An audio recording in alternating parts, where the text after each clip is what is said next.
Доброго утра, друзья.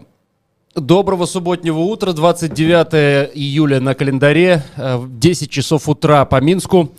И мы на канале «Обычное утро» начинаем огромный, большущий стрим и, я даже не побоюсь этого слова, марафон. Как есть. Марафон солидарности с политзаключенными Беларуси. Совершенно верно. Под слоганом «Нам не все равно». Друзья мои, для чего этот марафон, для чего этот эфир и последующее?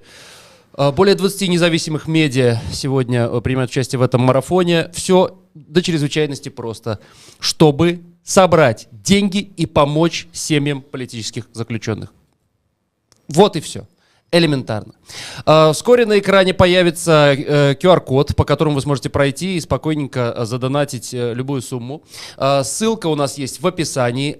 Мы сделали так, я имею в виду организаторы этого марафона, все мы сделали так, чтобы это была какая-то одна точка сбора, да? Точка. Вот не туда, а может быть сюда, а еще тут. Нет, вот один сайт, заходишь там по ссылке. Я вчера очень спокойно. Я дурак по поводу, да, вот как это, где. Все сработало, все получилось. Просто вот за полторы минуты взял задонатить. Раз уже у Костика вышло. Если у меня вышло, у вас обязательно тоже. Только, пожалуйста, если вы находитесь в Беларуси, если вы понимаете, что для вас это небезопасно, не нужно. Попросите кого-то, может, если вам очень хочется задонатить, если вам хочется помочь, кого-то, кто за границей, кто может сделать это безопасно. Да. Давайте мы проанонсируем то, что будет в нашем эфире в ближайшие полтора часа. Что и кто, главным образом, будет у нас в гостях. Через минут 30 к нам подключится, тоже раньше немножко подключится писатель, музыкальный журналист Александр Чернуха. Он расскажет о кейсах неочевидных, то есть когда задерживают, например, ребят из группы Light Sound, об этом говорят все. Сколько таких имен, фамилий, названий групп, о которых знают считанные люди, но которые тоже попались в лапы силовиков и тоже подверглись репрессиям. И они тоже сегодня являются политическими заключенными. Александр Чернуха изучил этот вопрос. Может быть, таких нет? Как это нет? А вдруг? Поговорим с ним через минуточек 25-27 приблизительно. После Александра к нам в эфир подключится Александр Ивулин. После Чернуха Ивулин. Спортивный журналист, блогер, автор канала «Чеснок». Все Помните? Вы знаете, да, Сашу. Саша выйдет. Саша вышел наконец-таки. Он прошел через этот ад белорусской тюрьмы. И с ним мы поговорим о том, что ему до сих пор снится на свободе. Затем в 11 утра по Минску Светлана Тихановская к нам присоединится. Здесь, я думаю, не надо объяснять, по какой причине и какое отношение она имеет к политическим заключенным. Поговорим с ней... Мы будем вне политики сегодня, да, поговорим с ней о житейском, о том, каково это быть женой политического заключенного. Далее, после Светланы Тихановской, Кирилл Волошин, предприниматель, инвестор, соучредитель Тутбай. С ним мы поговорим о задержанных журналистах, о политических заключенных журналистах, потому что, соучредитель Тутбай. Кое-какое отношение к Тутбай имеет Кирилл Волошин. Да, некоторые из тутбаевцев были выкуплены, некоторые вышли, кто-то остался в тюрьме. Например, Золотова отказалась не подписать, а написать прошение. В общем, обсудим эти темы. После Волошина Никита Мелкозеров к нам присоединится, журналист, ведущий «Жизнь малины». С Никитой мы вспомним о его впечатлениях после разговора с политическими заключенными, да, что его перевернуло, вывернуло наизнанку. Мы вчера с ним общались, он сказал, есть две практически противоположные истории. Есть два человека, с которым он разговаривал, именно политзеки. И после разговора с одним хотелось просто удавиться, а после разговора с другим захотелось жить. Вот это интересно. Об этом мы поговорим. Пусть нам это и расскажет. Да, все это продлится у нас полтора часа там с небольшим, а потом мы передадим эстафету коллегам, и марафон продолжится. Сегодня он продолжится до 10 вечера по минскому времени. Еще раз, как задонатить, как помочь политзаключенным, ссылка есть в описании. Я не совсем понимаю, почему на экране или есть у нас. Есть трансляция, да, есть QR-код, через который можно помочь политзаключенным. Я еще раз напоминаю, если вы в Беларуси, пожалуйста, не подвергайте себя опасности. Это важно, действительно. Что случилось? Ну, нет, смотри, прям донатят люди. Спасибо вам огромное. Я вижу, как это происходит прямо на наших глазах. Канал Батолька Help пишет, что уже вот вчера открылась эта ссылка, и задонатили уже 15 тысяч евро. Уже. Сейчас я читаю 19 120, и сумма все растет. Сумма Это растет, очень это здорово. очень важно, и это приятно. Да, спасибо вам огромное, друзья. Спасибо, спасибо. Ну, а мы, в свою очередь, до появления гостей в эфире... Да, мы сегодня без повестки, что там происходит, мы не будем обсуждать, не будет никаких новостей. Ну, мы для начала представимся. Мне кажется, мы с тобой Это забыли. важно, наверное, чтобы, да, вы знали, кому тут... Да, если все вы- пошло не по порядку. Не, ну, это необычный эфир, очень необычный. Мы волнуемся, конечно, немножко. Это, если бы это был просто наш канал, то мы бы тут сидели, кофеек бы попивали. А так, все-таки ответственность серьезная. Люда Милославская в студии. И Костя Каверин. Да, вот Еще раз здравствуйте. еще раз здравствуйте. Вот. Ну что, О чем сегодня хотим вам рассказать? о чем? Главной темой до подключения наших гостей станут несовершеннолетние дети, политические заключенные. Некоторым уже исполнилось там 18, пока они сидели, да, то есть 18-летие отметили в тюрьме. Кто-то до сих пор еще... Нет, 18. Вы понимаете, ребенок Мальчишка. политзаключенный. Да. Вот эту тему мы хотели бы поднять. Есть эти имена, есть эти фамилии, есть совершенно четкие обстоятельства их там задержания и суда и так далее, и так далее. Мы об этом поговорим. Мы как-то рассказывали об этом в эфире своей программы, но Да. мы говорили очень коротко. Мгм. Сейчас мы расскажем развернуто, буквально о каждом ребенке. Вот. Это важно знать. Что еще важно? Вот если вы, я не знаю, откуда вы нас смотрите, то есть марафон, да, много где идет трансляция. Ну вот есть, например, наш канал, я обращаюсь, неважно абсолютно, все это в Ютубе происходит, да? Или по БТ тоже там где-то, нет? Включите, а вдруг? Возможно, да. После «Лебединого озера» сразу этот марафон, вполне, как угодно.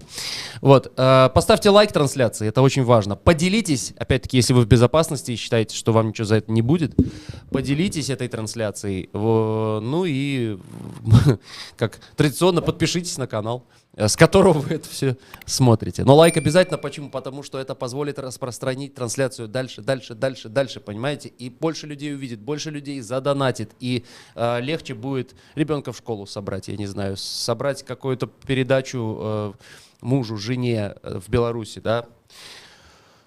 Поэтому продолжайте донатить, уже больше 20 тысяч евро насобирали мы, но это, учитывая вчерашний день, конечно, это в общем, вот в целом, да.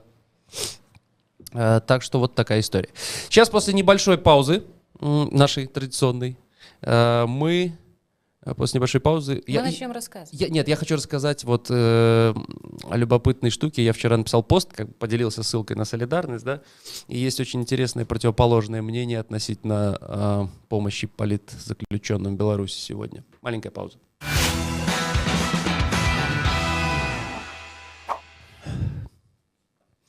Да, в конце моего спича ты поймешь, к чему я веду. Давай, коротенько. Да, фантастический разброс совершенно, фантастический разброс мнений. Я просто написал, что мы можем помочь, и вот дал ссылку на солидарность. И написал о том, что самое страшное для меня, это, я назвал это такой фигурой речи, безымянные имена. То есть, когда мы можем сопереживать, когда мы видим, например, Сергея Тихановского. Потому что мы знаем, в кто том это такой, состоянии, мы в знаем, в котором он каких он условиях, Мы как он туда видим попал. Олеся Пушкина, мы видим смерть Олеся Пушкина, да, и мы знаем, кто это, и этот ужас проходит через нас. Но в Беларуси сегодня тысячи без преувеличения людей, о которых совсем мало кто знает.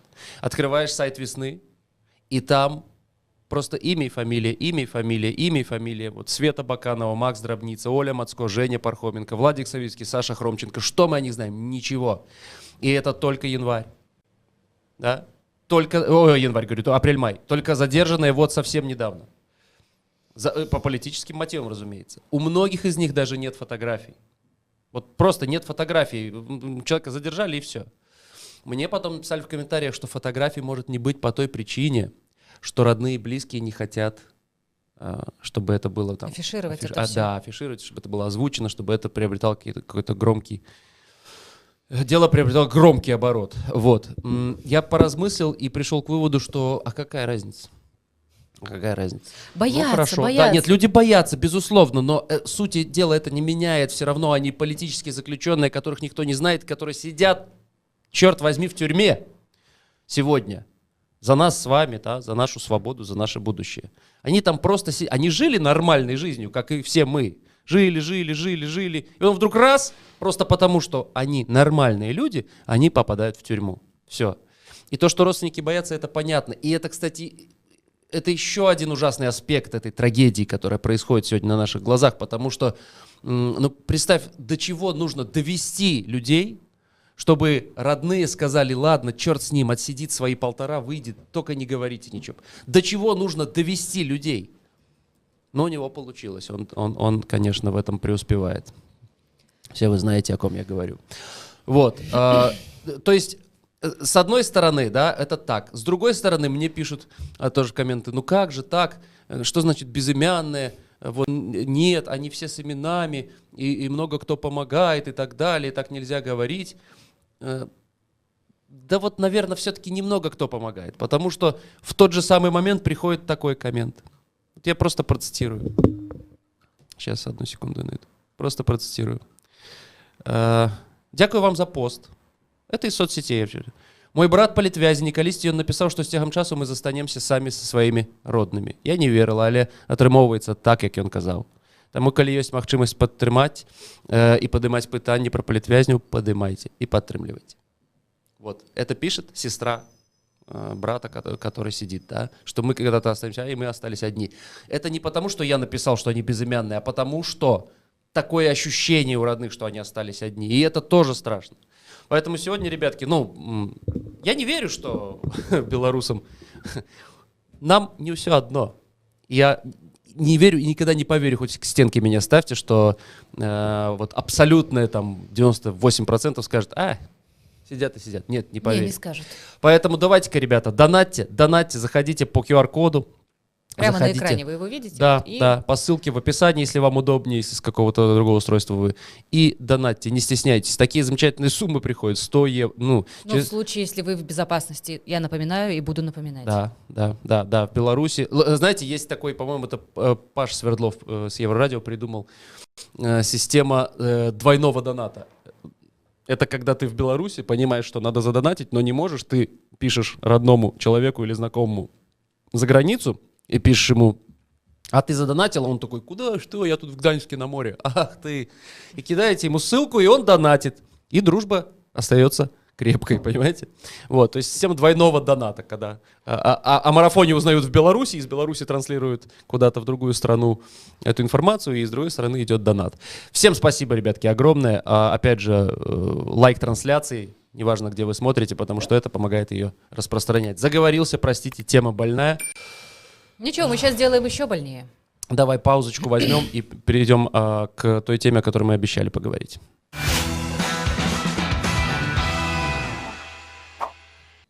Да, несовершеннолетние политзаключенные.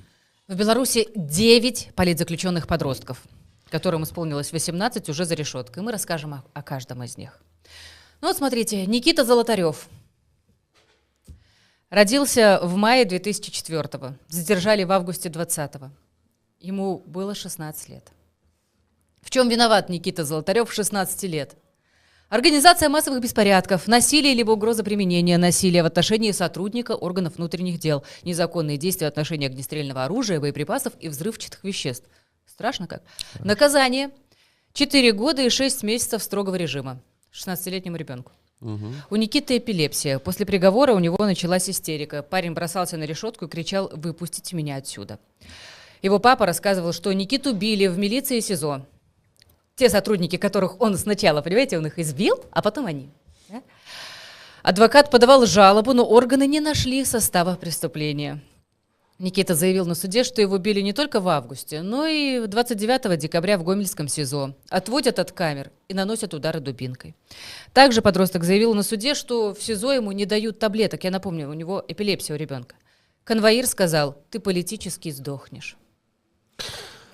Сергей Гацкевич родился 19 декабря 2003 года. Задержали 10 марта 2021. 17 лет было на момент задержания. В чем виноват? Участие в массовых беспорядках. Наказание 3 года воспитательной колонии. 11-классник из Бреста на момент приговора несовершеннолетний, подчеркиваем это. Согласно материалам дела, обвиняемые, а их было аж 9 человек. В Бресте тогда, я напомню, в Бресте судили пачками каждый день. 10 августа 2020 года во время несанкционированного массового мероприятия в центре Бреста на улицах Советской и Нефтяной, бульварах Шевченко и Космонавтов, проспекте Машерова, грубо нарушили общественный порядок, совершили погромы, после чего применили насилие, нанесли сотрудникам милиции удары руками и ногами, различными предметами. Комсомолка писала по обвинению как писала комсомолка, по обвинению сотруднику органов внутренних дел причинены телесные повреждения в виде 2 ран в области первого, внимание, это важно, в области первого пальца правой кисти. Где первый палец? Вот это? Угу. В области первого пальца правой кисти, которая относится к категории легких телесных, и нанесены побои. Еще одного сотрудника сорвали рацию и оторвали погон. А всего избили более чем 25 милиционеров. Понимаете как? Денис Хазей. Родился 9 октября 2003 года, задержали в марте 21. Ему было 17 лет. В чем виноват? Точно так же, как и предыдущий, участие в массовых беспорядках. Наказание 3 года воспитательной колонии. На момент задержания был второкурсником колледжа в Высоком. Его судили вместе с Сергеем Гацкевичем, предыдущим парнишкой. Вот тогда 9 человек сразу судили за то, что избили более 25 милиционеров. Боже мой, что же за милиционеры-то такие у нас, что вот такие подростки могут взять и избить их? Не видишь, боевик сидит. Видно прямо. Эдуард Кудынюк родился 23 декабря 2003 года. Задержали 21 мая 2021 года. Ему было 17 лет. В чем виноват? Давайте попробуем угадать. Участие в массовых беспорядках. Наказание 3 года воспитательной колонии. На момент задержания и суда был несовершеннолетним. Естественно, это важно подчеркнуть, и мы будем это делать всякий раз. Вместе с ним были осуждены еще 12 человек. По версии следствия, во время акции протеста в центре Бреста, все брестская история, после выборов обвиняемые грубо нарушили общественный порядок, совершили погромы, нанесли сотрудникам милиции удары руками и ногами, различными предметами. Где-то вы это уже слышали, да? В ход шли доски, палки, уличные ящики для мусора, фрагменты скамеек, тротуарные плитки асфальта, бутылки, камни, металлические болты, емкости с краской и пиротехнические изделия. Ощущение, что человек пришел себе в гараж и просто перепись сделал, да? Ну как? Да. Вместе с Эдуардом был задержан и одновременно судим Александр Винярский. Родился в августе 2003-го, задержали в мае 21-го. Ему было 17 лет на момент задержания. В чем же виноват 17-летний парень? Участие в массовых беспорядках. Наказание 3 года воспитательной колонии. Напоминаю, что на момент задержания суда был несовершеннолетним. Вместе с ним были осуждены еще 12 человек. Эдуард, вот предыдущий, показывали. Что же он делал? По версии следствия, во время акции протеста в центре Бреста после выборов обвиняемые грубо нарушили общественный порядок, совершили погромы, нанесли сотрудникам милиции удары руками и ногами, различными предметами. И дальше перечисление чего-то гаража. Да? Доски, палки, уличные ящики для мусора, фрагменты скамеек, тротуарные плитки, асфальта, бутылки камня, металлические болты, емкости с краской, пиротехнические изделия. Все под копирочку. Иван Патейчук. Какой отличный парень. Родился 20 января 2004 года. Ой, господи. Вы помните, что вы делали в 2004 году? У моих знакомых через 2 года родился первый ребенок. Ты понимаешь, что это 2 года все разница? Я понимаю. И этот первый ребенок, он тоже мог бы заехать, если бы попался. Сегодня мы без эпитетов, слишком большая аудитория у нас. На нашем-то канале, когда мы одни, можно... Костик не сдерживается обычно. Ублюдков сегодня называть Костик... ублюдками. Сегодня нельзя. Да. Иван Патейчук родился 20 января 2004 года. Задержали 12 июля 2021. 17 лет было. В чем виноват? Участие в массовых беспорядках. 3 года воспитательной колонии. Фигурант уголовного дела о массовых беспорядках в Бресте. Все, в общем, под копирку. Я думаю, что нет смысла тратить время. В ноябре 2022 года МВД включил парня в список экстремистов. Страшно глянуть. Какой экстремистский парень, у него прям мысли экстремистского содержания льются наружу. Ну, ты видно, видишь, как? Да, видно, что... И не просто так он цветок бандеровская, держит. Конечно, да? Все очевидно. Да. С колокольчиком. И притворяется... не пойми что вообще. Притворяется, да, прилично? Конечно, Максим Имховик. Родился 8 февраля 2004 года, задержали 12 июля 2021 вместе с предыдущим парнем, с Иваном. Было 17 лет. В чем виноват? Естественно, участие в массовых беспорядках. Наказание – 3 года воспитательной колонии. История такая же, как у Ивана, предыдущего мальчика. Их даже судили вместе. В 4-й партии брестян, которых судили за участие в протестах. Пачками тогда судили. И ровно так же в ноябре 22-го МВД включил парня в список экстремистов.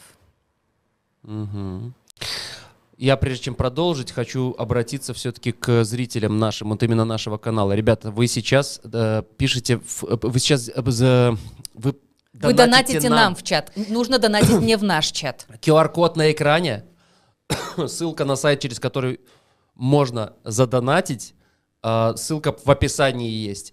То, что вы нам задонатили, естественно, мы все переведем на счет солидарности, конечно же. Но все-таки для упрощения процедуры давайте донатить сразу туда, пожалуйста. И спасибо вам огромное, что вы это делаете. Спасибо.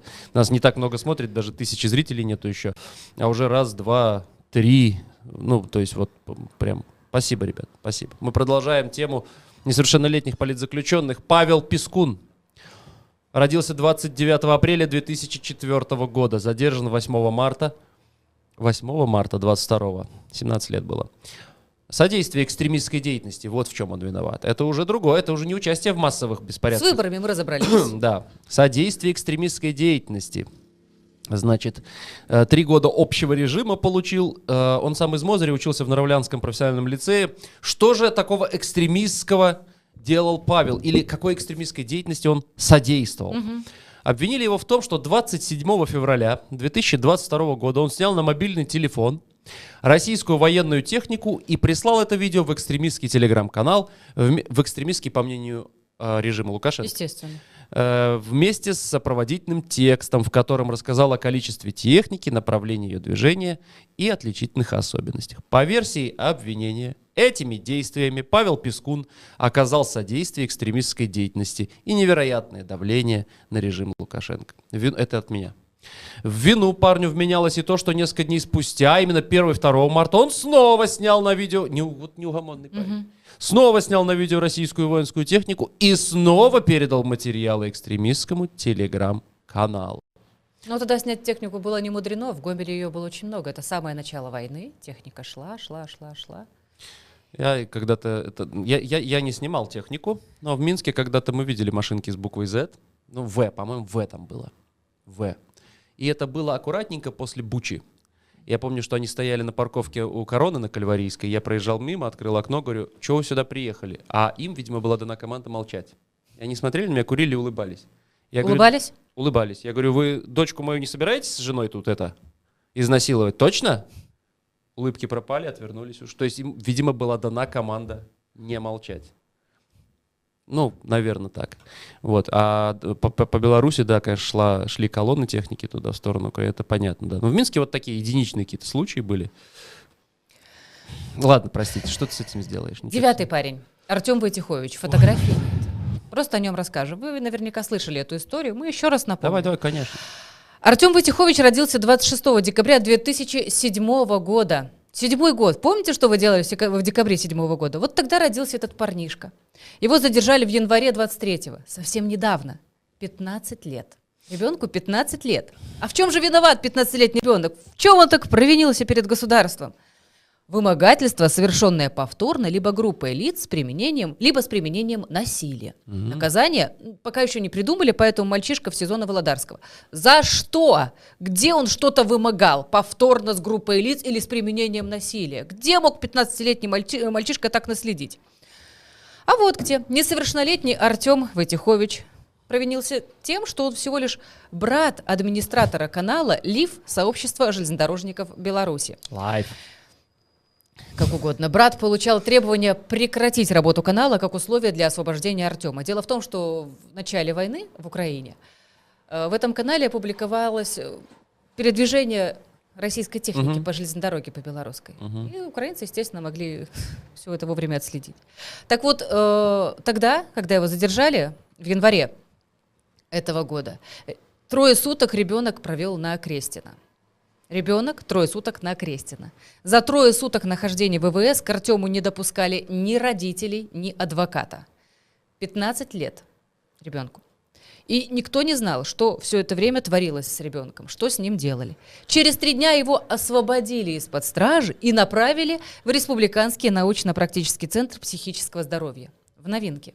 Что нужно было делать с ребенком, чтобы потом его вести в Новинки? Это дополнительное какое-то давление. Почти месяц канал сообщества железнодорожников в Беларуси молчал. Артема не отпустили, отправили на Володарку. Предъявлено обвинение по уголовному делу, возможный срок заключения по этому обвинению от 3 до 10 лет. До сих пор 15-летний Артем на Володарке. О, как сказать, нам не все равно. Ничего не сказать. Мы просто сейчас, мы сегодня, сейчас, в 2023 году, начиная с 2020 года, вот мы когда-то в детстве или в юности, или в студенчестве и так далее, мы читали книжки страшные. «Архипелаг ГУЛАГ». Мы читали про фашистов, про то, как они издевались над людьми. Да, мы все это вот как бы и думали, боже, в какое счастливое время мы живем, это ж надо как было. Вдруг выясняется, что у нас под боком ровно такое же фашистствующее или сталинистствующее, как угодно, да, ровно такая же биомасса вместе с нами, рядом с нами жила. Да, и сейчас она радостно процветает, потому что им сказали, совесть можно выключить. И происходит то, что происходило, о чем мы в книжках читали. Происходит вот это на наших глазах, вот только что история 15-летнего пацана. Это же как можно назвать, кроме как вот изощренная НКВДистская пытка? Как это еще по-другому? Что можно здесь придумать? Дети? Давайте покажем всех детей вместе. Дети? Вот. На момент задержания, напомним, они все были несовершеннолетними. Кому-то было 16, кому-то было 17, кому-то 15. Это страшные преступники, правда? Да. 18 лет исполнилось за решеткой. Немногим. Некоторым до 18 еще нужно посидеть. Подростки в Беларуси, которые, вот кроме, например, вот первый в левом верхнем углу, парень, он строгий режим дали, опасный, у него эпилепсия, напомню. А подростки, которых отправили в колонию, вот они отбывают наказание в Бобруйской воспитательной колонии номер 2. И для политических там тоже используют желтые бирки. Все как в настоящей тюрьме. Все по-настоящему для вас. Об этом стало известно в мае 2021 года, когда были опубликованы фото из колонии. Об этом сообщало Еврорадио. Покажите нам эту фотографию. Есть у нас она? Вот. Видите, у некоторых выпускников желтые бирки. Это говорит о том, что это политзаключенные. Давайте маленькая пауза и...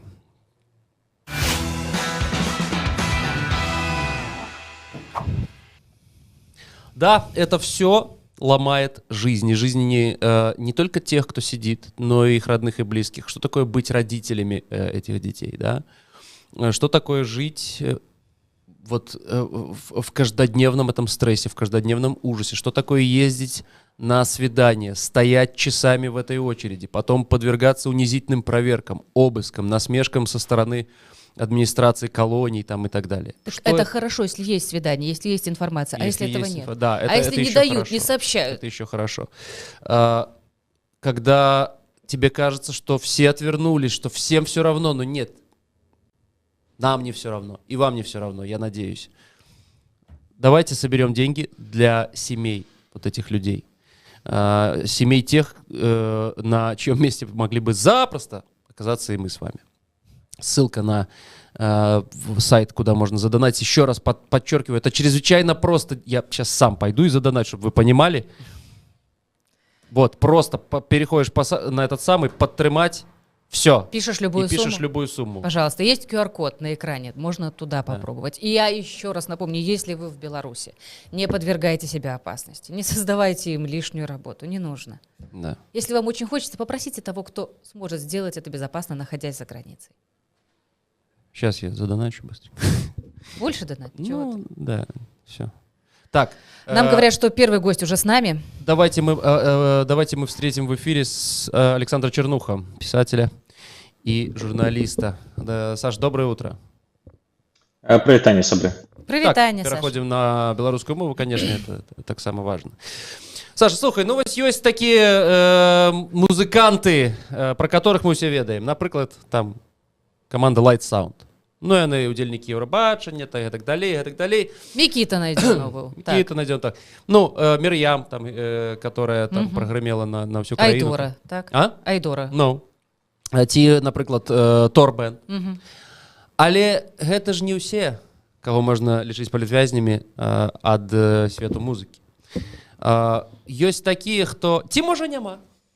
Такіх, пра каго мы мала што ведаем, і ці, можа, такіх няма.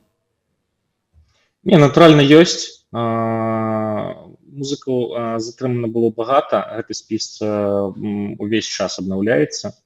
Вось, я, калі рыхтаваў нейкі агляд, у гэтым спісе было каля 35 чалавек, зараз іх больш. Магчыма, нехта выйшаў, некага затрымалі. Я магу прывесці толькі некаторыя прыклады. Вось, конечно. Алексей Санчук, гэта бубнач, якога затрымалі у лістападзе 2020 года просто на коробцы, дзе яны рэпетавалі. Яго збілі, праверылі яго тэлефон, і спачатку ён трапіў на суткі, на 15 сутак, але потым яму выставілі абвінавачванне, і ў выніку ён атрымаў 6 год узмоцненага рэжыму, і цяпер адбывае пакаранне. Это ў якім? Это ў Менску адбылося ўсё? Так, гэта адбылося ў Менску. Для параўнання, памятаеце, была такая гісторыя, калі аднаго чалавека, які кіраваў цукровым камбінатам, затрымлівалі, вось проста ён ляцеў у самалёце у Мюнхен. Гэты самалёт развярнулі пад Уроцлавам і вярнулі гэтага чалавека, і далі яму 13 год. Колькі ён ўжо выйшаў. Ён выйшаў, можа, гады 2, гады 2 ці 3. І цяпер яму далі калгас, каб падымаў. Так. Я не ўпэўнены, што такая гісторыя спрацуе з Алексеем. Ну, ты параўнаў, конечно, бубнач, ён жа можа рэжым расшатаць. Слухай, так... А калгас, ну што там? Вось мы учора ці пазаўчора распавядалі пра... Пра каго? Памятаеш, вось для параўнання папросту за донат криптой 8,5 гадоў. А за... Смяротнае ДТЗ у Мінску было. Там ён быў п'яны. Яго ніколі не было ліцэнзіі ніколі не было, правоў тых. Так. Ён уцёк з ДТЗ. Месца здарэння уцёк. Ён потым там уводзіў у... Падманваў следства. Так, там усё, увесь набор. Станоўчага няма. І вось за донаты 8,5 гадоў, а за это вось усё са смерцю там у дзяўчынкі шансаў не было. 8. Ну так что мы тут, про что мы раздаем? Да. Ну, ці вось яшчэ адна гісторыя пра Іллю Ганчарыка, гэта віяланчэліст. Ён быў асуджаны на 4 гады хіміі за тое, што пагражаў гвалтам супрацоўніку міліцыі. Он написал ему: ну что, дружок, недолго тебе осталось, считай деньги, крыса продажная, чувствуешь, как подгорает зад. Это мы скоро за тобой придем, свинья прикорытная. 4 года. Ну, страшно. Я думаю, погражал виолончелью, может. Ну. А как виолончелью? Мне падаецца, что силовики белорусские это самая нежная, пяшчотная категория насельніцтва, як яны любяць самі казаць. Потому что столькі было вось гэтых судоў, на якіх яны сядзелі такі і ледзь не плакалі праз тое, што нейкі вось чалавек наступіў ім на палец ці нешта сказаў і іх адрас, і яны просто маральна пакутвалі потым 10 дзён і не маглі супакоіцца. Мы толькі што расказвалі пра хлапчука, які нанёс якія страшныя лёгкія телесные повреждения первому пальцу. Ну вось, можно говорить? Я не ведаю, якую падрыхтоўку яны праходзяць. Калі ўсё гэта так, то нехта недапрацоўвае, таму што яны ж мусяць быць крэпкімі маральна і фізічна, а яны нейкія, такія, як сапліна гэтыя з носа болтаюцца.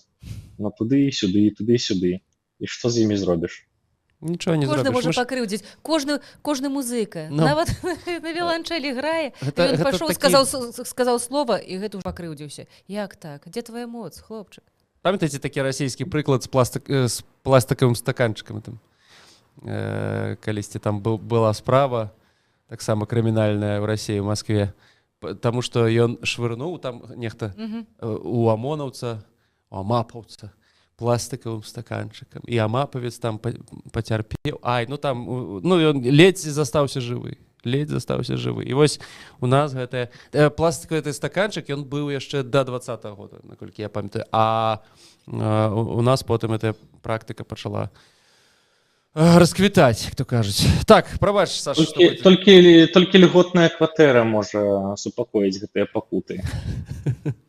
І то не заўсёды. І то не заўсёды. Ну, што яшчэ?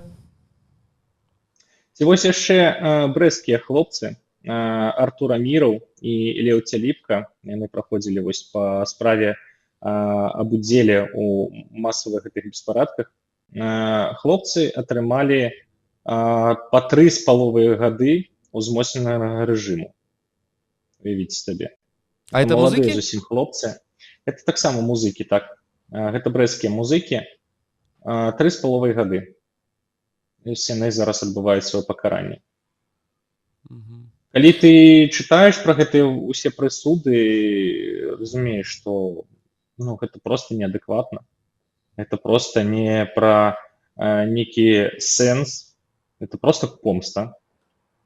Прычым такая вельмі жорсткая помста, калі ты разумееш, вось я мацнейшы, я магу рабіць усё, што заўгодна. Так сябе паводзіць звычайна там, ведаеце, у кожным класе быў такі хуліган, гопнік такі. Ён разумее, што ён мацнейшы, ён можа зрабіць усё, што заўгодна. Яго настаўнікі там будуць баяцца ці яшчэ нехта. А можа ён і сам настаўнік нават. Вось так яны сябе паводзяць звычайна. І не прывядзі Гасподзь яму там стрычку якую выпісаць. Таму што ты павінен... стрычка. Да, ты павінен... Ён потым цябе адтаўчэ, а настаўнікам скажа, што ён будзе плакаць у настаўнікаў і казаць, што глядзіце, ён жа сам першы мне тут стрычку даў. Палец першы. Як я мог яшчэ? Канешне, глядзіце. Так, вось нам тут пишут у комментах, Таська пишет, если возможно, почаще называйте фамилии судей преступников. Ведаеце, Таська, яны ўсе вядомыя. Это прозвішча, яны ўсе вядомыя. Але не хацелася б мараць эфир. По правде, мы зараз... Мы сегодня говорим про людей. Про людей говорим, так. И вось падтрымлівайце людей, перш за ўсё. Донатьте. QR-код на экране. Ёсць таксама спасылка под гэтай трансляцыяй, вы знойдзеце яе. Донатьте. І ўжо 31 480 евро. Я бачу, што зараз задонатілі людзі. Якая мэта ў нас? Вось... 400 тысяч было сабрана на даже калі вось быў марафон расійскі. Мы ж падгледзелі, мы ж таксама ось. І 400 тысяч евро. Як лічыш, Саша, колькі нам за сённяшні марафон? І яшчэ і заўтра будзе эта спасылка працаваць. Колькі ці здолеем набраць? Слухайце, я ўпэўнены, што здолеем, але ж гэта не самамэта мерацца, хто больш збярэ. Не, я так для прыклада прывёў, канешне. Здолеем 200 тысяч сабраць, як лічыш? Толькі суботы яшчэ не ўсе пасля пятніцы прачнуліся. Я думаю, што здолеем, канешне. 31 680 уже, так, за некалькі секунд. Это прыемна, што сума павялічваецца. Так, Саша, дзякуй табе вялікі. Дарэчы, а ты чаму не ў Беларусі? Што здарылася? А ты не памятаеш? Што прыкладна з вамі. Не, чакай, не Мяне затрымлівалі падчас разгрому Тутбая. Я прыехаў туды як журналіст працаваць, адседзеў там, ну, гэта можна сказаць, да шчасця, я адседзеў там толькі 10 гадзін. Ось, са мной правялі прафілактычную размову, забралі ў мяне тэлефон і адпусцілі. Ну, я падумаў, што гэта ўсё неяк пахвае не вельмі добра. І плюс яшчэ хочацца, ну, казаць тое, што ты хочаш казаць, а не сядзець і думаць, а ці спадабаецца гэта некаму, ці не спадабаецца. І ці ўвогуле сядзець моўчкі. Ой, Ну, ніхто так. 200 еўра задонатіў. Дзякуй, сябры, дзякуй вялікі. Гэта вельмі важна, вельмі. Саша, і табе дзякуй вялікі, што далучыўся. Нам не ўсё адно. Дзякуй, што і табе таксама. Дзякуй, нам не Дзякуй. ўсё адно. Нам не все одно. Александр Чернуха, журналист, писатель, был, как называется, свиньи Европы? Свиньи. просто свиньи. Свиньи. собаки Европы, Есть Бахаревичи. свиньи на белорусской мове, а есть свиньи на русском языке. Я уже Як всё вам попутал. комфортнее, як вам Это книжка, зручнее Саша. читать.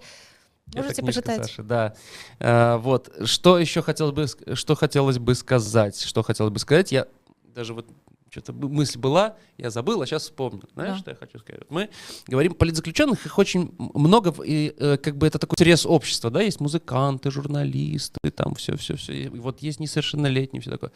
И это люди, которые натурально сидят в тюрьме. А какое невероятное количество людей сегодня живет в Беларуси, которые на химии, например. А что такое химия? Вот Никиту Найденова отпустили, отпустили в смысле, присудили химию. Что такое химия? Химия — это когда ты каждый свой, простите за выражение, пук должен согласовывать с инспектором. Выйти на улицу там два раза в день погулять в течение часа. Согласовываешь с инспектором. Маршрут от дома до работы согласован с инспектором. От работы до дома согласован. Все расписано по минутам. Выходные, праздничные дни — дома. В любой момент тебя могут прийти и проверить. Ночью, пожалуйста. Такие случаи бывали и не раз. Просто приходят ночью проверять. Что-то у тебя происходит, например, умирает бабушка, мама, папа, кто-то из родных. Ты идешь к инспектору и говоришь: мне надо уехать, чтобы похоронить маму. А он говорит тебе, инспектор тебе говорит: я не могу Не положено. вас отпустить. Не положено. Не положено. Ну, это правда. Ребят, это правда. Такое есть сегодня в современной Беларуси. Если бы я не знал, я бы не говорил. И это очень страшно, когда мы с облегчением вздыхаем, узнав о том, что, домашняя химия. Да. Это не должно быть нормой. Это не норма. Так не об должно этом быть. надо помнить, да. И если сегодня, слава богу, что люди, которые на химии, они все-таки работают, зарабатывают они как-то вот себе. А те, кто сидит, каким образом они могут заработать? Никак. Поэтому и говорят взрослые мужики, что сижу не я, сидит моя семья. А семья продолжает жить, да, продолжает у них дети ходить в школу, общаться со знакомыми и так далее, и так далее. И все, и на это надо деньги какие-то. Вот для этого мы и собираем, эти деньги сегодня, чтобы вот такую помощь оказать. И, друзья, напомню еще раз вам, что, пожалуйста, не в наш чат. Да. Мы все передадим, мы все перешлем. Но просто у нас двойная это, работа. зачем? Там все равно потеряется огромное количество денег. $10 задонатил там через YouTube туда-сюда, и в итоге на солидарность мы закинем там $4. Просто из-за там налогов этих ютубовских, всякой этой истории. Зачем это надо? Не надо в комменты. Донатьте по QR-коду. Он вот над нашими головами. Ссылка в описании, если вы там на компе работаете, вот просто ткнули и задонатили. И еще раз напомним, если вы находитесь на территории Беларуси, если вы понимаете, что существует опасность, что вас там могут за этот донат задержать, не донатьте.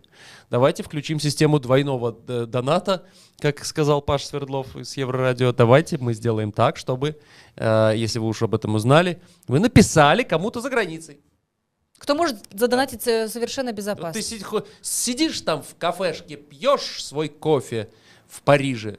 Немножко просто задонать, задонать через вот эту вот ссылочку и скидывайте ему эту ссылочку. Потому что когда пьешь кофе в Париже, не особенно сильно хочется о чем-то таком думать, наверное. Хотя могу ошибаться. Вот Алексей Шниперсон нам прислал евро 60. Не надо. Алексей, пожалуйста. QR-код, Туда, ссылочка в туда, описании. туда, Туда, да. туда. Все, вот донаты сегодня мы собираем туда. Спасибо вам за понимание. И поставьте лайк трансляции, это тоже обязательная программа. Почему? Потому что это помогает распространять видео среди таких, как мы с вами, по Ютубу, и значит будет больше помощи политическим. У нас на связи Александр Ивулин, спортивный журналист, блогер, Чеснок. Саш, доброе утро. Привет, привет. Видишь, я вот пульт держу, и Зачем? я поставил сразу лайк. Лайк поставил, ты хорошо. напомнил, я поставил. И, кстати, очень просто и легко донатится история, потому что наводишь на QR-код, и там просто 2 клика. Пушка, я уже говорю, все что сделал. Вообще беспроблемно, Да. даже такой идиот, как я, с этим справился. Поэтому, ну, ребятки. Ну, слушай, ну люди справляются, надо сказать спасибо, потому что сейчас на сию секунду, Больше 34 тысяч евро уже собрано. Это очень круто. да, на сию секунду 34 331 евро, плюс 100 еще, плюс И постоянно 100. сумма меняется, растет, Мгм. растет. Это, ну, Вот, прям то есть здорово. я с такими темпами, я думаю, мы и 200 тысяч насобираем. Тьфу-тьфу, пока. Да, очень хочется, ребят, потому что когда ты там, ты это супер понимаешь, потому что ну, тяжело там находиться без поддержки, а когда поддержка есть, это прям вдохновляет. Это очень круто вообще на все Как реагируешь. Ты... Да, давай, говори, Костя, я поддержка, тебе как буду она говорить. доходит, Саш? Как она доходит до тебя? Потому что у меня такое ощущение, что ты сидишь в камере и Просто тебя изолировали от упыри, всего да, мира. не дают тебе ничего знать, вообще ничего. Как Тут ты весь мир понимаешь? за Так тебя, и из-за есть. тебя болеет, а тебе об этом не говорят. И ты думаешь, что ты там один. Смотри, очень простая история. Я же был месяц на ЦИПе, потом я был 10 дней на ИВС. Вот. И месяц на ЦИПе я знал, что много там ребят поддерживает, много писем пишет и так далее и тому подобное. Но передачи, все эти истории, передачи, письма, другие вещи не передают на ЦИП. Хотя посылки принимают, передачи принимают, но они вот просто стоят или в каких-то там каморках, или вот прям верх цинизма, это ВВС, они стоят возле дверей, представляешь? То есть ты в камере, а твоя сумка, кабан, ну, называется, стоит возле двери. Ну и то Такая есть пытка, такое, ты да, вот идет? видишь, да, то есть ты видишь, что там, например, выходишь там на проверку и видишь, вот, типа, твоя сумка, но тебе ее не передают. Вот, и это очень-очень сразу бьет по психике, такой ты думаешь, блин, чуваки, как так? Вы же вот нас разделяет только то, что я по одну сторону двери, вы по другую. И мы же белорусы, мы классники. Вот. Но, к сожалению, так не получается, что не все классники. Когда вот перевели меня уже на Володарку, ну это было просто что-то невероятное. Именно вот в первые дни там эта кормушка, честно говоря, не закрывалась. Ну, кормушка это такая штука, где дают, куда дают там покушать. Вот. И она Дырка там все, и в гулят, двери, и вот то. это. Да, да, все верно. И там, и Вуллер, и тебе там фу-фу-фу что-то передают. И причем люди, которые вообще, типа, ты не знаешь, но это очень приятно. И письма, посылки, передачки, знаешь, даже какие-то очень милые вещи из разряда элементарную шоколадочку маленькую, ну, такой, типа, фух, и я такой, о, прикольно, какая-то девочка шоколадочку передала. Ну, это прям очень сильно вдохновляет, ты понимаешь, что ты не один, и, ну, это топ, это просто топ, и как солидарность, как мы сейчас собираем уже там 36, вот я смотрю, 36 тысяч, это очень круто, и хочется, чтобы еще больше всего этого было, В ребят. продолжении, Это в продолжении твоего рассказа я прочитаю коммент из Фейсбука у меня под постом вчера. Марина написала: год тому назад мне потелефонувала мать одной из политвязанок. Яна плакала и много разов сказала мне великое дякуй за невялічкую бандероль, якую я даслала яе дачцэ, просто знайшоўшы інфу пра яе на сайце вясны. Менавіта тады я адчула, што нават такая дробязь можа некага зрабіць шчаслівым. І мяне таксама. Мяне нават больш. Падтрымліваем годных людзей, памятаем пра іх, чакаем на волі. Ну, то бок, то есть шоколадочка, а для тебя день сделан. Да, 100%, потому что, ну, для понимания там, в принципе, делать особо нечего, и ты такой, вау, круто, это очень приятно. Это, знаешь, как в школе, когда валентинки вот эти закидывают, вроде бы мелочь, но оно настолько попадает, то есть это, знаешь, если сравнивать, то это валентинка там 99-го левела на самом деле. Очень круто. Родичи вязню, што жывуць у Беларусі, вы таксама не саромеецеся. Калі хто не баіцца назваць свой адрас ці месца працы, вас знойдуць тыя, хто хоча вас падтрымаць. Данаціць з Беларусі небяспечна, але вось суседу дапамагчы няма праблемаў. Таксама камент. І, ну, тут уже, как говорится, зависит все от того, кто, ну, кто-то боится, кто-то не боится, кто-то хочет это просто тихонечко переждать, там, год, два, три, что дают. Саш, что тебе снится до сих пор? Какой ужас тебе снится до сих пор? Слушай, очень такая странная история, потому что я когда вышел, ну вообще на зоне я спал в принципе нормально. То есть ты там забил себе день максимально, чтобы не потерять это время, а что-то для себя сделать, что-то для себя вынести из этой истории. Но я вот вышел, было вообще первых пару месяцев классно, а вот сейчас, походу, начинает догонять. То есть вот я недавно с ребятами, мы прикидывали, что я уже почти полгода на свободе, вроде бы пришел в себя, но что-то последний месяц, это очень странная история, что очень много снится зоны, Беларусь, если снится, то с какими-то погонями, преследованиями, задержаниями. И вот мы недавно общались с одним музыкантом, он говорит, типа, вот прикинь, ты вроде бы вышел, а мозг еще до сих пор сидит.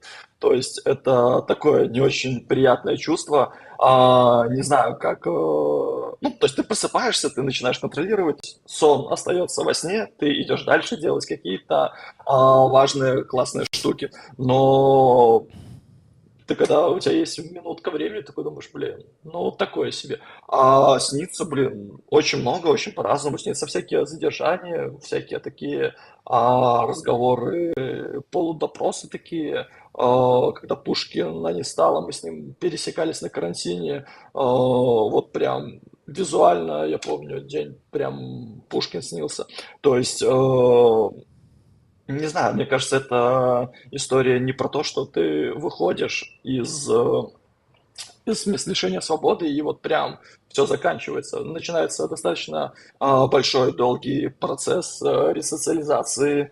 В моем случае мне очень повезло, что много людей, и мне помогло им. Спасибо большое за это. Еще раз, супер солидарность, и в том числе очень важно устраивать такие дни, такие марафоны, помогать ребятам, чтобы не только когда ты находишься там, тебе помогали, но в том числе тебе нужна помощь, и не нужно стесняться об этом говорить, когда ты выходишь на свободу, когда ты оказываешься вне этой истории, потому что на самом деле с твоим сроком наказание вот это неоправданное, незаслуженное не заканчивается. То есть идет очень важный процесс еще после того, как вернуться к жизни, вернуть себя в нормальное русло, потому что, ну, мне вот очень интересный был момент, что мне снятся вот эти все штуки не очень приятные.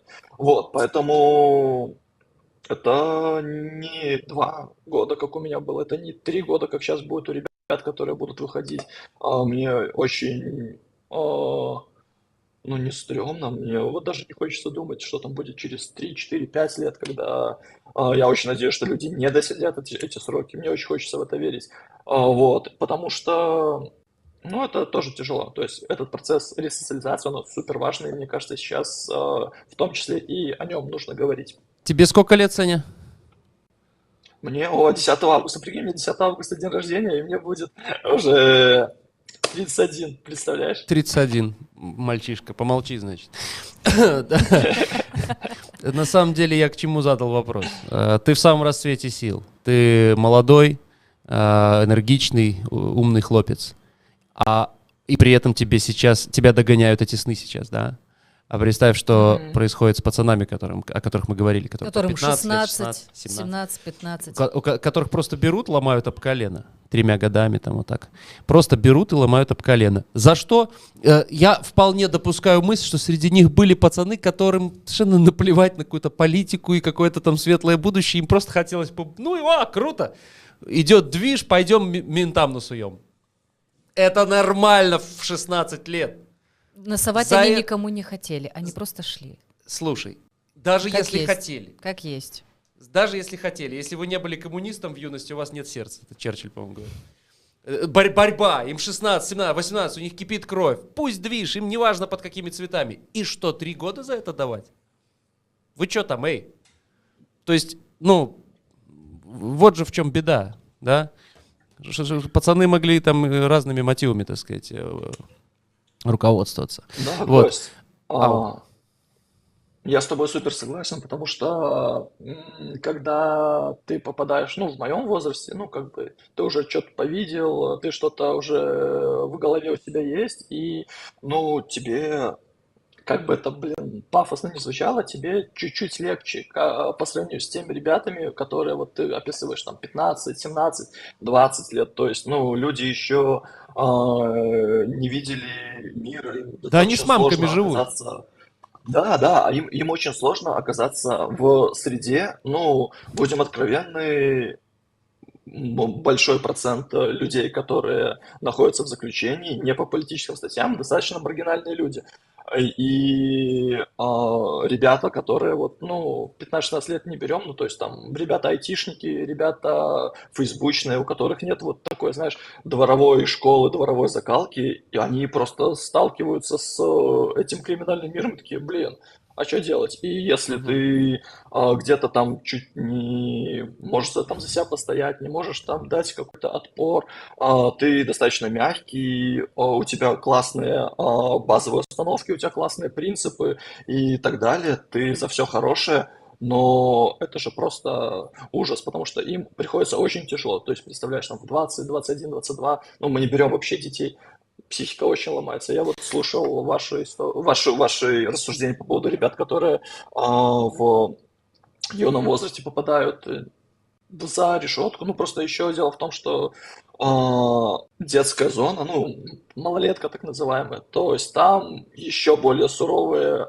законы, то есть там очень много каких-то местных, локальных, детских, а дети особенно жестокие, детских вещей, и которые прям не снятся взрослым. То есть есть там один из видов наказаний, как мне рассказывали, когда я сидел еще в СИЗО на зоне, что если там человека хотят сломать, то его кидают там в камеру с малолетками, типа как, чтобы за ними следить. И, ну, типа как смотрящим. И там просто они прям накидываются на него, и там 2-3 дня, и человек просто сломан. Потому что у малолеток у них очень прям нет тормозов. То есть там могут что угодно сделать, и в принципе из-за того, что их маленький, ну, низкий возраст, то им не будет такого наказания. И поэтому вот тем ребятам, о которых мы говорим, им наверняка еще более сложно, чем ребятам, которые вот в более взрослом возрасте.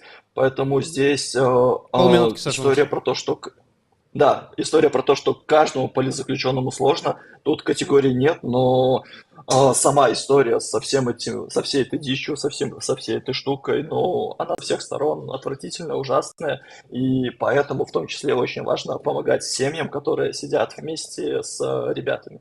Вот. Это то, что это ломает. У меня был опыт такой. Я 3 суток провел в ВВС по совершенно идиотскому делу. В молодости мне было 18 лет, была драка. Ну, понимаете, классика жанра. И я очень хорошо помню, когда нас перевозили из... короче, куда-то, я уже не помню, откуда, в стаканах в этих, наручники, все как надо. И мы выходили из какой-то там, в автозак, и вот мы выходим на улицу, и стоит этот гражданин начальник, а мне 18 лет, я только что перестал сосать сиську, я только что приехал... Самое страшное, что было в жизни, это география в среду. География. И я выхожу на этот самый, и улыбаюсь ему, а там весна, небо, я доброе утро. И этот на меня, чего, блядь? Ну, то есть, это же нормально поздороваться просто. А нет, это ненормально, нельзя.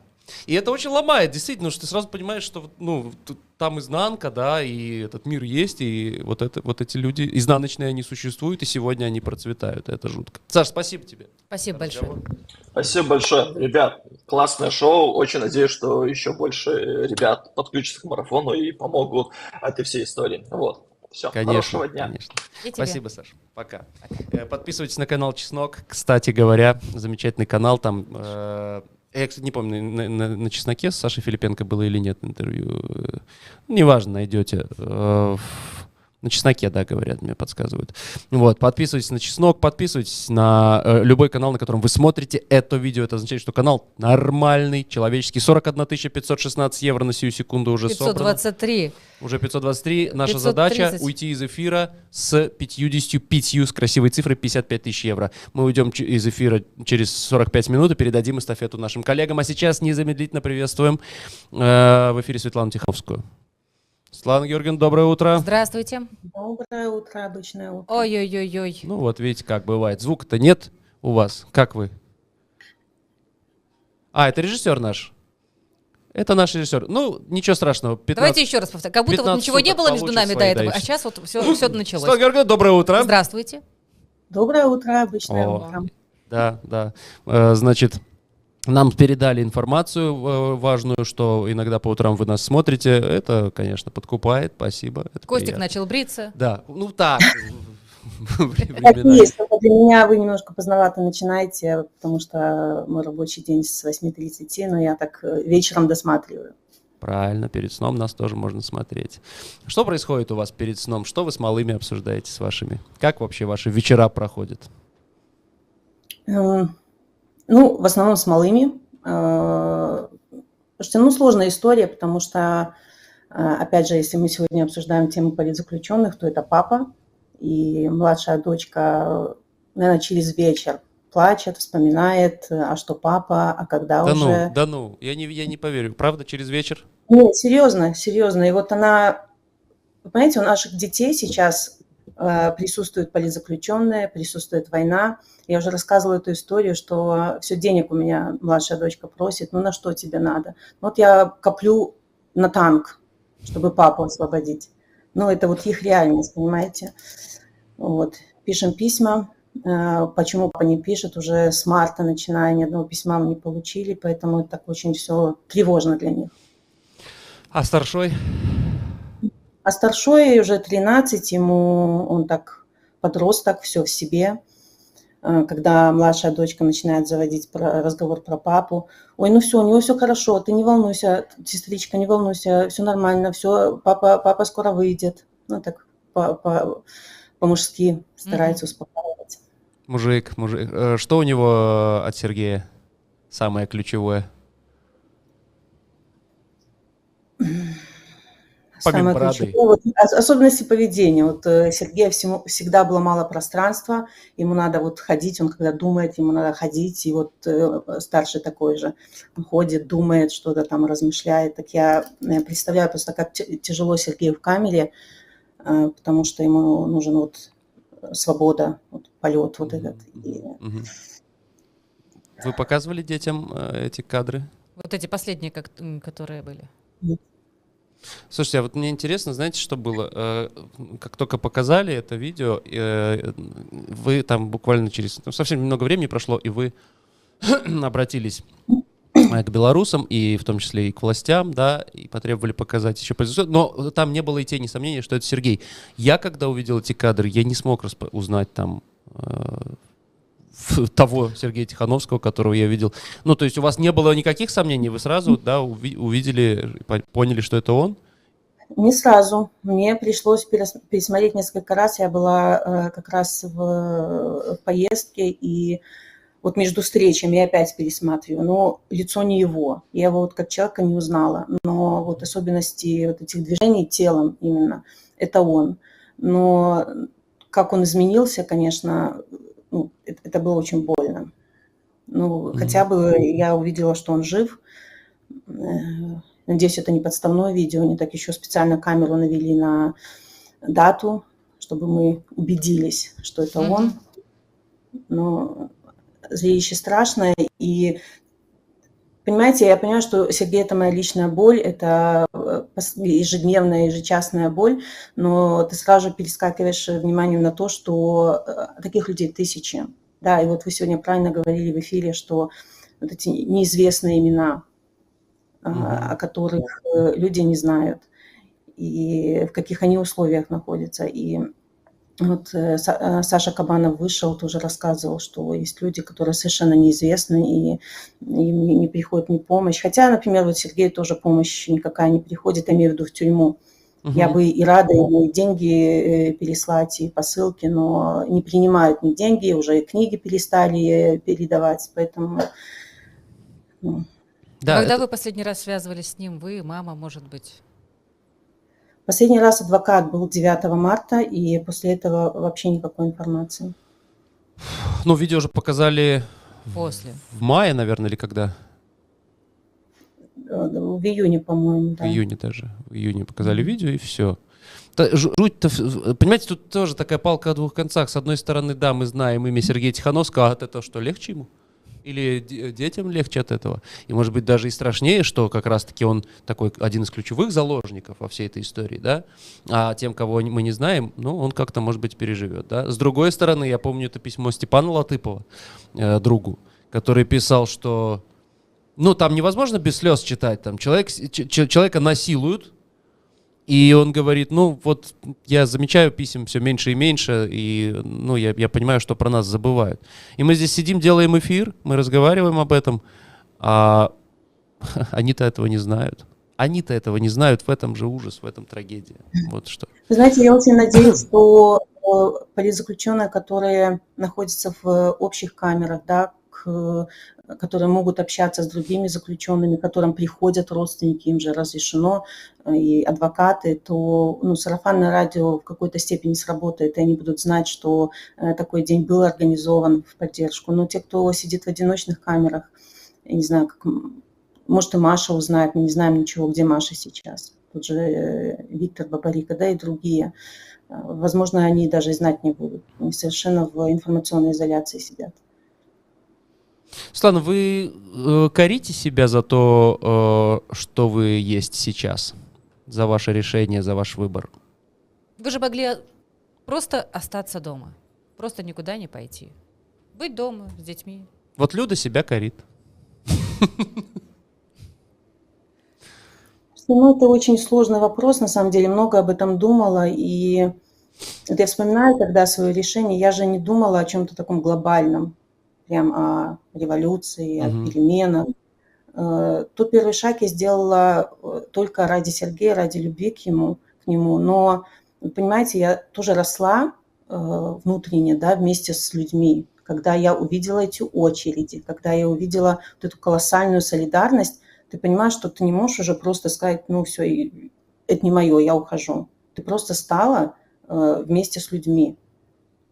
Поэтому в какой момент я приняла неправильное решение? Когда мне поступил звонок с угрозами в сторону детей, когда я стояла, подписи отвозила в разные города Беларуси, потому что все доверенные лица уже были в заключении, и я сама это делала.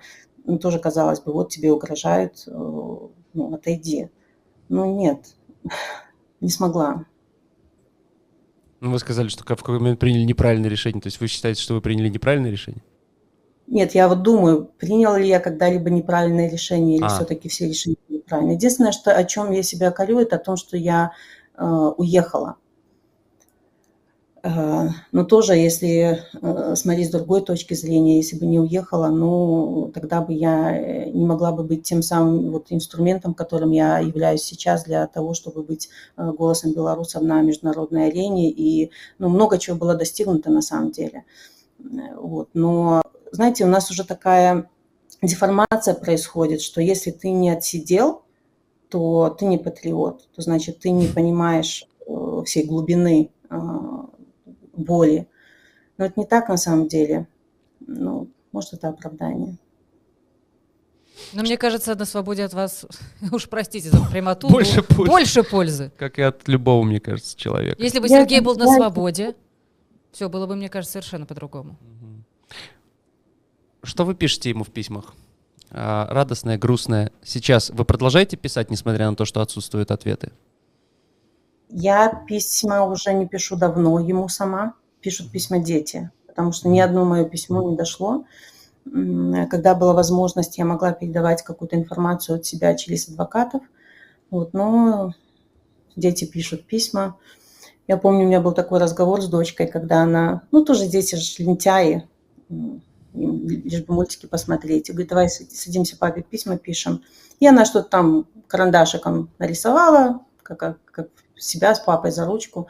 И тогда был очень серьезный разговор, когда я объяснила ей, что такое тюрьма. Я говорю, вот представляешь, папа сидит в серых стенах, бетон, он не видит солнца, он не видит деревьев, и он получает от тебя вот такой вот карандашный рисунок. Ему нужны краски, ему нужно понимать, да, чтобы он не забыл, как выглядит мир. Наплакались, но уже с тех пор она рисует ему красочные рисунки, где обязательно вся семья вместе. Вот последнее письмо отправила я ему вчера.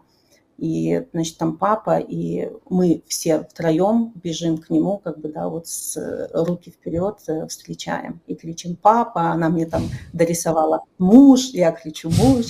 Ну, это, да, очень мило, но вот, ну, вот она себе так представляет, да, эту встречу. Это, да, это и мило и одновременно ужасно. Но Да. пожелаем и вам, и всем, кто оказался в такой ситуации, чтобы как можно скорее вы бежали друг навстречу другу и кричали «муж», «жена», «папа», «мама» и так далее. Спасибо вам за то, что подключились к этому эфиру. Спасибо большое. Константин, я вот хотела, знаете, вы сказали, что вы хотели бы, чтобы мы собрали там 200 тысяч хотя бы, да. Я как-то так разозлилась на этом моменте. Я потом себя остановила, но думаю, ребят, по нашим данным, около 500 человек как минимум выехали после 2020 года. И если мы не соберем хотя бы от евро, от доллара, от каждого человека, ну, это покажет нас не с очень хорошей стороны. Так, то есть, получается, какая сумма вы имеете в виду? Ну, у нас 500 тысяч уехало, так? 500 тысяч? Да, и это не учитывая тех, кто выезжал раньше, это не учитывая бизнесы, которые могут задонатить не только по 1 евро, а чуть-чуть больше. Потому что евро может задонатить каждый. Как бы ни была тяжела ситуация, ну, это просто обязанность каждого показать вот эту силу солидарности. Поэтому я очень надеюсь, что просто люди еще не стали, все суббота, но у меня вот такая планка. Потому что ну, людям что ж. нужно... Это тоже, это правильно, я считаю. Почему нет? Это правильно. Да, ну, 200 тысяч, я почему-то, знаете, как... Мы просто как, мы взяли из головы марафон. по нижней границе, чтобы потом здорово обрадоваться. Смотрите, как мы круто собрали. Не, ну если россияне не собрали там больше 400 тысяч, а их-то все-таки побольше, чем нас, белорусов, я подумал, ну, да, все такое. Вот, но с другой стороны... ну, просто не может же каждый задонатить. Ну, не может же каждый. Ну, не может. Ну, потому что уехали дети, уехали пенсионеры. Здесь, в Варшаве, полно тех, кому просто самим нужна помощь. Как бы, тут, понимаете, ну, вот люди уехали и сидят там, не знают, куда им приткнуться, потому что у них нет денег на какой-то угол, там, не говоря уже о чем-то, да, каком-то, да. Вот, поэтому, ну... Не знаю, мне кажется, вы так утопически смотрите на всю эту ситуацию, на всю эту историю. Просто я верю в белорусов. Я очень сильно верю в нашу силу солидарности. Тут нам с вами спорить не о чем. Так она и есть. Она и есть эта сила и эта солидарность. Ну и вот к этой минуте 48 438 и продолжает расти. Окей, спасибо, Светлана Георгиевна. Спасибо вам огромное. И спасибо, да, еще раз. И заранее спасибо каждому белорусу, который сегодня внесет свой вклад в наше общее дело. Хорошего дня. Спасибо и вам тоже. Не так. Хорошего дня, господин президент. Госпожа президент. Что это я уже... Соберись. Да. Я понимаю, что все мужчины теряют голову перед красивой женщиной. Значит, что мы продолжаем наш марафон. Напомним, что донатить можно по ссылке в описании и по квадратику с QR-кодом. И если вы находитесь в Беларуси, пожалуйста, не подвергайте себя, свою жизнь, свою свободу опасности. 1000 евро задонатили. Кстати, вот хорошую мысль высказала Тихановская сейчас. Бизнесы же есть. Столько бизнесов переехало, столько айтишек, столько компаний, там, я не знаю, которые именно там продуктовые, которые небольшие, там, и ПАМ, и Wargaming, а именно вот такие компании, где сидят 5 айтишников И делят Соломоновые острова уже. Расчерчивают Вселенной управляют. Космос у них там. Юпитер Давайте, летит ребята, туда, куда надо. Вы же полное право имеете задонатить. 1000 евро только что пришло. 1000 евро. Вот это круто. И смотрите, 2000 зрителей только на нашем эфире. Ой, блин, приятно, капец. Если вы поставите лайк этой трансляции, и неважно вообще, где вы ее смотрите, абсолютно на каком ресурсе, вы поможете продвижению этой трансляции дальше, вот этому разветвлению, да, и все больше людей к нам подключится. То, что Тихановская говорит, 500 тысяч уехало, не все смотрят, только 2000 пока что смотрят. 2000 у нас. Да, только у нас. Какое-то количество на Белсате, какое-то количество... На Еврорадио том же. На Еврорадио, Везде, конечно. Вот, всем огромное спасибо. Продолжайте донатить, друзья мои. И единственное, что важно напомнить, если вы в Беларуси, нет, мы не можем ничего с этим сделать. Если вы не в безопасности, не надо донатить. Не надо, они там все отслеживают. Если вам очень хочется попросить того, кто может сделать это безопасно. Да. Например, того, кто находится за границей. Да. Вы потом как-нибудь рассчитаетесь. Ну а у нас на связи наш следующий гость, Кирилл Волошин, предприниматель, инвестор, соучредитель Тутбай. Кирилл, здравствуйте, доброго вам утра. Доброе утро. Доброе утро. Ну, хотелось бы с вами, конечно, обсудить... Да, у нас сегодня такие музыканты, политические заключенные. У нас были там Саша Ивуленко, сам политзаключенный, и он представлял там категорию спортсмены. Вот была президент у нас в эфире. Вы, скажем так, от прессы, от журналистики, да? Как удалось... Ну, кейс Тутбая, конечно, нас больше интересует. Как удалось выкупить некоторых журналистов? Были ли там какие-то истории, например, из разряда «шли по болотам», «ползли»? Так, ну, давайте я, если вы позволите, не буду в эти истории углубляться. На самом деле, достаточно официально процесс происходил. Вот, то есть обвинения были тоже официально предъявлены, вы их все видели. Вот, обвинения нелепые, не соответствующие абсолютно реальности. Вот, но ущерб государство насчитывало, условно говоря, около года.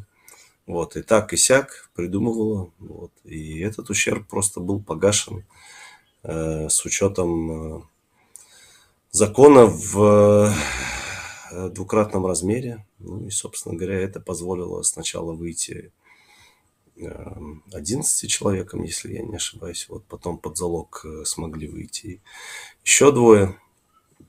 Вот. Ну и, как вы знаете, к сожалению, остались со сроками по 12 лет главный редактор Марина Золотова и генеральный директор Людмила Чекина. И в понедельник будет апелляция, на которую ни у меня, ни, думаю, у родственников нет никакой надежды. Вот, поэтому, к сожалению, какими-то историями про болото вас не порадую. Ну, вряд ли бы вы нас порадовали этим. Ну, так, любопытство ради. А что сейчас известно о Марии Золотовой, о Людмиле Доходят Чекиной? какие-то сведения. В каком состоянии? Что там со здоровьем, я не знаю. Да, доходит ли что-то? Ну, я надеюсь, собственно, наш эфир не испортит эту ситуацию, поэтому я тоже не буду много подробностей говорить. Собственно, и самих-то подробностей довольно-таки мало. Вот, со здоровьем более-менее терпимо. Зрение, конечно, упало. Ну, были какие-то хронические заболевания, обострявшиеся. Но, слава богу, была возможность передать туда лекарства. Но в целом девушки по-прежнему не теряют бодрости духа, вот, той смелости и веры в хорошее, которая у них была, из которой они работали. Вот, я думаю, это главное. Но, к сожалению, вот, скоро они переезжают в колонию. Вот, возможно, усложнится общение с ними. А вы говорите о зрении, это вы имеете в виду их обеих, и Марию и Людмилу? Ну, у Марины и не было хорошим зрения, вот, но да, у обеих. Как вообще вот Вот, репрессии... Да. Насколько это можно, да. Насколько можно, то есть насколько позволяют условия и как там, начальствующие над ними. Начальствующий элемент. Да, элемент. Надзирающий элемент. Надзирающий элемент. О состоянии дел, в принципе, в средствах массовой информации. Вот вы сегодня на канале там... Да, мы считаем себя независимым медиа, но мы за границей. И таких полно. У нас вообще есть шансы восстановить нормальную функционирующую журналистику в Беларуси? Или это погребено настолько глубоко, что потребуется десятилетия? Вы имеете в виду потом? Да, конечно, не сейчас. Сейчас как бы мы не начинаем. Конечно, конечно, конечно есть, собственно говоря, вот эти независимые медиа, которые сейчас живут, наверное, в 99% случаев на донаты. И они, слава богу, еще остались, и журналисты при них остались. Не все же переквалифицировались. В кого там в управдомы сантехники и медсестер и медбратов, как недавно мы тут прочитали. Прошение Вот, Булка. да, как Булка. Вот, с одной стороны. С другой стороны, я не очень, на самом деле, понимаю, что происходит с журналистикой сейчас в Беларуси. Я имею в виду с теми, например, молодыми людьми, которые заканчивают журналистский факультет. Вот, по моим сведениям, многие из них, не брезгуя, распределяются туда, куда могут. Вот, а куда могут, как вы понимаете, Куда надо. чистым местом, да, назвать очень сложно. Я, извините, вот, может быть, вас повеселю, обнаружил на телеграм-канале АТН, да, «Белорусские новости». Вчера новость о том, что в этот день был освобожден Брест. Как вы думаете, от кого? От войск НАТО. Да, а в скобочках написано, так раньше называлась гитлеровская армия. Сначала НАТО назвали, потом гитлеровская армия, а потом снова НАТО. Не, мне кажется, это не недостаток образования, это такой троллинг толстый. Ну, они попытались пошутить. Но не может же быть настолько тупым. Может. Мне кажется, Какие может. шутки? Мне кажется, может. Абсолютно это рассчитано. Я назвал это новости для имбецилов от олигофренов. Понимаешь, кем они считают белорусов, раз пишут такие новости? Ну так же и есть. Черт его знает. Смотри, вот в такую журналистику распределяются теперешние молодые журналисты. Есть И еще как прослойка. это повлияет? Прослойка такая вот вроде онлайнера, например. Ребята, которые, они когда-то поставили себе такой барьер, да, не переходить там в какие-то политические темы, не обсуждать и так далее. Вот они сегодня занимаются. А есть, да, но это внутри Беларуси, а есть вот мы. Как вы думаете, то, что сегодня происходит с журналистикой белорусской, именно с нормальной журналистикой, да, с независимыми медиа, вот весь этот процесс, успешно мы справляемся с пропагандой? Или все-таки недостает нам и количества, и ресурса? Вы имеете в виду с пропагандой государственной? Конечно. Или с пропагандой нами и вами добра? Нет. Ну, в общем, это одно и то, но скорее с государственной. Ну, к сожалению, нет. К сожалению, нас все-таки маловато осталось, и аудитории, естественно, у всех пообрезались, и VPN, и каналы за лайки, за подписки, за все остальное, штрафы и суды, это, конечно, сказывается на аудитории. Вот, но я надеюсь, да, как и Светлана Тихановская, я верю в белорусов, в то, что их вот тупой пропагандой их не взять. К сожалению, умная пропаганда, наверное, их берет. Ну, на это есть умная пропаганда. Обратите добра от других медиа. Обратите внимание на умную пропаганду. Что это вы имеете в виду? Какая это умная пропаганда? Чтобы мы развенчание, ну, не мифов такого уровня, как освобождение Бреста от войск НАТО, но даже то, что делают многие независимые СМИ, просто рассказывая о том, как на самом деле обстоят дела, хоть с Украиной, хоть с... Зайка, подожди, пожалуйста. Это еще один зритель. Это наше Хорошо, будущее. солнышко. Пусть будет. Да. Пусть Зайка останется. То есть, получается, хорошо, просто приведите пример, я не совсем понимаю, что значит. Ты пропаганда добра, понимаешь? И что? Вот. То есть мы не справляемся, в смысле, вы имеете в виду? Я не совсем понял эту мысль. Ну, к сожалению, мы не справляемся до конца, и с этим сложно справиться.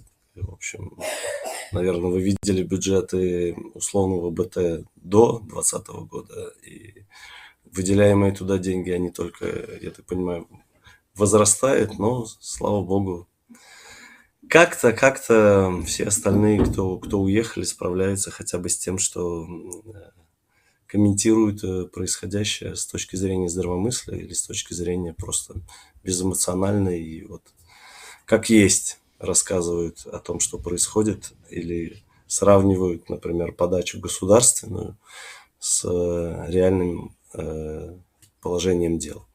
Вот, надеюсь, до кого-то эта информация доходит и хотя бы вызывает, ну, что мне кажется самое важное, да, критическое мышление, критичность мышления, да, заставляет человека подумать, заставляет человека, может быть, уже чуть-чуть отравленного пропагандой, заставляет его подумать, ну, давай я поверю на других сайтах, давай я погуглю, давай я это с кем-то обсужу, да, а не тупо сожру то, что мне подготовили на БТ, ОНТ. Вот, и в это поверю. Так Ну что вот у нас надежда онлайн. есть. Да, у нас онлайн 2000 человек сейчас смотрит, прямо сейчас, в эту секунду. Да, так обычно там по 3000 онлайн смотрит. Потом, ну, то есть мы растем, мы развиваемся, люди постоянно подключаются, что-то кто-то поделит, нет-нет, да и поделится с родителями ссылочкой. Да, у нас нет 60 миллионов долларов в год, как у БТ, да, причем эти деньги это не Лукашенко там слезу пустив из кармана даст. Нет, это ваши, друзья, деньги. Это деньги тех, кто живет в Беларуси. Да? Это деньги налогоплательщиков. Вот. Да, у нас таких денег нет.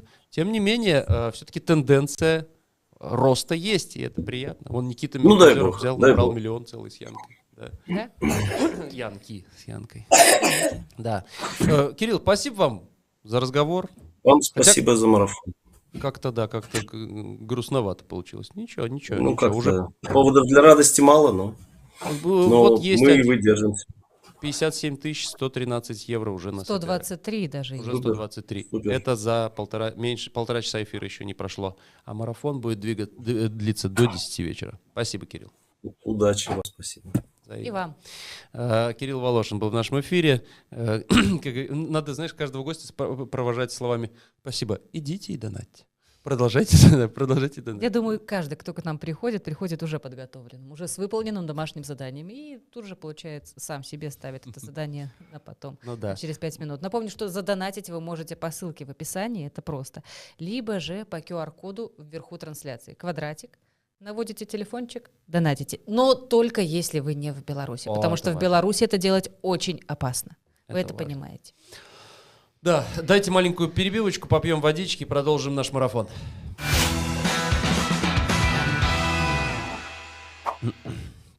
Ой, волнительно так открывать все это дело, ты же не знаешь. Волнительно. Так бы посмотрел на серьезных ребят с Белсата, и потом бы подключился, и такой уже, ну, что. Открывать, у меня даже живот болит да. от волнения. Мы вот еще ссылочка в чате у нас есть на донат, и есть в описании. Ты все это сказала, еще раз проговорим, по QR-коду можно тоже. Кто в Беларуси, лучше не надо, если только вы не крутейший какой-то там спец, который может водить за нос всякие Кого угодно, губопики и прочие эти все террористические организации. Вот, поэтому лучше просите тех, кто находится за границей. И еще очень важное объявление. В чат нам не надо донатить. Ребята, пожалуйста, не сегодня. Потому что нам нужно будет делать двойную работу, перечислять это Да, все туда. Да. И Артем вот Станкевич 10 злотых задонатил за вольную Беларусь, свободу политвязню. Артем, лучше... мы вот туда. очень благодарны, но лучше Хотя- сразу туда. Хотя были такие ребята, которые написали, а что вы думаете, я не могу донатить и туда одновременно? То есть и нам хотят, понимаешь? И Но все туда, равно и это туда. получается правило двойных донатов. Все, что приходит сегодня нам, мы отдаем на помощь политвязням. Конечно, конечно. При всей нашей бескорыстной любви к деньгам, как говорил Остап Ибрагимович Бендер. С нами на связь выходит Никита Мелкозеров. Выходит? Не знаю. Уже тут такая. Конечно. Привітання, О, Микита. вітаю, вітаю. Здоровки, здоровки. Ну. Микита, слухай, ти журналіст, ти розмовляв шмат з ким, і у тим ліку були у тебе і політв'язні, так? Може, розповідеш нам парочку історій, коли тебе перевернуло? Ну, ось. Ти ж гэта ўсё пропускаў праз Эмацыйна. сябе. Так. Як слухаю, ну інакш немагчыма. Конечно, я не умею інакш. І я. Слухайте, насамрэч, да, вельмі кепска атрымліваецца, ну, как бы паразмаўляў з чалавекам і пасля пайшоў. Тым больш, што калі спецыфіка падрыхтоўкі, яна такая даволі доўгая, так? І ты з чалавека, ты шмат пра яго чытаеш, яго нейкія не веды, там, перайманні, яго фейсбукі і гэтак далей, гэтак далей. Я думаю, што меня сапраўды разваліла вельмі моцна пасля Даши Чульцовай, Таму што, напэўна, можа быць, у гэтым шэрагу гісторыі пра палітвязняў яна была першая. У нас трымалася такая весна, нават зіма палітвязняў. Гэта Тыльцова, Кабанов і Вулін. І тая атмасфера, я, конечно, разумею, што гэта было такой уже пачатка вітаміноза, нам всем уже хацелася нейкага солнышка, но мне у пэўны момант падалося, гэта выключна мае меркаванне, спадзяюся, што Даша все нармалёва, што яна ў гэтым вітамінозе жыве прыблізна пасля выхада з турмы. І для мяне, конечно, самае страшнае пытанне гэта ў якім годзе ты жывеш чалавека. І калі ты разумееш, што вельмі малады чалавек губляе свой час і кажа, што вось меня затрымалі ў 20-м, я в 20-м і жыву. І гэтая хуткасць, з якой ён будзе набіраць сябе жыццё, вяртаць яго, гэта, конечно, дзіўна. Ну, з Дашай там такі быў згустак, напэўна, я сканцэнтраваўся на тым, што яна кажа, што я не магу размаўляць з людзьмі, якія не перажылі мой досвед. Я не магу там себе знайсці зараз, просто нават не думаю пра нейкія там романтычныя стасункі, і всей галавой сваёй я ў тэме ў зэзе палізнявольных. То бок, адчуванне нейкай цемры унутранай, яно было для мяне такім вельмі шакуючым. Я памятаю, што мы калі ўжо даснімаліся, трэба было мне запісаць пачатак-канчатак, мои гэтыя стендапы. Я памятаю, што мы паспрабавалі так абняцца неяк так, ну, то бок у мяне быў такі пасыл, я звычайна, у мяне тактыльнага няма, но мы прыйшлі, папрацавалі, разышліся. У мяне быў такі пасыл, што неяк там, не ведаю, падтрымаць мне захацелася, вельмі неловка, неёміста ў нас гэта атрымалася, і мы разышліся. Але я спадзяюся, што вось менавіта ў Дашы гэта все зараз добра. То бок, ёсць такі стыль сацыялізацыі вельмі і вельмі цяжкі. То бок, да пытання, як я выходзіў таксама з такога вось спрыняцця і з такой вось дэпрэсіі наконт колькасці палізнявольных і наконт таго, што, ну, гэта ж не там, не ведаю, колькі ў нас зараз пішуць, там, каля 1500, так? І гэта ж сем'і вакол гэтых людзей. Гэта, то бок, ну, там 2-3 чалавека зверху, то бок, гэта гісторыя не пра 1500, гэта гісторыя пра там некалькі тысячаў, 5-6 і гэтых далей, і гэта жудасна. Я думаю, што меня з гэтай гісторыі, то бок то, што па-рознаму людзі могуць выходзіць са свайго гэта з ПТСР-ам гэтым сваім змагацца, меня вывеў, напэўна, Кабанаў. Таму што ніхто так бадзёра не паказваў сваіх шнары на руке і не распавядаў, як ён рэзаў сябе вены, як гэты чалавек. Ну, то бок, ну, гэта жудасна з іншага боку. То бок, чалавек дзежурна, па-руску кажучы, распавядае пра тое, як ён рэзаў свае вены. Ён дзежурна распавядае пра то, што рэзаць вены – гэта такая форма камунікацыі з кіраўніцтвам калоніі. І гэта, как бы, ну, гэта частка нашага жыцця, але тое, ну, наколькі ён быў зараджаны, калі ён выйшаў з турмы, наколькі ён хацеў жыць, хаця пры гэтым я павінна значыць, што Даша Часова таксама была максімальна накіравана на тое, каб з'яўляліся працэсы нейкія і праграмы рэсацыялізацыі гэтых палізняволеных. І дзякую, ну, і наколькі я разумею, ўжо крышачку лепей у гэтым дачыненні пачынаецца ўсё. Карацей, Кабанов быў супер зараджаны, супер энергічны, хацеў працаваць, і гэта было здорава. Ну, і вось весну мы зафіналілі з Івуліным. Ну, Івуліна я назіраю, так сталася, не ведаю, на шчасце ці на жаль, я назіраю амаль што онлайн, таму, ну, на трэці тыдзень проста, ну, ёсць меркаванне пра тое, што там даюцца гэтыя выпатрабаванні памоцы чалавека. Не для ўсіх падыходзіць, ну, але для Сашы падыходзіць, таму што Саша ўжо на трэці тыдзень у нас разбіраўся, дзе ў Варшаве піць каву, дзе не піць каву, ўжо все. І мы ўжо жартавалі, што выйшаў палітвязень, піў незразумела што, тут ужо выбірае, якой круасан яму есці і гэтак далей. Но гэта гісторыя пра вось такого вось чалавека. То бок, але ён толькі што быў у нас у эфіры, Саша, і ён можа яшчэ застаўся, слухай цябе. І ён зараз табе насуе, таму што... Мне не страшно, я не боюсь. Не, говорю, што даганяе яго зараз вось. Магчыма, але я ж табе кажу, вось першыя месяцы вось даволі свежымі, то бок, да, это гучыць так спажывецкі, то бок гэта было 3 вельмі розных рэакцыі. І яны так ці інакш прысутнічаюць.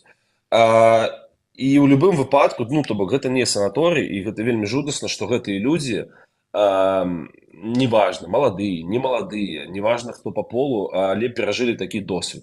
Усе гэтыя трое людзей, якіх я пералічыў, гэта людзі актыўныя, гэта людзі, якія развіваюць у тым ліку беларускі YouTube, гэта мае калегі, і мне вельмі шкада, што яны зрабілі свой час у беларускай турме. Мяне ведаеш, што ўразіла вось глядзі, вельмі цікавыя две рэчы. Вось ты распавядаеш пра Чульцову і пра Кабанова, і адзін расказвае табе, як ён вярэзаў вены, ну так, як ты кажаш, дзежурна, а другая гэта зусім іншая. Ты вось не ведаеш, калі табе прыляціць, калі ты глядзіш гэта інтэрв'ю. Ну ты не ведаеш, з якога боку яшчэ цябе можна там закрануць.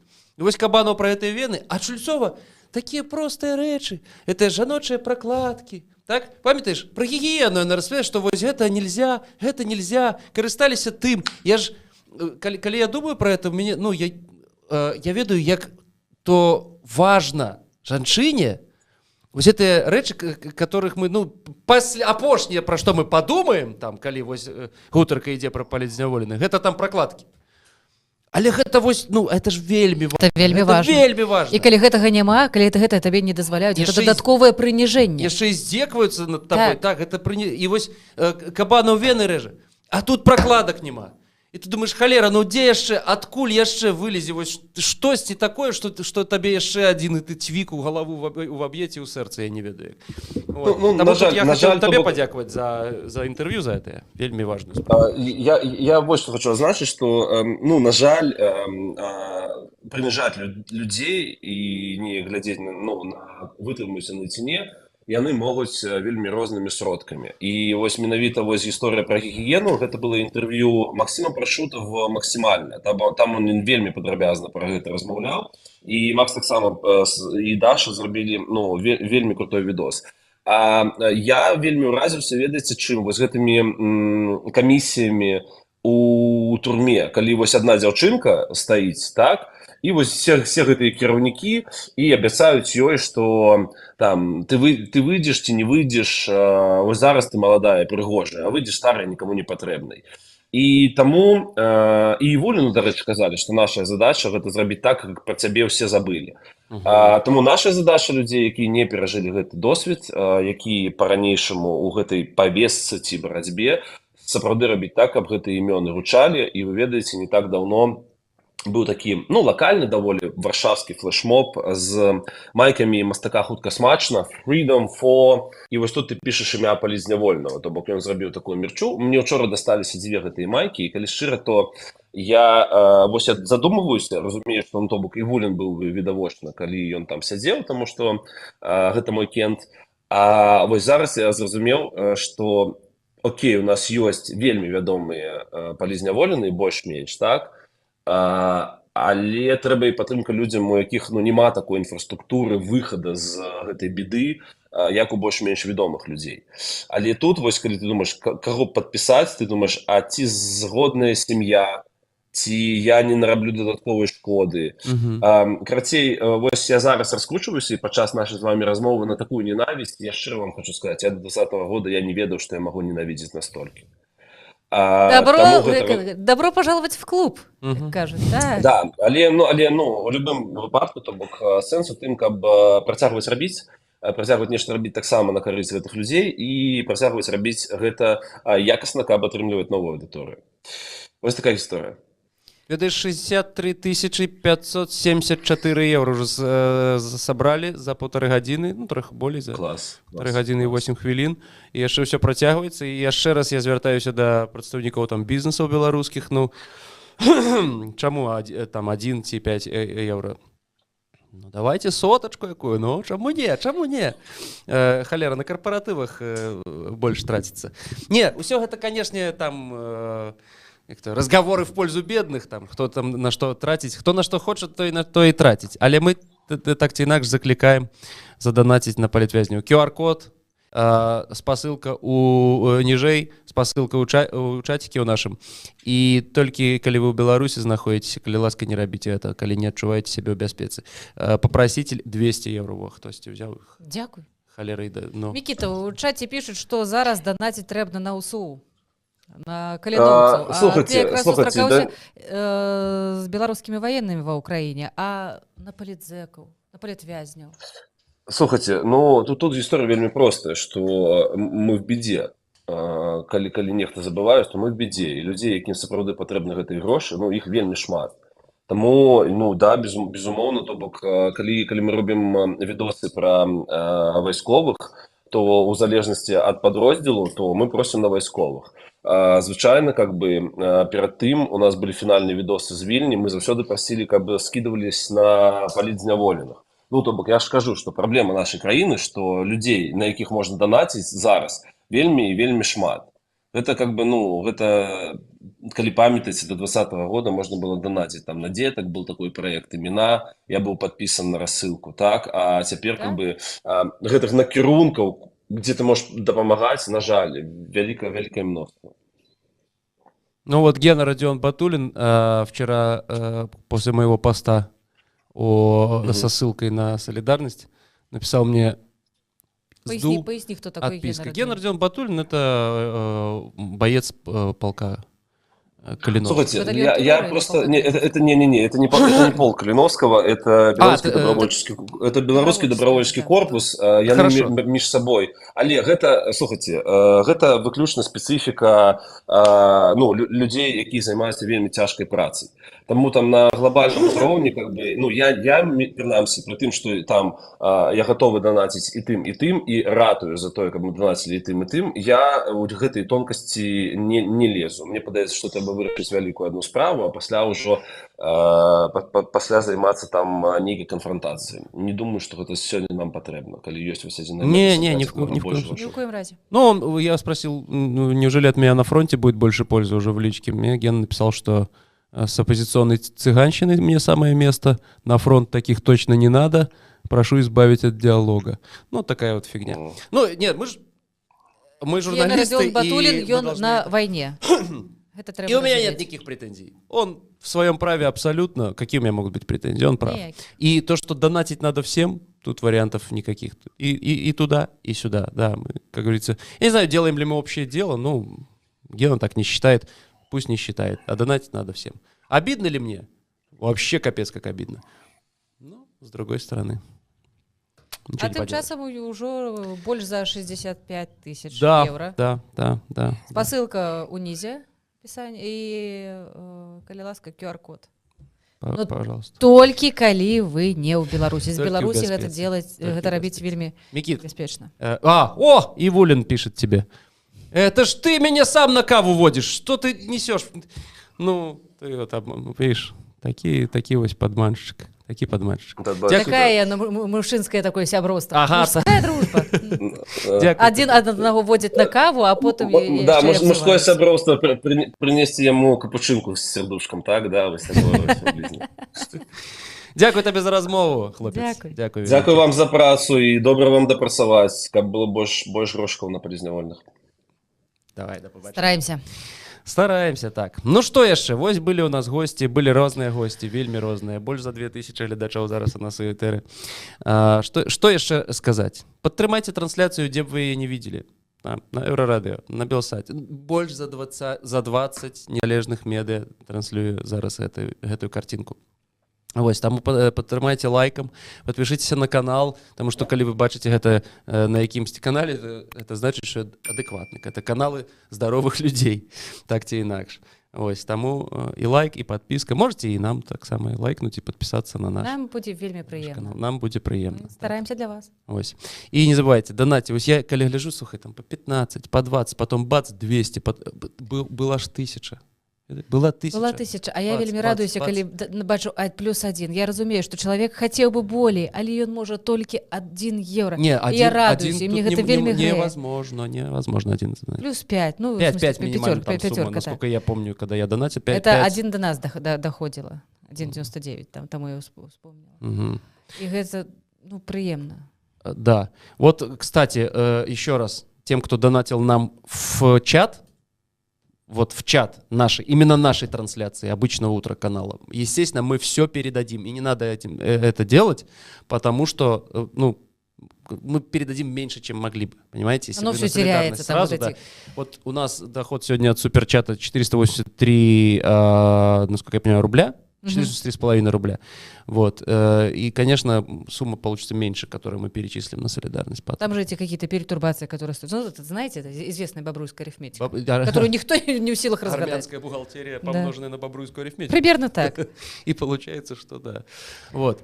Спасибо огромное всем, кто с нами сегодня проснулся, всем, кто подключился к этой трансляции, уже задонатил. Мы видим, что... Я не ожидал такого результата, честно.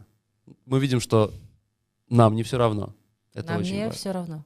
Это Люда Милославская. А это Костя Каверин. Мы заканчиваем наш эфир. Начали, как начали. Самых слабых обычно ставят в начало. С Богом. Передаем слово нашим коллегам из Маланки. Живе Беларусь и слава Украине. Будьте здоровы. А политзекам вот сейчас скажем, передадим им привет и слова любви. Они выйдут, посмотрят и порадуются. Дякую вам. Счастливо. Пока. Пока.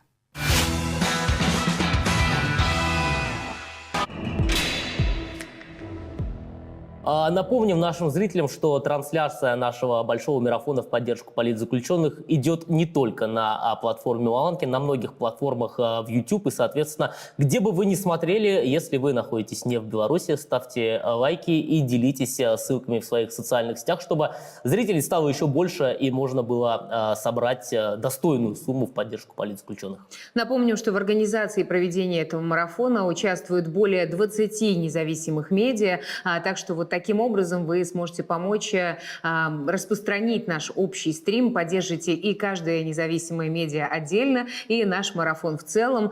Более того, вы сможете поддержать и медиа, которых также затронули репрессии в Беларуси. Напомним, что среди политзаключенных немало наших коллег-журналистов, которые уже признаны узниками режима. Ну а тех, кто помогает политзаключенным и сражается до конца за их свободу, мы поговорим далее с адвокатом Марией Колесовой-Гудилиной, которая работала по так называемому делу Тихановского. Мария, добрый вечер. Добрый вечер. Мария, конечно, новости о многих политзаключенных родственники и общественность раньше могли узнавать только через адвокатов. Сейчас многие, увы, лишены лицензии, некоторые свободы, некоторых адвокатов, юристов выдворили из страны. Вот какие способы связи с политзаключенными еще доступны? Как лучше всего поддерживать коммуникацию в нынешних условиях? Ну, давайте сразу начнем с того, что есть разница между, скажем так, где находятся политические заключенные, потому что политическими заключенными бывает, что признают людей, которые все еще находятся под следствием. Они находятся в следственных изоляторах. И с ними, ну, скажем так, связь лучше, чем с теми, кто находится в исправительных колониях. Да, бывает так. Конечно, информация – это сложно, и мы понимаем, что получить информацию о состоянии, о том, в каком состоянии человек находится в исправительной колонии, это один вопрос. Но если в следственном изоляторе, то у адвоката, в принципе, больше возможностей попасть туда, и родственники с большей долей вероятности получат какую-то информацию. И, может быть, дойдут какие-то письма, потому что это важно писать письма. Другая ситуация, когда человек попадает в исправительную колонию, и мы чаще всего не знаем, что с человеком, туда не допускают адвоката, и мы знаем о нескольких случаях, когда адвокаты не могут месяцами туда попасть, мы не знаем о состоянии некоторых политических заключенных. И, на мой взгляд, будет логично и правильно констатировать тот факт, что это делается с какой-то целью. С какой-то целью не пускают адвокатов, и мы можем только говорить о том, что если адвокат туда не может попасть, то, вероятнее всего, по моему скромному мнению, там совершается преступление прямо сейчас. То есть там, на мой взгляд, пытают людей, и что с этим делать? Об этом нужно говорить, как информацию от них получать, нужно пытаться. Каждый конкретный случай, он особенный. Сказать, что есть универсальное средство, его нет. Но главное не останавливаться в том, чтобы пытаться каким-то образом связаться, писать письма. Вот примерно как-то так. Еще, конечно же, есть отдельная категория, когда людей задерживают в самом начале по административному делу, и чаще всего адвокат не имеет доступа тоже туда. Поэтому что в данном случае делать? Ну, естественно, многие спрашивают, имеет ли смысл нанимать адвоката по административному делу вообще в принципе. Ну, давайте будем честными, что это единственное лицо, которое может поучаствовать в административном процессе или хотя бы увидеть через камеру о том человека, в каком он состоянии более-менее, произвести определенные процессуальные действия и каким-то образом защищаться. Поэтому я все еще настаиваю на том, что адвокат все еще не почтальон, и рассчитывая на добросовестность своих коллег, которые, я считаю, все еще остались в Беларуси, которые честными являются, соответственно, я думаю, что если правильные действия будут ими совершаться, ну, как бы, и да, они будут продолжать бороться против таких, скажем, таких случаев, вообще, в принципе, системы вот этого беззакония, недоступа, и мы как бы тут множество стадий, нужно понимать, что вообще, в принципе, доступ адвоката – это такое базовое право у заключенного, и когда его лишаются заключенные, тут уже как бы сложно еще какие-то вежливые слова подбирать, на самом деле. Вот. Такой сложный, но многовекторный вам ответ. Ну вот по поводу того, что адвокат все еще не почтальон, а публичность все еще на пользу или уже во вред? Просто часто бывает, что родственники сами не хотят о том, чтобы придавать огласке дела, считая, что это только навредит. Вы знаете, на самом деле нет такой статистики о том, что публичность навредила или нет.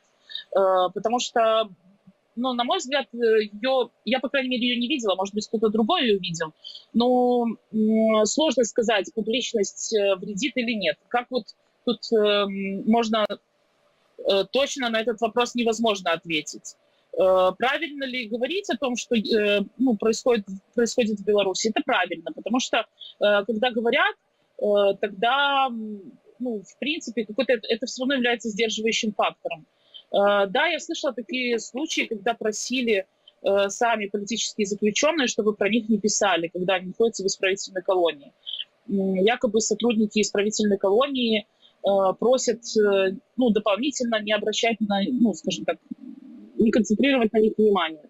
Но я думаю, что здесь все-таки выбор должен быть за политическим заключенным, прежде всего, как он к этому относится, если к нему все-таки доступ есть в исправительной колонии. Я думаю, что должен спрашивать его. И здесь нет универсального средства сказать, что нужно публичить, не нужно публичить.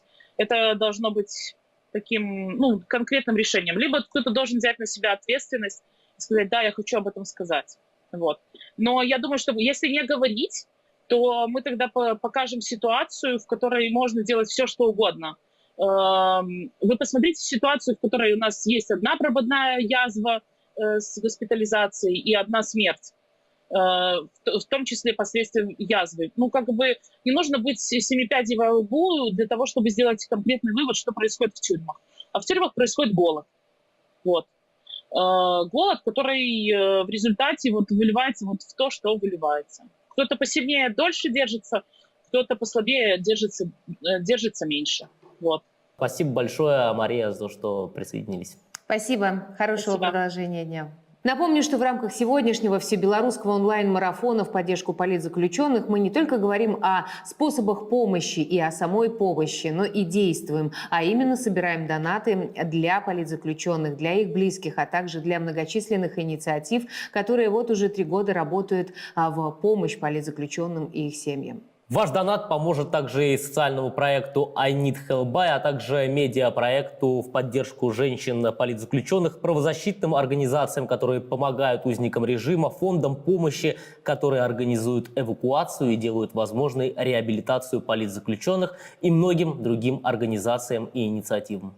Переходите по ссылкам в описании, там вы сможете поближе познакомиться со многими инициативами. Ну а мы уже приветствуем в этой студии нашу следующую гостью, психолога Анну Матуляк. Анна, здравствуйте. Добрый день.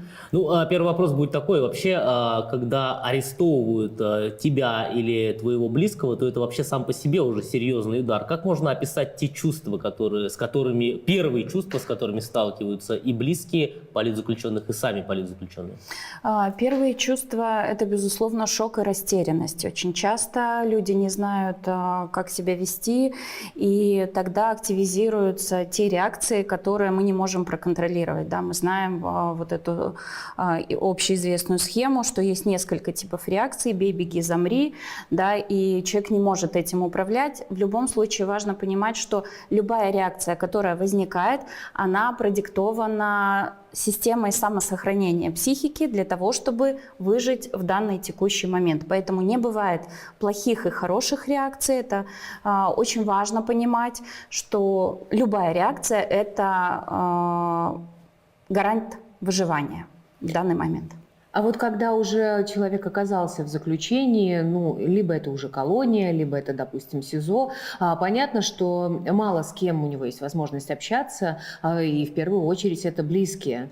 И тут тоже, мне кажется, многие близкие оказываются в шоковом состоянии, не зная, что сказать, о чем написать, если речь идет о письмах или там, когда идут встречи, как не расстроить, как поддержать, а не выбить из колеи того, кто оказался в заключении, как общаться близким? Да, это на самом деле сложный момент, потому что есть такое сложное переживание в этой истории, как злость, которую испытывают и те люди, которые попадают в тюрьму, и их близкие. И с одной стороны, она легализована на систему, на тех людей, которые эту систему представляют. С другой стороны, это чувство сложно испытывать, потому что его невозможно реализовать на того, кто его вызывает. И тогда оно либо разворачивается на себя в виде аутоагрессии, либо, естественно, достается самым близким. Это с одной стороны. С другой стороны, злость, как естественное чувство, возникает и на близких. Потому что если мы вспомним стадии горевания, одна из стадий — злость, когда я злюсь на ушедшего или умершего, да, потому что ты ушел, оставил меня. И здесь такая же история. Я злюсь, потому что, например, меня посадили, и я теперь оторван от тебя, от семьи, от детей. Да, или я злюсь, потому что тебя посадили, на мне теперь хозяйство, дети, непонятно, как оплачивать адвоката и все вот эти сложности бытовые, и не только. И здесь большая сложность в том, что это запретное чувство. Его не позволяют себе люди, потому что как я могу злиться на человека, он же не виноват, что его посадили, да, или за что я буду злиться, близкие и так обо мне заботятся, носят передачи. И вот это очень тонкое такое место, которое важно понимать, что чувства наши вне морали, нравственности и логики. Они просто есть, потому что мы живые люди, и в первую очередь важно хотя бы внутри себя их проживать и разрешать себе это. Дальше это, такая очень частая проблема неумения, незнания, как поддержать. Да, и тогда люди очень часто изолируются. Если не знают, что сказать, тогда я лучше ничего не буду говорить или писать. И тогда может возникать ощущение, что меня бросили, оставили, тем более, что там время замедляется, и система создает все условия для того, чтобы человек думал, что это действительно так, что про него забыли, что он ничего не значит, ничего не стоит. И поэтому очень важно поддерживать хоть какую-то связь. Если письма не доходят, если невозможно связаться, то можно связываться с родственниками, чтобы близкие люди, кто имеет контакт или через адвоката, просто передавал хотя бы имена. Да? Вот эти люди звонили, эти люди спрашивали про тебя и беспокоились, и эти предлагали помощь. Это то, что помогает связь поддерживать.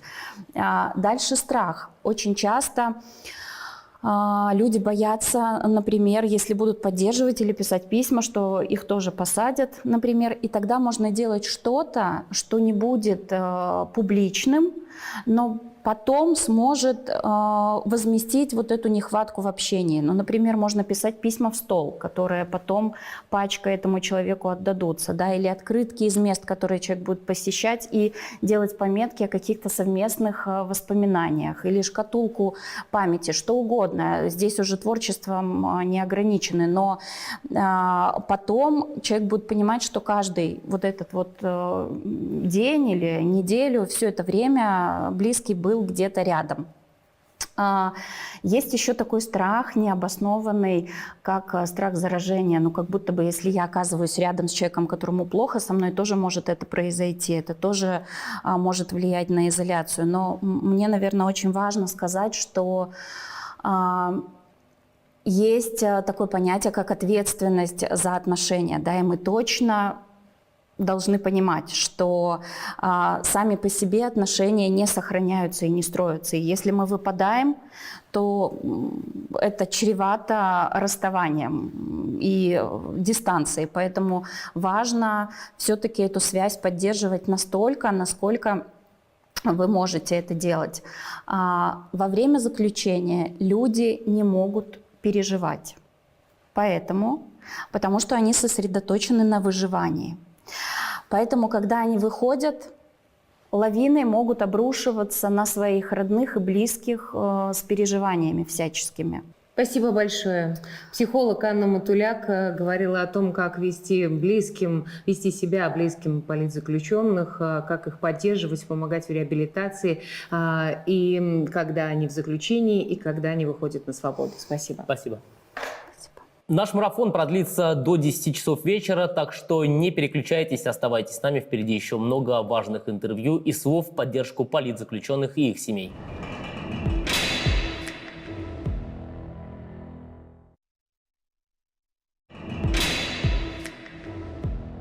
Радуя Свобода працягвае маратон солидарности с палітвязнямі, нам не ўсё одно. Меня зовут Олег Груздилович, у нас у студии Наталья Сацункевич, правоабаронца правоабарончага цэнтру «Вясна». Прывітанне, Наталья, прывітанне. Мы збіраемся с вами абмеркаваць тэму медицины, да, медычнай дапамогі ў месцах зняволення. Паводле праваабаронцаў 6 чалавек палізняволеных памерлі ў гэтых месцах і ў тым ліку ад наступстваў зняволення. Ну вот апошні выпадак — это смерть вядомого мастака Алеся Пушкіна. Я збіраю жыць доўга, дзеткі мае любяць беларускую мову, над хатай чырвона-белы сцяг, купалі, каляды ладзім. Вось гэтым стваральнымі рэчамі нават бы проста пажыць паболей і парадаваць людзей нейкімі творамі. Мастак і рэстаўратар, палітвязень Алесь Пушкін памёр у ноч на 11 ліпеня ў рэанімацыі шпіталя хуткай дапамогі ў горадні, куды яго даставілі з горадзенскай турмы. Як кажуць абазнаныя крыніцы, мастак за кароткі час схуднеў на 20 кілаграмаў, скардзіўся на боль у нырках. У шпіталь яго прывезлі непрытомнага. Падчас аперацыі ягонае сэрца спынілася. Алесю Пушкіну было 57 год, у яго засталіся жонка і 2 дзяцей. Мастак быў вядомы сваімі перформансамі. У 99-м вываліў ля адміністрацыі Лукашэнкі тачку гною, у 21-м паўтарыў сваю мастацкую акцыю. Нічого ў Беларусі не змянілася. Зноў мы бачым гэту кроў. Важны момант. В перформансе 1999 года не было этого чырвонага. І ў гэтым рэплікі этого перформанса вы бачыце. Это стаў крывавы рэжым. На 26-м годзе чалавек так кіраваў краінай, што прыйшлось забіваць людзей, каб іх загнаць у шчасце. Так што ж это за шчасце? У 20-м годзе Алеся Пушкіна за ўдзел у акцыях пратэсту супраць фальсіфікацыі прэзідэнцкіх выбараў затрымалі і жорстка збілі.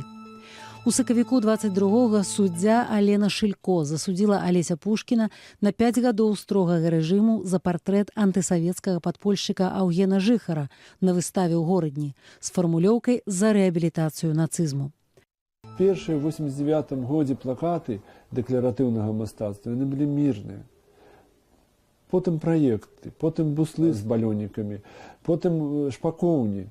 Это ж цудоўныя стваральныя рэчы. Не надо прыспешваць выбар усіх людзей. Эліта ўжо усведамляе, што нармальная гістарычна адукаваны чалавек абавязаны прызнаць гэта свята. Можа быць, і нават не мае дзеці, можа быць, у бобрскай школе вучні убачыць, як я малюю, нешта захочуць таксама маляваць, успомніць, чаму дзядзя менавіта 25 сакавіка рабіў выставу. Адзін раз у год я раблю выставу для свайго народа ў сваім мястэчку. Мне хочется сказать про эту працу, которая написана совсем недавно, 24 липня. Яна мае назву «Замежныя дулі». Сябры, мы все думаем, что у замежжы саладзейшая дулі и саладзейшае жыццё. Не, тут, у Беларуси, тут, на своей родине мы будем рабіць новое наше жыццё. И прынамсі, я гэта запаведую своим деткам. Все, жыве Беларусь! У лістападзе суддзя Александр Крыловіч пастанавіў перавесці Пушкіна з івацэвіцкай калоніі ў горадзінскую турму. Адтуль ён ужо не выйшаў.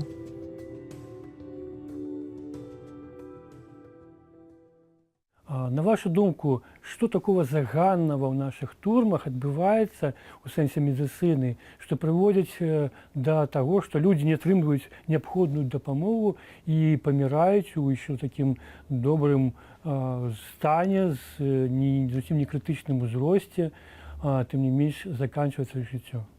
Так, тэма медыцыны падчас зняволення за кратамі яна складаная і, канешне, вельмі кранальная, паколькі звязаная ўжо з рэальнымі смерцямі людзей, яны сыходзяць з жыцця. І цяжка пра гэта казаць. Я бы сказала, што, па-першае, у кожнага чалавека ёсць права на жыццё і на здароўе. І яно гарантавана як Канстытуцыяй, так і міжнароднымі пагадненнямі, якая падпісала Беларусь.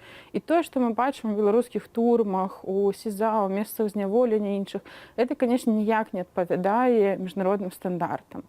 Калі чалавек знаходіцца ў зняволенні, то дзяржава цалкам нясе адказнасць за ягоны стан здароўя.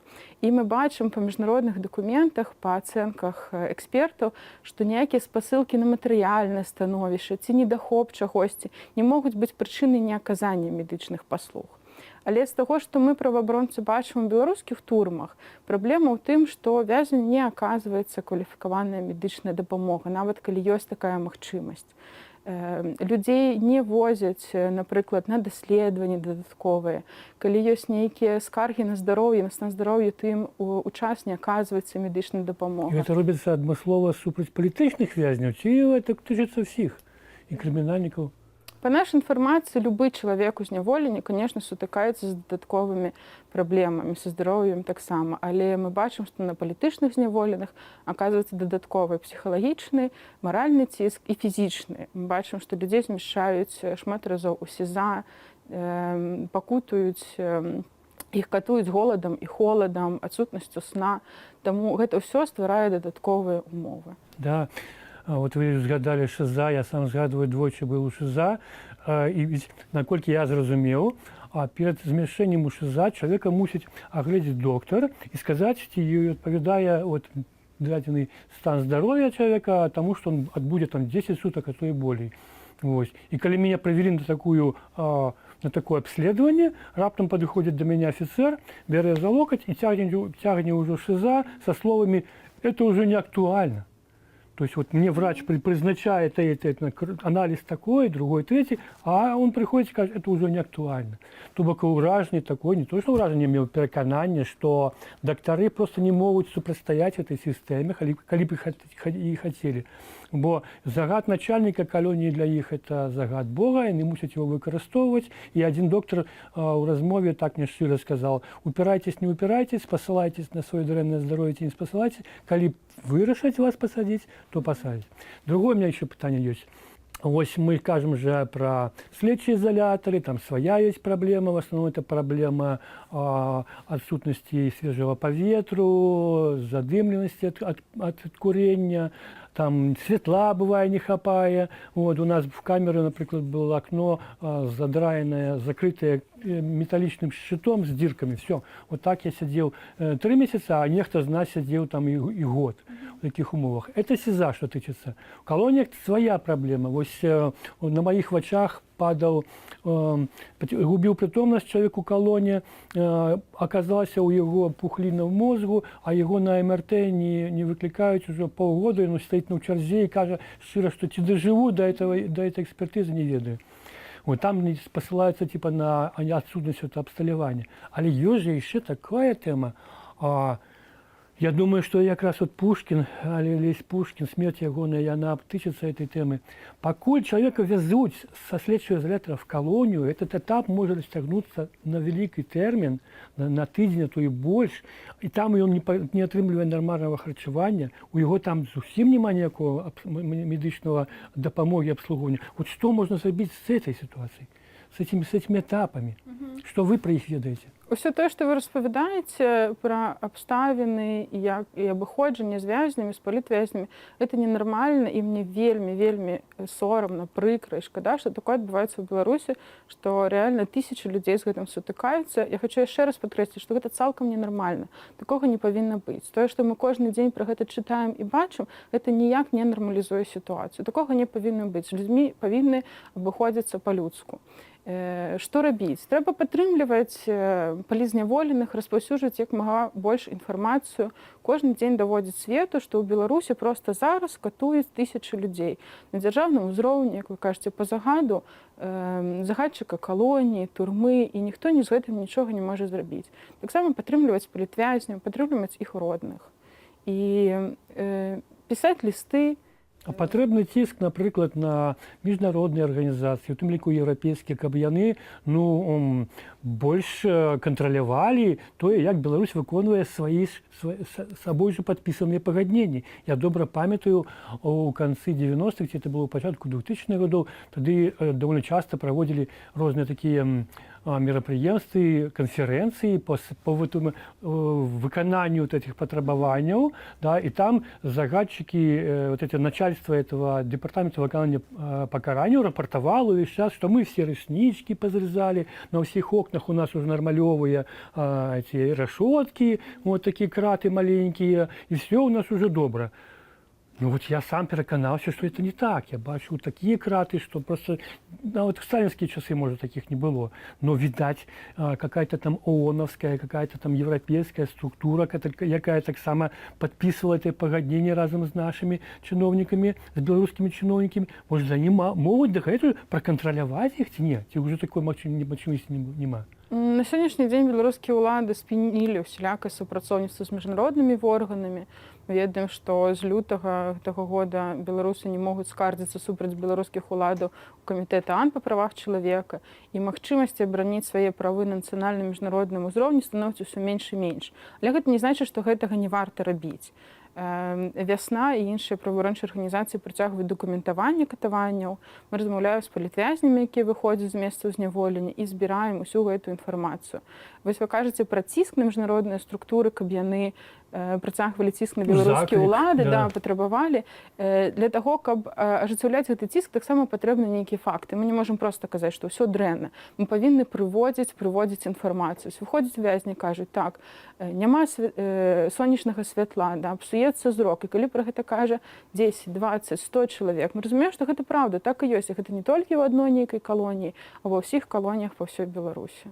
Ці ёсць нейкая праблема з тым, каб праваабаронцам цяпер, умоўным праваабаронцам, я разумею, там прыдзяржаўным, з'ездзіць у турму і самім пераканацца, што там адбываецца з медыцынай? Да гэтага часу ў Беларусі існуе інстытут грамадскіх назіральных камісій, якія маюць доступ да калоній і могуць і сустракацца з вязнямі, правяраць умовы, але яны цалкам падкантрольныя ўладам. Яны такія былі і раней, былі толькі адзінкавыя выпадкі, калі незалежным чальцам удавалася ўваходзіць туды, напрыклад, маім калегам праваабаронцаў з Магілёва.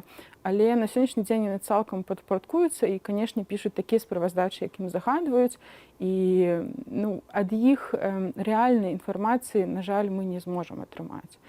Таму уся інфармацыя, што мы атрымліваем, гэта ад родных, сяброў, знаёмых і ад саміх палітвязняў, якія вызваляюцца. То есть застаецца яшчэ спадзявацца на сумленнасць нейкіх супрацоўнікаў этого адзіна, ці ў калоніях на начальства, што яны ўсё ж такі сваю працу робяць сумленна, так? Ці нема такої надії. На сьогоднішній день ми бачимо, що система пенітенціарна, вона не гуманна. Немає її задачі заховати здоров'я і життя чоловіка, на жаль. Да. І хочу звернутися до всіх, хто глядить гэты марафон. Калі ласка, падтрымлівайце палітвязню, выказвайце сваю салідарнасць, але дбайце таксама пра сваю бяспеку. Не лайкайце і не шэрце гэтыя відэа і матэрыялы, калі гэта для вас небяспечна, калі вы знаходзіцеся ў Беларусі. І заклікаю вас падтрымліваць грашыма, данаціць у марафон, але не рабіце гэта з беларускіх і расійскіх картак, бо гэта можа быць небяспечна для вас. Наталя, можна закончыць нашу размову вот этой трагедии с Олесем Пушкиным, якая нас усіх потрясла. Як вам падаецца, ці у этой гісторыі ці будуць нейкі такі лагічны канец, як суд над тымі, хто это зрабіў, хто не пракантраляваў стан Олеся і дапусціў яго да смерці. Ці можа быць, это все закончыцца зноў нейкай фармальным закрыццём справы і ніхто не будзе пакараны? Як вы думаеце? Для мяне гэта таксама вельмі асабістае пытанне. Я веру ў справядлівасць, я веру ў правы чалавека, і я веру ў тое, што усе злачынствы будуць расследаваныя, а злачынцы будуць прыцягнуты да адказнасці. І ў гэтым нам дапамагае механізм універсальнай юрысдыкцыі. Калі беларускія суды не хочуць судзіць злачынцаў, то гэта зробіць міжнародны суд і суды іншых краін. Напрыклад, зараз у Літве, у Польшы такія справы распачаты. І гэта дае надзею. Усе тыя матэрыялы, што збіраюць праваабаронцы, яны становяцца матэрыяламі крымінальных справ. Дзякуй, Наталя. А мы перадаем эстафету маратону студыі «Краіны для жыцця».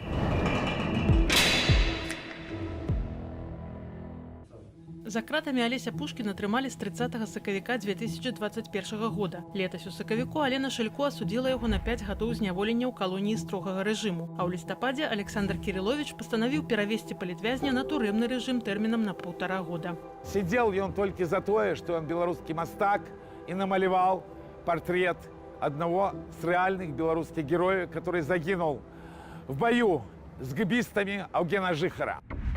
У апошніх лістах Алесь Пушкін паведамляў, што за кароткі час схуднеў на 20 кілаграмаў і меў праблемы з ныркамі. Але рашэнне пра лекаванне зняволенага прымае не санчастка папраўчай установы, а аператыўны работнік, кажа былы палітвязень Александр Кабанаў. Без ягонай станоўчай характарыстыкі лекаваць вязня не будуць, не спрыяюць здароўю і умовы ўтрымання. Нехватка витаминов очень сильная, и плюс сами, ты все время находишься либо в камере, жарко, там будет жарко, там будет душно.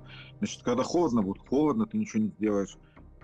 И плюс там морально-психологическое давление. Это все, конечно, очень сильно влияет на состояние здоровья. Паводле сведчання палітвязняў, што сутыкаліся з Алесем Пушкіным у калоніі, мастака, цытата, прэсавалі і за беларускую мову.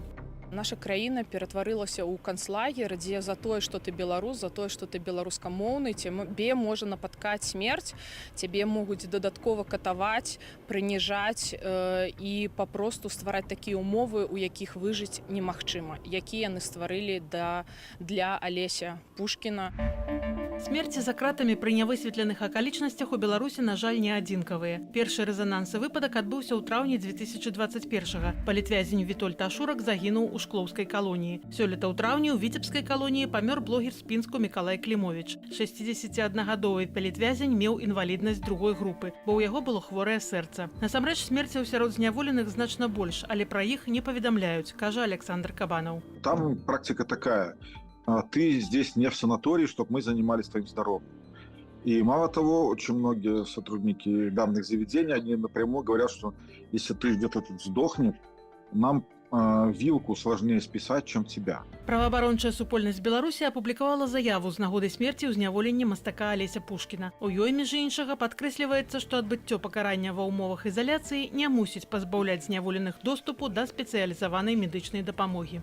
Неаказанне медыцынскай дапамогі выкарыстоўваецца ўладамі як форма ціску на палітычных вязняў, што з'яўляецца недапушчальным і можа разглядацца як катаванне або іншыя віды жорсткага, бесчалавечага або зняважлівага для годнасці абыходжання і пакарання. Паводле праваабаронцаў, станам на канец мінулага года сярод палітвязняў было прынамсі 25 пенсіянераў, а таксама не менш, чым 74 асобы з інваліднасцю і цяжкімі захворваннямі.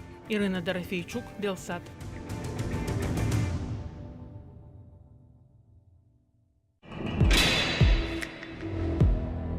Вітанне, я Саша Пушкіна з каманды «Зеркало Айо».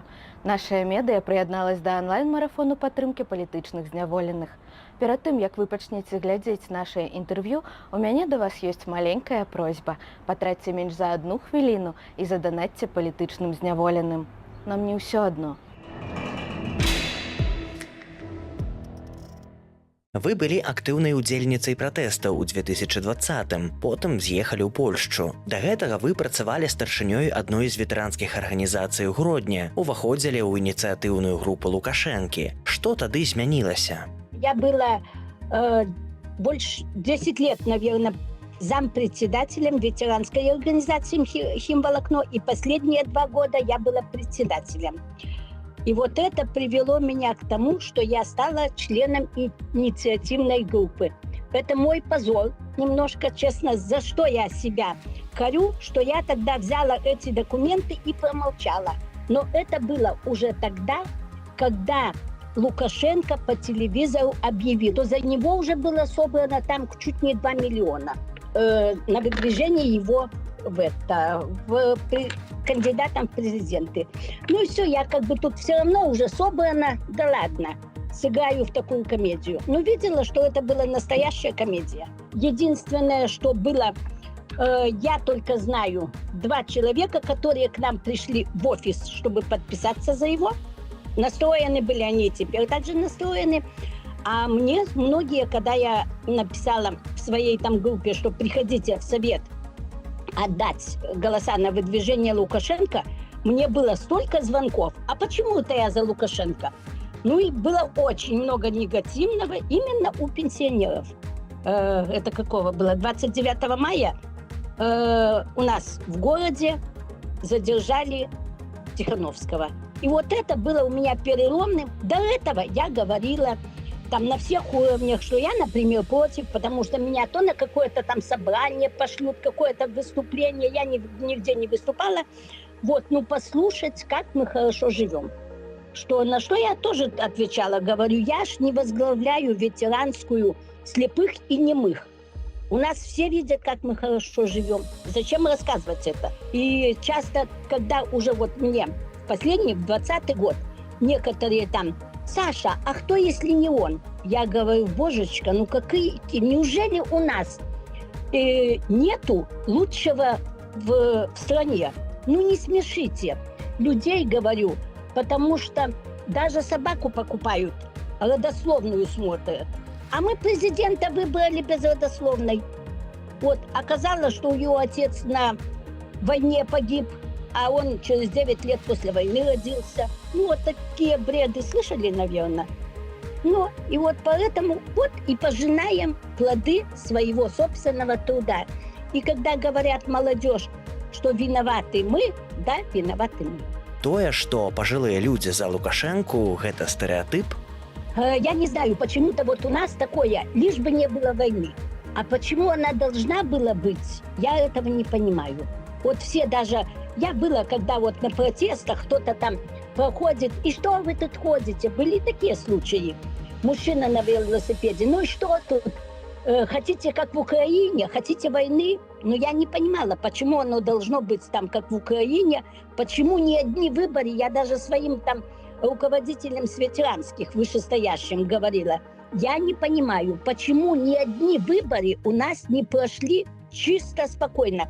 Надо кого-то посадить, никто другой не может претендовать. Тогда уже выберите его до смерти, и не надо деньги тратить. Когда мы выходили, а выходили бабушки, какие старше меня даже, ну, говорили, что надоело это все, уже надо что-то менять, потому что, как у многих дети ходили, выходили, мы же до последнего выходили, когда уже там начали, когда Романа этого Бондаренко вот убили, в это время я была на карантине, выйти не могла. И мои там вот как с вами разговариваю по скайпу, сижу и там я выхожу. Вот. А я сижу и плачу, а я не выхожу. Мяняць сваё жыццё ў такім узросце страшно? Не, я, наверное, немножко бесстрашная. Меня так эта жизнь побила, что уже мне ничего страшного нет. Сейчас надо, если скажу, что я похоронила 2 детей. Ну, после этого мне уже Если у меня сын умер, оставил детей, которому 39 было, то мне в 71. Страха уже нет. И вот в это тоже мою жизнь, так скажем, изменило. Он умер в 18 году. Вот. И я поняла, я живу, ну, как не одним днем, но неделей. Уже запасы я не делаю на 10 лет. Сложно, конечно. Ну, мне даже иногда не очень удобно, когда спрашивают, а ты хочешь домой? А я понимаю, что если власть поменяется, конечно, я хочу. При этой власти я никогда, чтобы меня там, хотя там меня, так скажем, говорили, что приедьте, побеседуем, захотите назад вернетесь, захотите останьтесь. Ну, я понимала, что назад я не вернусь. Поэтому я и уехала. Вот, потому что, ну, не очень мне хотелось сидеть в моем-то возрасте в тюрьме. Или чтобы меня там даже не посадили, побили мне лицо и сказали, скажи, что мы живем в лучшей стране в мире. И пришлось бы, наверное, говорить, я не могу ни Протасевича, например, того даже, что он молодой, а мне бы старый дали по голове, сказала все, что даже что собор Парижской Богоматери это подожгла я. Вы старэйшая за Лукашэнку амаль на 2 гады. Вы верыце, што яшчэ вернецеся дадому і ўбачыце родных родна? Вы знаете, верила, вот даже не сомневалась. Ну вот теперь периодически, как услышу там людей, которые проезжают мимо, так скажем, оттуда, и уже так уверенность меньше, ближется к Саше 3%. Но мне кажется, что должна, справедливость, здравый смысл все-таки победить. Думаю, что же не вечный, дай бог мне здоровья. Я не видела памятник сыну, когда поставили уже без меня. Вот у меня только туда побуду, и все, и домой. И сын смеялся. У меня там брали интервью. Вот когда вы приедете, чем вы будете заниматься? Я говорю, буду помогать людям. А сын говорит, мама, в паспорт загляни, помогать. Калі вы чытаеце навіны пра тое, што адбываецца ў Беларусі, пра палітвязняў, што вы адчуваеце? Самая больная тема. Беспомощность, обиду. И особенно по политвязням этим. Вот нету сына теперь, как раз в отпуск уехал, даю себе волю поплакать. Потому что при нем он все время ругается. Мама, всех не переплачешь. Их там 2000 только сидит, это точно. А сколько еще с закрытыми ртами сидят.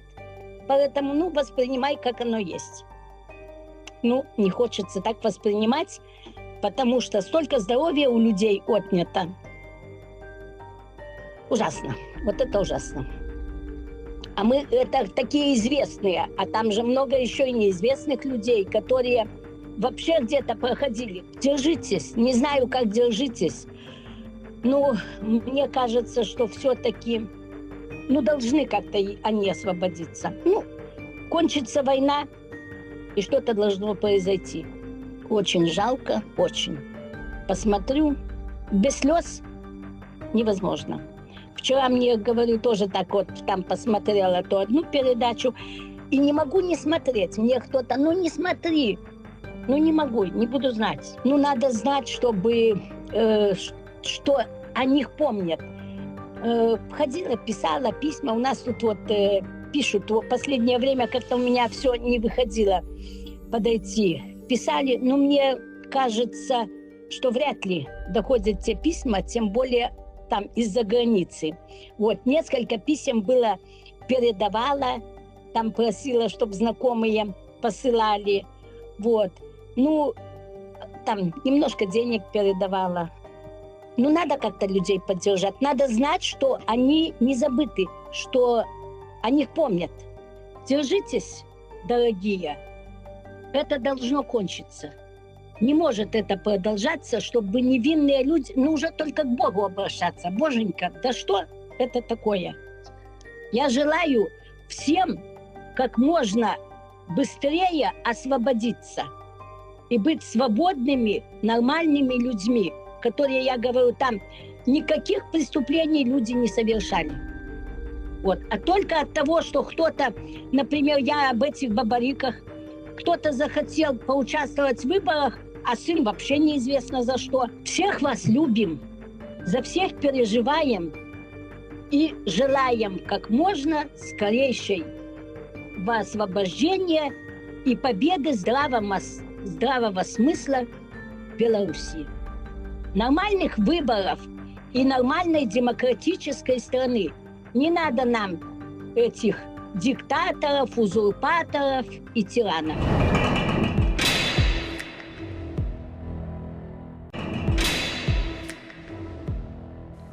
Добрый день, коллеги. Вельми радая прымаць удзел у гэтым марафоне. І са мной сёння Кацярына Ваданосава. Нават не ведаю па шчырасці, як прадстаўляць чалавек-музыка, мастацтвазнаўка і чаго толькі не робіць. Каця, як ты маешься? Добра, на дзіва добра. Вось схадзіла ў шпіталь, здала чарговую панель аналізаў і зараз планую адпачынак. Нарэшце паедзем з сям'ёй, нават не ведаю куды. Лясы, балоты, там, дзе няма людзей, акурат гэта моя тэма. То бок будзеш даследаваць месца, куды цябе занес лёс? Так. Мы бярем з сабой ровары і будзем катацца. Казачная гісторыя. Слухай, наколькі я ведаю, ты была знаёмая з Алесем Пушкіным. Так. Як ты пережила вот гэтыя навіны трагічныя? Вельмі цяжка. Я не могу сказаць, што мы шчыра сябравалі. То бок я была з ім знаёмая, напэўна, у той ступені, у якой былі знаёмыя шмат хто, таму што Алесь быў надзвычай публічным чалавекам. І я памятаю, што яшчэ за пару тыдняў да 9 жніўня мы сустракаліся ў парку Янкі Купалы пад помнікам, там, дзе я працавала цягам 7, здаецца, гадоў свайго жыцця. Я былы супрацоўніца Купалаўскага музея, і мы абмяркоўвалі ідэю музычнага альбома. І ён мусіў аздабляць вокладку альбома, а я мусіла там спяваць. Але, на жаль, гэтым планам не суджана было спраўдзіцца, і потым наступныя нашыя рэляцыі, так бы мовіць, працягваліся ўжо тады, калі ён знаходзіўся ў турме. Яны былі такія аднабаковыя, я бы сказала. Я пісала лісты вельмі актыўна, шмат каму. Я памятаю, это быў такі вельмі цяжкі час, як для ўсіх. І я чалавек, які вельмі любіць займацца творчасцю і ўвогуле не ўяўляе свайго жыцця без чагосьці, што можна рабіць рукамі. На той момант я не магла доўгі час прыдумаць, а якім чынам прымяніць сябе, на што ўвогуле здольная, здатная, на што можа спатрэбіцца моя творчасць і мае навыкі. І потым я дадумалася да таго, што пачала пісаць лісты палітвязням, пісаць іх рознымі шрыфтамі, як я ўмею, гатычнымі, распісваць іх золатам, літары нейкія пісаць. І вось Алесь быў адным з тых, каму я пісала вельмі актыўна. Атрымала хоць адказ адзін? Я урокі не атрымала ад яго ніводнага адказу, але я ведаю, што прынамсі 2 маіх лісты ён атрымаў.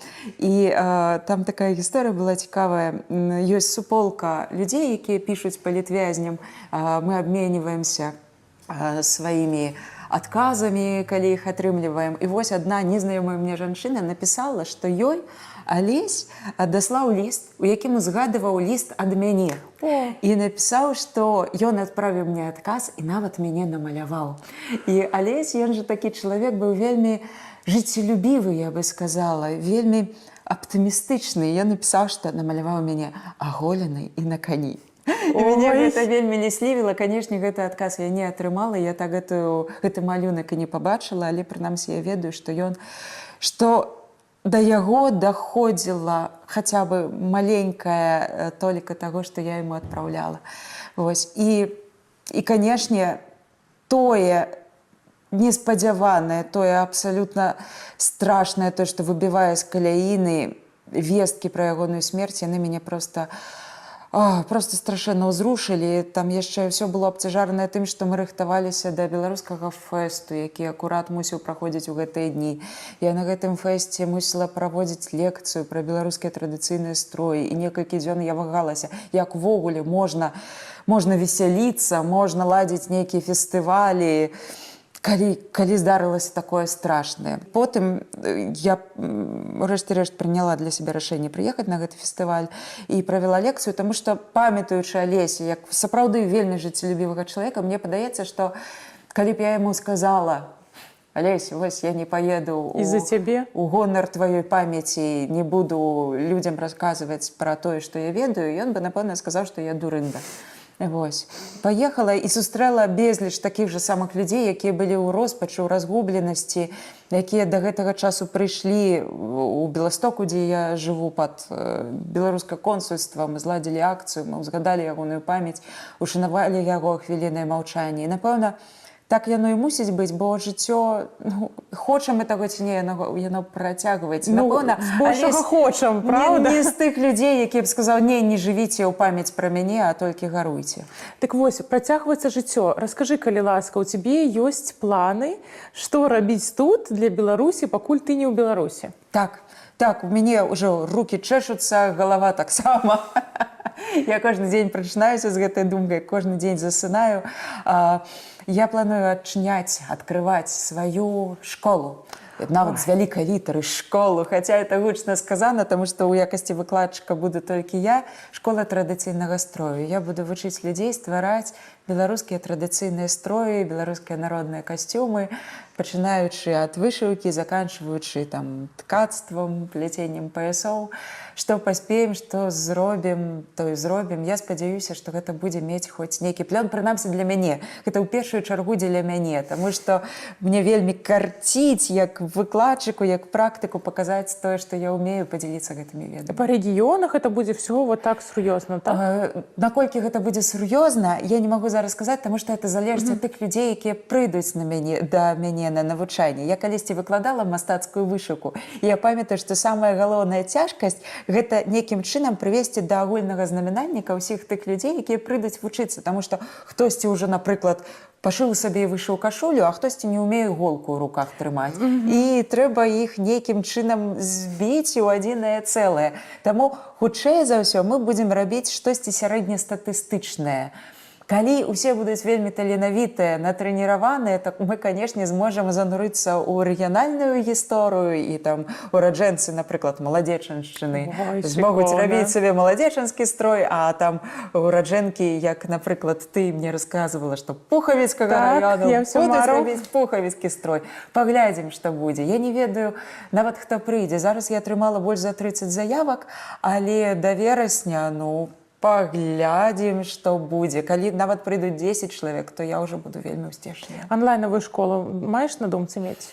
Я хачу спачатку абкатаць матэрыял у афлайне, каб было зразумела, што здымаць, таму што гэта вельмі карпатлівы, доўгі і, насамрэч, нуднаваты, можа падацца так, працэс. Паглядзім.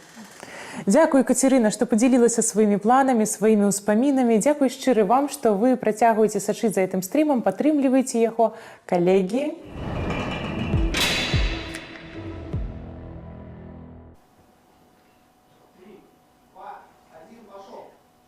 Ну что ж, друзья, продолжаем наш 12-часовой онлайн-марафон, цель и смысл которого собрать помощь для политзаключенных, для семей политзаключенных.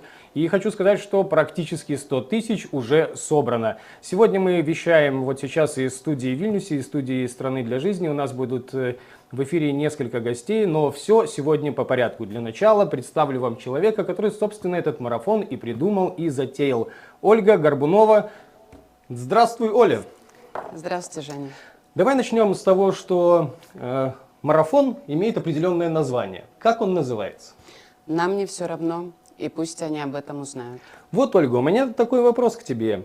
Пусть они об этом узнают. Это кто эти они? Это политзаключенные, семьи политзаключенных. И как они об этом узнают, особенно политзаключенные? Либо мы имеем в виду вообще пропагандистов белорусских, которые тоже должны узнать, что белорусы по-прежнему солидарны. На самом деле наша задача, чтобы узнали все, и пропагандисты, и близкие политзаключенных, и сами политзаключенные. Когда я была в СИЗО, я узнала, что, например, в каждой камере есть телевизор, и каждый вечер у нас была возможность смотреть новости пропагандистские. И главное выключить звук, и на самом деле ты все увидишь, все покажут. Там выкладываются скрины с Телеграма, скрины с Фейсбука. Ну, с такими комментариями, конечно, что с Магары снова пошли клянчить деньги по планете. Но это такая ситуация, когда ты знаешь, что можно выключить звук и просто смотреть, что происходит. Поэтому люди в колониях и в СИЗО, они также имеют возможность узнать о том, что проводится такой марафон. Мы помним про них, мы собираем для них помощь, мы поддерживаем их близких. И мне кажется, очень важно, чтобы про этот марафон узнало как можно больше людей. А для того, чтобы узнало как можно больше людей, мы предлагаем и приглашаем всех тех, кто смотрит эфир, и для кого это безопасно. Если вы, конечно, не находитесь в Беларуси, репостите, комментируйте. Все это помогает Ютубу продвигать вот этот стрим, и все большее количество белорусов смогут его посмотреть и увидеть. Да, мы хотим сказать тем, кто сейчас находится в Беларуси, что даже если вы просто смотрите этот эфир, вы уже делаете большое дело. И призываем донатить только тех, кто знает, как это сделать безопасно. Понятно, что с белорусских банковских карт лучше это не делать. Помните о своей безопасности. На экране есть QR-код. Там все очень просто. Вы сканируете его и дальше в 2 клика буквально делаете свой донат. Сейчас практически 100 тысяч уже собрано. Ольга, вот мы говорим, что собираем деньги на помощь политзаключенным и их семьям. В чем эта помощь выражается? Потому что пока вот, это звучит очень абстрактно. Как-то конкретно можно описать? Мы хотим собрать там такое-то количество денег на помощь вот такую. Как это будет распределяться?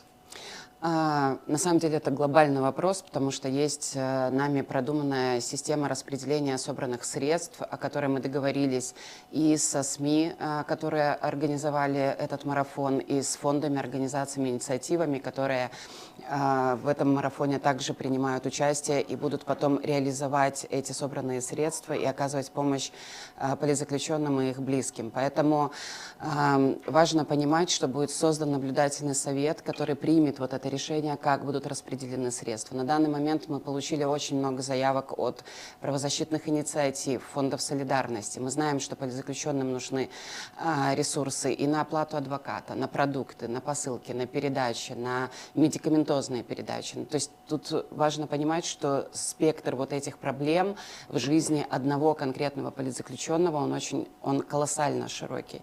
И важно сказать, что в Беларуси уже около 1000 людей, вышедшие политзаключенные, либо полностью отбывшие срок наказания, либо люди, которые были освобождены в зале суда, получив домашнюю химию или химию с направлением.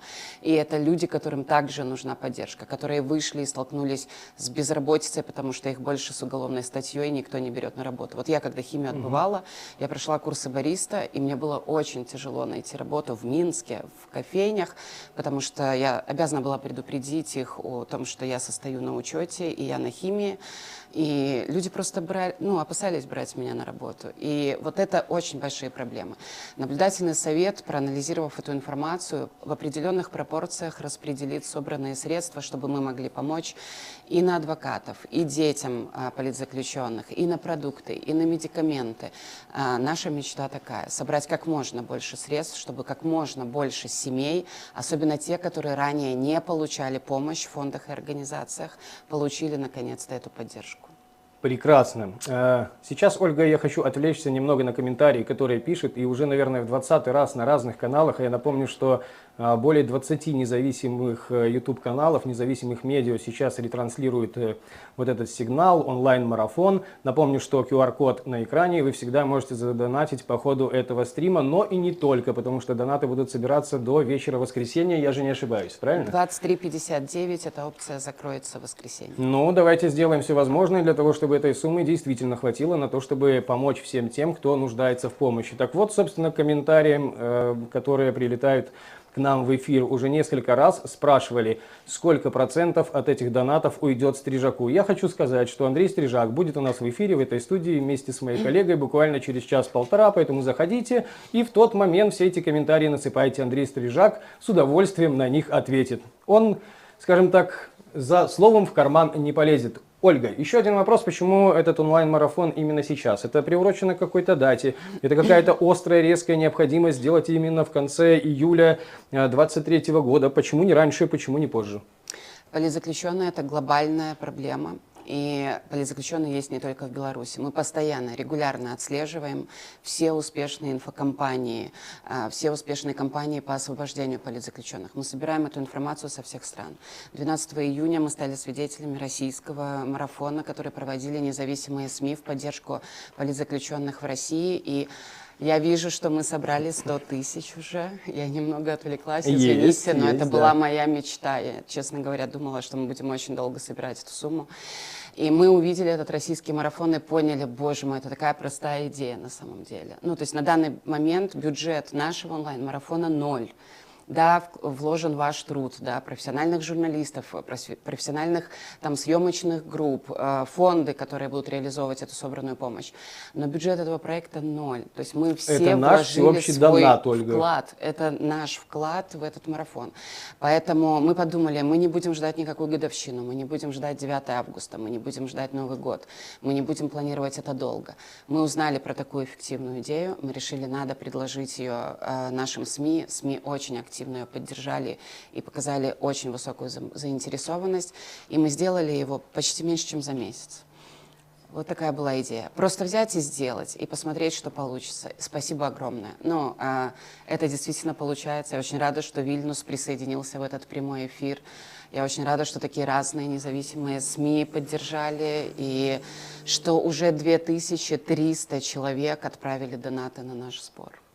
Ольга, я хочу сказать, что очень здорово мы вышли с вами в эфир, поскольку вы и организовали марафон и мечтали о 100 тысячах, ровно во время вашего выхода в эфир это и случилось. Еще раз поздравляем вас и спасибо всем тем, кто донатит. Но на этом мы не останавливаемся, идем дальше. Ольга, мы вас отпускаем, чтобы вы смогли дальше бегать и радоваться тому, как летят донаты. Действительно, сегодня это выглядит великолепно. Если зайти вот на сайт, посмотреть, как вы донатите, это просто супер. Спасибо, что это делаете. Если вы можете поддержать, поддерживайте. Друзья, а мы идем с вами дальше. В очередной раз напомню, что онлайн-марафон будет длиться не просто 12 часов, он как бы пройдет в эфире, но до воскресенья в 23:58 или 59, я уже забыл, но в общем до вечера воскресенья у вас есть возможность помочь семьям белорусских политзаключенных и политзаключенным. У нас дальше в эфире буквально через несколько минут к нам присоединятся литовские правозащитники, амбассадорка Литвы в Беларуси и литовский правозащитник. Мы поговорим с ними, почему им это нужно, почему Литва так поддерживает белорусов и что мы, белорусы, можем сделать для того, чтобы поддержать тех, кто здесь в Литве пытается и сражается за нас с вами. А сейчас еще одно небольшое видеообращение. Пожалуйста, ребята, погнали. 1738. О чем говорит эта цифра? Это количество людей, имена которых известны правозащитному сообществу. Это количество политзаключенных в Беларуси. На протяжении всего времени политзаключенные подвергаются пыткам, содержатся в нечеловеческих условиях. Им почти не оказывают медицинскую помощь. Качественное медицинское обследование в местах несвободы получить невозможно. А здоровье людей, содержащихся в СИЗО, тюрьмах и колониях, катастрофически ухудшается. Наша организация на протяжении уже почти 2 лет оказывает поддержку семьям политзаключенным и их родным по части компенсации стоимости медикаментов. Мы знаем, что здоровье теряют не только в тюрьмах, но и родные, которые ждут своих близких все это время. Тяжелые и неизлечимые заболевания, онкобольные, люди с инвалидностью, пожилые родители, дети. Этот список можно продолжать и продолжать. Но сегодня мне хочется сказать о другом. Этой помощи могло и не быть, если бы не наше с вами участие. Когда вы помогаете таким организациям, как наша, вы помогаете сохранить здоровье людям. 1738. Не сухая цифра. За ней стоят люди, семьи, дети, родители. За ней стоят судьбы. Присоединяйтесь к марафону солидарности с политзаключенными. Маленькой помощи не бывает. Продолжаем говорить с вами из Вильнюса, из студии «Страны для жизни». Напоминаем, что это онлайн-марафон по сбору средств для помощи семьям политзаключенных и для политзаключенных. На ваших экранах есть QR-код, вы всегда можете навести на него свои смартфоны и буквально в 2 клика сделать свой донат. Мы не говорим о том, что есть какие-то установленные суммы, кто как может, так и поддерживает. И вот как раз-таки о том, кто как может, так и поддерживает, мы сейчас поговорим с нашими следующими гостями. И очень рады, что они у нас сегодня здесь в эфире. Это Аста Аудриевскеня, амбассадорка Литвы и Беларуси, и Витис Юрконис, литовский правозащитник, руководитель Freedom House в Литве. Здравствуйте, господа. Привитание. Добрый день. Привитание, добрый день. Лабадена. И, наверное, знаете, первое, что я хочу сказать, находясь здесь в Литве, и то, как я вижу вот эти все 3 года помощь Беларуси, и даже до этого, мы с вами уже, кстати, вот за эфиром обсудили, что помощь Литвы для Беларуси началась не в 2020 году, а давным-давно, хотя бы, например, в тот момент, когда здесь приютили Европейский гуманитарный университет. У меня такой вопрос к вам. Вот сегодня субботний день. Аста, почему вы здесь сейчас в этой студии? Спасибо за приглашение. Я очень рада, что имею честь участвовать в этом маратоне. И, во-первых, я хочу сказать, что для меня очень большое впечатление оставила солидарность демократических сил Беларуси и независимых медиа, которые таким огромным количеством и так солидарно присоединились к этому маратону. Это действительно делает впечатление. А говоря про Литву, ну да, мы литовцы, мы из страны, у которой тоже есть долгая история борьбы за независимость. И, наверное, в каждой семье есть родственники, которые были либо ссыльные, либо политические заключенные, либо погибли в борьбах за свободу. Поэтому мы очень хорошо понимаем, что это такое. Мы понимаем, какая сложная ситуация сейчас в Беларуси. Очень уважаем тех людей, которые борются за свою свободу. И поэтому для нас честь участвовать в этом марафоне и их поддержать. Аста, скажите, пожалуйста, вот вы амбассадорка Литвы в Беларуси. Правда, будем откровенны, сейчас вы находитесь в Литве. Первый мой вопрос будет такой: как давно вы покинули Беларусь, и стало понятно, что вы не сможете там работать нормально и вести свою деятельность? И второе, для наших зрителей, вы не могли бы просто пояснить, в чем заключается ваша работа, ваши обязанности вот как амбассадора? Я уехала из Беларуси в 2021 году, тогда, когда все наше посольство должно было уехать на консультации, но, как видите, эти консультации затянулись уже 2 года.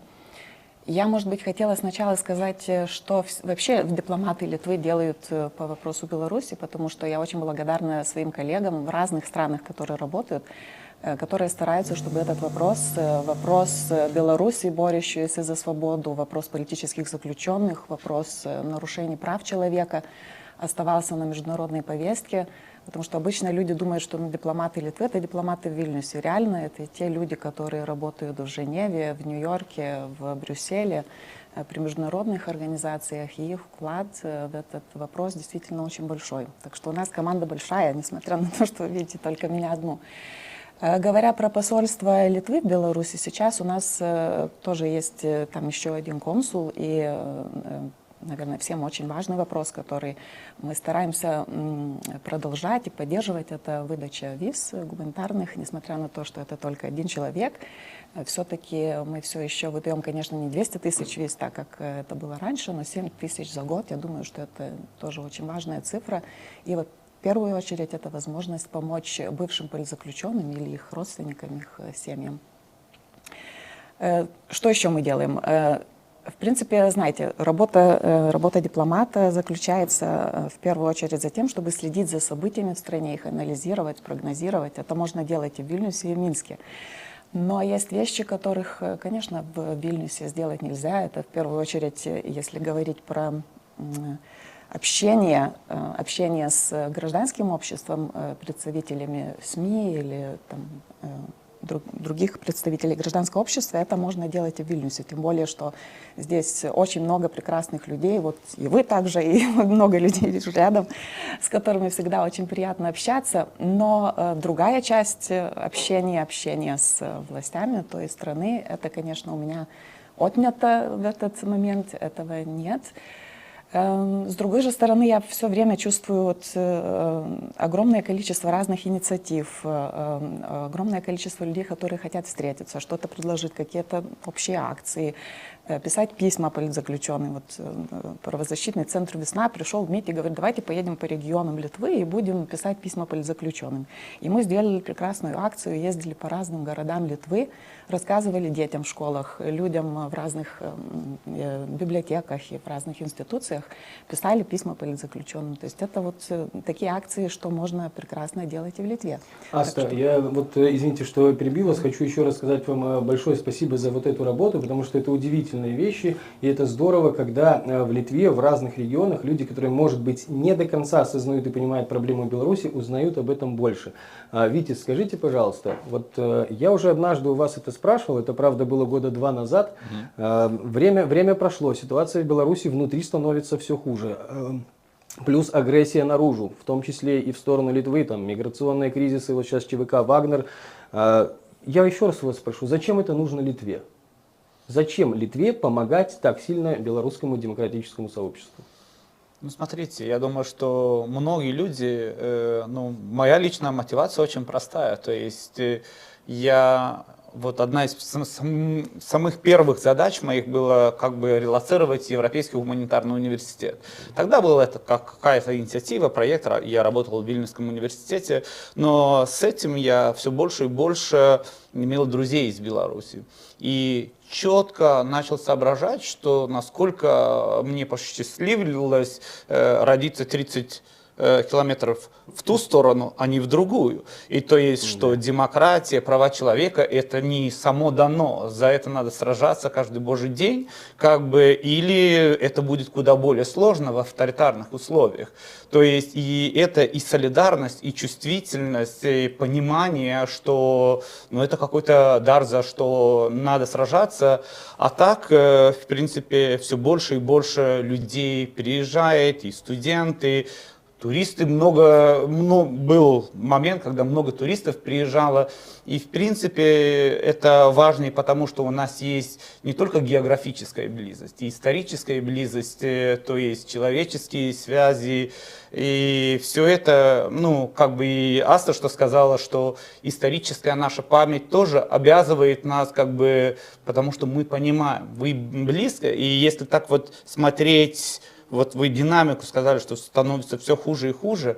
Как смотреть? В 2019 году ситуация тоже была непростая, но солидарности вообще не было. Там ты достучаться в двери какие-нибудь там в Брюсселе и сказать что-нибудь про политзаключенных, а сейчас этой солидарности куда больше. И в целом, если смотреть на те перемены, которые случились в 2020 году, они никуда не исчезли. Несмотря на террор, вы видите, сколько людей солидарны и делится информацией, и донатами, и пишет письма и так далее. То есть солидарность продолжается. И несмотря на то, что сегодня очень-очень трудно, особенно семьям политзаключенных, те, которые еще продолжают борьбу внутри, но с каждым этим днем, которые вы приближаете эти перемены, и перемены куда более близко, чем в 2019 году. Да, спасибо, кстати, здесь я с вами полностью соглашусь. Сейчас, наверное, один из таких острых вопросов, который интересует и белорусов, но в основном, конечно, правозащитники начинают переживать, журналисты. Из-за ситуации с ЧВК «Вагнер» в Беларуси начинаются вновь разговоры о том, что вполне себе могут быть закрыты границы как с Польшей, так и с Литвой. В случае, если действительно граница со стороны Литвы будет закрыта, я понимаю, что есть определенные моменты государственной безопасности, останется ли возможность у белорусов, у политбеженцев получить визы и каким-то образом попасть в Литву? Смотрите, в 2020 году из-за ковида тоже границы были закрыты, да? Но как-то вы все приехали, так что и это нормально, что заявления такие-то делаются, потому что это заявление на пособников режима, на солдатов, те, которые делают провокации, что ответ будет, и он будет. Но это не касается правозащитников, пострадавших от режима, то есть способ найдем. физически, ну, то есть мы тоже улучшили свой барьер, границу из-за того, что была инструментализированная миграция и так далее. Но несмотря на это, как бы отзывчивость граждан Беларуси, которые продолжают борьбу, она есть и она будет продолжаться, как ты сказал, несмотря на то, что у нас только один человек в посольстве.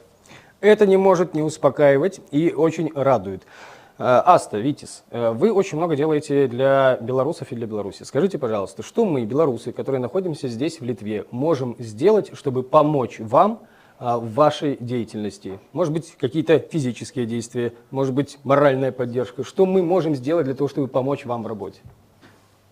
Знаете, я думаю, что самая большая помощь для Литвы была бы, если бы у нас была соседняя страна, свободная, независимая, европейская и предсказуемые, когда можно было бы спокойно лететь самолетом через нее и не бояться, что его посадят. Можно было бы гордиться, что там нет нарушений прав человека. Так что я думаю, что это самая большая помощь. Если вы будете бороться за свою страну, это нам и будет помощь. Вы и так все делаете очень прекрасно. Я, во всяком случае, благодарна за прекрасное взаимопонимание и сотрудничество. Когда вы это делаете, ну, то есть вы также мотивируете нас, то есть вы видели в 2020 году Балтийский путь, который, ну, спровоцирован был, ну, протестами и акцией солидарности и так далее. То есть, в принципе, такая, как бы, может быть, формула из 3 букв.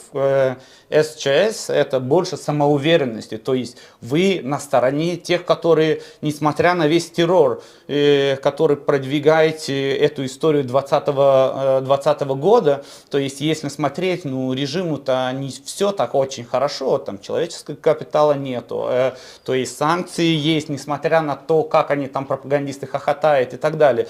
То есть вы делаете доброе дело, и самоуверенность очень важна, чувствительность друг к другу. То есть иногда вот тоже из пропагандистов вы слышите, что там, и иногда из нас тоже, что про единство и так далее. Разнообразность — это наше все, это сущность демократии. То, что вы все разные, это сила, это не слабость. Найти общий язык, прислушиваться друг к другу, то есть и не терять фокус, ну, борьбы с режимом. И третье, что очень важно, это сопротивление. Продолжать сопротивление, солидарность очень важна. Как бы и с политзаключенными мы так боремся с последствиями террора и так далее. А надо бить по источнику проблемы. Это по режиму, по каждому прокурору, по каждому следователю. Это вы всех можете сосчитать, потому что там свое дело делаете киберпартизаны, расследовательские журналисты, всех пособников, то есть санкции, то есть Дианон и так далее, потому что когда режим чувствует безнаказанность, это поощряет этот террор. И я думаю, что вот эти, если вот брать эту формулу СЧС, как бы и самоуверенность, и чувствительность, и сопротивление продолжать, это будет мотивировать и других. Потому что я очень часто вот в сентябре 2020 года слышал, что еще чуть-чуть, и все там сдохнет, там ничего не будет и так далее. И опять масса людей и так далее. И это очень мотивировало в солидарность в Европе. Так что подбадривайте нас, показывайте нам пример, и мы будем следовать вашему примеру. Большое вам спасибо. Спасибо, что сегодня нашли время зайти к нам. Мы вам желаем успехов в вашей работе и максимально будем вас подбадривать. Спасибо. Спасибо большое. Спасибо большое. Спасибо. Друзья, продолжаем онлайн-марафон, тот самый, который 12-часовой, но напомню, что донаты можно будет присылать до воскресенья вечера, практически до полуночи, потому что тогда закроется эта возможность, и мы узнаем, сколько же нам удалось собрать. И как только что сказали наши гости, важна солидарность, чувствительность и сопротивление. Мы его можем выражать по-разному. Возможно, один из самых простых способов сейчас, учитывая все политические режимные реалии, время, в которое мы с вами живем, и места, где находимся, возможно, нет ничего проще, чем навести телефон на QR-код, который вы видите на экране, и оставить свой донат. А на данный момент собрано уже больше 100 тысяч евро, и это радует как минимум организаторов, которые сегодня у нас уже были в эфире. А дальше мы в эфире ждем еще одного нашего гостя. В прямом эфире из Киева к нам подключится Татьяна Мартынова. И как только она будет на связи, мы тут же выйдем в эфир. А пока если не ошибаюсь, у нас есть несколько слов для вас от госпожи Снытиной, от нашей баскетболистки. Протесты против режима могут быть разные. Для себя я выбрала несколько. Это оставаться человеком, какой бы ад вокруг меня ни происходил, морально поддерживать белорусов своей энергией и позитивом, а также финансово помогать нашим политзаключенным и их семьям. Мне не все равно. Итак, друзья, поговаривают, что уже на связи Татьяна Мартынова. Сейчас, как только мы ее увидим и услышим, поговорим о том, что происходит. Татьяна, здравствуйте. Приветствую, Женя, очень рада видеть и спасибо за приглашение в этот марафон. Дело важное, дело нужное. Ой, Татьяна, в этом марафоне без вас мы никак не могли обойтись. Давайте, чтобы не затягивать, я знаю, что мы с вами можем говорить бесконечно, и зрители могут бесконечно вас слушать, потому что всегда интересный взгляд и мнение, и плюс огромное количество каких-то инсайдов прямо из Украины. Давайте мы сразу перейдем к делу. Буду откровенен, я даже для вас какой-то важный вопрос заготовил, осталось его только найти. Ладно, давайте начнем с того, что, Татьяна, на ваш взгляд, вот есть цифра чуть больше, чем 1700 политзаключенных, о которых известно правозащитникам. Как вам кажется, вот как бы вы описали эту цифру? Это просто цифра, либо это какой-то важный сигнал, важное для нас понимание, и не занижена ли она, на ваш взгляд? Ну, смотрите, давайте мы будем честны, конечно же, она занижена, потому что огромное количество людей не хотят, чтобы их признавали политзаключенными. Признать политзаключенным – это добавить срок. Это очевидно, мы все как бы это знаем, и по разным данным от 5 до 7 тысяч уже звучат цифры о людях, которые в тюрьме. И я вам напомню, что аресты и задержания происходят каждый день. Периодически я просыпаюсь с утра от сообщения и узнаю, что еще одного хорошего человека, которого я знала лично, задержали. И они продолжают находиться в тюрьме. Так вот, у меня есть по этому поводу свое мнение. Вы уже сказали, что оно периодически расходится с общепринятым. Так вот, первое. Я против торговли поштучной политзаключенными, потому что я не понимаю, как мы будем выбирать, какие политзаключенные равнее других. И почему в этот список не попадут остальные люди. Первое. Второе. Чем мы можем помочь? Ничем, кроме двух вещей. Первое – это убрать режим Лукашенко и выпустить всех на свободу. На данный момент мы этого не можем сделать прямо сегодня. И второе – помогать финансово их родным и близким. Все. На этом все заканчивается. Да, мы не даем о них забыть. Да, мы кричим об этом в Брюсселе. Да, Тихановская ездит по всему миру, но миру наплевать на несколько тысяч человек в тюрьме. Это цинично, но это правда. В Туркменистане 20 тысяч политзаключенных. В Украине украинцев просто уничтожают, убивают и страну, и людей. Есть много африканских стран, в которых идут гражданские войны уже более 30 лет или там 20 лет. Есть огромное количество мировых конфликтов, в которых гибнут люди, маленькие дети, мирные жители. И в данном случае Беларусь – это статистическая погрешность авторитарных режимов. Мы видим это. Более того, у демократического мира и у цивилизованных стран нет инструмента борьбы с диктаторскими режимами, кроме войны. И то диктаторский режим должен напасть первым, потому что все остальное – это вмешательство во внутренние дела страны. Мы много сделали на пути к свободе за эти 3 года. Люди, которые сидят сегодня в тюрьме, конечно же, они сидят за нас. Но у нас впереди еще долгий путь, как мне кажется. Будет это месяцы или будет это годы, неважно. Если мы уже встали и движемся в этом направлении. Но мы должны понимать, что, первое, давайте не будем врать. Давайте не будем врать в каком смысле? Давайте не будем держать людей в неведении, когда мы придумываем какие-то веселые картинки о том, что вот завтра все закончится. Завтра все не закончится. Да, мы верили в это в августе 2020 года. С тех пор нам пришлось вырасти, нам пришлось повзрослеть и поучиться. И сегодня только своим примером, и каждый делает, что может, только так мы можем продолжать свое сопротивление.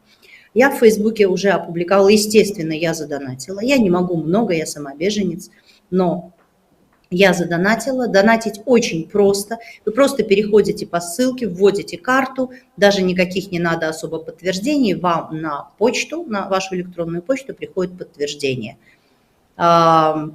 Я хочу, чтобы в Фейсбуке, где мы все в друзьях, кстати, Женя, я вам тоже передала эту эстафету, задонатил сам, передай другому. Кто сколько может. То, что сейчас у нас уже более 104 тысяч евро, а марафон начался не так давно, это хороший показатель. Это говорит о том, что наша солидарность никуда не делась. Просто многие устали, многие выгорели. Это тоже нормально. Кто-то за проблемами выживания, но мы вместе. Татьяна, спасибо за все, что... Давай на «ты», ладно, без этого всего. Таня, спасибо за то, что ты все говоришь. Я хочу сказать, что вот вещи, которые ты проговорила, они, с одной стороны, немножечко угнетающие, с другой стороны, немного мотивирующие, потому что приходит понимание, что мы все повзрослели, и тут ты права. Вот скажи, пожалуйста, у меня такой вопрос к тебе. Не кажется ли тебе, что пора повзрослеть правозащитникам и всем мировым стандартам по этому вопросу, потому что складывается впечатление, что весь западный цивилизованный мир немножечко неадекватен в своих критериях и оценках того, что происходит в недемократических режимах, таких, например, как вот тот, который воцарился в Беларуси. Хороший вопрос. Смотри, повзрослеть нам и понять, как вот работают эти мировые институты, это в наших силах. Посмотреть правде в глаза и понимать, что нужно действовать уже по-другому и на марафонской дистанции. Повзрослеть им – это про переустройство вообще всех систем. ООН, Красный Крест, ОБСЕ. То есть они должны каким-то образом вообще договориться о том, что, ребята, надо срочно менять правила, пока наш шарик не крякнул.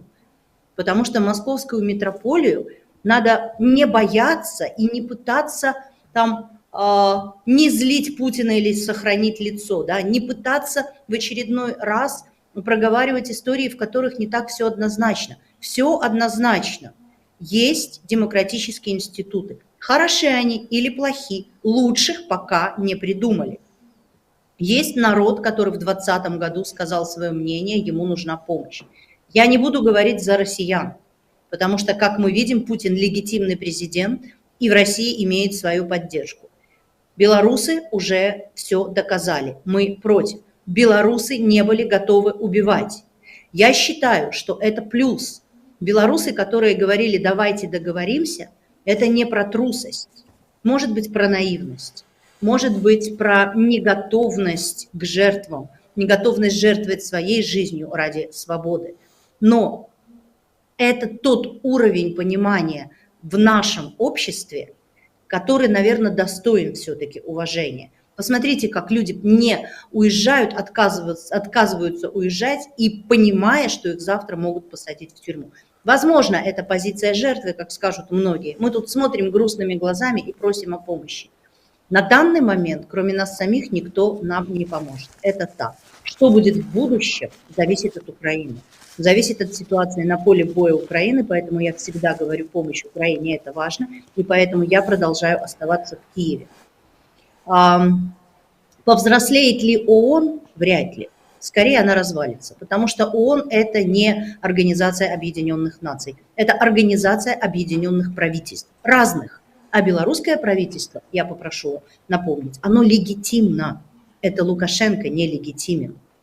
И так сталося, что они имеют дело с правительствами всеми. Там же Северная Корея как-то существует, да? И никто ж не идет освобождать Пхеньян.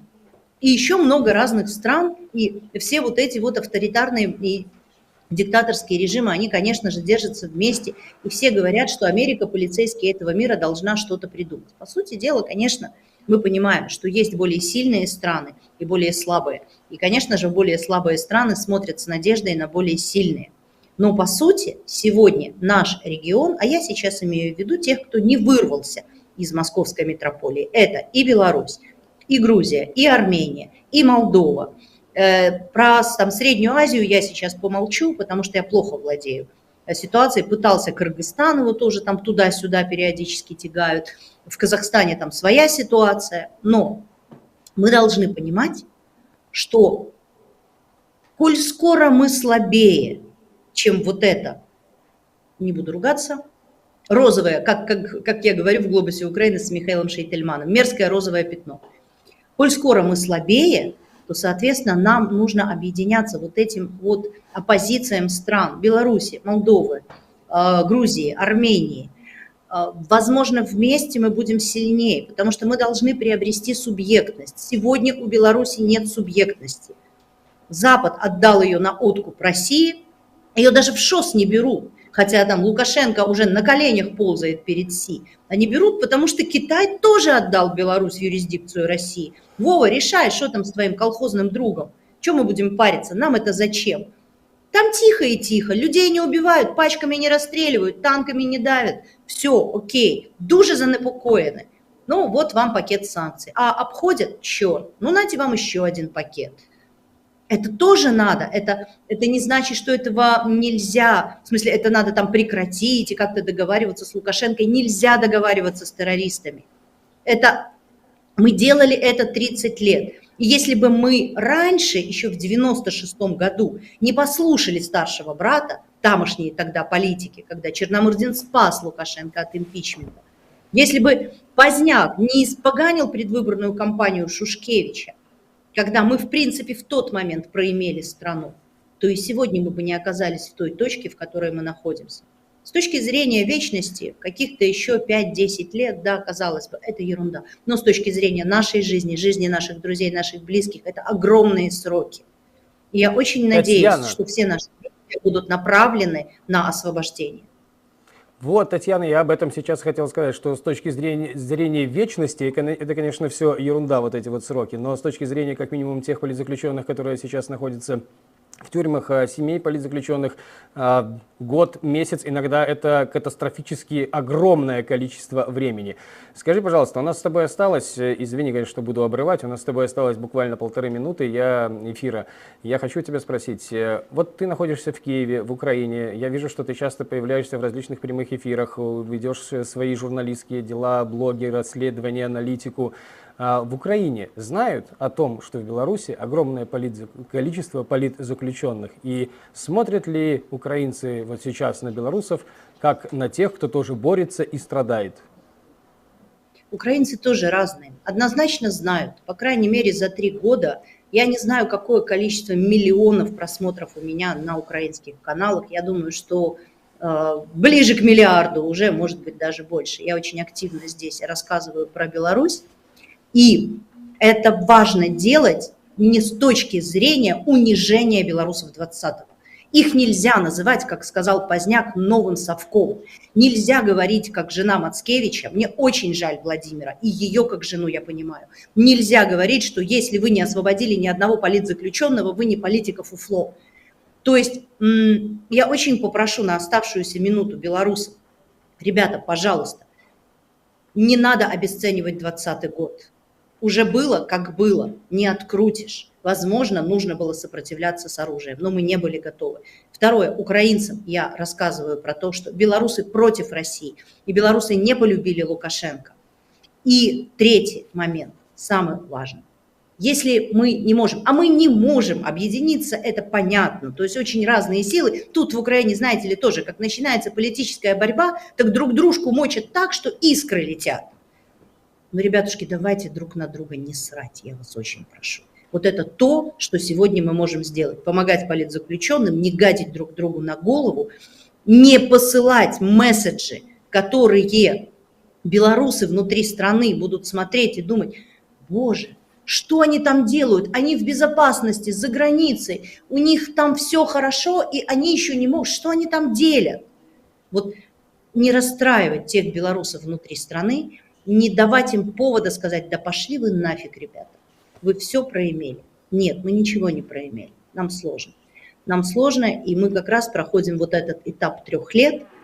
Он и в семье такой бывает, когда люди уже вместе 3 года. Вот мы вместе 3 года, да, у нас кризис, но мы должны из него выходить. И этот марафон сегодня, который, я уверена, соберет миллион, это, одна из очень важных частей нашей жизни, где мы вспоминаем себя в 20-м, когда за час закрывались любые сборы на любые штрафы и на любую эвакуацию тех, кому грозит арест.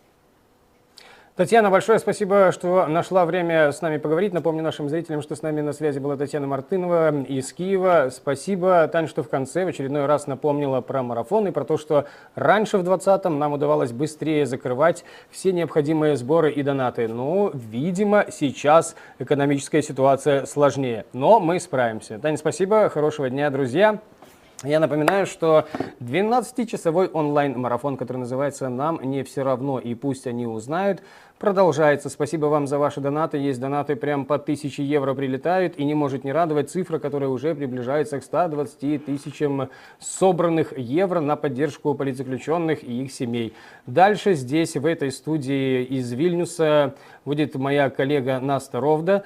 И первым гостем, как я и обещал где-то час назад, для тех, кто спрашивал, сколько процентов уйдет Стрижаку, зайдет Андрей Стрижак и расскажет, что ему ничего не уйдет. Совсем скоро он здесь будет. Так что никуда не переключайтесь. Напоминаю, что QR-код у вас на экранах, где бы вы нас не смотрели, наводите туда телефон и задонатить очень легко, буквально в один клик. Напомню тем, кто находится в Беларуси, что даже если вы просто смотрите этот сегодняшний эфир, вы уже делаете большое дело. Мы понимаем и знаем, как тяжело и смотреть, и говорить о том, что происходит в Беларуси, находясь внутри Беларуси. Помните, что донаты с белорусских банковских карт – это небезопасно для вас. Позаботьтесь о своей безопасности. Всем тем, кто за границей, предлагаю еще раз навести камеры телефонов на тот QR-код, который видите на экране. Ну а сейчас еще одно обращение от общественного движения «Страны для жизни». В 2020 году в Беларуси вспыхнули массовые мирные протесты. Страна восстала против диктатуры, лжи и несправедливости. Люди объединялись в сумасшедшем потоке солидарности и единства. Вся страна, от больших городов до маленьких деревень, вышла сказать свое «нет» режиму нелегитимного. Это был мирный протест красивых белорусов. И никто в августе 2020 года не мог предположить, что в конце июля 2023 в стране будет официально насчитываться почти 1800 политических заключенных. На самом деле их намного больше. Репрессии будут только набирать обороты. Более 100 тысяч белорусов уже покинули свою страну, спасая свою свободу и жизнь. Но давайте спросим друг у друга, что помогало нам все эти 3 года? Да, это мы помогали друг другу. Это мы, белорусы, вот уже на протяжении 3 лет поддерживаем семьи политзаключенных. Это мы, белорусы, пишем письма солидарности и выходим на акции в своих городах. Не только за себя, но и за своего друга, который лишен в стране этой возможности. Это все делаем мы. Присоединяйтесь к всебелорусскому марафону солидарности с политзаключенными. У них остались только мы. Вітаю, сябры. Наша Ніва пераймае марафон солидарности с белорусскими политзняволенымі. Мяне зовут Наста Роўда, і я буду з вами бліжэйшую гадзіну. Мэта гэтага онлайн-марафона максімальна простая – сабраць як мага больш донатаў для падтрымкі беларускіх палітвязняў. Зрабіць гэта вельмі проста. Вы можете адсканаваць код, які бачыце на экране, альбо перайсці па спасылцы ў апісанні. Ёсць опцыя як данаціць з карткі, так і данаціць, напрыклад, крыптой, калі для вас гэта прасцейшы варыянт. Я нагадаю, што, канешне, данаціць з беларускіх картак вельмі небяспечна і нельга гэтага рабіць, але калі вы знаходзіцеся ў замежжы, то гэта форма падтрымкі, яна максімальна простая і даступная, і зрабіць гэта не складае ніякай цяжкасці. Мне зразумелыя словы Святланы Ціхановскай, яна сёння агучыла сваю мэту сабраць 500 тысяч еўра для беларускіх палітвязняў, дзякуючы салідарнасці ўсіх беларусаў. Мне здаецца, гэта таксама магчымым. На гэты момант у нас ужо больш за 115 тысяч еўра сабраная. Адзін з апошніх донатаў, які прыляцеў, быў на 1000 еўра адразу, але, канечне, важная любая падтрымка, і 1 еўра такі ж каштоўны, як і 1000 еўра, таму што кожны чалавек мае права дапамагаць. Побач са мной кіраўнік фонда салідарнасці «Байсол», аднаго з найвялікшых у Беларусі, Андрей Стрыжак. Андрей, вітаю у студыі. Вітаю, Наста, вітаю гледачы. Я вельмі усцешаны тым, што зараз адбываецца і тут у студыі, і онлайне, і вашай актыўнасці, і вашыя донаты, гэта вось так. Ведаеш, Андрей, зараз можна часто пачуць, маўляў, вось гэтыя ручайкі падтрымкі, яны змяншаюцца. Я хочу цябе запытаць, ці сапраўды гэта так? Ці, можа быць, все ж таки беларуская салідарнасць, яна якой была, такая застаецца? Мы з тобой рыхтаваліся да гэтага эфіру раней і прамаўлялі гэтае пытанне. Бачыш, наколькі яно ўжо зараз не надта актуальнае, таму што мы бачым, як працуе наша салідарнасць проста зараз у прямым эфіры, і гэтыя лічбы, якія змяняюцца зараз на нашых і вашых экранах, яны кажуць пра тое, што салідарнасць не зменшылася, і пра тое, што все гэта працуе, як і працавала. Просто трэба выбіраць патрэбныя фарматы, патрэбныя спосабы данесення думак да людзей, у першую чаргу разумення і нагадвання пра тое, што нашы палітвязні яны патрабуюць дапамогі штодзень, бо гэта не нейкая разовая штука, гэта рэчы, якія доўжацца, на жаль, гадамі, ўжо 3 гады прайшло, людзі сядзяць, і іх сем'і, і яны маюць патрэбу падтрымцы штодзень. Можаш расказаць больш пра тыя праграмы, якія ёсць для палітвязняў, напрыклад, адукацыйную праграму, таму што гэта спосаб адаптавацца на новым месцы? У нас зараз ёсць некалькі асноўных кірункаў, якія адказваюць на пытанне, што рабіць, як дапамагаць палітзняволеным. У першую чаргу гэта дапамога сем'ям і дапамога самім палітвязням, якія знаходзяцца за кратамі. Як ты абсалютна слушна падкрэсліла, ёсць яшчэ і адукацыйная праграма, якую мы літаральна на днях стартавалі. Некалькі тыдняў таму мы набралі групу з 40 чалавек, нашу пілотную, якія будуць атрымліваць новыя веды ў новых прафесіях. У першую чаргу гэта сацыяльны маркетинг медыа, SMM, гэта SEO-аптымізацыя сайту, гэта ангельская мова, і таксама гэта асобны курс по маркетингу. Вось гэтыя 40 чалавек выпусцяцца, мы здамо першую справаздачу, і раскажуць, як гэта атрымалася. Можа быць, ужо будуць дамоўленасці на той час пра нейкія стажыроўкі для гэтых людзей і пра працоўныя месцы. Што яшчэ ёсць для палітвязняў, як яшчэ вы ім дапамагаеце, якія ёсць магчымасці саміх палітвязняў, пра якія, можа быць, яны не ведаюць, што яны могуць папрасіць, што вы можаце ім даць? Ну, у першую чаргу, канешне, мы працуем з персанальнымі зборамі, з разавымі выплатамі, якія мы можам рабіць зараз, дзякуючы вашым донатам.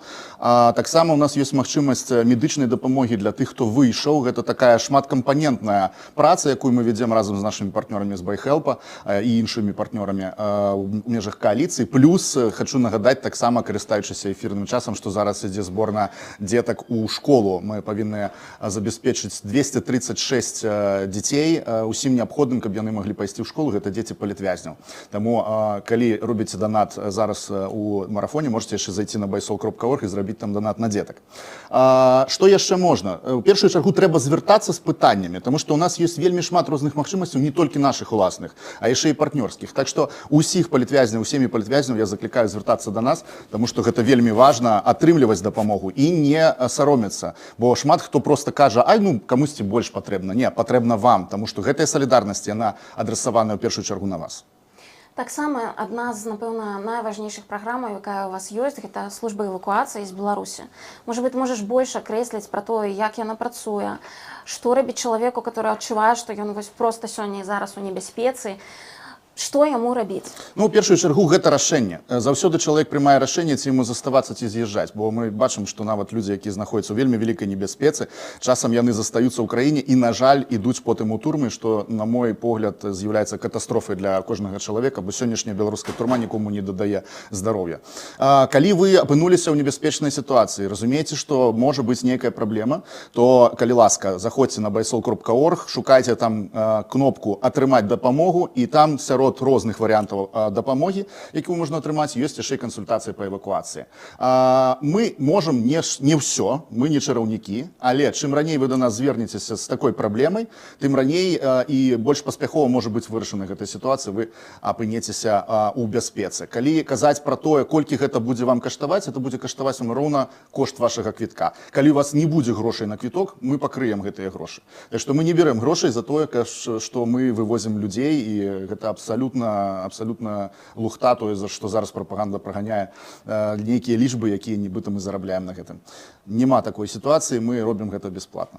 Ведаеш, Андрей, яшчэ зараз такая тэндэнцыя, якую мы назіраем, гэта калі людзі з-за межы вяртаюцца ў Беларусі, трапляюць у турму, у лапы той сістэмы, якая зжирае зараз людзей. Як ты гэта бачыш, наколькі гэта вялікая праблема? Ці вот все людзі, которые вяртаюцца ў Беларусь, трапляюць у турму, ці ўсё ж такі гэта адзінкавыя выпадкі і нельга казаць пра нейкую сістэму? Ёсць праблема таго, што людзі вельмі моцна сумуюць па радзіме. Ёсць праблема ў тым, што людзям даволі складана адаптавацца, асабліва калі гутарка ідзе пра людзей старэйшых за 40, за 50, за 60 год. Гэта адаптацыя ускладняецца яшчэ і тым, што людзям трэба вучыць новую мову, трэба шукаць працу, і гэта заўсёды праблема. У першую чаргу. Таму, напрыклад, я вельмі рады, таму што існуе шмат структураў, шмат арганізацый, якія спрабуюць дапамагаць людзям тут. І вось якраз карыстаючыся зноwu эфірным часам, я хочу расказаць адну гісторыю вельмі караценька. Я ведаю, што падчас падрыхтоўкі гэтага марафона былі перамовы з рознымі арганізацыямі далучыцца, уступіць у гэтую кааліцыю. І адна з прычын, чаму так шмат грошай зараз ідзе на данаты, гэта тое, што мы зноwu аб'ядналіся. Людзі бачаць гэтыя дзесяткі лагатыпаў, якія ёсць на афішы нашага марафона, і ўсцешаныя тым, што ўсе людзі разам. Ведаю, што не паспяхова прайшлі перамовы з дапамогай, гэта арганізацыя, якая працуе тут у Вільні, і я зараз, вось карыстаючыся гэтым эфірным часам, запрашаю далучыцца іх пазней. Не ведаю, як эта камісія будзе вырашаць, але вось моя адкрытая рука вам з дапамогі людзі, калі ласка, прыйдзіце і прыміце гэтую дапамогу, таму што грошы, якія зараз ідуць на марафон, яны для ўсіх, у тым ліку і да вашых падапечных. Як змяніўся сам фонд «Байсол» за гэтыя амаль 3 гады беларускага змагання? Што ў вас памянялася? Якія вашы прыярытэты, можа быць, змяніліся, у тым ліку і каманда? Ну, наконт каманды пачнем з гэтага. Я думаю, што «Байсол» стаў такой пляцоўкай, на якой вельмі шмат розных людзей атрымалі магчымасць нейкіх ведаў, сабе дадатковых атрымаць, нейкіх навыкаў, і яны пайшлі далей, яны працуюць, і гэта мяне вельмі ўсцешвае. Канешне, гэта натуральны працэс, што людзі сыходзяць, людзі прыходзяць. У нас вельмі моцна аднавілася каманда за гэтыя 3 гады, хіба што засталося некалькі чалавек толькі з тых, хто былі самыя першым складзе. Але гэта заўсёды прафесіяналы, гэта заўсёды людзі, якія робяць сваю справу не за грошы, а за ідэю. Канешне, мы плацім людзям грошы, ёсць за што жыць, але самае галоўнае, што вось сёння субота, нядзеля і, напрыклад, тая ж самая служба эвакуацыі працуе ў нас пастаянна, яна пасменна працуе. Калі казаць, што яшчэ змянілася, ну, безумоўна, змяніўся наш статус. Мы зараз пачыналі як нідэрландская структура, зараз мы літоўская.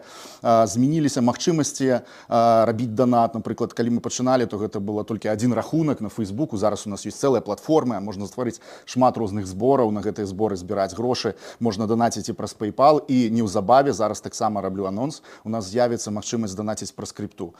Это будзе аўтаматычная сістэма, і гэта будзе таксама даволі зручна. Дарэчы, вось вяртаючыся да нашага марафона, праз крыпту тут таксама можна данаціць, як Наста ўжо казала, шукайце на сайце solidarность.com кнопачку, дзе можна заданаціць і криптой. Дзякуй вялікі, Андрэй. Сябры, зараз мы будзем пераключацца на інтэрв'ю з былой палітзняволенай Ольгай Класкоўскай. Я ж вам дзякую за тое, што вы знаходзіцеся зараз з намі ў эфіры. Я нагадваю, што гэта марафон салідарнасці, яго мэта сабраць як мага больш данатаў на падтрымку беларускіх палітвязняў. Калі вы яшчэ гэта не зрабілі, а знаходзіцеся ў бяспецы і маеце такую магчымасць, то, калі ласка, зрабіце гэта проста зараз. Дзякуй, убачымся праз 10 хвілін. Прывітанне! Я Саша Пушкіна з каманды «Зеркала АЙО». Нашая медыя прыядналась да онлайн-марафону падтрымкі палітычных зняволеных. Перад тым, як вы пачнеце глядзець нашае інтэрв'ю, у мяне да вас ёсць маленькая просьба. Патраце менш за 1 хвіліну і заданатьце палітычным зняволеным. Нам не ўсё адно. Вас асудзілі на 2,5 гады. Вы знаходзіліся ў жаночай калоніі нумар 4 Гомеля. Вас неаднаразова змяшчалі ў штрафны ізалятар і памяшканне камернага тыпу. Асабіста для вас, што было самым складаным у зняволенні? Я думаю, што без перабольшвання можна сказаць, што самым складаным асабіста для мяне было тое, калі я усвядоміла, што я магу не выйсці з-за кратаў. Я магу не вярнуцца жывой. І гэта была цалкам рэалістычная перспектыва праз цяжкія умовы, якія былі адмыслова таксама для мяне створаныя. Гэта і адзіночныя камеры, і так званыя прэс-хаты, і штрафны ізалятар, і памяшканне камернага тыпу ПКТ. Я вельмі пакутавала ўвесь час знаходжання за кратамі, я пакутавала на моцны крывацёк. І на жаль, я 2 разы перанесла хірургічнае лячэнне, і часамі было так, што знаходзішся ў штрафным ізалятары, і грукаешся ў гэтыя дзверы, просіш дапамогу медыкаў, а супрацоўнікі з цябе смяюцца. І вось у такія моманты ты разумееш, што цалкам рэальна, што ты папросту можаш загінуць. Вы з Натальяй Хершы былі першымі палітзняволенымі жанчынамі, якія трапілі ў папраўчую калонію нумар 4 Гомеля. Як да вас ставіліся іншыя зняволеныя? На самім пачатку, бо гэта было штосьці новае і для калоніі, таму што да гэтага ні разу яшчэ палітзняволеныя жанчыны туды не заязджалі. І для звычайных асуджаных яны не ведалі, зараз маю на ўвазе таксама адміністрацыю, якую абраць тактыку. І на пачатку гэта быў метад пугі і перніка. Але вядома, што задоўга да таго, як мы з Наташай яшчэ прыехалі да брамы калоніі, аператыўнікі ўжо правялі, скажем так, пэўныя размовы з, як яны самі выказваюцца, спецкантынгентам, і папярэдзілі, што прыязджаюць такія людзі, што за імі трэба сачыць, што трэба дакладаць кожны іх крок. І на самім пачатку, калі мы толькі з Натальяй заехалі, стаўленне з боку іншых асуджаных было даволі варожае. Варожае, насцярожанае, недобразычлівае. Гэта праяўлялася ў тым, што, напрыклад, мне ў абутак налівалі каву, мне падкідалі забароненыя рэчы, мне адкрыта казалі асуджаныя з майго адраду, што вось навошта ты тут з'явілася? Калі цябе не было, ўсё было так файна, ўсё было так спакойна, а зараз кожны раз нейкія шмоны, зараз нічога не можам на фабрыку праз цябе пранесці, таму што нас шманаюць, ні цукеркі, нічога. Былі вельмі незадаволеныя і шмат у чым правакавалі, але я ніколі, якая б не была сітуацыя, што б мне не казалі і якія б учынкі ў стасунку да мяне не ажыццяўляліся, я ніколі не вялася на правакацыі. Заўсёды вельмі спакойна, вельмі добразычліва, альбо увогуле не адказвала. І стаўленне іншых асуджаных да нас і да іншых палітвязняў трошкі змянілася, калі пачалі ў калонію заязджаць іншыя палітвязні.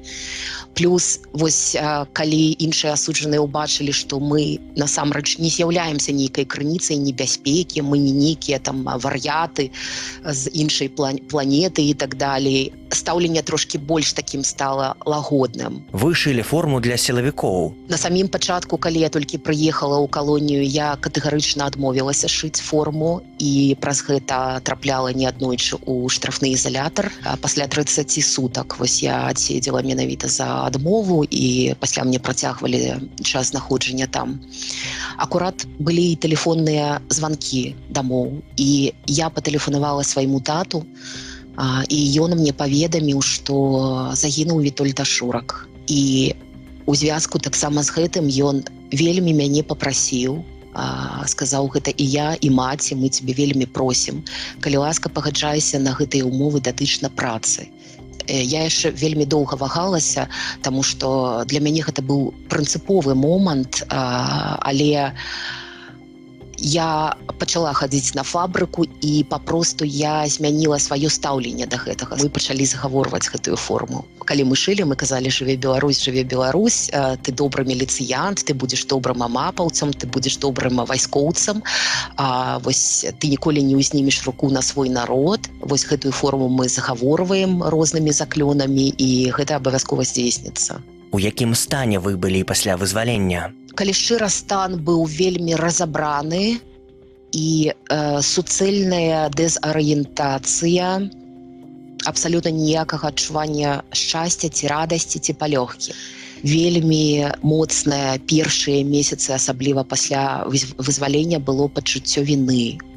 За што? За тое, што ты на свабодзе, а твае сябры і іншыя палітвязні працягваюць знаходзіцца за кратамі. І гэта быў вельмі моцны момант, які замінаў таксама нармальнаму аднаўленню, таму што даходзіла, ты кладзешся, напрыклад, у ложак і узнімаешся, таму што табе сорамна, што вось ты на такой утульнай мягкай канапе, а ў гэты час Марыя Калеснікава, Воля Яўцевіч і іншыя палітвязні, яны ляжаць на металічных шконках. Увесь час падаецца, што за табой ходзяць ціхары. Увесь час падаецца, што за табой сочаць. Увесь час падаецца, што зараз цябе прыйдуць і арыштуюць. І тым больш, што калі я вызвалілася, на наступны дзень да мяне прыехалі афіцэры губазіку. І я акурат знаходзілася ў ваннай, у пене, пра якую я марыла 2,5 гады. І больш за тое, шмат з дзяўчатамі-палітвязнямі мы жартавалі на гэтую тэму. А ці будзе ў мяне магчымасць яе прыняць, ці не выламаюць мне ў гэты момант дзверы. Так і адбылося. Менавіта ў гэты момант да мяне прыехаў губазік і пачалі ламаць дзверы. Ну, я іх, канешне, патроліла, як заўсёды. Яны запыталіся, а куды вы збіраецеся працаўладкоўвацца? Я кажу, ну, канешне, ў полк Каліноўскага, а хто ж мяне яшчэ куды возьме? Значыцца, галоўны месседж ад іх быў такі, што ні ў якім разе, крый Божа, вы надумаецеся даваць інтэрв'ю ці каментары экстрэмісцкім СМІ. Вы ж разумееце, што гэта будзе новая крымінальная справа. Чаму важна падтрымліваць палітвязняў? Вядома, гэта вельмі важна. І гэта надае вельмі шмат сіл, натхнення, энергіі палітвязням.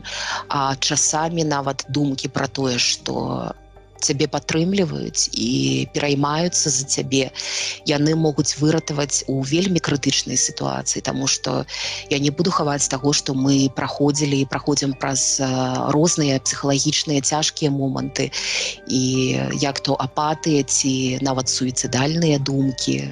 І калі мне таксама было асабліва цяжка, я ўзгадвала лісты, я ўзгадвала вочы людзей, з якімі я ішла на маршах, якія мне пішуць. Мяне гэта вельмі часта ўратоўвала. І тое ж самае я магу сказаць, што іншых палітвязняў таксама. Сам факт, ты адчуваеш, калі гэтую падтрымку, што за тваёй спінай стаіць столькі людзей, табе прасцей перанесці гэтае пекла, гэтыя катаванні і гэтыя выпрабаванні.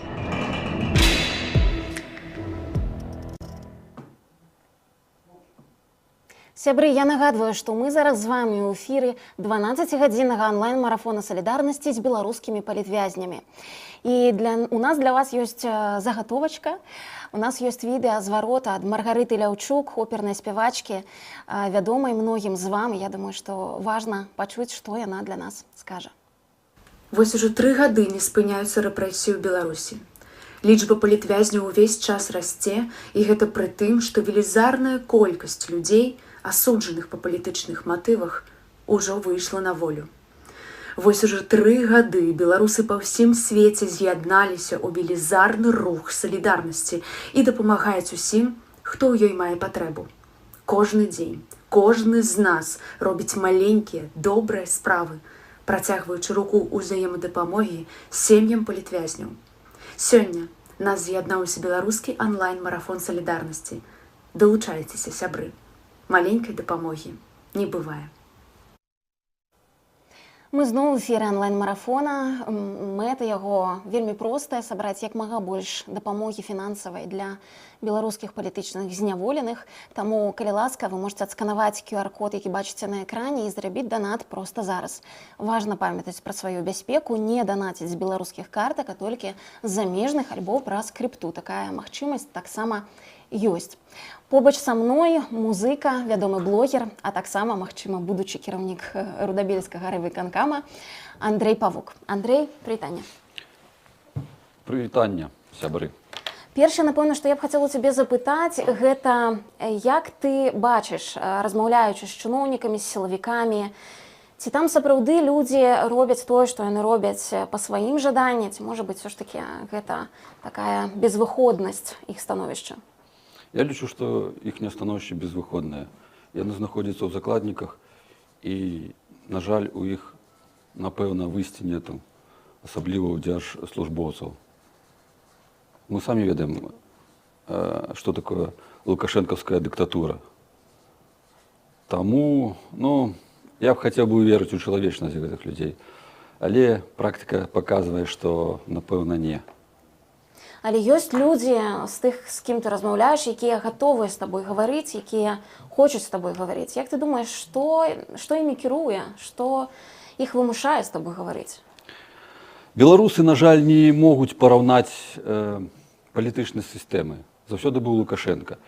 І тыя людзі, якія гатовы гаварыць пра праблемы у Беларусі, я не магу іх апублічваць.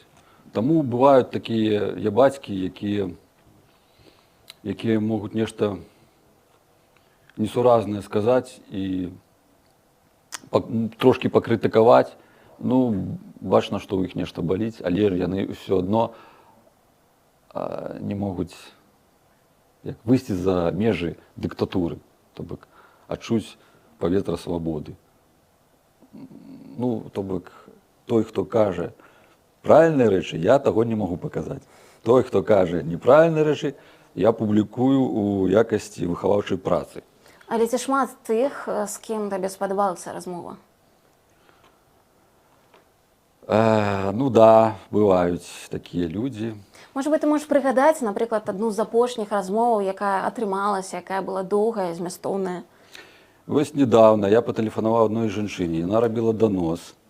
Яна рабіла данос, што недзе БЧБ сцяг вісіць на нейкай хаце. Я сказаў, што гэта на маёй хаце ён вісеў, гэты БЧБ сцяг. Мы з ёй доўга размаўлялі, высветлілася, што ў гэтай жанчыны дзіця з рэдкім генетычным захворваннем і што пра гэту жанчыну Тутбай у свой час рабіў рэпартаж. Ні адно дзяржаўнае медыа не рабіла, а Тутбай рабіў. І мы гэта ўзгадалі. І потым у канцы беседы яна выбачылася за то, што зрабіла данос. Вось такі быў прыемны вынік размовы. Табе ад гэтага стала лягчэй? Ну так, гэта не часта бывае. Гэта ввогуле, напэўна, такога не бывае, каб ябацькі, даносчыкі выбачаліся за свае дзеянні. Увогуле пра дараванне, наколькі важна дараваць? Ці гатовы ты, напрыклад, дараваць тым, хто паступіў з табой несправядліва? Ну, калі яны будуць раскаивацца на камеру, каб усе ацэнілі падпісчыкі, і вашы, і нашы, наколькі гэта сумленна, вось, тады мы можам даць агульную ацэнку. Як гладыятары ў Рыме рабілі, як паказвалі гледачы палец так і так. Ну вось я за публічныя такія не казні, а як-то суды такія, так? Не хочу прымаць на сябе рашэнне, там кагосьці судзіць, кагосьці не судзіць, але, ну, канешне, ёсць пэўныя крыўды, асабліва на міліцыянтаў, якія ўсё ж такі не праяўляюць свой чалавечы характар, свой мужчынскі характар, якія сталі на бок зла. Што матывуе цябе працягваць тваё змаганне? Ужо хутка 3 гады ад выбараў 2020 года. Ты ўсё яшчэ твар нумар 1 на Ютубе беларускім. Працягваеш свае праекты, званкі. Зараз мяне ўжо мала што матывуе. Але ж я так гляджу, што я адзін гэтым займаюся. Ну і то бок хто яшчэ будзе. Гэта ўжо, напэўна, мой абавязак нейкі, ці што. Беларусы, чаму вы не тэлефануеце з-за межы? Вы ж знаходзіцеся ў бяспецы. Патэлефануйце ў якую-небудзь установу, скажыце, што вам не падабаецца то, не падабаецца гэта. Хай ябацькі, дзяржслужбоўцы чуюць, што людзям не падабаецца то, што адбываецца ў Беларусі. А то яны жывуць у сваім гэтым пузыры прапагандзісткам, а заронак ім навешае на вушы всякай лухты о том, што стабільнасць і працвітанне. Яны так і думаюць. Трэба тэлефанаваць і нагадваць, што ёсць палітзняволеныя, што ёсць у нас і забітыя ёсць людзі. І што рэпрэсіі, і што санкцыі, і што вайна, і таму падобнае. Работайце. Каб не я адзін, а то я ў Акцябрскім адзін рабіў, усе з мяне змяяліся. Зараз таксама, напэўна, думаю, што адзін у полі воін. Адзін у полі воін? Ну, напэўна, воін, але ж, бачце, недастаткова гэта эфектыўна. Ўсё ж такі, калі б на пратэсты ў 2020 году выйшаў адзін чалавек, адзін поле воін быў, спужаўся бы Лукашенко. А так, да гэтых пор баіцца. Кожны дзень па экстрэмісту, а то па десятку ловяць. У нас спецыяльна для гэтага эфіра ёсць размова з сваякамі сілавікоў. Так, может быть, ты зробіш нам анонс, і ми хутка ўключым запіс Мы падгатаваліся до гэтага эфіру. Я ўчора патэлефанаваў турэмшчыкам, якім змог датэлефанавацца, і сваякам. Дык вось, са сваякамі больш цікавей размаўляць, таму што яны сапраўды не разумеюць, а што не так. Давайте поглядим. Алло, слушаю. Привет, как сам, как поживаешь? Нормально. Слухай, что там со змагарами? Сколько пытать будешь уже? Кого? Змагаров.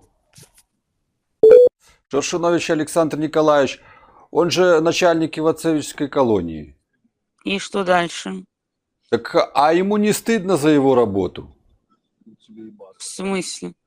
Ну, в смысле, он же там издевается над политзаключенными.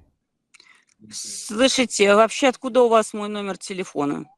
Это значение не имеет. У нас все... А имеет значение то, что я сейчас позвоню в милицию за то, что вы непонятно где взяли мой телефон и названиваете мне со всякой чушью. Понятно вам? Так вы предупредите мужа своего Александра. Я вас предупреждаю, что сейчас я звоню в милицию. Что он нехороший человек. Что вы где-то взяли мои индивидуальные Вы не данные. переживайте. Звоните мне со всякой Екатерина чушью. Юрьевна, Понятно? это не чушь, он издевается над людьми. Алло. Здравствуйте, Наталья. Здравствуйте. А Шершунович Александр ваш брат? А что такое? Передайте ему, что он негодяй, мы негодуем. В смысле? Ну, в смысле, он начальник Ивацевской колонии. И что? И он издевается над политзаключенными там. А кто это вообще звонит? Меня зовут Андрей Паук. И что? Передайте ему, что возмездие будет. Самое серьезное. Что вы вообще мне звоните? Ну, потому что я ему дозвониться не могу. Чего он прячется? А я тут вообще при чем? Так передайте ему, пожалуйста. Вы не повышайте голос на меня. Я не повышаю. Спасибо большое. Вы ему передайте, что он плохой человек. Он служит преступному режиму. Наталья. Что случилось вообще? Я не понимаю, что вы от меня хотите. Сейчас политзаключенные, ну, оппозиционеры, которые в заточении у Лукашенко в плену, они испытывают на себе различный пресс издевательств. Некоторые даже погибают в тюрьмах. Так вот, ваш брат Шершунович Александр Николаевич причастен к подобным пыткам и унижениям. Мы взываем к совести, к человечности, гуманности. Мужчина, послушайте, моя фамилия Мельник Наталья. Так. Вы это услышали? До свидания. Нас И интересует ваш зять Шершунович Александр Николаевич. В каком смысле? Скажите, он проявляет садистские наклонности по жизни? Ну, вы просто меня ошарашили своим вопросом. Нет. Не проявляет. Дело в том, что он является начальником Ивацевичской исправительной колонии. Мгм. Вот, и есть сведения, что он отдает приказы для издевательств над политзаключенными. Молодой человек, во-первых, по телефону я, как бы вы ни представились, я не буду с вами обсуждать ни зятя, ни начальника. Если вам что-то надо узнать, вызывайте официально и будем разговаривать. Это раз. Во-вторых, то, что откуда вы черпаете информацию, мне неизвестно, и просто вы меня привели в не знаю какое состояние.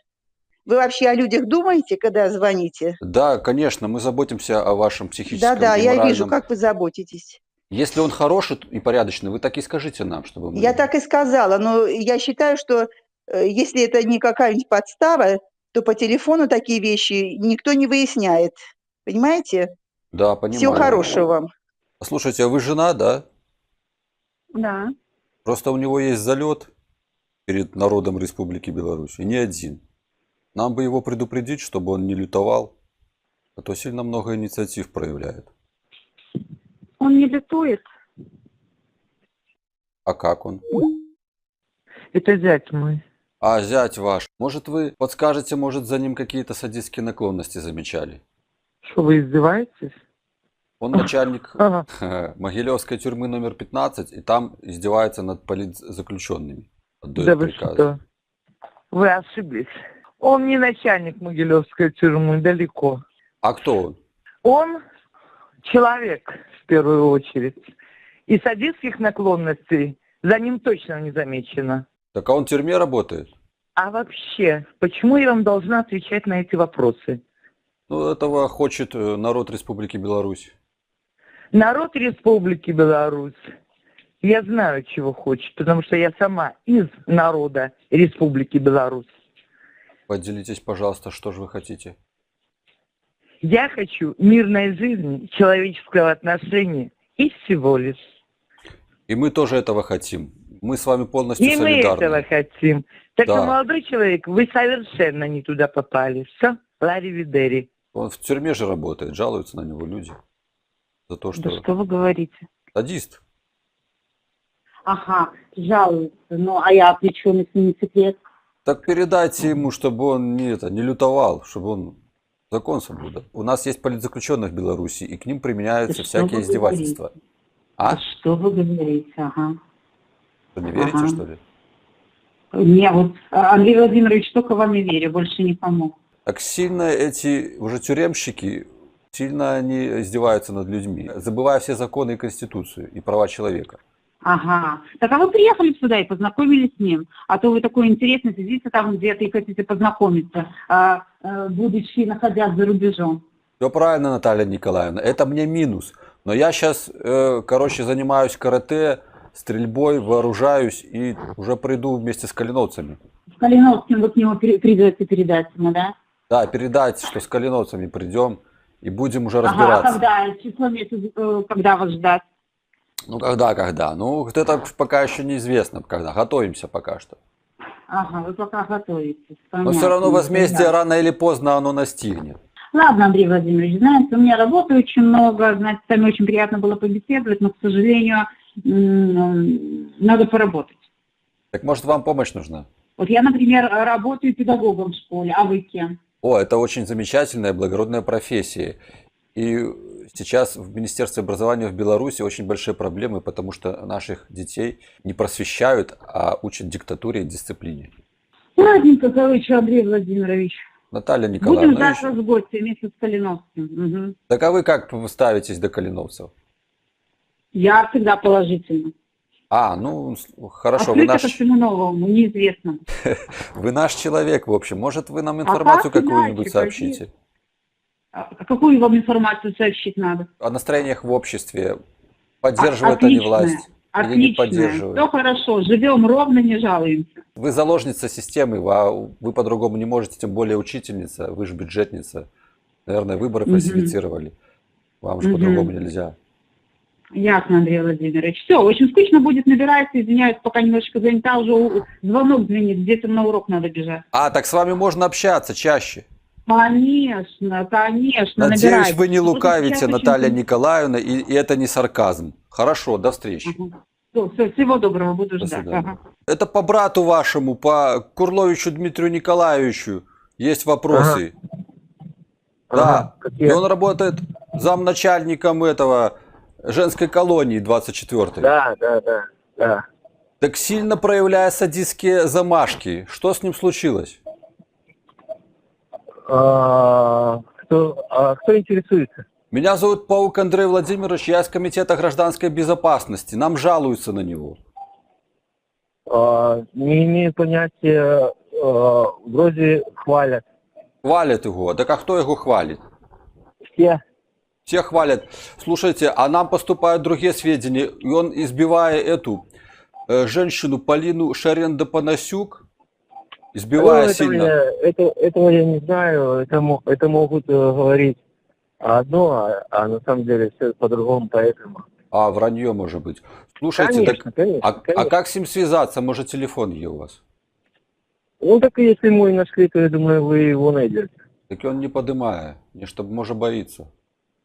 Знаете, чего ему бояться? Не боится ничего. Слушайте, потому что тут мы все злые на его, хотим ему сделать справедливость определенную. Чтобы он не лютовал. Передайте ему, что сильно он занимается фашистскими делами всякими, античеловеческими. А откуда мой телефон вы знаете? У нас в базе есть телефон у всех. Короче, Кто это из гражданской обороны? Да, почти. Комитет гражданской безопасности. Комитет гражданской безопасности. КГБ, что ли? Ну да, КГБ. Мы на него с досье собрали всех его дел, и он ответит, потому что без головы будет. Образно говоря. Вітаю всіх, хто тільки долучився до нашого онлайн-марафону солідарності з беларускімі палітвязнямі. Я хочу сказаць, што на гэты момант сабрана ўжо больш за 135 тысяч еўра ў падтрымку зняволеных і іх сем'яў. Я думаю, што гэта вельмі важна, таму працягвайце, сябры, калі хтосьці яшчэ не паспеў зрабіць данат, то вы можете зрабіць гэта проста зараз, адсканаваўшы QR-код, які бачыце на экране, альбо перайшоўшы па спасылцы ў апісанні, ну альбо проста набраўшы ў адрасным радку браузера вельмі просты адрес solidarność.com.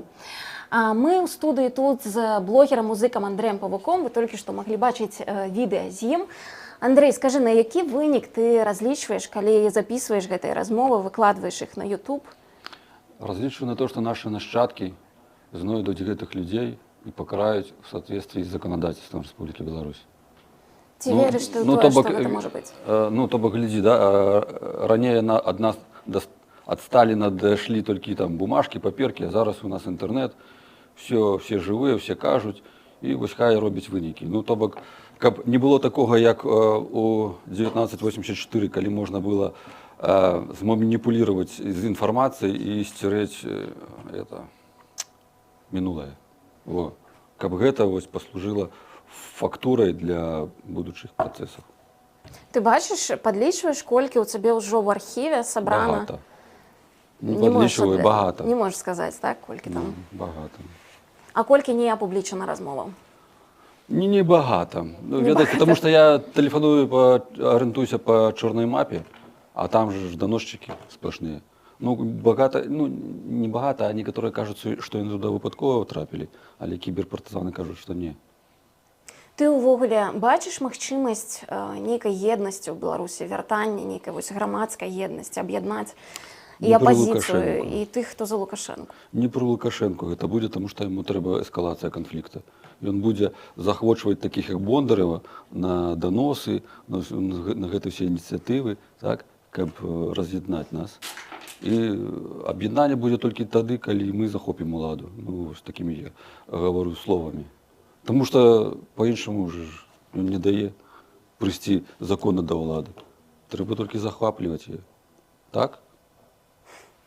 Ти вже згадав Напишіть Бондарева. у коментарях, як правильно. Ти вже згадав Бондарева. А що ти думаєш про таких персонажів, які вельми шмат уваги на себе відтягують, займаються абсолютно деструктивом? Це їх зорний час. Ось прийшов їх зорний час, тому що настав цей занепад.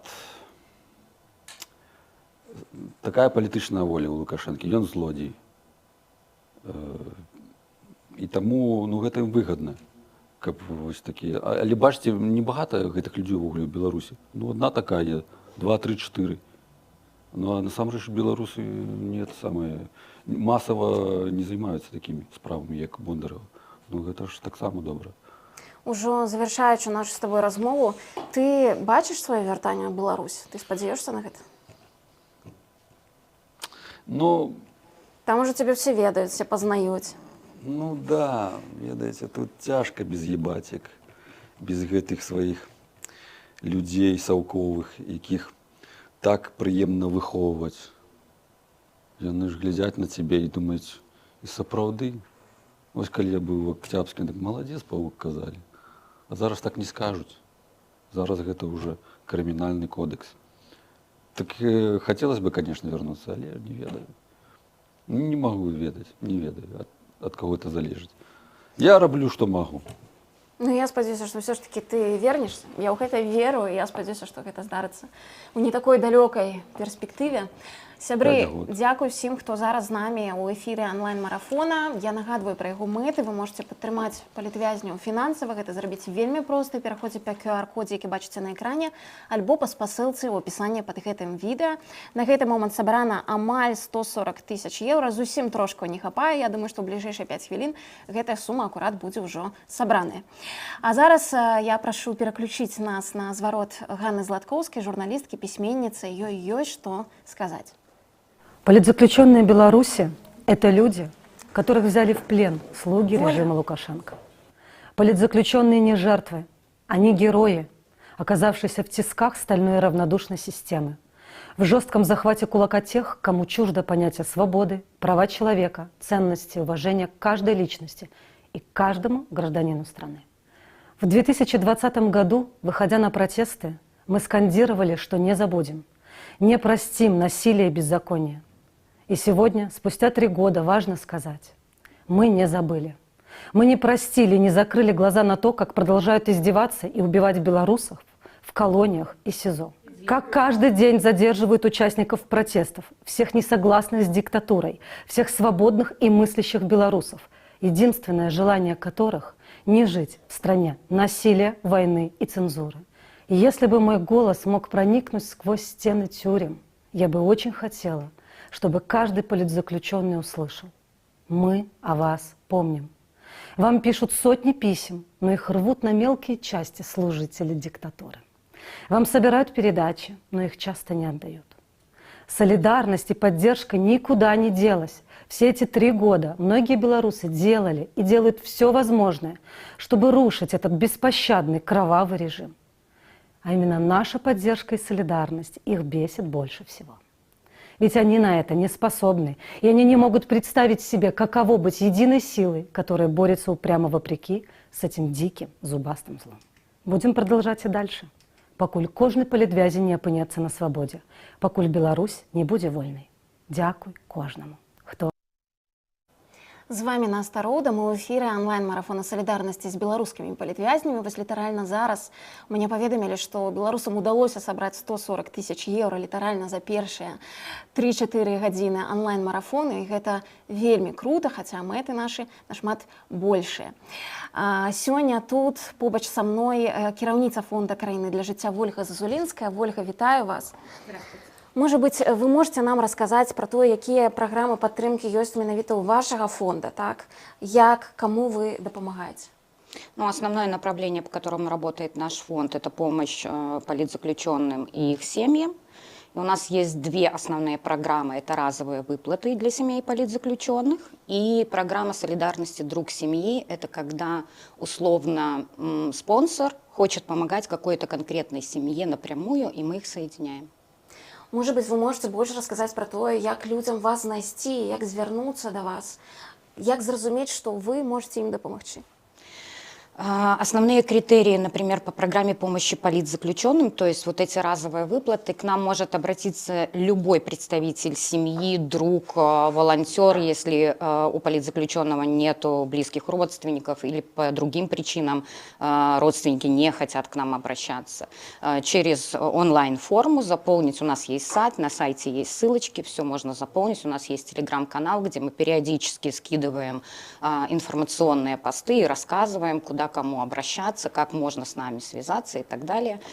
Человек заполняет форму, мы ее видим, и мы уже напрямую связываемся с семьей, уточняем не только по финансовой поддержке, да, которую мы можем оказать, но а также узнаем другую проблематику. То есть, например, человеку не всегда нужны деньги, а, например, нужна какая-то юридическая консультация или помощь психолога или медицинская помощь. Да, и мы работаем, то есть мы работаем индивидуально по каждой заявке. Может быть, вы можете больш дэтальна для тых беларусаў, якія робяць данаты, расказаць, на што менавіта трацяцца грошы, што канкрэтна патрэбна людзям, потому што многія, я разумею, адпраўляюць грошы ў космос і не разумеюць, як бы, а на што, а каму, а для чаго гэта ідзе. Ну, во-первых, мне хотелось бы сказать, наверное, для тех, кто не понимает, как работают благотворительные организации. То есть любые средства, которые поступают к нам в виде донатов, это целевой взнос. Он не может быть потрачен ни на команду, ни на покупку оборудования, ни на аренду офиса. Это целевые деньги. Так работают все благотворительные организации. И эти деньги, если они зашли на политзаключенного, могут быть потрачены только по заявке о помощи на политзаключенного либо его семью. Это важно. Так устроена внутренняя структура. Да? Когда мы говорим о том, на что нужны деньги семьям политзаключенных, ну, я могу сказать точно, от самого простого — продукты питания для семьи, потому что нужно понимать, что если папа, где есть 3 деток, а иногда 6 и 7, да, очень разные у нас семьи, находится в заключении, мама не в состоянии обеспечить семью самостоятельно. И мы должны обязательно поддерживать семьи с детьми, мы должны обязательно поддерживать семьи, где есть пожилые родители, потому что тут нужно понимать, что люди живут на пенсии, вот эти нищенские, позорные пенсии в Беларуси. И у них тоже бюджет не позволяет. Нужно понимать, сколько стоят услуги адвоката. Нужно понимать, что если человек с тяжелыми заболеваниями находится в заключении, то ему нужны медикаменты, которые он должен каждый день принимать, да. У нас есть родственники с тяжелыми заболеваниями, и это тоже нужно учитывать. То есть проблематика гораздо шире, чем мы сегодня говорим, что политзаключенным нужны деньги только на передачи. Нет. И не только на передачи, не только на медикаменты, и не только на оплату адвокатов.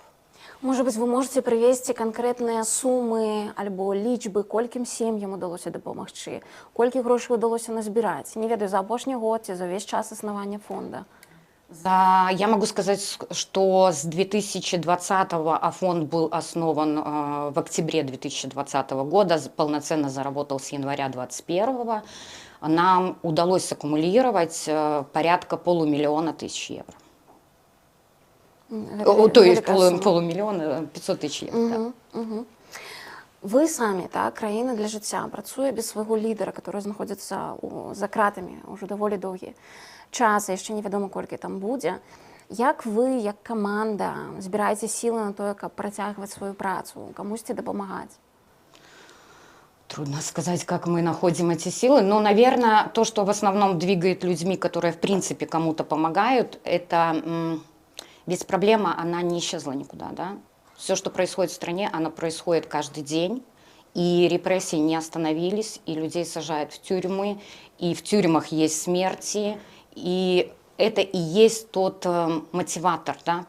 Пока все не закончилось, это наша мотивация работать дальше. Ведаеце, я не так давно размаўляла з Андрэем Стрыжаком, і ён сказаў, мне падалося важную рэч пра тое, што людзі, которым фонды дапамагаюць, пасля таго, як яны апынаюцца, напрыклад, ужо ў эміграцыі, становяцца на ногі, знаходзяць сабе працу, пачынаюць дапамагаць іншым. То бок, атрымаўшы дапамогу, пасля яе як бы перадаюць іншым ужо самі са сваіх сродкаў. Ці назіраеце вы штосьці падобнае, напрыклад, у вашым фондзе? Ці ўвогуле, як працуе салідарнасць беларуская? Да, есть такое. У нас есть вот программа солидарности «Друг семьи».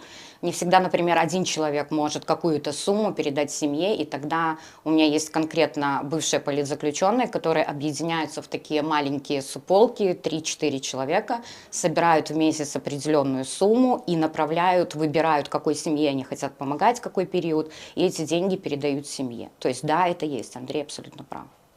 Мы зараз у эфире онлайн-марафона солидарности. Чему солидарность такая важная? Чему важно ее заховывать? И как ее заховывать белорусам, которые не ведают, что робить? Мне кажется, что солидарность – это реальная сила. Это реальная сила, против которой режим до сегодняшнего дня ничего не может сделать. Не может. Люди, когда объединились в 2020 году, это продолжается до сих пор. Многое мы не можем говорить открыто, многое мы не можем публичить, но градус солидарности, он не упал. То есть это происходит постоянно, и это нужно понимать. То есть люди не уходят в никуда. Они, возможно, уходят из каких-то инициатив более крупных, но открывают что-то свое. И я отношусь к этому так, что даже если мы каждый в отдельности будем делать одно маленькое хорошее дело и не прерывать эту цепочку добра, то это в целом приведет нас к тому результату, который мы хотим получить. Для многих такая проблема, что уже как бы 3 года белорусов просят донатить на все на свете, так? Есть еще Украина, есть наши политвязни белорусские, есть еще шерах инициатив, которые так само просят допомоги, как их подтримливали. Як выпрацаваць у сабе вось гэтую звычку дапамагаць? Як не страціць вось гэты ресурс свой унутраны, дапамагаць іншым людям? Як вы гэта робіце, напрыклад? Просто. Я отказываюсь от каких-то вещей, на которые я могу потратить свой личный бюджет. Я взяла под опеку одну конкретную семью политзаключенного, я доначу на продуктовые передачи, я периодически доначу на другие инициативы, покупаю мерч не потому, что он мне нужен, а потому что я хочу поддержать эту инициативу. То есть какие-то маленькие такие шаги, когда я чувствую, что вот это я могу сделать, я это делаю. И на самом деле несложно отказаться от одной чашки кофе в месяц, чтобы задонатить 5 евро. 5 евро – это точно не та сумма, от которой пострадает наш бюджет месячный. Вот точно не та. Если я не выпью эту чашку кофе в кафе, но эти 5 евро я перечислю там Dissident Buy, Политзекми, Байсол, на страну для жизни переведу, то это мой вклад. То есть я чувствую себя причастной, и меня точно уже никто, я для себя точно знаю, что меня никто не сможет упрекнуть, что я только просила. Я ровно как прошу о помощи, точно так же сама в этом участвую. Можа быць, вы яшчэ можаце больш расказаць для тых людзей, якія і ўнутры Беларусі хочуць дапамагаць палітвязням, і тым, хто звонкі, якія ёсць яшчэ опцыі, апроч, напрыклад, фінансавай, каб дапамагчы гэтым людзям.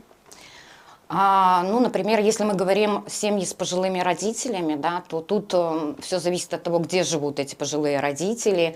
Можно просто с ними связываться, спрашивать, чем им можно помочь по дому, по хозяйству, потому что есть люди с инвалидностью, это тоже нужно понимать. Можно просто для себя завести правила и приезжать раз в месяц, чтобы выпить чашку чая и поговорить с этими людьми. Потому что помощь – это не всегда про деньги. Правда, это не про деньги, это про то, что человеку нужен человек. То есть порой эта моральная поддержка, она гораздо дороже, чем те деньги, которые мы перечисляем куда-то. Я таксама хочу у вас спытаць, што вельмі шмат палітвязняў знаходзяцца ў засценках турмаў, вязняў. Так, можа быць, мы кожны дзень чуем, што кагосьці новага пасадзілі, кагосьці новага там выпусцілі. Так?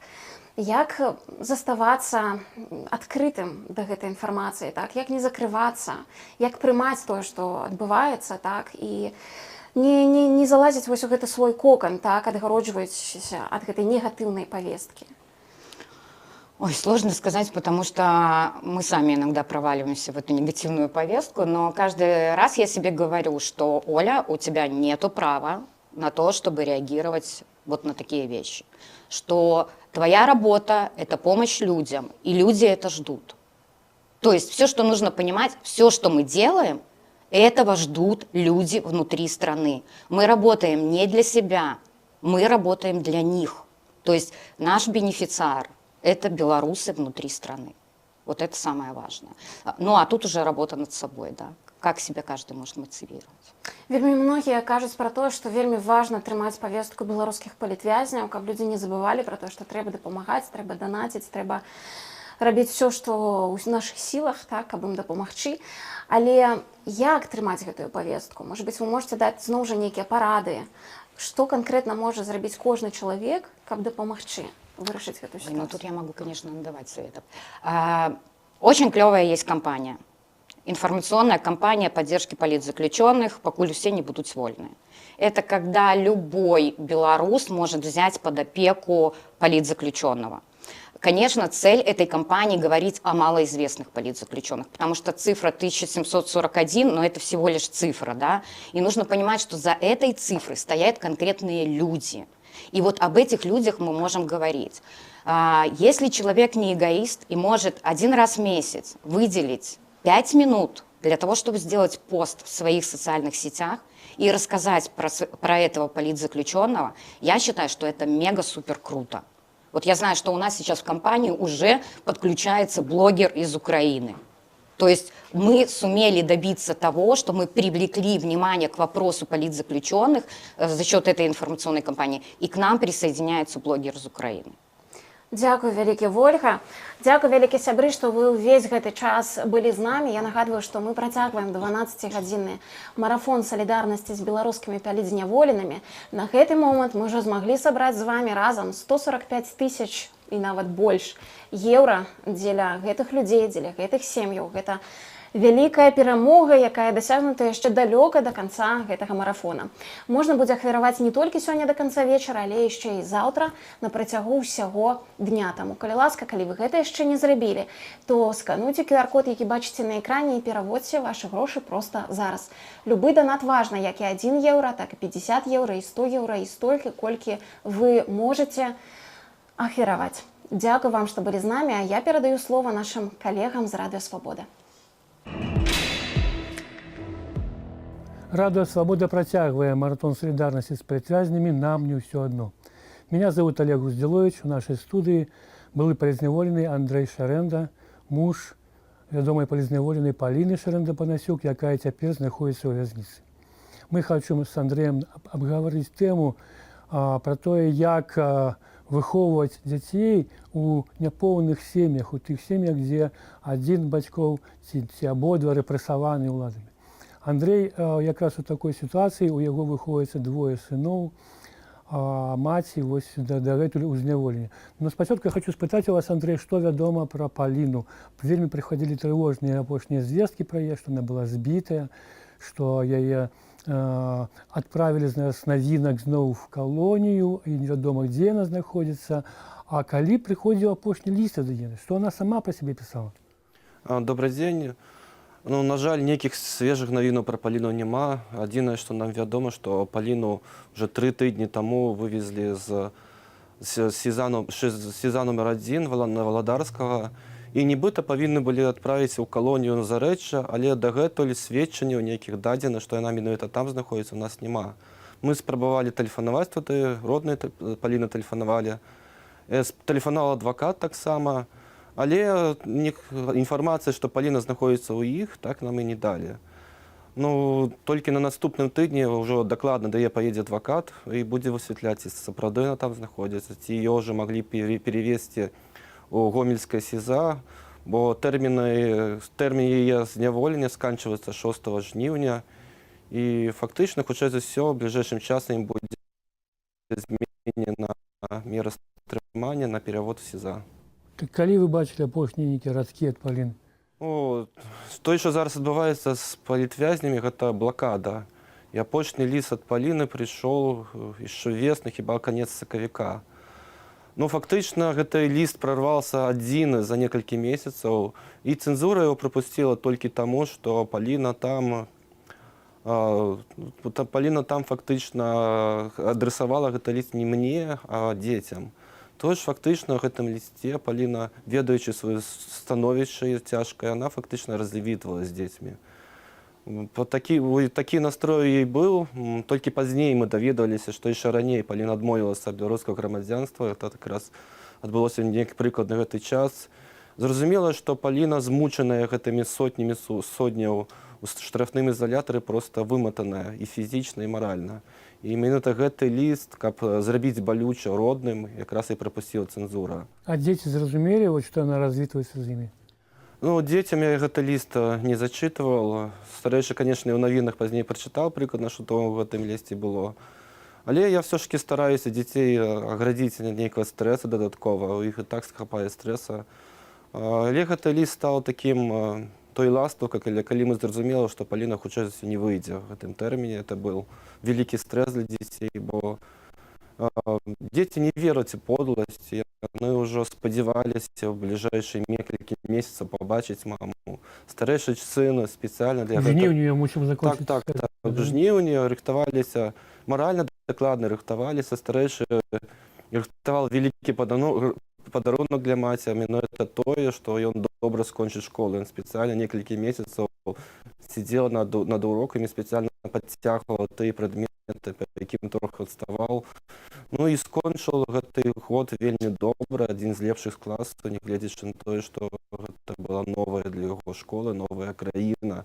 Эміграцыя — это заўсёды складана, для дзяцей гэта складана ўдвайне. Давайте мы зараз паглядзім стужку пра другую сям'ю, сям'ю Канавалавых, дзе абодва бацькі ў няволі. А потым абмяркуем эту ситуацию и поравняем с вашей, так? Моя мама и папа хотели сделать, чтобы люди были свободные. Свобода — это когда кто-то выпущенный. Ваня і Наста – дзеці палітвязняў Антаніны Канавалавай і Сергея Ярашевіча. Іх бацькоў засудзілі, маці на 5,5 гадоў калёній, бацьку на 6 гадоў і 3 месяцы. Каб унукаў не аддалі ў дзіцячы дом, бабуля вымушаная была вывести их за мяжу. У меня Ваня, допустим, спрашивает: бабуля, почему все страны победили своего таракана, а мы не победили? Я говорю, ну не смогли. То есть они говорят, что у нас мама с папой в тюрьме. А почему? Он спрашивает, вау, а почему? Потому что они хотели построить страну для жизни. Дети знают, где родители, они знают, за что они посадили их родителей. Они знают, что мама с папой герои. Они как бы все знают. Про звонок помню, что мама мне сказала, увидела, какие у меня красные щеки от Кока-Колы, и сказала, что мне больше не пить колу. Мама хотела заплакать, а я ей сказала, мама, не плачь. Потому что она у нас сильная, не можно поддаваться, и надо выиграть войну. Ваня у нас очень переживал, допустим, сильно, когда ему говорили, почему тебя бабушка забирает? Ну, а где твои мама и папа? И он приходит мне и говорит, ой, бабуля, так говорят. Я говорю, ну ты говори правду. А он переживал за то, что если он скажет, что мама в тюрьме, то дети скажут, что она бандит, потому что в Польше, ну, это же по-другому все. А сам переживал за то, что у него не хватит словарного запаса, чтобы объяснить, за что вот это вот. И он очень сильно переживал. Я вот говорила, вспоминаю слова Тихановского, я буду сидеть столько, сколько позволит мне мой народ. Я бы сказала, это относится ко всем нашим заключенным. Беларусь была добрая, а Лукашенко хотел, чтобы она была злая. И она теперь злая. И для нее разлука с детьми, я не знаю, мне кажется, это хуже тюрьмы. Хуже тюрьмы. Ну, мы ее ждем. Я не знаю, что 5 лет мы будем ее ждать. Мы ее всегда ждем. Это для нас самый родной человек. Она у нас с мужем одна. Она мама у детей одна. Как бы. Мы их обоих ждем. То есть мы по-любому. Войны света, войны добра, солнце зари, рубят здрасте, сжигаю внутри. Прыгай выше неба, брат и сестра, золотые искры, близкие костра. Радуйся, молоду в крепкой руке.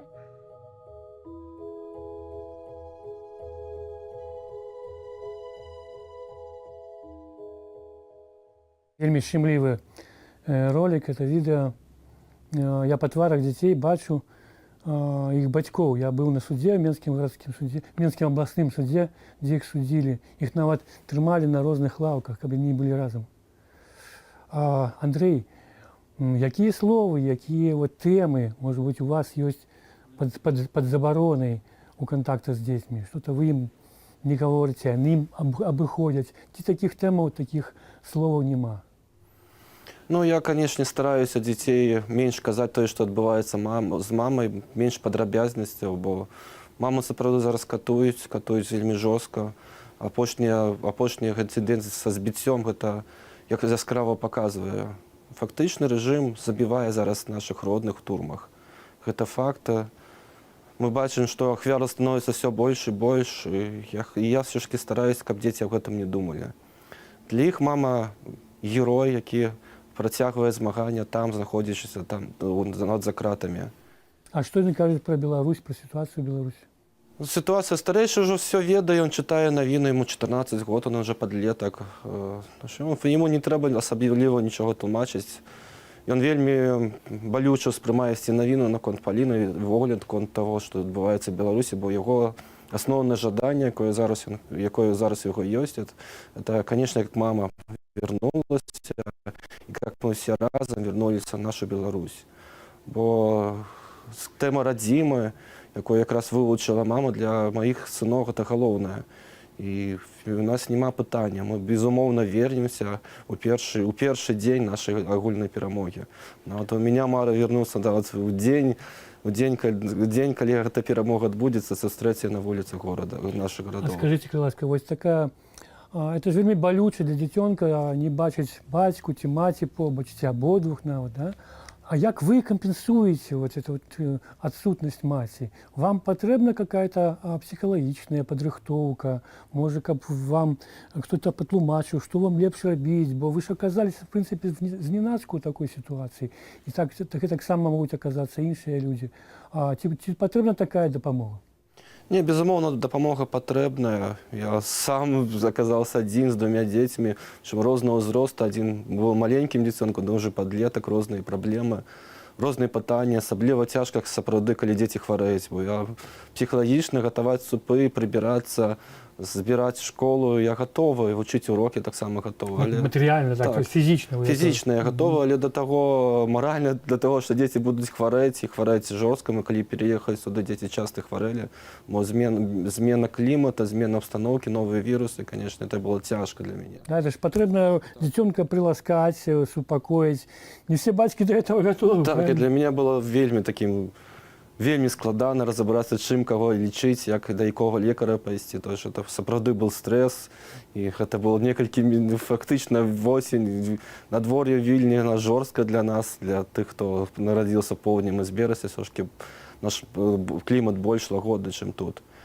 Але я спраўляюся, бо я ведаю, што Паліна зараз нашмат цяжэй, чым мне, што я не маю права впадаць нейкі адчай, і таксама я не маю права змяніць той узровень дабрабыту і адносіў да дзяцей, якія былі пры Паліне. Я таксама хочу спытаць, а матэрыяльная дапамога вам патрэбна? І такім, як вы, патрэбна дапамога? Так, безумоўна, матэрыяльная дапамога патрэбна, гэта важна вельмі.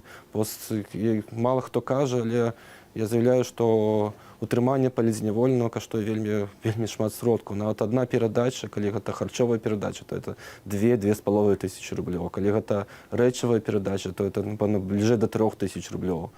Мы зараз про дзяцей кажам, а дзеці, они адчуваюць патрэбу этому. У іх ёсць такое, вы ад іх чуеце, папа, купі гэта, а у папы няма грошаў. Зразумела, но я мужчына не прасцей, ёсць рукі, ногі, галава, я працую весь час вольны, працую, калі не сиджу з дзецьмі, прыходзіцца шмат працаваць, сапраўды, гэта цяжка, гэта эміграцыя.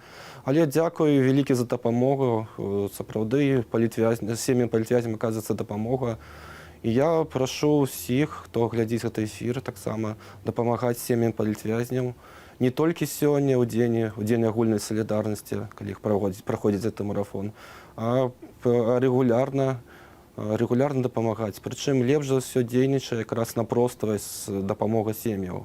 А у вас ёсць такое боязнь, што сёння у меня нібыта ёсць і грошы, і на карткі, і прыходзяць нейкія данаты, а што будзе праз год, а раптам все это спыніцца. Ёсць такое? Зразумела, ёсць. Мы ў міграцыі ў чужой краіне, гэта падвойна цяжка. А з дзецьмі гэта ўвогуле немагчыма. Штосьці здарыцца, я магу проста не змагу проста працаваць. І зразумела, такая баязнь такого ёсць. То есть вам патрэбна псіхалагічная дапамога? Псіхалагічная дапамога, яна патрэбна. Я звяртаўся не раз да псіхалагічнай дапамогі. Дзецям увогуле спатрэбілася доўгая псіхалагічная рэабілітацыя. Малодшы хадзіў амаль год да псіхолага і да фектолага, бо стрэс ад разлукі з мамай, ён быў вельмі вялікі. Толькі дапамога спецыяліста дапамагла пераадолець гэта ўсё. Дзякуй, Андрэй. Гэта была студыя «Радыё Свабода». Мы перадаем маратон корэспандэнта з Белсату.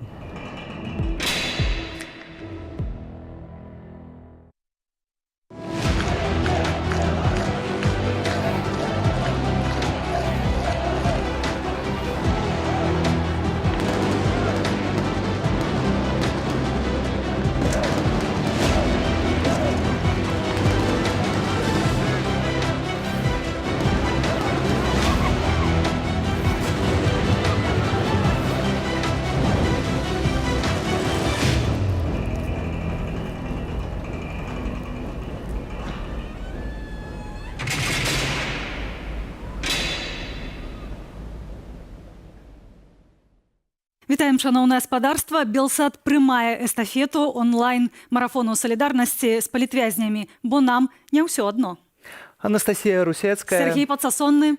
Вітаю, гаспадарства. Мы працягваем ужо 150 тысячаў еўра сабраныя, і гэта, безумоўна, яшчэ не рэкорд.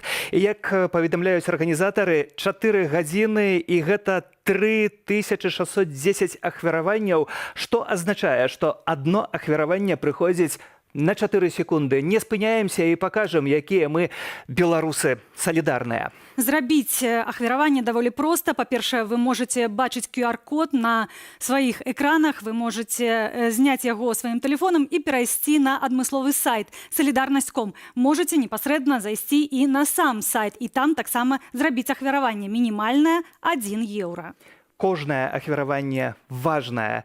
Калі кожны беларус, які знаходзіцца за межамі краіны, заданаціць хаця б 1 еўра, гэта можа быць вельмі сур'ёзная і вялікая сума для падтрымання палітвязняў, а таксама іх сем'яў. Але калі вы знаходзіцеся ў Беларусі, памятайце пра сваю бяспеку. Тым не менш, вы можете браць удзел у нашым онлайн-марафоне.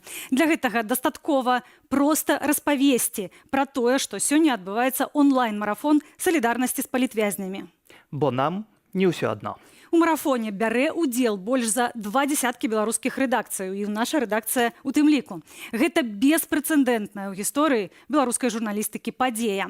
Але менавіта ідэя дапамогі палітвязням змагла аб'яднаць беларускія СМІ. Сярод медыапартнёраў марафону салідарнасці і выданне «Рэформбай» ягоны галоўны рэдактар прыйшоў да нас у госці. Фёдор Паўлюченка. Добрый дзень. Добрый дзень. Вітаем. Гэта салідарнасць усіх медыа упершыню ў гісторыі. Калі да вас звярнуліся з прапановай удзельнічаць, якая першая была рэакцыя? Ну, насамрэч звярнуліся да нас некалькі тыдняў таму, і гэта прапанавала Вольга Гарбунова, прадстаўнік пераходнага кабінету. І яна звярнулася да такіх нашых арганізацый у нашай галіне медыа, прапанавалі такую ідэю. Ну, ведаеце, мы шмат пішам і пра палітзняволеных, колькі год ужо 3 гады асвятляем гэтую тэму. І было такое адчуванне, што аўдыторыя троху стамілася, што кожны дзень чытаць гэтыя сумныя навіны, гэта цяжка, насамрэч цяжка, калі ты не можаш нічога зрабіць. І гэта ідэя з марафонам мне вельмі спадабалася адразу, таму што гэта нейкі новы падыход, новая мова, калі кожны можа паўдзельнічаць, дапамагчы грашыма, напрыклад. І ёсць адчуванне, што ты насамрэч нешта можаш зрабіць. Гэта пазітыў у першую чаргу. Я разумею ўсе праблемы і тое, што трэба сем'ям палітзняволеных, самім палітзняволеным. Але гэта і некая пазітыўная павестка для саміх беларусаў. Мне вельмі гэта таксама наша дэманстрацыя, што мы ўсе разам, бо вельмі часта жартуюць там, дзе 2 беларусы, там узнікае нейкая яшчэ 3-я арганізацыя, так, у гэтай сітуацыі. Але тут мы можам паказаць гэтым усім, што незалежна ад таго, якія мы маем пазіцыі, каго мы падтрымліваем, самае галоўнае ўсё ж такі тыя людзі, якія застаюцца за кратамі. Ну так, і гэта, безумоўна, ёсць такая праблема паміж рознымі рэдакцыямі, ёсць заўсёды канкурэнцыя, мы калегі, сябры, але і канкурэнты. І гэты фармат, ён дапамагае нам усім знайсці новы шлях да аўдыторыі. Гэта таксама вельмі істотна і для медыа, і для рэдакцыі. І хацеў бы адзначыць тую працу, якую зрабіў Белсат, таму што я не веру, што за некалькі тыдняў можна зрабіць такі марафон, падрыхтавацца і вось так прафесійна цэлы дзень працаваць. Дякую. 12, дзякуй, што мы ўсе разам. 12 гадзінаў гэта вельмі шмат. Таксама ёсць данаты самыя розныя, і беларусы умеюць і пажартаваць, хаця гумар чорны. 23-34 столькі еўраў прыходзіць як вядомы артыкул. Я б тут яшчэ сказаў, беларусы, ёсць яшчэ 342 артыкул. Таксама можна і 342 еўры адразу скідваць, таксама будзе цікавей хіба.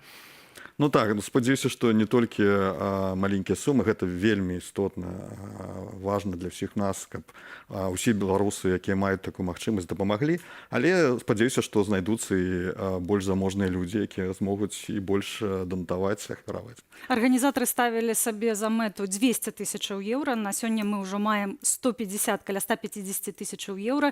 Ці гэтыя лічбы адпавядаюць вашым спадзяванням? Як вы бачылі гэта? Ці будуць адгукацца справа ў лічбах? Насамрэч не, гэта вельмі важна. Я не веру, што мы зможам сабраць больш за 30-40 тысяч еўра. На мой погляд, гэта ўжо вялікая сума, і тое, што мы зараз ужо бачым большую суму, гэта неверагодна. Дзякуй. Дзякуй беларусам, асабліва, ну, тут вядома, трэба падзякаваць тым, хто знаходзіцца ў замежжы, і тыя, хто сочыць за намі ў Беларусі, тут самае галоўнае памятаць пра бяспеку, бо гэта нумар адзін спадарства для вас. Калі вы ўнутры краіны, то данаціць з беларускіх рахункаў не патрэбна, бо гэта можа, ну, вядома, чым пагражаць, конечно. Ну, адзіная магчымасць гэта мець картку замежнага банку, таму што мы ведаем, што шмат беларусаў працуе за мяжой, але часта вяртаецца ў Беларусь, таму што не ўдзельнічала ў пратэстах. Тым не менш, выказваць салідарнасць вы можаце менавіта пры выкарыстанні картак замежных банкаў. Мы будзем яшчэ заклікаць быць салідарнымі, бо, уласна, дзеля гэтага мы тут спадарства і знаходзімся.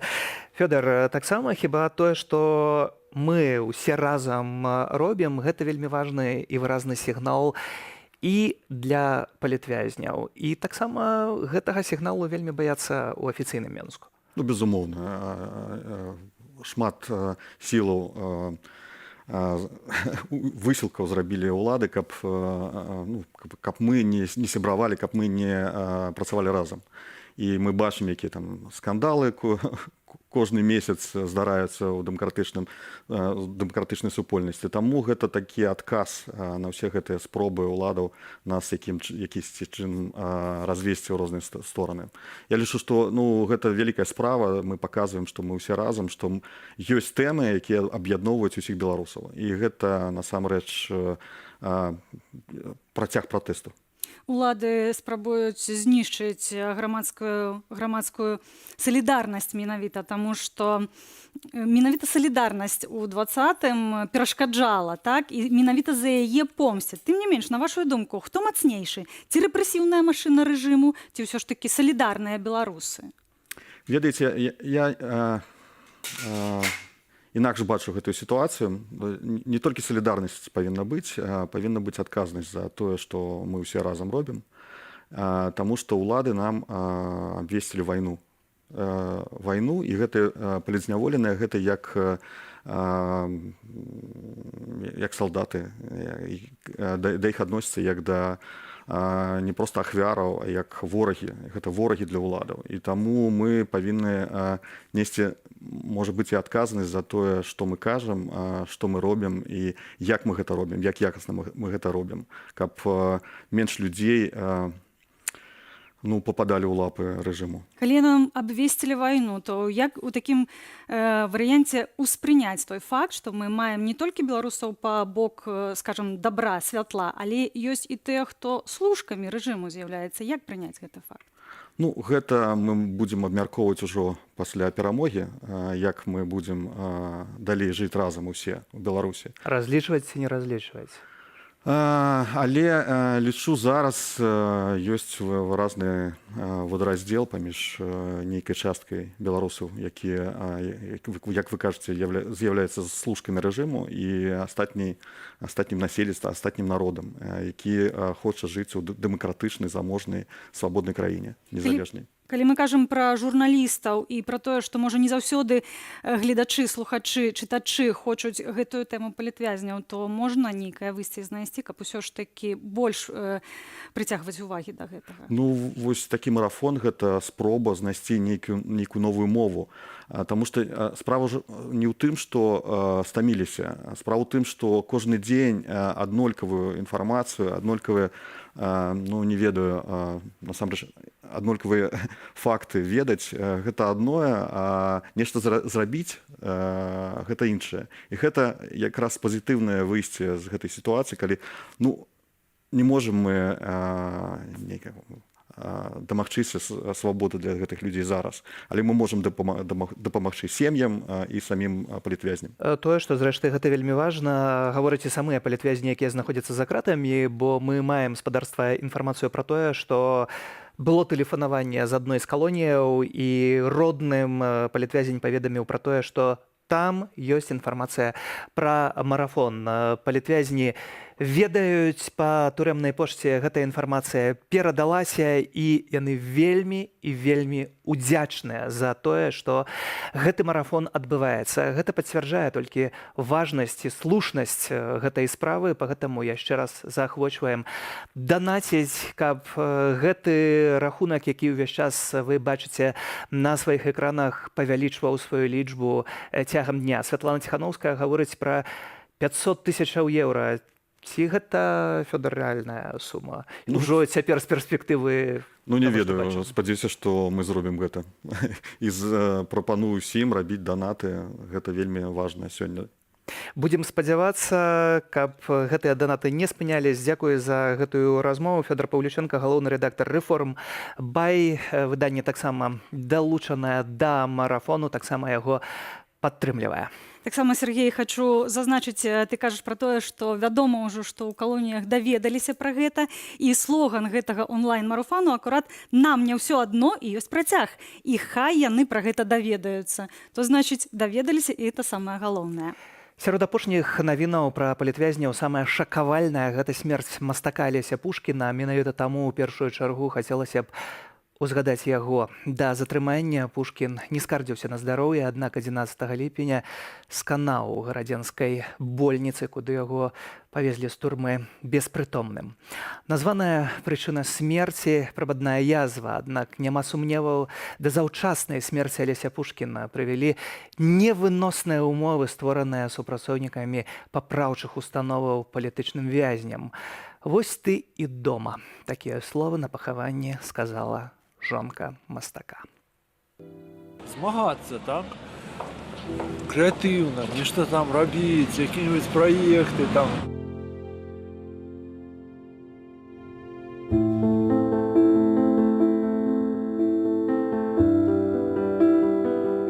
Гэтая нязгаснасць жыцця ўнутры і апантанасці і ідэй, і любоўю да Беларусі, яна кіравала ім усё жыццё.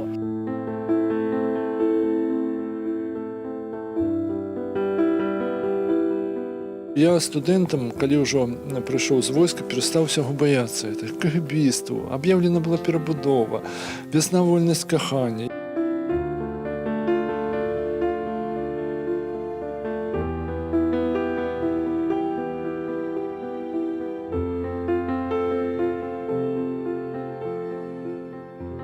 Мне 23 гады.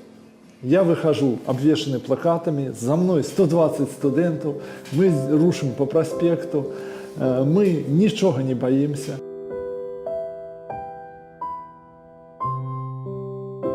Образ шукаю, образ. Хотелось спочатку, конечно, мне было нечто было радикальное робить. И потом я уже дошел до думки, вот это вот зробить вуду, это его атрибуты влады, усадить вилы эти. Теперь вот такую толстейшую. Толстейшую.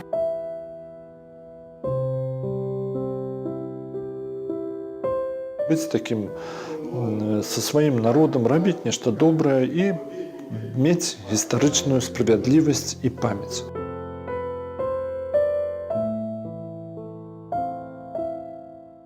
Тое, што Алесь Пушкін мастак, тое, што он беларус, было абсалютна непрыемлема для той банды, якая, на вялікі жаль, сёння кіруе нашай краінай.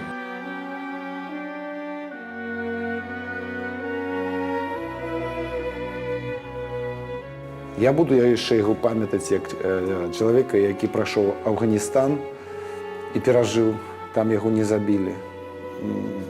Нязломны змагар, нязломны і нязломлены. Яны яго не смаглі зламаць, яны яго проста забілі.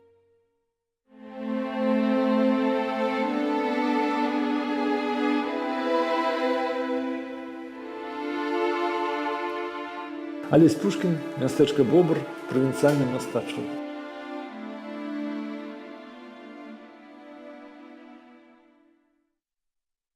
Спадарства, заахвочваем данаціць увесь час. Вы бачыце QR-код на сваіх экранах. Таксама можна гэта зрабіць праз solidarność.com. Ужо амаль 160 000 ёсць на рахунку. Гэта азначае, што нават калі ўзяць суму тых палітвязняў, якія якая будзем закладаць 1700, то для кожнага можна дапамагчы хаця б 100 сімвалічных еўраў. Гэта вельмі важна і вельмі істотна. Але, як вядома, дапамагаюць не толькі тым палітвязням, якія ёсць акурат у гэтых спісах, але і тым, хто родныя каго, напрыклад, не хочуць, каб людзі былі названыя палітвязнямі, тым не менш яны звяртаюцца па дапамогу і атрымліваюць. Мэта арганізатараў сабраць 200 тысяч еўра. Святлана Ціхановская кажа пра тое, што можа быць нават 500 тысяч еўра, калі палічыць 1 еўра ад кожнага беларуса. Па розных звестках пасля 2020-го выехалі каля паўмільёна беларусаў. Дапамагаць палітвязням заклікае Святлана Ціхановская. Дарагія сябры, у нашай краіне амаль 1500 чалавек афіцыйна прызнаных палітвязнямі. Гэта людзі, якім цяжэй за ўсіх. Сярод іх мамы і таты, людзі старэйшага ўзросту, людзі з захворваннямі. Многія сядзяць толькі за тое, што дапамагалі іншым, абаранялі правы арыштаваных, данацілі палітвязням або абаронцам Украіны. І вось ім самім патрэбная дапамога. Яны пазбаўленыя амаль усяго, апрача веры ў нашу перамогу і надзеі на нас, беларусаў. Дык давайте дакажам, што нам не ўсё адно, што мы здольныя сагрэць сваіх герояў цяплом нашых сэрцаў. Калі ласка, падтрымайце марафон.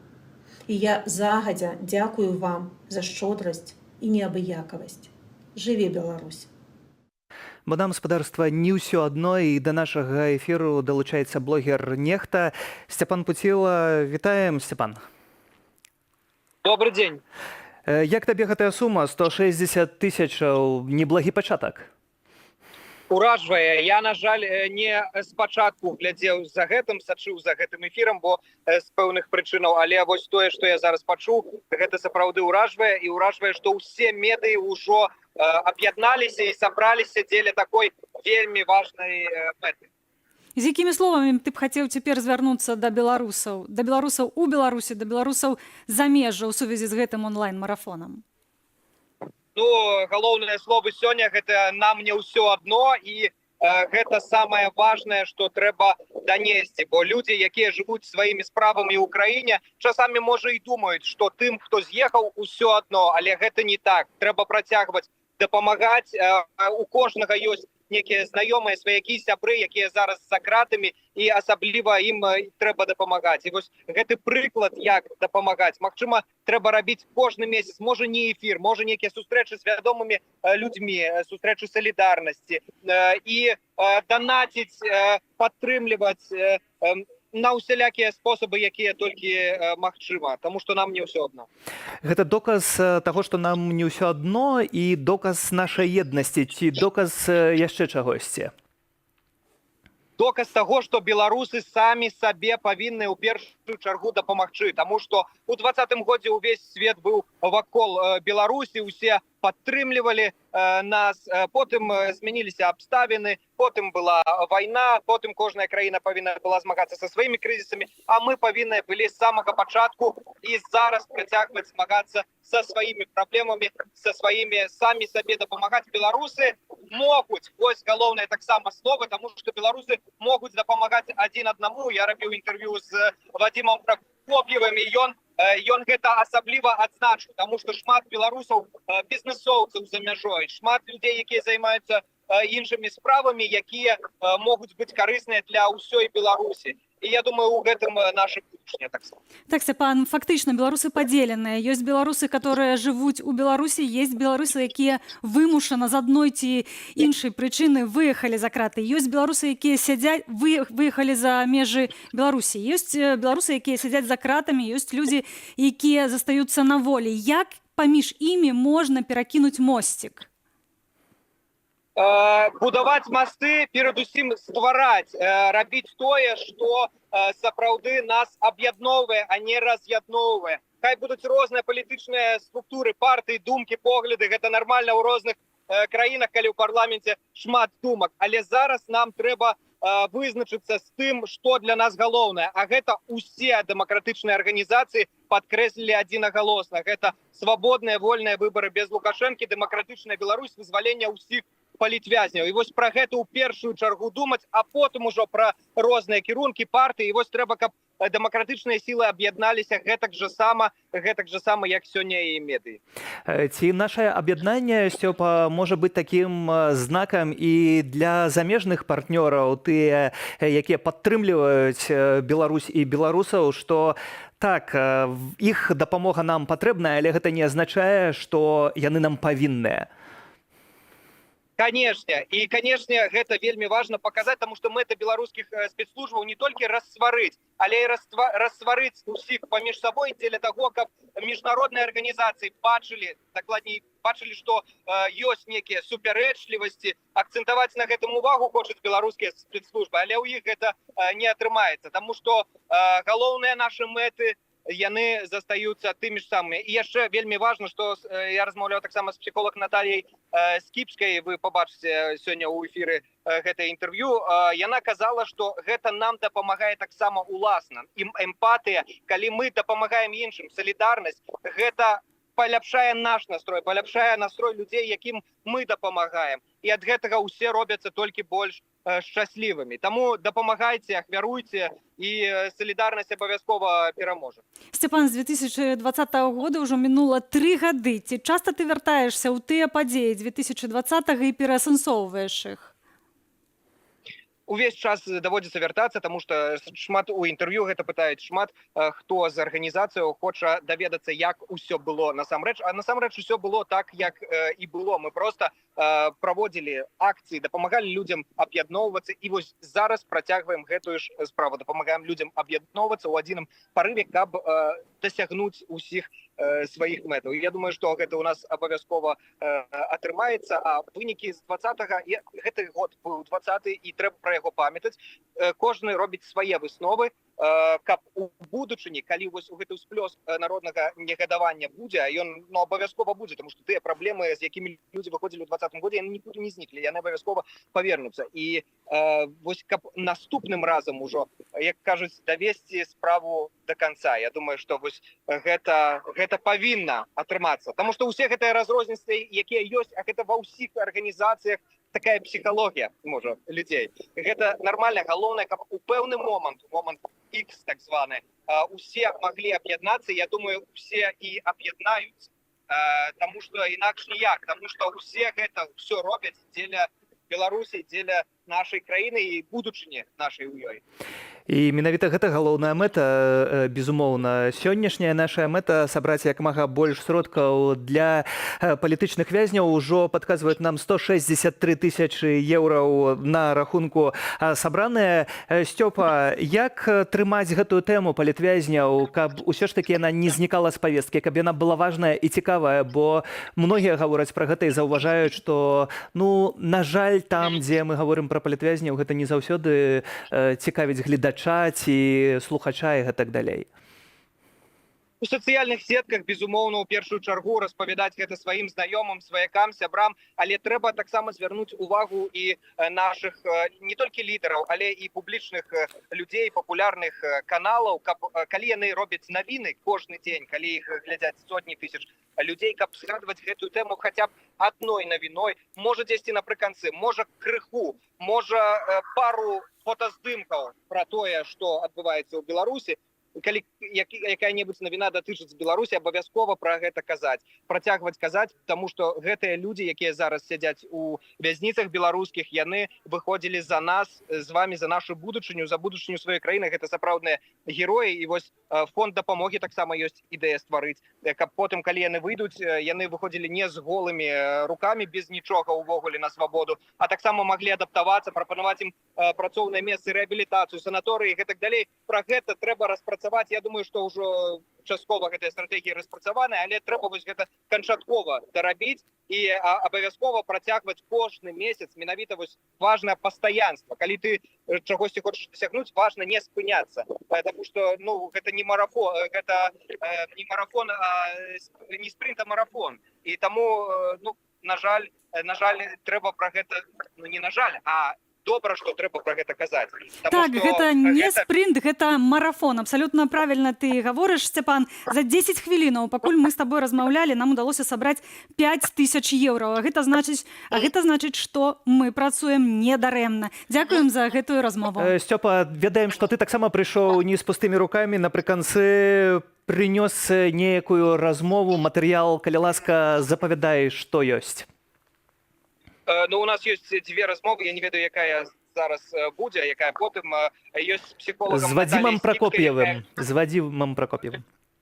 Пракоп'евым ёсць таксама размова, які некалькі нетрывіяльных, так скажем, по сакрэце скажу, думак выказаў. Нават Кітай там будзе неяк датычны да нашай тэмы. Абавязкова глядзіце уважліва. Вадзім Пракоп'еў зрэдку зараз дае інтэрв'ю, таму ён таксама далучаецца вось зараз да гэтага марафону. Не прапусціце. Последние события в Беларуси и ситуацию с политзаключенными обсуждаем с известным белорусским общественным деятелем и бывшим бизнесменом Вадимом Прокопьевым. Здравствуйте, Вадим, спасибо, что согласились поучаствовать. Добрый вечер, Степан. Рад видеть. Как вообще оцениваете ситуацию и то, что продолжает режим вот уже почти 3 года? Какой от этого смысл, от того, что он делает? Есть ли у него какие-то успехи в этом вообще?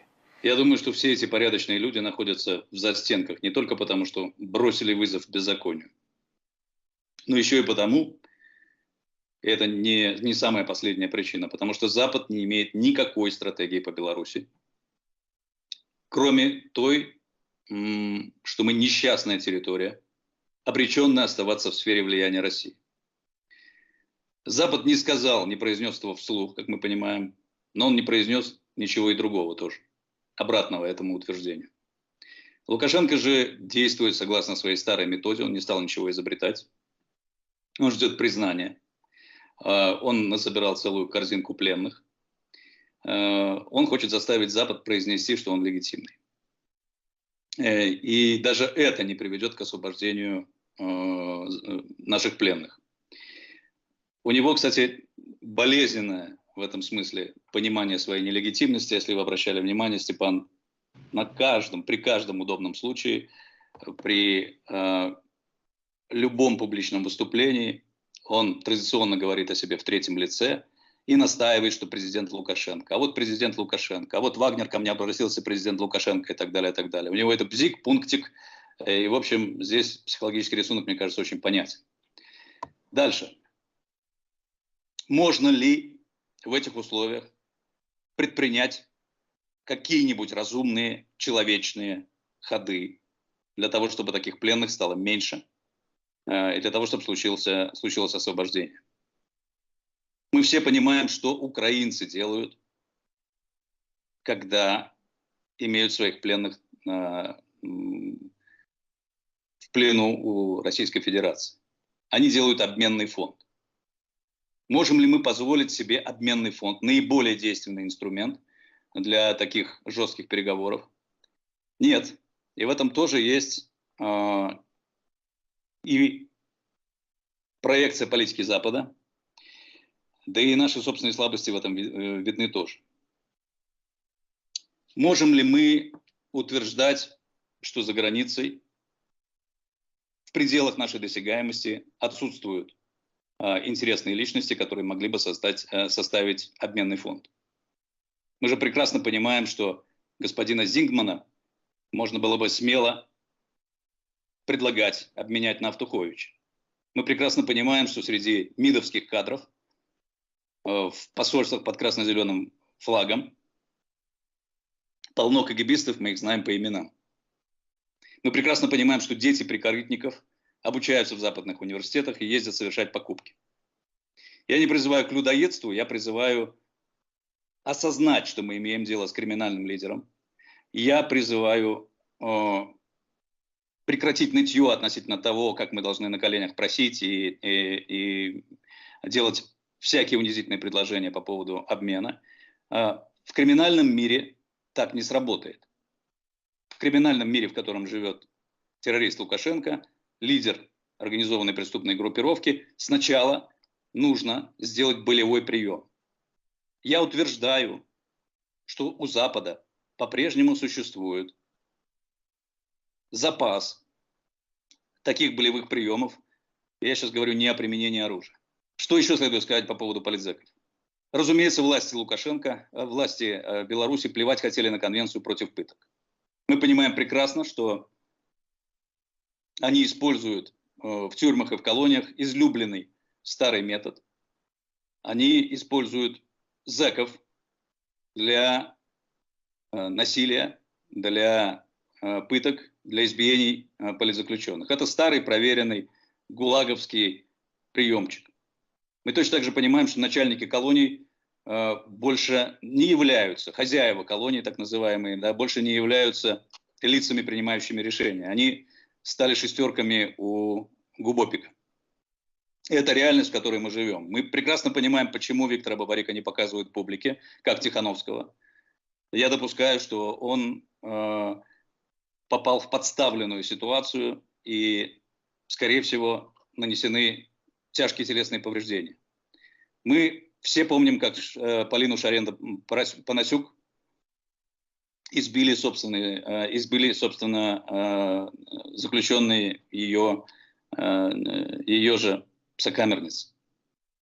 Эти методы продолжают действовать, и мы являемся свидетелями чудовищной ситуации, когда Лукашенко, пользуясь фоном вот этого украинского горя, доедает людей. Я понимаю, что мы записываем материал для марафона по сбору денег для политзаключенных. И вот по порядку я бы высказался так. Во-первых, это должен быть не просто марафон. Пленные должны стать героями каждого дня. Ольга Горбунова могла бы записывать короткий ежедневный ролик, распространяемый по всем медийным каналам, про группу заключенных, у которых, например, в этот день день рождения. Очень важно, чтобы такие люди оставались на устах. Очень важно, чтобы было бы про них слышно ежедневно. Тишина действует против них. Когда мы молчим или вспоминаем их только по годовщинам, у них развязаны руки гораздо больше. Поэтому говорить публичность – это по-прежнему прием. Второе. Мы понимаем, что скоро будет конференция, посвященная годовщине выборов. Я считаю, что прямо на конференции, через неделю, Светлана Тихановская могла бы призвать всех политических акторов, всех известных людей подписать декларацию о единстве. Эта декларация, про которую я говорил в интервью на «Зеркале», и, мне кажется, раньше говорил, она могла бы быть таким первым шажком, первым таким документом. Одним из пунктов этой декларации является наша позиция по поводу политзаключенных. В такой декларации должно быть зафиксировано, что пленные выходят на свободу не только полностью реабилитированными, но и уважаемыми и состоятельными людьми. Они достаточно положили собственных сил, нервов и здоровья, чтобы это заслужить. Третье. Эта декларация является маленьким шагом к построению политического центра. Извините, что опять про этот политический центр заговорил, но по-другому не получается. Без этого политического центра невозможно разговаривать с Западом и предлагать им решительные меры, не говоря уже о болевых приемах. Четвертое. Все белорусы за границей. Мы недавно видели обновленную статистику получения вида на жительство в Польше. Цифра зашкаливает 300 тысяч. И это только за 2022 год. То есть я делаю предположение, что белорусов новой волны иммиграции не меньше 500 000 за границей. Так вот, все эти белорусы должны научиться самостоятельно финансировать несколько вещей. Первое – своих политиков. Второе – своих пленных. И третье – свой проект будущего. Вот вам простая, чуть ли не популистская формула, извините за популизм. $3 в месяц. По $1 в каждую корзинку. $1 на политическую настройку, $2 на фонд пленных. Эти деньги обязательно нужны родственникам и семьям сидящих. И $3 мог бы идти на проект Новой Беларуси, с которым мы тоже опаздываем. Я бы не стеснялся назначить компенсацию за каждый день в плену уже сейчас. Я превратил бы это в вексель Новой Беларуси. И кому-то покажется, что наша ситуация далека от разрешения, наш белорусский кризис. и кому-то покажется, что вексель Новой Беларуси, когда он еще будет, и вообще какие-то виртуальные деньги, но я бы все-таки с умеренным оптимизмом смотрел на то, что будет происходить. Кому-то кажется, что это очень надолго, кому-то кажется, что украинская война закончится ничьей, кому-то кажется, что путинский режим окуклится, и, соответственно, Беларусь не получит такого окна возможностей для освобождения этих замечательных людей. И все же стакан наполовину полон. Я считаю, что в путинской власти уже возникла интересная ситуация. Там уже некоторое двоевластие, там неизбежна война за активы, там неизбежна война за снятие западных санкций. И, разумеется, в пределах, возможно, моей, уж тем более в пределах вашей жизни, Степан, мы будем видеть развитие ситуации. Поэтому такие векселя от Новой Беларуси, которые прямо насчитывают компенсацию ежедневную этим политзекам, должны быть придуманы уже сейчас. Я считаю, что как бы нам трудно не было экономически в Новой Беларуси, мы в состоянии отблагодарить таких людей, в том числе финансово. Это должна быть компенсация за каждый день пребывания в застенках. Дальше. Следующий шаг. Любой белорусский гражданин, который достаточно смел и берет на себя правосудие в свои руки, и тем самым повышает цену для садистов в погонах или их идейных вдохновителей, должен рассчитывать на нашу действенную помощь. Такой гражданин не является преступником, в Новой Беларуси подлежит амнистии, родственники такого человека будут получать помощь гражданского общества уже сейчас. Это очень важно принять как политический документ. Ну и последнее.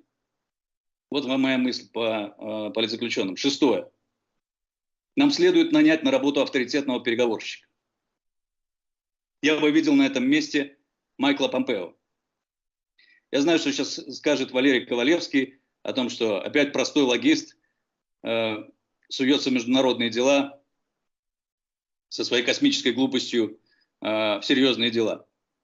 И тем не менее, наблюдая за тем, как Майкл Помпео исполнил операцию по освобождению, единичную пока, понимая, что Майкл сейчас находится в отставке и, по моим данным, работает в Hudson Institute, мы в состоянии сделать ему предложение, и такое предложение должно быть оплачиваемым.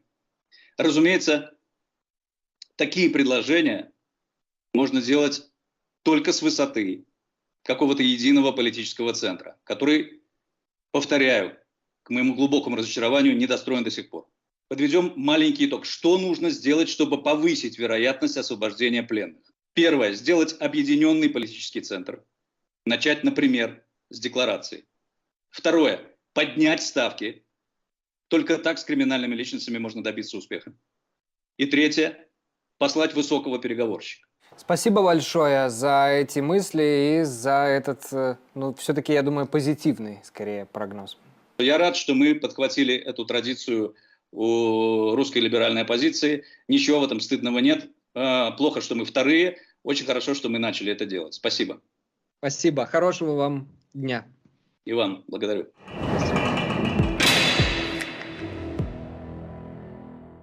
Гэта быў унёсак блогера Нехта Сцяпана Пуцілы ў наш онлайн-марафон салідарнасці з палітычнымі зняволенымі.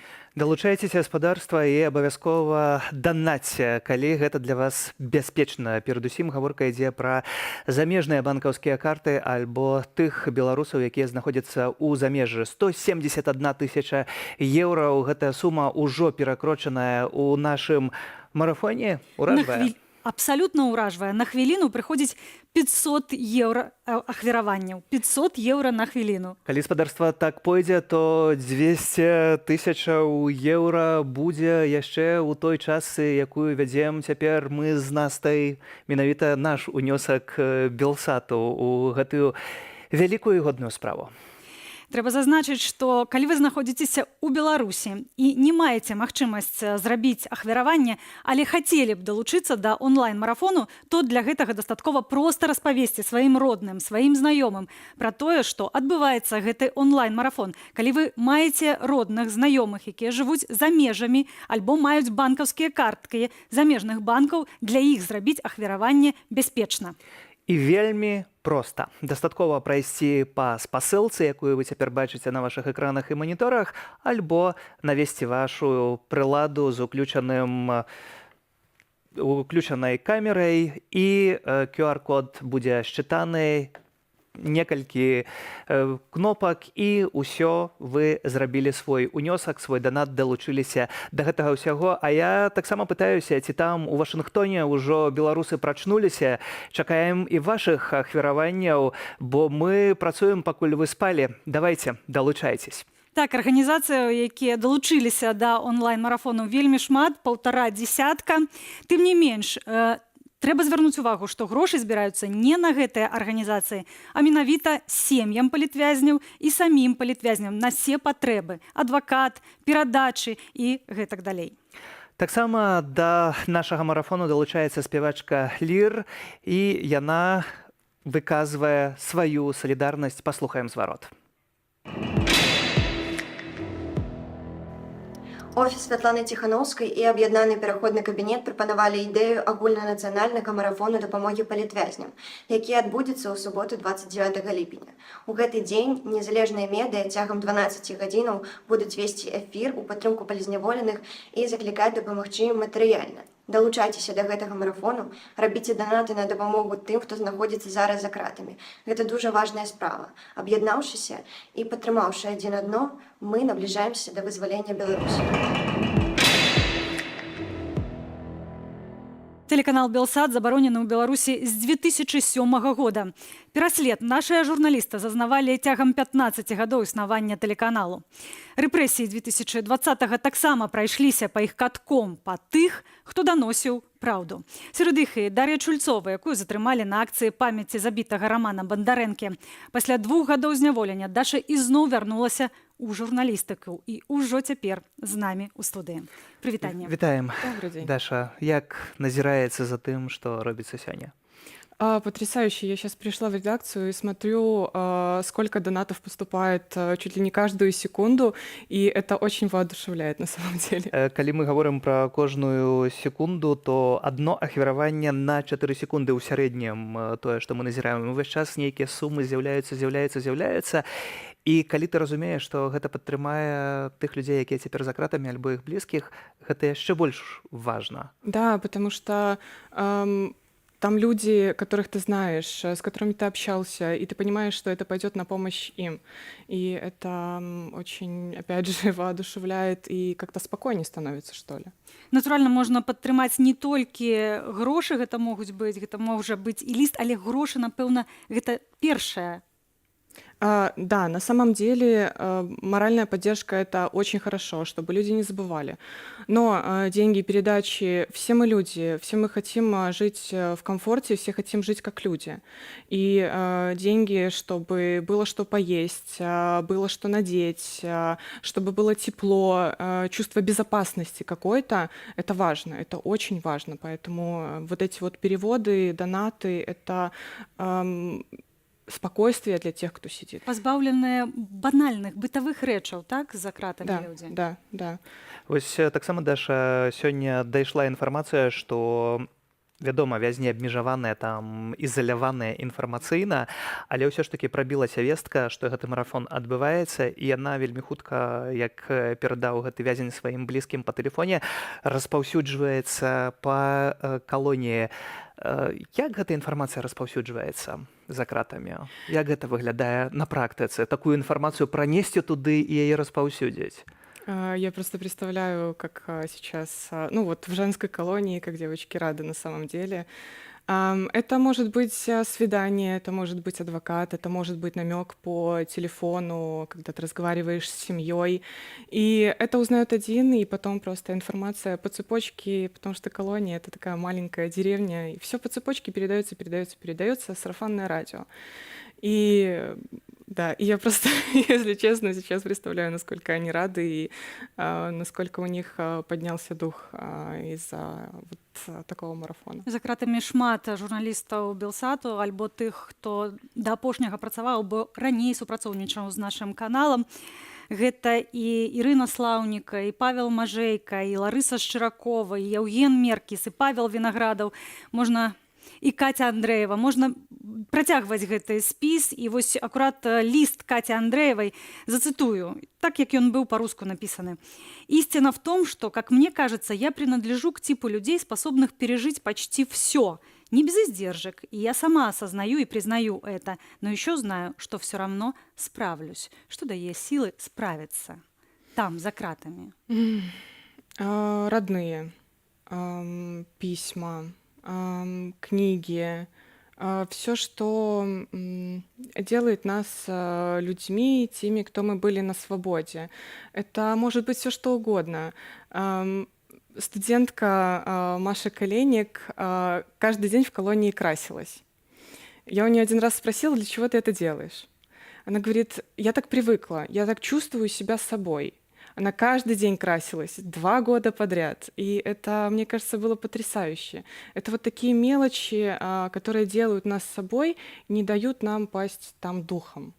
Бо атрымліваецца, што сістэма, у якую ты прайшла і выйшла годна з яе, гэта сістэма робіць усё, каб зрабіць чалавека не чалавекам. Да, именно так. Там пытаются уничтожить личность человека всеми возможными способами, унижениями, какими-то издевательствами. Делается все. Создаются невыносимые как моральные, так и физические условия для человека, чтобы изничтожить его. Падзеі, якія адбываюцца ў жыцці беларусаў, яны часта не могуць дайсці так праз цэнзуру да зняволеных людзей. Тым не менш вядома, што зняволеных прымушаюць глядзець прапагандысцкія каналы. Ці калі глядзіш прапагандысцкія каналы, ўсё ж такі атрымліваецца выцягнуць з гэтага праўдзівую інфармацыю? Да, ты просто учишься читать между строк. Вопрос в том, можешь ли ты смотреть это. Потому что если, например, Тоня Коновалова, она смотрит, специально смотрит, чтобы вытянуть какую-то информацию, я не могла смотреть эту пропаганду, потому что у меня сразу начинались нервы. Я просто не могла это смотреть. И потом мы с ней разговаривали и что-то пытались обсудить, она мне что-то рассказывала, потому что я физически не выдерживала это смотреть, честно говоря. А некоторых получается. Даша, што б ты цяпер сказала беларусам, якія сядзяць перад экранамі, перад маніторамі, трымаюць у руках, магчыма, тэлефон, банкаўскую картку і думаюць, данаціць ці не данаціць? Помогайте. Даже 1 евро, 2, сколько угодно всегда помогут. Есть сегодняшний марафон, есть много проектов, которые помогают. Вот политвязанка сделала украшение, Евгения мне сегодня подарила браслет. Так яна до нас таксама мае сёння завітаць. Да. Много проектов, которые могут помочь политзаключенным. Поэтому все что угодно, письмо, 1 евро, все поможет. Звонок близкому человека, который сидит, буквально все. Дапаможуць таксама лісты. Ты атрымлівала вельмі шмат лістаў і все іх захавала. Скажи, што можна напісаць чалавеку, якога не ведаеш? Написать можно все что угодно. А што лепш пісаць? Каб падтрымаць менавіта. Што цікава чытаць? Лучше не спрашивать, как дела. Это вот вопрос, который нельзя писать политзаключенным. Мы вместе, мы рядом. Или очень поддерживали письма, где люди рассказывали просто свои истории. Потому что ты отвлекаешься на чужую жизнь, и как бы уходишь из той реальности, в которой ты находишься, и погружаешься в ту реальность, в которой живет сейчас человек. Мне писала женщина, рассказывала, как она съездила в Беларуси в какой-то город и гуляла там по парку. Или как гуляла просто по своему городу, по осеннему, и там падали листья желтые, и она ногами их подкидывала. Ну вот такие письма, они отвлекают. Это как книгу читать. І тое, што такая інфармацыя пра збор трапляе ў калонію, таксама з'яўляецца вельмі важным. Дзякую, Даша, што таксама ўдзельнічаеш у гэтым марафоне. Гэта важна для нас усіх, каб быць салідарнымі і падтрымаць спадарства. Гэта зрабіць вельмі проста. Бачыце спасылку, бачыце QR-код, проста дзейнічаеце. Мы ж працягваем. Забітыя ў калоніі самы вялікі боль тых, каму не ўсё адно. Прынамсі, 3 палітвязняў загінулі, ці, можа, больш дакладным будзе сказаць, былі забітыя ў месцах пазбаўлення волі. Першая смерць здарылася 21 траўня 2021 года. Тады ў шклоўскай калоніі пры невысветленых абставінах памёр Вітольд Ашурак. Родныя ды паплечнікі ўпэўненыя. Вітольда забілі. Сергей, я добра памятаю гэтыя дні, бо акурат 21 траўня быў мой першы эфір у якасці вядоўцы аб'ектыву. І тады не было яшчэ вядома пра смерць Ашурка. Навіна прыйшла на наступны дзень. Адразу стала зразумела, што распавядаць пра ахвяры, каб ведалі, каб памяталі, ды каб імкнуліся разгадаць гэтыя таямнічыя смерці. Тое, на што мы ўсе маем працаваць.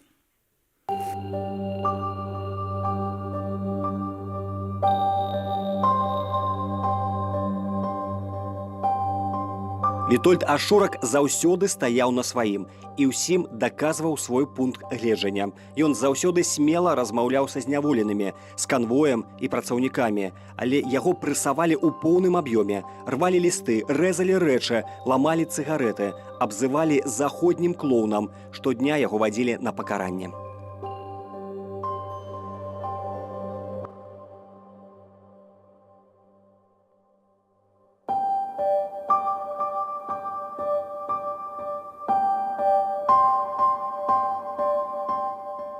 Ён расказваў іншым зняволеным у Курылцы, што звычайныя палітвязні малайцы, што не прайшлі міма, але яны выканалі сваю ролю ў гэтай вайне. Ім трэба вяртацца дадому, да дзяцей і сем'яў, а ягоная місія у большым. Ягоная мэта нечага дасягнуць і даказаць.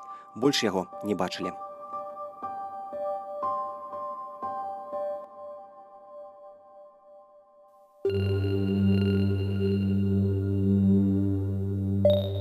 У калоніі парушаюцца ўсе правы чалавека. Пазбаўляюць сну, таму з'яўляюцца галюцынацыі. Некаторыя трацілі прытомнасць. Зняволеных трымаюць у холадзе, праз што ў іх праблемы з кровазваротам і ныркамі. У штрафным ізалятары сядзіш у цішыні. Нельга размаўляць, ляжаць, спаць, заплюшваць вачэй. Дактары і псіхолагі не прыходзяць.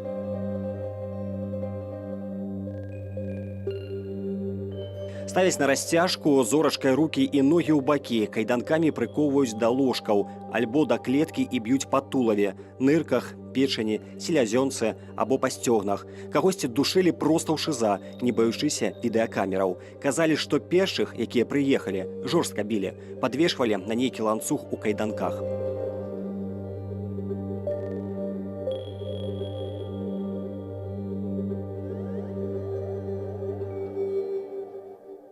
Спадарства, неблага нам ідзе першая гадзіна эфіру, калі Белсат пераняў эстафету ў гэтым марафоне, і мы набліжаемся да тых 30 тысячаў еўра за гадзіну, а агульная сума ўжо перакрочыла 178 тысячаў еўраў. Так што ідзем вельмі добрым тэмпам, але гэтага ўсё адно яшчэ мала. Трэба але больш. Нам не ўсё адно. Мы ведаем, што беларусы спрадвеку талакой рабілі добрыя справы, талакой адзін адному дапамагалі. Тым больш, што цяпер зрабіць гэта вельмі проста. Можна проста зайсці на сайт solidarność.com і зрабіць там ахвяраванне, альбо навесці свой тэлефон на QR-код, які вы бачыце на нашай трансляцыі, на сваіх экранах.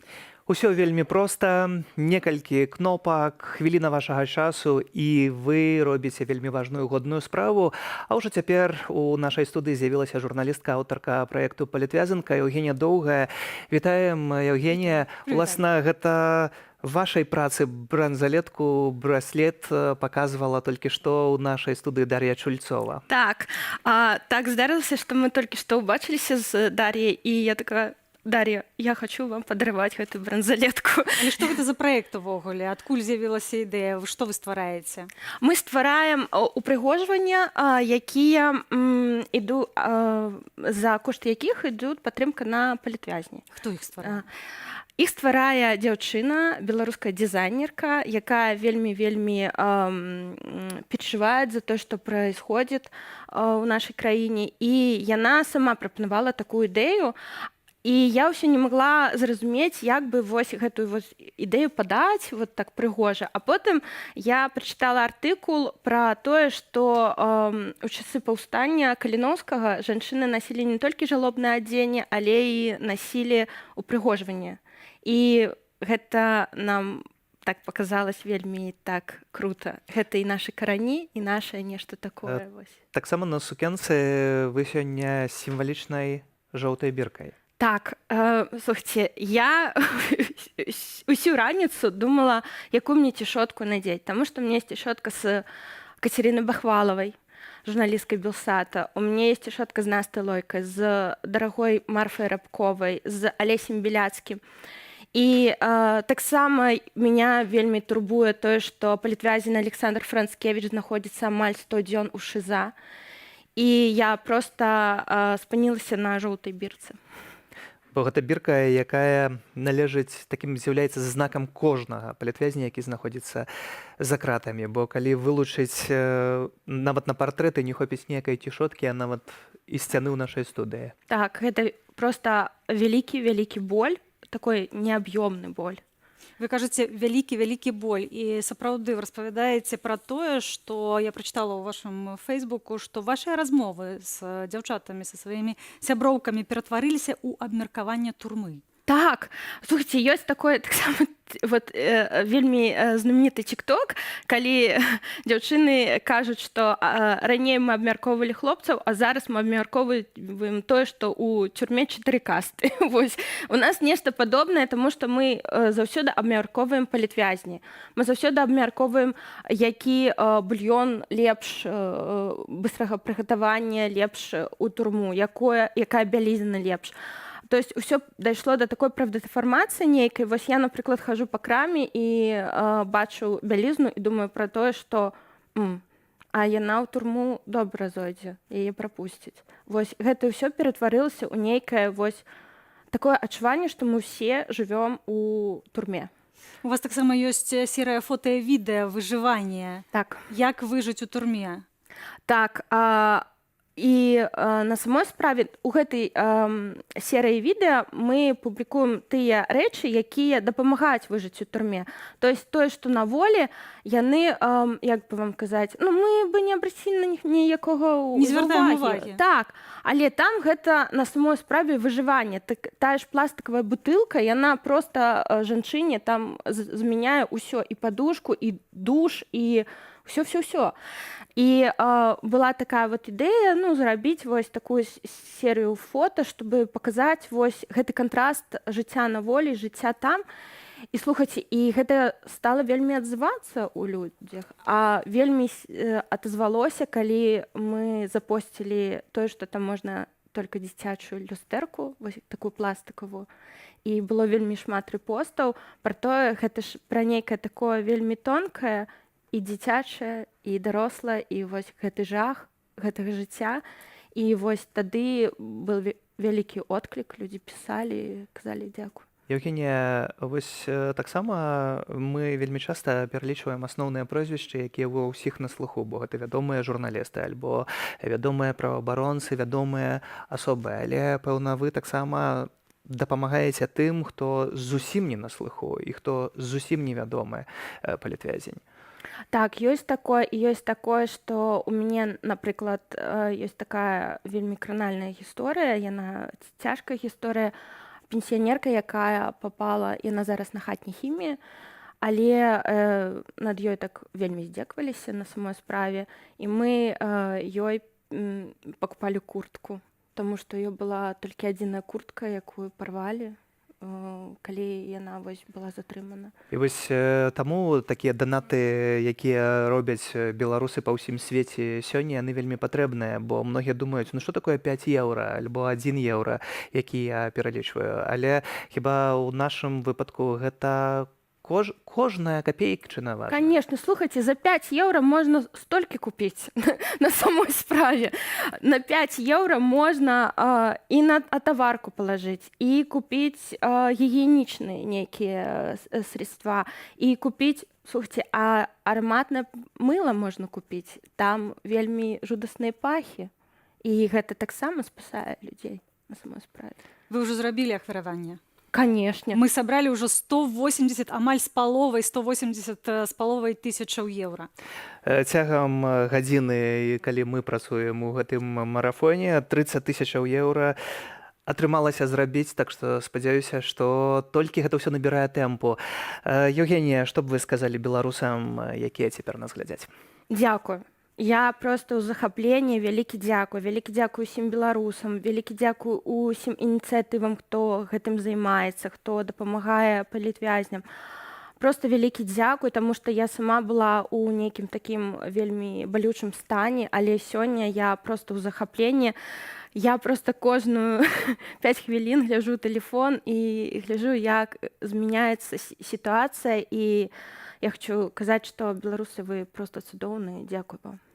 Дзякую, спадарства, дзякую, Евгенія. Евгенія Доўгая, журналістка, аўтарка праекту «Палітвязанка».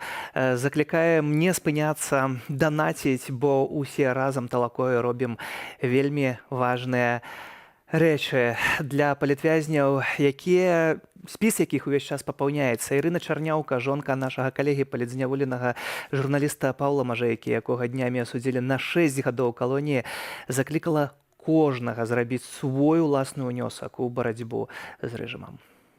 Вызваленне палітвязняў гэта не сама мэта.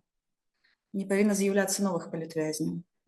То бок это не означает, что одних вызвалілі, взяли новых закладнікаў. То бок вось в гэтым кірунку мусіць ісці агульная і праца і гэтак далей. Асабіста магу толькі сказаць, што проста з сваіх асабістых уражанняў, што не трэба казаць, што все яны панесуць кару, маецца на ўвазе спраўцы, калі асабіста кожны з нас не зрабіў ні кроку для того, чтобы яны эту кару панеслі.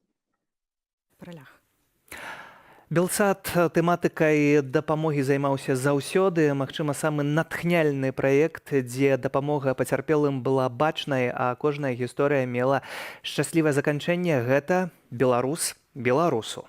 Салідарнасць, узаемадапамога беларусаў адно адному. Пра гэта распавядае наша калега Валярына Кустава. Самая шчымлівая гісторыя яна збірае ў сваім адмысловым праекце «Беларус беларусу».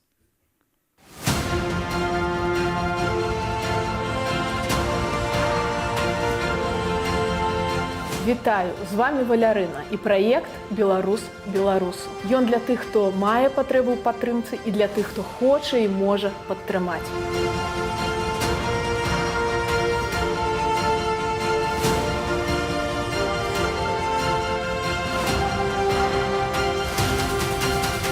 Несправедливое решение прокуратуры о том, что во всей аварии виноват мой ребенок. Такая вот несправедливость, и хочется, например, быть юристом, чтобы другим людям в таких ситуациях помогать.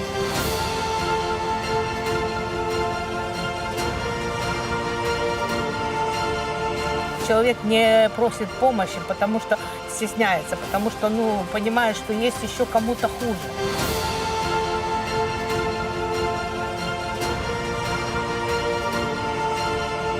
Ставили возле стенки и охаживали добро. Во-первых, сначала с бронзбойта лупанули, а потом добро дали по костям.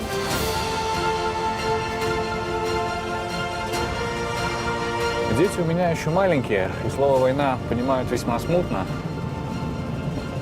Единственное, что они поняли, что это что-то плохое. Климовцев, я прям вот закаханая у них во всех вот в этих клиновцев прекрасных.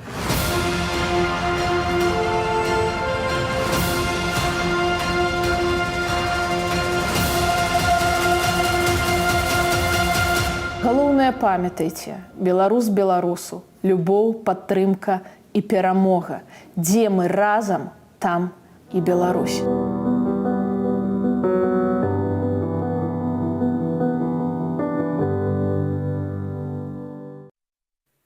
Белсат у эфіры онлайн-марафону салідарнасці з палітвязнямі «Нам не ўсё адно». Разам мы ўжо з вамі гадзіну. І на сёння, на гэты момант, маем 182 385 еўра сабраных ахвяраванняў. Сума ўвесь час змяняецца і папаўняецца, як паказваюць лічыльнікі, 30 тысяч еўраў на гадзіну. Сапраўды гэтая статыстыка спраўджваецца, бо акурат за гадзіну нашай працы ў эфіры гэтая сума вамі, спадарства, вамі, нікім іншым была сабраная. Усё гэта дапамога палітвязням, усё гэта дапамога іх блізкім, бо нам не ўсё адно. І, уласна, рэдактарка праграмы «Беларус беларусу» Валярына Кустава ўжо ў студыі. Вітаем. Прывітанне. Прывітанне, Валярына. Калі пачула, што будзе такі онлайн-марафон, адразу пра што падумалася? Што немагчыма адмовіцца, што якія б абставіны не былі, мушу быць у Варшаве, мушу быць на Белсаце, мушу гаварыць з вамі пра тое, што найважней для нас усіх. Гаварыць за нашых палітвязняў, быць іх голасам і дапамагаць такім чынам у такую сілу, як мы ўсе можам. Сапраўды, тут варта падкрэсліць, што бюджэт на гэты марафон гэта 0. Усе, хто удзельнічаюць, нічога абсалютна ў гэтым не зарабляюць, таксама не зарабляюць ні тэхнічныя службы, ніхто на гэтым усім, і гэта падкрэсліваюць арганізатары. Але я лічу, што насамрэч гэта вельмі вялікая каштоўнасць для кожнага папросту паўдзельнічаць у гэтым марафоне, бо такім чынам мы спрычыняемся да дапамогі людзям, которые жывуць, якія пакутаюць і знаходзяцца ў турмах за нашыя каштоўнасці, за нашу свабоду, за нашу вольную новую Беларусь. Так, беларусы сапраўды вымушаныя былі раздзяліцца. Частка жыве за межамі, даволі шматлікія беларусы жывуць за межамі. Тым не менш, ты кажаш пра тое, што дзе мы разам, там і Беларусь. Але Беларусь фактычна раскінутая па свеце. Ці збяром? І ці трэба? Натуральна. Глядзіце, маё гэтае выказванне пра тое, што вось мы зараз тут робім марафон салідарнасці, і мы тут Беларусь, бо мы разам штосьці робім для нашай Беларусі. І памятаеце, як і габрэйскі народ, які быў раскінуты па свеце, а потым сабраўся ўсё ж такі, бо яны захавалі сваю нацыянальныя каштоўнасці, нацыянальную свядомасць і сябе як нацыю. Цяпер нашая чарга, і я вельмі цешуся, што ў нас атрымліваецца, што мы захоўваем сябе, і здавалася б, колькі ўжо данацілі, колькі ўсім дапамагалі, і ў маёй праграме «Беларус беларусу», і на розных пляцоўках. І было трошкі нават страшна, колькі збярэм, ці будуць даваць гэтыя данаты.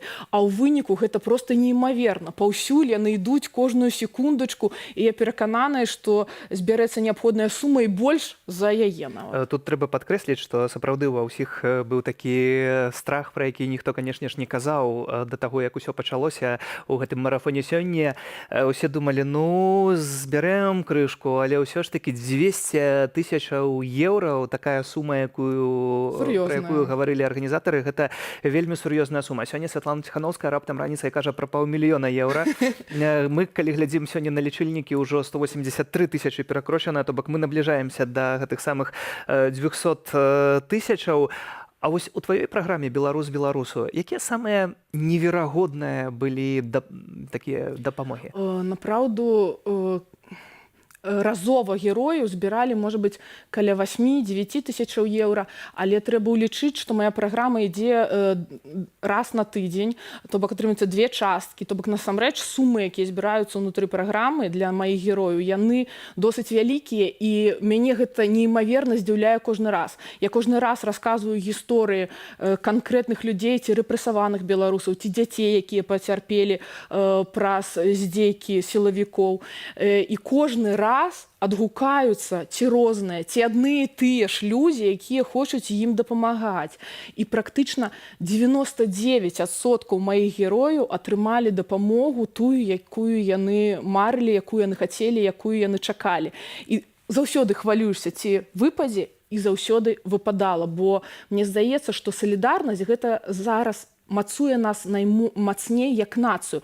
І найбольш улады нелегальныя беларускія баяцца нашай салідарнасці. Таму яны так і ціснуць, і знішчаюць яе, але нічога ў іх не атрымаецца. Ну, нават перад пачаткам гэтага марафону з'яўляліся некаторыя інфармацыі, такія дзіўныя ў сродках масавай інфармацыі, спрабавалі перабіць гэтую павестку і гэтак далей. То бок пабачылі, што ёсць аб'яднанне, гаворка ідзе пра ўсе меды, спробы высмейваць, і зноў вось гэта спробы пасварыць беларусаў. Нічога не выйшла, працуем, набліжаемся да 200 тысячаў. Хіба што яны хацелі сказаць пра тое, што беларусам уласціва меркаванне такое: «Мая хата з краю». Ці ўсё ж такі нам не ўсё адно і разам талакою зробім? Дзе беларусаў? Ну, мне падаецца, што ўжо хаты з краю беларусаў няма, бо хаты з краю, яны калі не канфіскаваныя, то арыштаваныя ці ператрушаныя. І направду я перакананая ў нашу сілу. І глядзіце, нават калі раптам гэтая сума не збярэцца, у нас столькі ініцыятыў, у якія канкрэтна людзі данацяць, што па сутнасці гэтая сума яна будзе, нават калі не ў гэтым марафоне. Але я перакананая, што мы збярэм гэтую неабходную суму, бо гэта наша адказнасць, гэта наша сумленне, гэта наш абавязак перад людзьмі, якія знаходзяцца не на волі за нашыя каштоўнасці. Дзякуй табе, Валярына, што далучылася да гэтага онлайн-марафону, усебеларускага онлайн-марафону салідарнасці. Збяром спадарства, бо вельмі добра нам ідзе, па гэтаму заахвочваем далучацца. Ўсё вельмі проста, альбо лінк, які вы бачыце на сваіх экранах і маніторах, альбо QR-код. Націскаеце, данаціце, колькі для вас магчыма. Амбасадар Польшчы ў Беларусі, спадар Артур Міхальскі, таксама далучыўся да нашага онлайн-марафону. Давайте паслухаем ягоныя словы.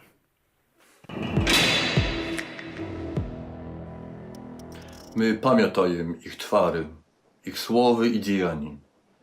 Przystojne, odważne, szlachetne. Cierpieli wiazni.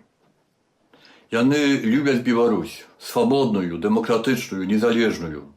Ty tak samo je lubisz. Ty nieabyjakowy.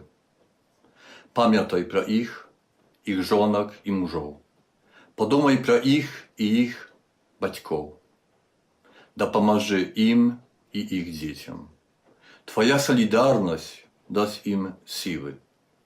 Твоя допомога – надею. Будь солидарны. Это крок до перемоги.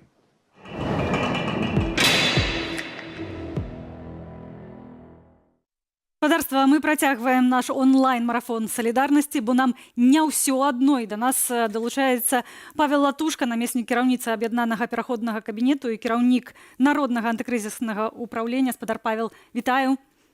Вітаем. Ідзе ўжо у нас тут гарачая дыскусія наконт беларускай салідарнасці, а вы прыйшлі да нас з рэчамі незвычайнымі, распавядаеце, што гэта? Ці гэта той самы лот, пра который вы абвесцілі напярэдадні?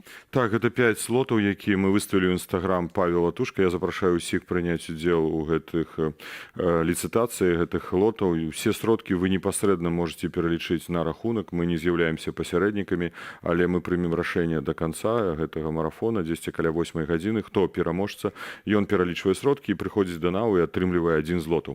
Ну, я хацеў бы пачаць, можа, з Владзіміра Караткевіча. «Дзікае паляванне караля Стаха», і гэта для мяне вельмі важная таксама справа, бо калі я працаваў у Міністэрстве культуры, была ініцыятыва з майго боку выдаць гэтую кнігу на некалькіх мовах. Яна была выдадзена ў тым ліку на украінскай мове, на англійскай мове. І вось гэтае выданне з цудоўнымі ілюстрацыямі знаходзіцца ў маіх руках. І тут ёсць таксама ліст. І можам да камеры паказаць выкладку. Так, калі ласка, да. Магчыма, можна, я падтрымаю гэты лот з дабрачыннага аўкцыёну. Вось гэтая кніга. Ужо 70 еўра прапанавалі за гэтае выданне. Мы прапануем, конечно, калі ласка, далучайцеся. Сродкі вы пералічваеце на марафон непасрэдна, але ў офісе НАУ вы атрымаеце гэтую кнігу. Тут ёсць таксама прывітальны ліст міністра культуры Беларусі Павла Латушкі. Таму мне таксама гэта вельмі важна, і важна, каб мы падтрымалі палітвязняў. Яшчэ адзін лот — гэта мячык футбольны. І гэта, як сказалі нават журналісты Белсату, вось толькі што у вас тут ёсць вялікі аматар футбола, ён сказаў, што гэта вельмі каштоўны лот, гэта Дынама Кіеў. Дынама Кіеў — гэта гульцы Дынама Кіеў і нацыянальнай зборнай Украіны разам з Александром Хацкевічам падаравалі мне гэты мяч у сакавіку 2023 года, калі ўжо пачалася вайна. З удзячнасцю і з павагай і да беларусаў у Беларусі. Жыве Беларусь. І вось гэты унікальны мяч, да, і мы выставілі даволі высокую кошт. Там усе подпісы гульцоў. Ну, шмат якіх, нацыянальнай зборнай і зборнай і самой каманды Дынама Кіеў і Александра Хацкевіча. 300 еўра. Пакуль, правда, ніхто не гатовы быў заплаціць, але я спадзяюся. Можа, той журналіст Белсату, які размаўляў з вамі ў калідоры і глядзіць нас цяпер, выкупе гэты мяч, калі ён такі каштоўны. Так, я спадзяюся, што знойдуцца аматары футбола, але перадусім тыя, якія хочуць дапамагчы палітзняволеным Беларусь. Хацеў бы сказаць, што каманда Народнага антыкрызіснага ўправлення сёння таксама ад раніцы зрабіла ўласны збор, і мы пералічваем 1500 еўра, і я ўдзячны ўсім маім калегам па Народнаму антыкрызіснаму ўправленню. 1500 еўра пералічваем як данат для палітзняволеных Беларусь. Ну і разам уже дзесьці мы сабралі таксама злотаў 400 еўра.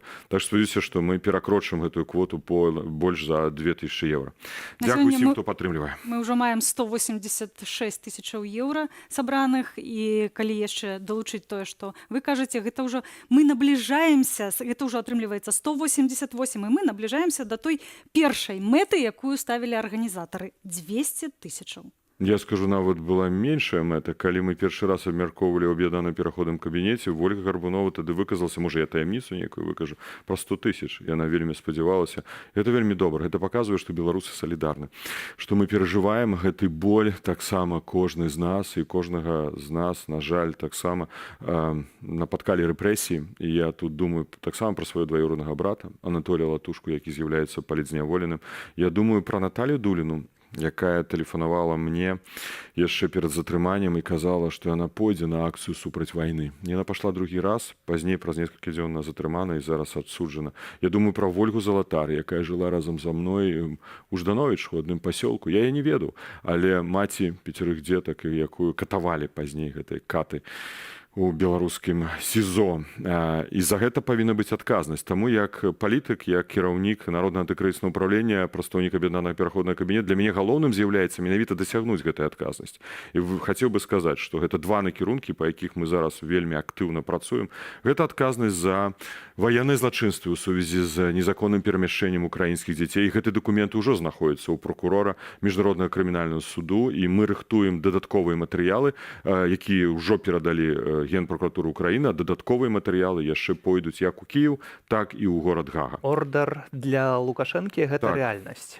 Ну, я не ведаю, ці магу я сказаць, што гэта рэальнасць. Усё ж такі гэта вырашае прокурор Міжнароднага крымінальнага суду, але мы гэтага намагаемся. Але гэта ўжо не з фантастычных нейкіх размоваў. Я скажу так, калі я пачуў кісліцу прадстаўніка Украіны падчас паседжання Савета бяспекі ААН, які таксама сказаў аб адказнасці Лукашэнкі за арганізацыю гэтых злачынстваў, гэта значыцца, што нас ужо і падтрымлівае Украіна. Украіна ад пачатку, калі мы былі падчас візіту ў Кіеве, яны сказалі, што яны будуць нас падтрымліваць, будуць намагацца, бо гэта украінскія дзеці. І для нас вельмі важна, каб украінскія дзеці вярнуліся на радзіму, каб не перапыніўся гэты працэс незаконнага іх перамяшчэння, асабліва дзяцей-сірот. На жаль, мы ўжо ўсталявалі, што іх больш за 50 было вывезена з акупаваных тэрыторый на тэрыторыю Беларусі. Некаторыя з іх пазней былі вывезены на тэрыторыю Расіі і не вярнуліся на радзіму. Гэта ваенныя злачынствы.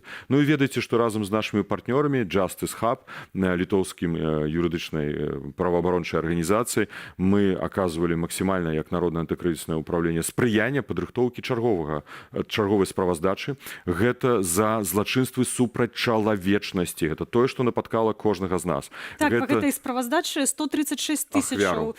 136 тысяч ахвяр. Іх, на жаль, можа нават і больш. І гэта вельмі дакладна апісана юрыстамі, у тым ліку міжнароднымі юрыстамі, апісаныя ўсе гэтыя віды злачынстваў. Гэта і забойствы, гэта гвалт, на жаль, як жанчын, так і мужчын з выкарыстаннем паліцэйскіх дубінак, міліцэйскіх дубінак, таксама непаўнагадовых, гэта палітычны пераслед, гэта знікненне, гэта прымусовая дэпартацыя беларусаў. Гэта ўсё злачынства супраць чалавечнасці. І гэта катэгорыя злачынстваў, якая ва ўсім свеце камітэтам па міжнароднаму праву прызнана як самае, на жаль, самае горшае злачынства, якія павінны пераследавацца з артыкулу 1 статуту Арганізацыі Аб'яднаных Нацый ва ўсім свеце. Таму, я думаю, так загаварыў Праан Лукашенко. Ён разумее, што мы будзем выкарыстоўваць таксама тыя дакументы міжнародныя, якія прыняты на ўзроўні Арганізацыі Аб'яднаных Нацый. І гэтыя матэрыялы, гэтая справаздача ўжо пайшла ў свет. Яна пайшла амбасадарам, міністрам замежных спраў розных краін. Спадар Павел, вы кажаце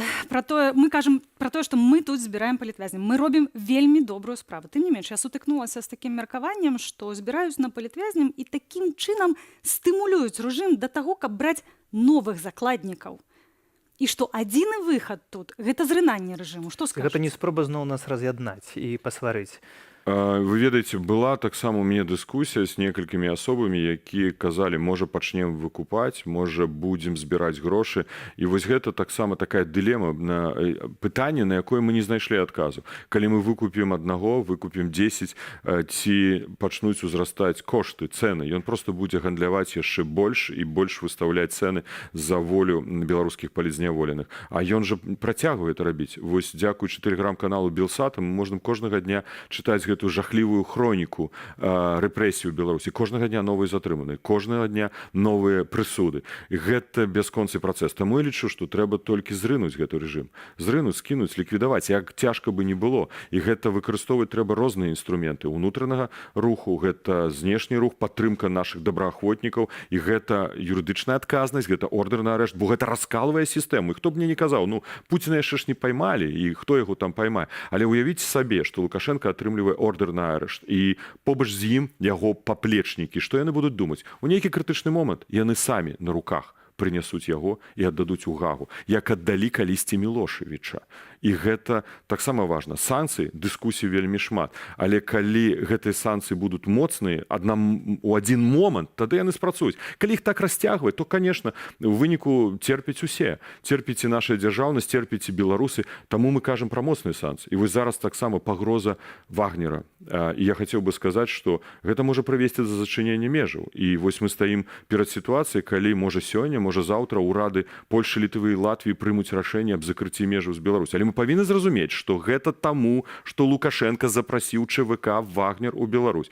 Гэта таму, што ён штучна стварае гэтую пагрозу, ён стварае сваімі ўласнымі рукамі. І гэтыя краіны будуць рэагаваць з пункту гледжання сваёй нацыянальнай бяспекі. Але мы, як кабінет, як прадстаўнікі дэмакратычных сіл, конечно, мы даводзім нашим партнёрам, і на бліжэйшым тыдні будуць кансультацыі, сустрэчы, не кансультацыі, тут уже не пытанне кансультацыю, каб заставіць гуманітарныя калідоры для беларусаў. Вельмі важна. Важна зразумець таксама рэжыму, што калі адбудзецца акт агрэсіі з выкарыстаннем ЧВК Вагнер, усе месцы, дзе знаходзіцца ЧВК Вагнер, з'яўляюцца ўжо легальнымі цэлямі. На жаль, на гэтай цэлі можа быць нанесены удар. І гэта было сказана словамі таксама міністра ўнутраных спраў Польшы і Літвы. Яны павінны гэта зразумець. Толькі паспрабуйце. І будзе адказ. Бо мы заўсёды чамусьці рэагуем пасля, а не перад. Ну, вось, уласна, рэагаваць трэба тут і цяпер адразу.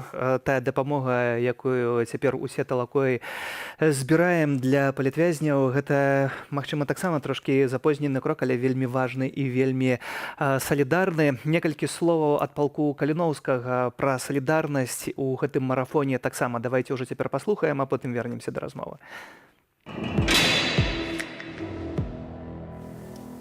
Вітаю, шаноўнае спадарства. Полк Каліноўскага вітаю ўсіх, хто далучыўся да ўсебеларускага марафону нам не ўсё адно.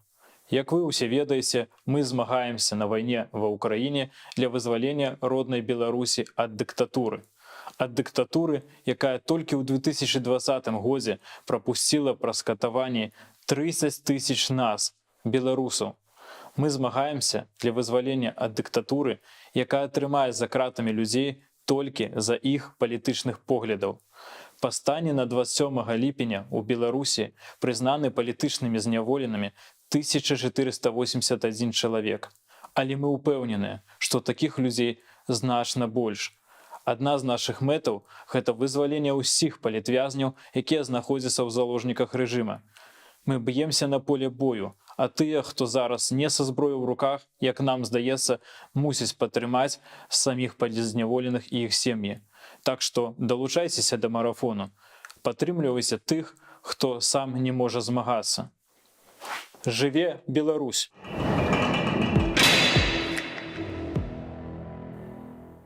Гэта онлайн-марафон салідарнасці «Нам не ўсё адно». Мы салідарныя з палітвязнямі, і беларусы талакою збіраюць грошы. Тым больш, што цяпер гэта зрабіць вельмі проста, бо ёсць адзіны рахунак, які можна знайсці на старонцы solidarność.com.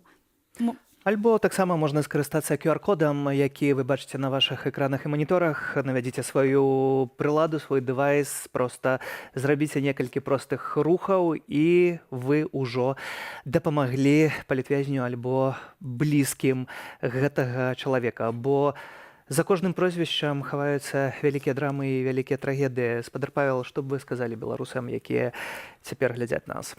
Я думаю, што мы ў 2020 годзе паказалі, што мы народ, нацыя, якая сапраўды салідарызуецца у цяжкія моманты. Ніколі не забудуся падтрымку для купалаўскага тэатра, для купалаўцаў. Колькі людзей сабралася ў тыя крытычныя дні для нашага тэатра, калі артысты вырашылі падтрымаць пратэст, выступіць супраць гвалту, перадусім выступіць супраць гвалту. Колькі людзей гатова было дапамагчы купалаўцам, колькі людзей дапамагала тым, хто быў збіты, хто быў ужо за кратамі, той, хто выходзіў з Акрэсціна, Жодзіна. Я думаю, што кожнага з нас былі слёзы на вачах, калі мы бачылі, калі людзі прыязджалі з кветкамі на тое месца, дзе быў забіты Тарайкоўскі, дзе быў забіты Бандарэнка. Мы паказалі, што мы салідарная нацыя. Так, рэжыму вельмі важна, яму вельмі залежыць, каб мы пра гэта забыліся. Каб мы забыліся, што мы беларусы, беларусачка, толькі мы можам дапамагчы адзін аднаму і нашай агульнай справе. Так вось праз такую акцыю разам, калі мы збіраем сродкі на палітвязню, тых, хто церпіць таксама за нас сёння, мы павінны зразумець, што яны жа церпяць за нас. Мы можам аднавіць вось гэтую салідарнасць. Праявіць, не аднавіць, яна існуе, яна ўнутры. Проста вось тое, што зараз адбываецца, гэта вельмі важна. Бо праз талаку, праз салідарнасць мы зможам зрынуць гэты жудасны рэжым у нашай краіне, у Беларусі. Іншага не дано. Вы кажаце пра тое, што хочуць, каб мы забыліся. З іншага боку, мы ведаем пра тое, што ёсць беларусы, якія могуць абсалютна не ведаць пра тое, што існуюць нейкія палітвязні. З іншага боку, мы бачым, што мы ўжо падбіраемся пад 190 тысячаў еўра ахвяраванняў. То як ўжо нават перайшлі, мне падказваюць, 190 тысяч еўра. То вось у мяне пытанне, ці могуць быць сярод тых, хто ахвяруе, людзі рэжыму? То бок яны з аднаго боку робяць злачынствы, а з іншага боку разумеюць і такім чынам спрабуюць адкупіцца. Можа, гэта перадусім сумленне выбару, не той, што адкупіцца, бо наўрад ці хтосьці даведаецца, што ён менавіта зрабіў гэта. Але для сябе. Для сябе гэта сумленне, оно ўжо працуе. Ёсць людзі, якія ў сістэме працуюць. Канешне, я не хачу тут нікога абельваць, але ёсць якія людзі сумленныя, альбо не здзейснілі нейкіх злачынстваў, яны працягваюць працаваць у інтарэсах дзяржавы, але не разумеюць сваю памылку, што сёння ўся праца гэта не ў інтарэсах дзяржавы, гэта супраць дзяржавы, гэта супраць нацыі, супраць народу, супраць беларусаў. Але ўнутры, неяк так прасіць прабачэння перад самім сабой, можа, хто веруючы чалавек таксама будзе пералічваць гэтыя сродкі. Усе пытанні апошнія паказвалі сацыолагаў, што тэматыка палітвязняў можа не настолькі цікавіла беларускае грамадства. Я думаю, што это таксама мне балела ў сэрцы, бо тысячы людзей церпяць, бо мы называем лічбу 1500, а ж ведаем, што іх жа тысячы. Вось недавно я размаўляў з адным з палітвязняў, які выйшаў, ён казаў, сядзелі разам у СІЗО 24 асобы. Ніхто з нас не быў прызнаны на той момант палітвязнем. А прывялі нам толькі аднаго, але ўсе былі палітычныя, прывялі нам толькі аднаго бамжа. Мы яго адмылі, вычысцілі, аказалася, што і ён сядзіць за палітыку. Ну, разумеем мы, колькі ўвогуле за палітычныя справы зараз у турмах беларускіх людзей. І я думаю, што нам важна пашыраць гэтую інфармацыю, пашыраць веды, і гэты марафон гэтаму спрыяе. І гэта вельмі важна. Дзякую за гэтую размову, дзякую за я запрашаю на Інстаграм, і калі ласка, вы непасрэдна пералічваеце на акцыю сродкі, але атрымліваеце пазней 1 злотаў. Калі ласка, запрашаю. Калі ласка, дзікае паляванне караля Стаха, ну і таксама мяч вельмі Динамо Киев.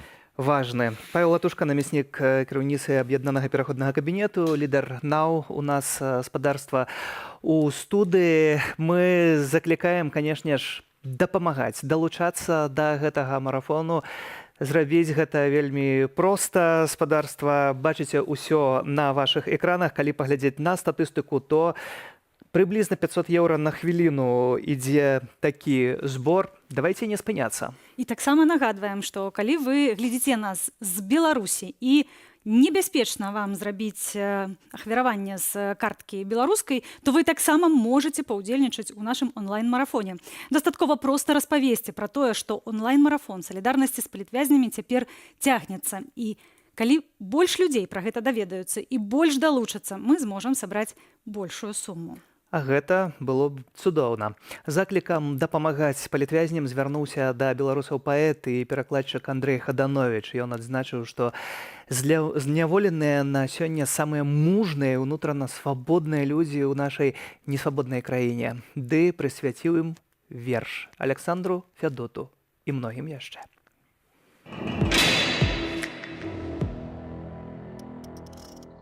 Дорогие сябры, я, Андрей Хаданович, вітаю вас на аб'яднаным марафоне дапамогі палітвязням. На марафоне, які прыдумалі офіс Светланы Тихановскай і аб'яднаны пераходны камітэт. Вітаю і прапаную долучацца вам, бо палітвязні на сёння у Беларусі, безумоўна, самыя мужныя і самыя унутрана свабодныя людзі ў нашай вельмі і вельмі несвабоднай краіне. Я прачытаю верш пра аднаго з іх, але і пра іншых. Таму называецца ён Александру Федуту і многім яшчэ. Я хацеў бы спаткацца з вами на волі, у ціхі вечар, яшчэ да калядаў. З парку горкага пекла не шчэрыцца болей 3/9 кола агляду. Новым імем віталі б знаёмую плошчу на шляху да знаёмага бара. Вашым жартам і смеху наперад зайздрошчу, бо усміхацца зноў будзе да твару. За столом бы просветленным себетом щедро сыпали мудрость и велич. Анекдот заплетался у эсэй бы там царь, царевич, пароль, Короткевич. А на площади, подобной до площади свободы, новым вершам, подобным до верша, праспявалі б усё, чаго праглі заўсёды, што яшчэ праспяваем. Цяпер жа лістапад замятае паштовыя скрыні, ліст заблытаўся ў павуціне, дождж на вейках, над скронямі леташні іней. Я пішу затрыманай краіне. Сябры, калі ласка, долучайцеся да марафону дапамогі, падтрымлівайце вязняў іх сем'і, рабіце данаты і запрашайце долучацца вашых сяброў. Жыве Беларусь!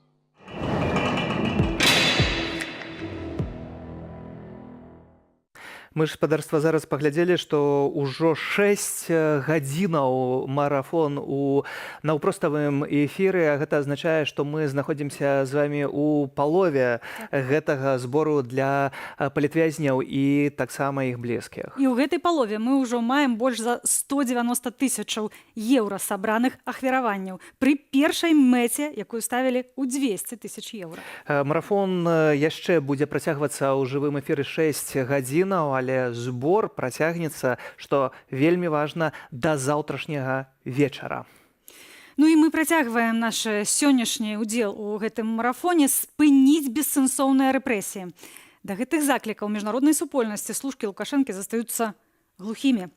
Ігнараванне абавязкаў Беларусі, звязаных з міжнародным правам, сталася нормай.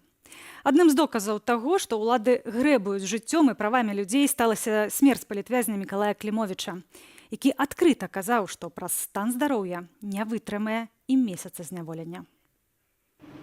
Памёр праз 2 тыдні пасля пераводу ў калонію. Пра смерць палітычнага вязня Мікалая Клімовіча ў калоніі Віцьба паведаміў праваабарончы цэнтр «Вясна». Актывісту з Пінску і блогеру быў 61 год. Никакой информации по телефону по осужденным мы не передаем никому. Родственники могут узнать при обращении. У палітычным жыцці краіны Мікалай Клімовіч браў актыўны ўдзел з 1994 года, калі стаў сябрам партыі БНФ. Быў удзельнікам шэрагу праваабарончых і палітычных ініцыятываў. Клімовіч уваходзіў у ініцыятыўную групу для стварэння арганізацыі «Прававая дапамога насельніцтву», а ў 2009-м ён пачаў весці блог на платформе «Жывы журнал» пад псеўданімам Мікалай Верасень. Гэта быў сапраўды патрыёт Беларусі і вялікі патрыёт таксама Пінску, бо ён шмат там займаўся всякімі актыўнасцямі, звязанымі там з краязнаўчымі рэчамі, пісаў пра Пінск. Так што гэта быў сціплы чалавек, такі незаўважны, можна сказаць, але сапраўды патрыёт свайго гораду і Беларусі. У ліпені 2020 года мужчыну прымусова змясцілі ў псіхіятрычны дыспансер. Адтуль выпусцілі толькі пасля прэзідэнцкіх выбараў. У справе аб масавых пратэстах у Пінску Клімовіча выклікалі на допыт у пракуратуру. Летась у траўні Мікалай Клімовіч перанёс інсульт. У снежні за антываенныя допісы ў сацыяльных сетках мужчыну затрымаў губазік. Сілавікі не звярнулі ўвагі на стан здароўя Клімовіча і змясцілі яго ў ізалятар. Адтуль мужчыну на наступны дзень забрала хуткая. У выніку супраць Мікалая Клімовіча распачалі 2 справы: адміністратыўную за лайк пад карыкатураю на Пуціна і крымінальную. Таксама за лайк пад карыкатураю, але ўжо на Лукашэнку. Да суда ён быў на волі. Любое турэмнае зняволенне для мяне – гэта смерць, бо я мушу быць пад сталым наглядам доктара, прымаць вялікую колькасць моцных лекаў. Я магу не вытрымаць нават месяца. 2 справы разглядаў пінскі гэтак званы суддзя Андрэй Бычыла. 28 лютага, незважаючы на стан здароўя Мікалая Клімовіча, ён пакараў палітвязня годам калоніі. Мужчыну арыштавалі адразу пасля агучвання прысуду. У зняволенні Мікалай Клімовіч пражыў усяго 2 месяцы. Одно то, что он уже был госпитализирован при задержании, дает основание понимать состояние его здоровья, то, конечно, это не просто такое нарушение, это еще одно обстоятельство, которое заставляет говорить о совершении преступлений против инакомыслящих и участников протеста. Трагедыя Мікалая Клімовіча не першы выпадак заўчаснай смерці палітвязня за апошнія некалькі гадоў. У кастрычніку 2021 года, захварэўшы на акрэсціна на ковід, памерла 57-гадовая Алена Амеліна. Летась 5 студзеня скончыў жыццё самагубствам Дмітрый Дудойць, які адбываў у Магілёве 2 гады гэтак званай хіміі. Але найгучнейшым выпадкам стала смерць 21 траўня 2021 года актывіста Вітольда Ашурка у школскай калоніі нумар 17. Дэталі трагедыі невядомыя дагэтуль. Улады заяўляюць, што ў асуджанага на 5 гадоў мужчыны раптоўна спынілася сэрца. Родныя вязня сумняюцца ў гэтай версіі. На відэа, якое паказалі сілавікі, Ашурак выглядаў знясіленым. Калі родным аддалі цела палітвязня, ягоная галава была практычна цалкам забінтаваная. Физическое насилие – это точно не исключение. Об этом говорят очень многие освободившиеся и еще отбывающие наказание политзаключенные. У нас нет на сегодняшний день конкретных сведений о том, применялись ли такие методы к погибшему, но как факт это фиксируется. До 21 траўня, дня смерти Вітольда Ашурка, беларускія праваабаронцы прымеркавалі дзень беларускага палітвязня. Ягор Кірылаў, Белсад. Усе мы разам у гэтым марафоне купалаўцы тэатру купалаўскага заклікаюць далучыцца да марафону і падтрымліваць палітвязняў.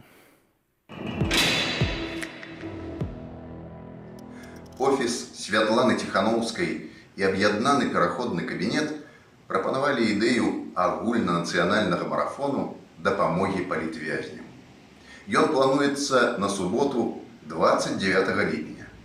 У гэты дзень шэраг незалежных медыя, сярод якіх Белсад, Наша Ніва, Зеркала ды шмат іншых, цягам 12 гадзінаў будуць весці эфір у падтрымку палітзняволеных. Мы просим вас проявить солидарность, як гэта умеют белорусы, и подтрымать наших палітзняволеных матэрыяльна. Долучайтеся до гэтай акции, гэта вельмі важно.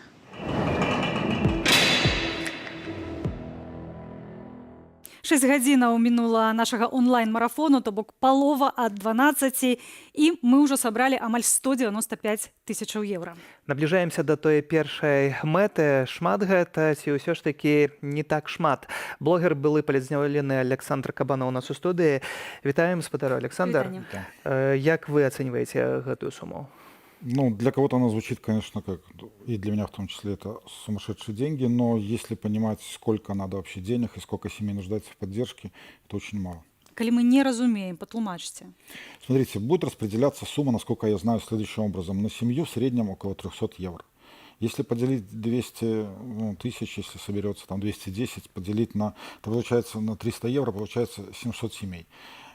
Семьи, которые нуждаются в поддержке, их гораздо-гораздо больше. И 300 евро, ну, надо понимать, что это проблему. Не решают проблему никак. То есть этим надо заниматься постоянно. Але ці не значыць гэта, што людзі, якія не могуць ахвяраваць вялікую суму, яны скажуць, ну, калі маі 5 еўра нічога не вырашаюць, то, можа, і не варта?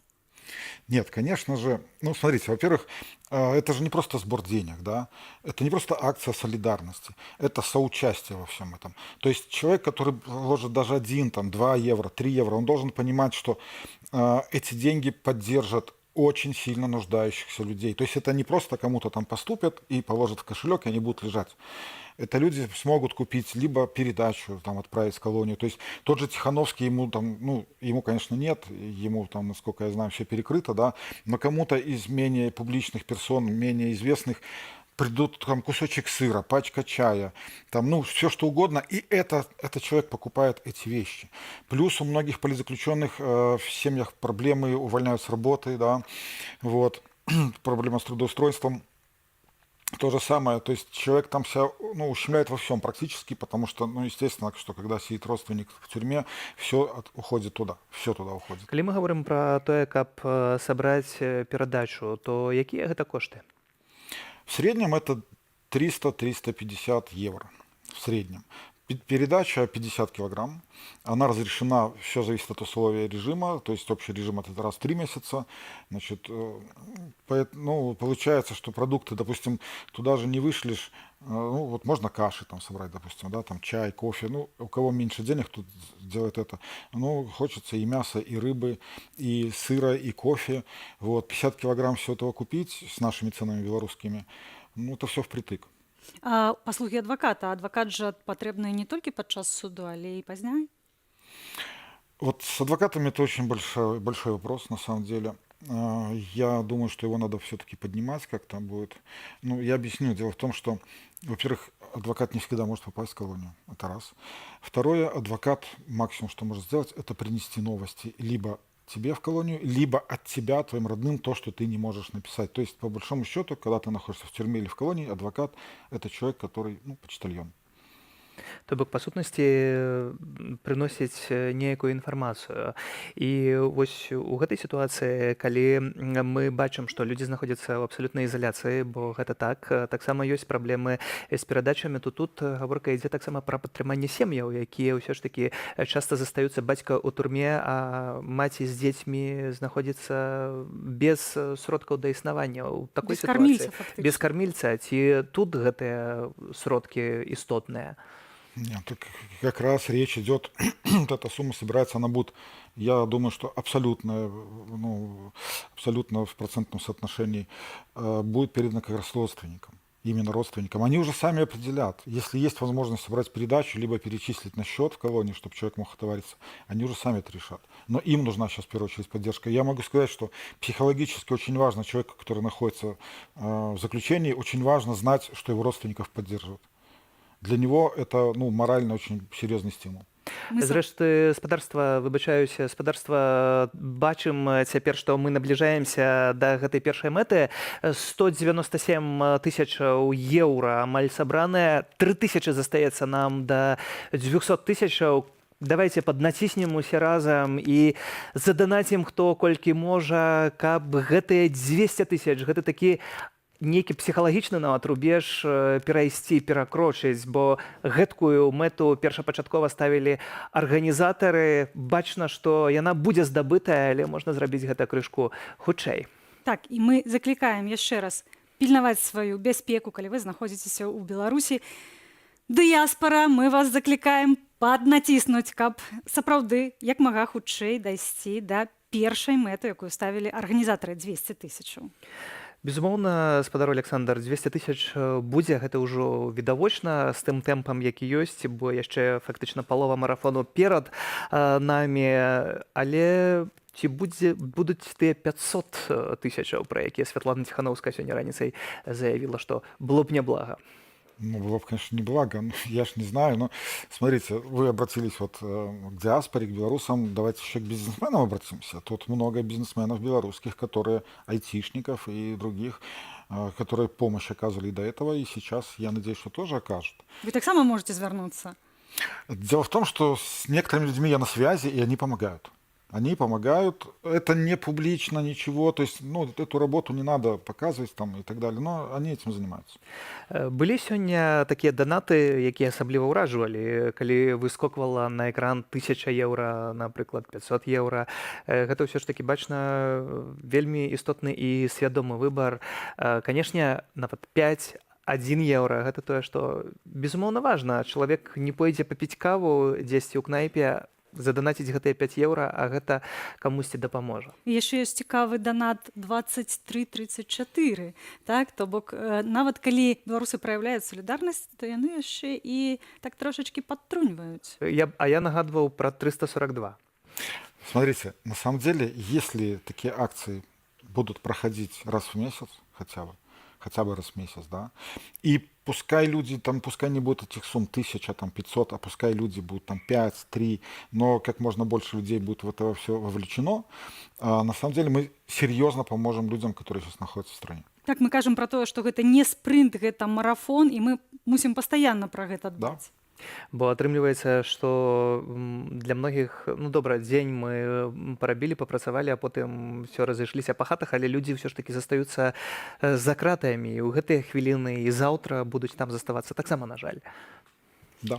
Ёсць яшчэ меркаванне палітвязні, якія выходзяць пасля кратаў, пасля свайго зняволення, яны кажуць пра тое, што былых палітвязняў не бывае. Гэта так? Вы сапраўды таксама думаете? Я не знаю, ну, это, ну, у каждого свой досвид, да, и каждый свое мировосприятие и ощущения. Я не знаю, как у меня это все проскочило, но мне иногда ощущение, что я не сидел в тюрьме. То есть это было уже, как только я вышел, буквально час-другой, и мне казалось, что это какой-то сон был, который вот мне приснился. Все, я не воспринимаю это так вот критично как-то. Надо двигаться вперед. То есть вы не згадваете то, что отбылося с вами? Со мной, как бы, ну да, наверное, был готов, не знаю. Вот. Но многие люди, естественно, для них это, ну, шокирующий и очень сложный опыт.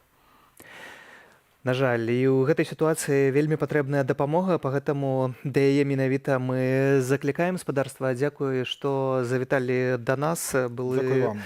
палітвязень Александр Кабанаў у нас у студыі. Мы ж працуем, мы спадарства збіраем. Памятайце, што ёсць галоўная мэта, гэта данаты ў гэтым марафоне дзеля таго, каб сабраць як мага большую суму для палітвязняў і падтрымання іх Так, у блізкіх. нашым онлайн-марафоне удзельнічае вельмі шмат арганізацый, якія займаюцца акурат падтрыманнем палітычных вязняў і іхных сем'яў, але ўсе падкрэсліваюць, што грошы, якія будуць сабраныя сёння, яны пойдуць не на дзейнасць гэтых арганізацый, а менавіта на дапамогу сем'ям палітвязняў і самім палітвязням. Варта падкрэсліць, што трансляцыя ідзе адначасова на 21 YouTube-канале, таксама ў самых розных сацыяльных сетках.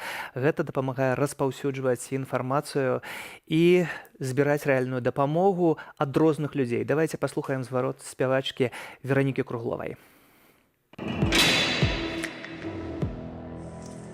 Беларускія палітвязні не забытыя, і нам не ўсё адно. Паважанае спадарства, запрашаю вас далучыцца да вялікага онлайн-марафону салідарнасці з палітвязнямі. У гэтую суботу, 29 ліпеня, незалежныя медыа аб'яднаюцца ў 12-гадзінным эфіры. Трансляцыя будзе весціся адначасова на шматлікіх незалежных YouTube-пляцоўках з 10 ранку да 10 вечара. Далучайцеся. Жыве Беларусь!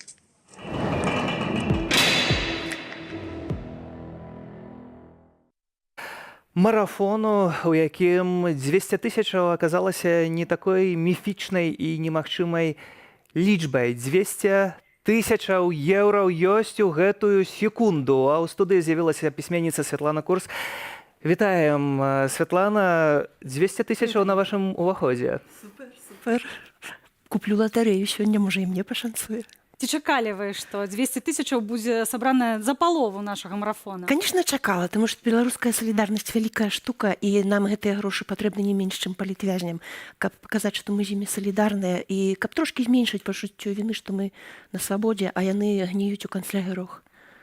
Таму гэта было важна. Я думала, што людзі дадуць грошы. Ёсць у нас яшчэ наступная мэта 500 тысяч еўра, пра которую кажа Святлана Ціханаўская. Возьмем? Буду трымаць пальцы крыжыкам і колькі магу таксама накірую, а раптам я буду менавіта ўжо закрываць гэтыя 500 тысяч. Можа, атрымаецца быць таксама тым шчаслівым чалавекам, так, на ўваходзе якога ў нашу студыю з'явіліся 200 тысячаў. Спадарыня Святлана, браць справу ў свае рукі, гэта пра беларусаў ці не? Пра беларусаў. Вы ж бачыце, які ціск аказваецца, які страшны ціск, яны вырашылі прыйсці да кожнага. А тым не менш, ні дух наш не падае, хаця людзей плачуць, хаця ім вельмі цяжка. Людзей калечаць літаральна, забіраюць здароўе, забіраюць сем'і, забіраюць бацькаўшчыну, а людзі стаяць і будуць стаяць. Таму што гэта не першая ўжо такая гісторыя. Наша гісторыя рухаецца па коле, і пакуль мы будзем жыць пры расійскай імперыі, яна будзе рухацца па коле. Нам трэба многа сілы. Вітаўтас Ласбергіс, першы кіраўнік незалежнай Літвы, кажа пра тое, што беларусаў насамрэч палітвязняў 9 мільёнаў. Вы згодныя? Так, мы ўсе. Мы ўсе, нават я бацькі. Таму што і я бацькам бы жылося б нашмат лепей у свабоднай спакойнай краіне. Яны мараць, многія з іх мараць пра стабілізацыю кар'еру, каб іх ніхто не чапаў. Але ў дыктатуры рана ці позна зачэпяць кожнага. Я думаю, 9 мільёнаў будзе добрая лічба. Дапамога ідзе перадусім з замежжа, бо ўнутры Беларусі гэта рабіць небяспечна, пра што мы ўвесь час папярэджваем. Ці гэта азначае, што беларусы, якія з'ехалі, такіх таксама сотні тысячаў. Гэта тыя асобы, якія з аднаго боку зараз падтрымліваюць адной рукой гэты марафон, але з другога боку гэта асобы, якія таксама ахвяры і закладнікі гэтага ўсяго. Канешне, як сказала адна дзяўчына ў Фейсбуку, я вельмі люблю гарод сваёй маці і сваю маці, але я баюся, што я не ўбачу ні таго, ні другога. Канешне, мы закладнікі. Мы маем старых бацькоў, магчыма, мы іх ніколі не ўбачым. Но я не буду такая песімістычная, але аднак такая ж небяспека ёсць, такія выпадкі ўжо здараліся. Так, мы ахвяры. Нашы беларусы атрымліваюцца мы падзеленыя. Частка ў Беларусі, частка выехала, частка на волі, частка за кратамі, частка за рэжым, частка супраць. Як з гэтым усім можна існаваць? Ну, не ведаю, я ніякай падзеленасці не адчуваю. Я вельмі захапляюся беларусамі, якія засталіся ў Беларусі, вельмі захапляюся нашымі прыўкраснымі, нязломнымі палітвязнямі і нават зломленымі таксама захапляюся, бо не зламацца ў такіх умовах. Я б зламалася 1000 разоў. Я не адчуваю гэтай раздзеленасці і не разумею гэтых спрэчак. Так, ёсць такія, якіх лёс узяў за шкірку і вынес у шчаслівыя вольныя краіны. Такія людзі павінны быць удзячныя лёсу і маліцца за тое, што яны на свабодзе і жывуць добра і дапамагаць сваёй бацькаўшчыне. Ніхто з нас не вінаваты. Гэта не мы кавадла, гэта яны кавадла. Мы проста пад яго патрапілі. І адны, як пырскі, паляцелі сабе на захад, другія апынуліся ў турме, трэціх увогуле Бог забраў і смерць забрала. Ну што ж цяпер зрабіць? Мы ўсё роўна звёны аднаго ланцуга, імя якому беларускі народ, вечны беларускі народ. Калі я гляджу на фотаздымкі палітвязняў, гэта вельмі светлыя. Відаць, што гэта разумныя людзі. Вы, як пісьменніца, які б вобраз палітвязня намалявалі? Ірына Леўшына. Чалавек шляхетны, высокай дабрыні, высокай інтэлігентнасці, высокага розуму, які хутка вучыўся, які любіў усё навакольнае, сваіх звяроў, сваіх людзей, сваіх падначаленых, сваю сям'ю. Усё на свеце яна любіла, і яна была вельмі разумная на свабодзе. Я не ведаю, што яны з ёй там зараз зробяць. Але вось для мяне гэта вобраз Ірына Леўшына. Ну і, канешне, нязломны Алесь Пушкін, які з жыцця і смерці зрабіў перформанс высокай якасці, і які, я ўпэўнена, будзе натхняць многія пакаленні беларусаў на такую ж самую нязломнасць. Пра Алеся Пушкіна мы з вамі размаўлялі ў вялікім інтэрв'ю для нашай праграмы, для праграмы «Тыдзень» на Белсаце. І вы гаварылі, што у вас былі вельмі асаблівыя такія стасункі з Алесей. Пунктырныя. Бо вы маглі размаўляць на самыя розныя тэмы, пры гэтым не бачыцца гадамі, але гэта нічога не азначала. Не, ўсё роўна, як мы ўчора перасталі бачыцца. Ён мяне нават дастаткова жорстка мог падкалоць, як і я яго. Вось, сумую, безумоўна, па ім. І вельмі ганаруся, што такі быў, што такі мастак нарадзіўся ў нашым паняволеным, 239 гадоў паняволеным народзе, нараджаюцца такія моцныя людзі, як Алесь Пушкін, як нябожчык Вітольд, як яшчэ жывыя людзі, якія, спадзяюся, выйдуць з не зусім падламаным здароўем. Я штодня малюся асабіста за Міколу Статкевіча, яго вельмі люблю. Гэта той самы вечны беларускі народ. Так, безумоўна. Вы ж бачыце, чаму яны абвясцілі лозунг «Жыве Беларусь» экстрэмісцкім, таму што яны не хочуць, каб Беларусь жыла. Яны хочуць, каб Беларусь была часткай расійскага свету, і ўсё для гэтага робяць. Ніякай Беларусь жыла ім не патрэбна. А нам якраз вельмі моцна патрэбна. І ведаеце што? Вось я нядаўна даведалася на экскурсіі з такім адным нашым беларускім хлопцам класным. Мы хадзілі на магілы паўстанцаў, тут у Павонскі. І ён распавёў, што яны зрабілі з Сіракоўскім. Сіракоўскі быў нязломным чалавекам, і за гэта яны яго білі так, што ён не мог толкам ісці. У яго ўсё было паламана, у яго косці з-пад скуры былі відны, таму што у яго былі незажываючыя гнілыя раны, а гэта быў малады чалавек, 36, здаецца, гадоў. Ён толькі ажаніўся на сваёй каханай Апалоніі. Нават пярсцёнак жа ў яго на пальцы быў Зыгмунд Апалонія. І кат, калі вёў яго на шыбеніцу, ён яму яшчэ некалькі ўдараў далажыў. Мы павінны разумець, што гэтая гісторыя вечная, пакуль існуе вось такая сітуацыя. Ім павінны быць моцнымі, і гэта можа атрымацца. З беларусаў здзекуюцца ўлады не першае стагоддзя, але мы працягваем існаваць. Ці гэта сведчыць пра тое, што беларусы не знішчальныя? Да, я так упэўненая ў гэтым, што мы не знішчальныя. Раней я была досыць скептычная, але Андрэй Дэнько мне сказаў: вось пабачыш, што будзе. Што ты нават здзівішся. І ў 2020 годзе я такі вельмі моцна здзівілася, і пасля гэтага я сапраўды вярнулася да павагі і да пашаны да свайго народу, перастала яго крытыкаваць па дробных прычынах, перастала ўдзельнічаць у гэтак званых, прабачце за выраз, срачах і гэтак далей. Я лічу, што гэта не канструктыўна. І гэтыя ўсе спрэчкі ідуць ад таго, што некаторыя людзі дурні, а некаторыя людзі ворагі. Але і дурні і ворагі гэта справа, якую можна вырашыць. Патрыня Святлана, у вашай творчасці вы таксама кранаецесь магіі, такой міфалогіі таго, што спакон веку беларуская. І гэта хіба таксама штосьці такое, што мы расцярушаныя беларусы па свету, як нейкая такая жывая вада, якая ў пэўным моманце з кропляў збярэцца ў цэлы у нейкую пасудзіну. І будзе вельмі радасная вада. Я мінулы вечар правяла з вельмі блізкімі і файнымі маімі сябрамі. І вось было вельмі шмат смешнага. Напрыклад, спадарыня распавядала, як сусед набраў больш за яе грыбоў, і яна так з душы яе вырваўся праклён, каб табе рукі адсохлі. І нагодзе ў той жа момант я зразумела, што гэта не я. Это ўва мне вось гэтая беларуская крывотлівасць, зайздростлівасць і праклёны, оно вот так вот і выскачыла з мяне ўсё. З нас это ўсё выскоквае. Мы беларусы і нікім іншым быць не можам. А калі стараемся быць кімсьці іншым, гэта, мне здаецца, прытармозіць нашу крэатыўнасць і нашу прагу да жыцця.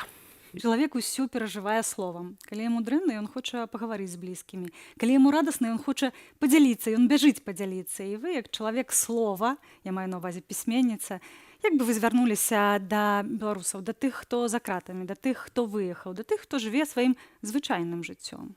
Я сябе не адчуваю ў праве, таму што я жыву прыўкрасным жыццём. Нягледзячы на тое, што мне вельмі цяжка за Беларусь і за Ўкраіну, і гора раздзірае мне сэрца, я не бачу сваёй укаханай сям'і і свайго любімага сабаку.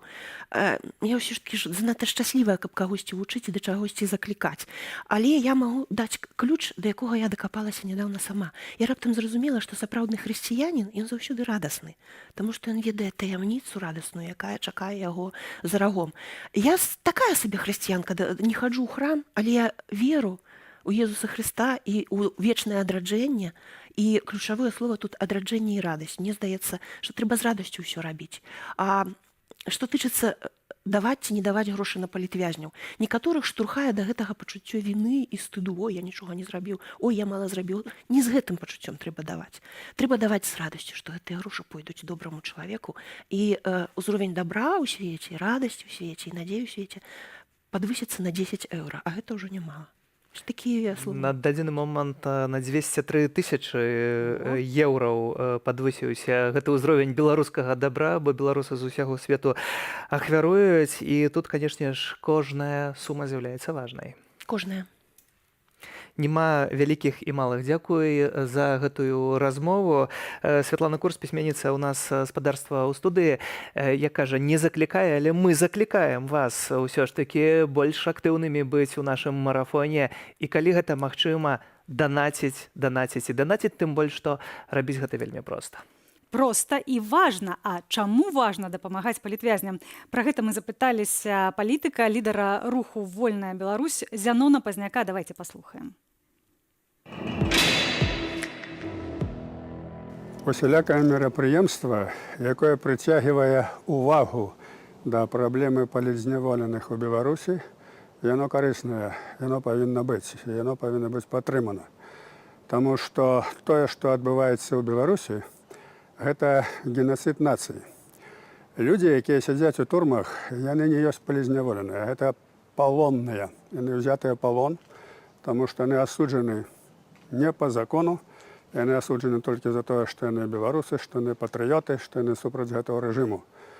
І акупацыйны рэжым Лукашэнкі зараз праводзіць палітыку вынішчэння беларускай нацыі і яе лепшых прадстаўнікоў праз турму. Людзей не расстрэльваюць, як у 1937 годзе, але іх саджаюць у турму, там катаюць, даводзяць да забойства, даводзяць да страты здароўя. Нават калі выпускаюць з турмы, яны потым паміраюць. Дзесяткі чалавек ужо памерлі, мне гэта вядома. Акрамя таго, некалькі чалавек былі проста забітыя ў турме. Ашурак, Клімовіч, апошні наш вядомы мастак Алесь Пушкін. І таму гэта трэба разумець, што адбываецца ў Беларусі. Трэба прыцягваць увагу міжнароднай супольнасці. Трэба дапамагаць усім арганізацыям, якія хочуць падтрымаць сем'і палітзняволеных. І трэба разумець, што гэты рэжым палітзняволеных не выпусціць, пакуль ён будзе існаваць. Таму трэба змагацца за знішчэнне, за ліквідацыю гэтага рэжыма. Трэба звяртацца да міжнароднай супольнасці, да ўсіх беларусаў, якія павінны гэта ведаць, разумець і змагацца. Я спадзяюся, што людзі ў Беларусі гэта пачуюць. Трэба гуртаваць свой дух і чакаць моменту, калі гэты подвы рэжым, які знішчае нас, будзе знішчаны. І мы павінны гэтаму дапамагчы. Жыве Беларусь!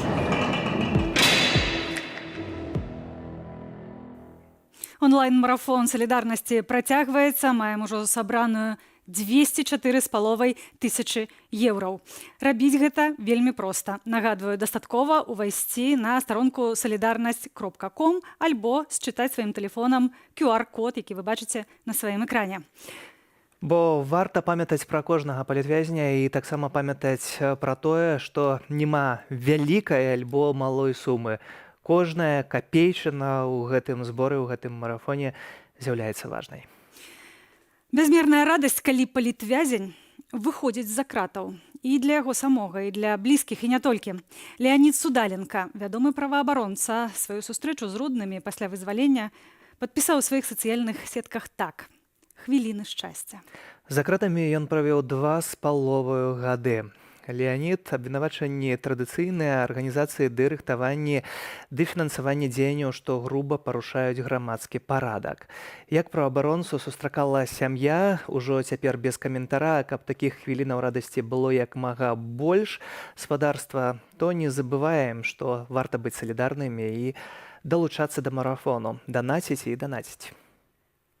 Вон он идет. Вот он идет.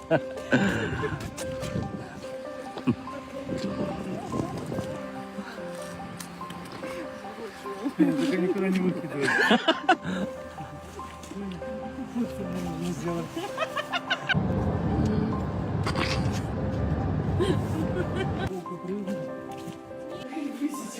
Ну как, выше тебя уже, нет? Уже такой, как я вырос. Працягваем онлайн-марафон салідарнасці, і да нас у студыю завітала стваральніца праекту «Дзікае паляванне» на Ютубе Яніна Сазанович. Вітаем. Вітаем.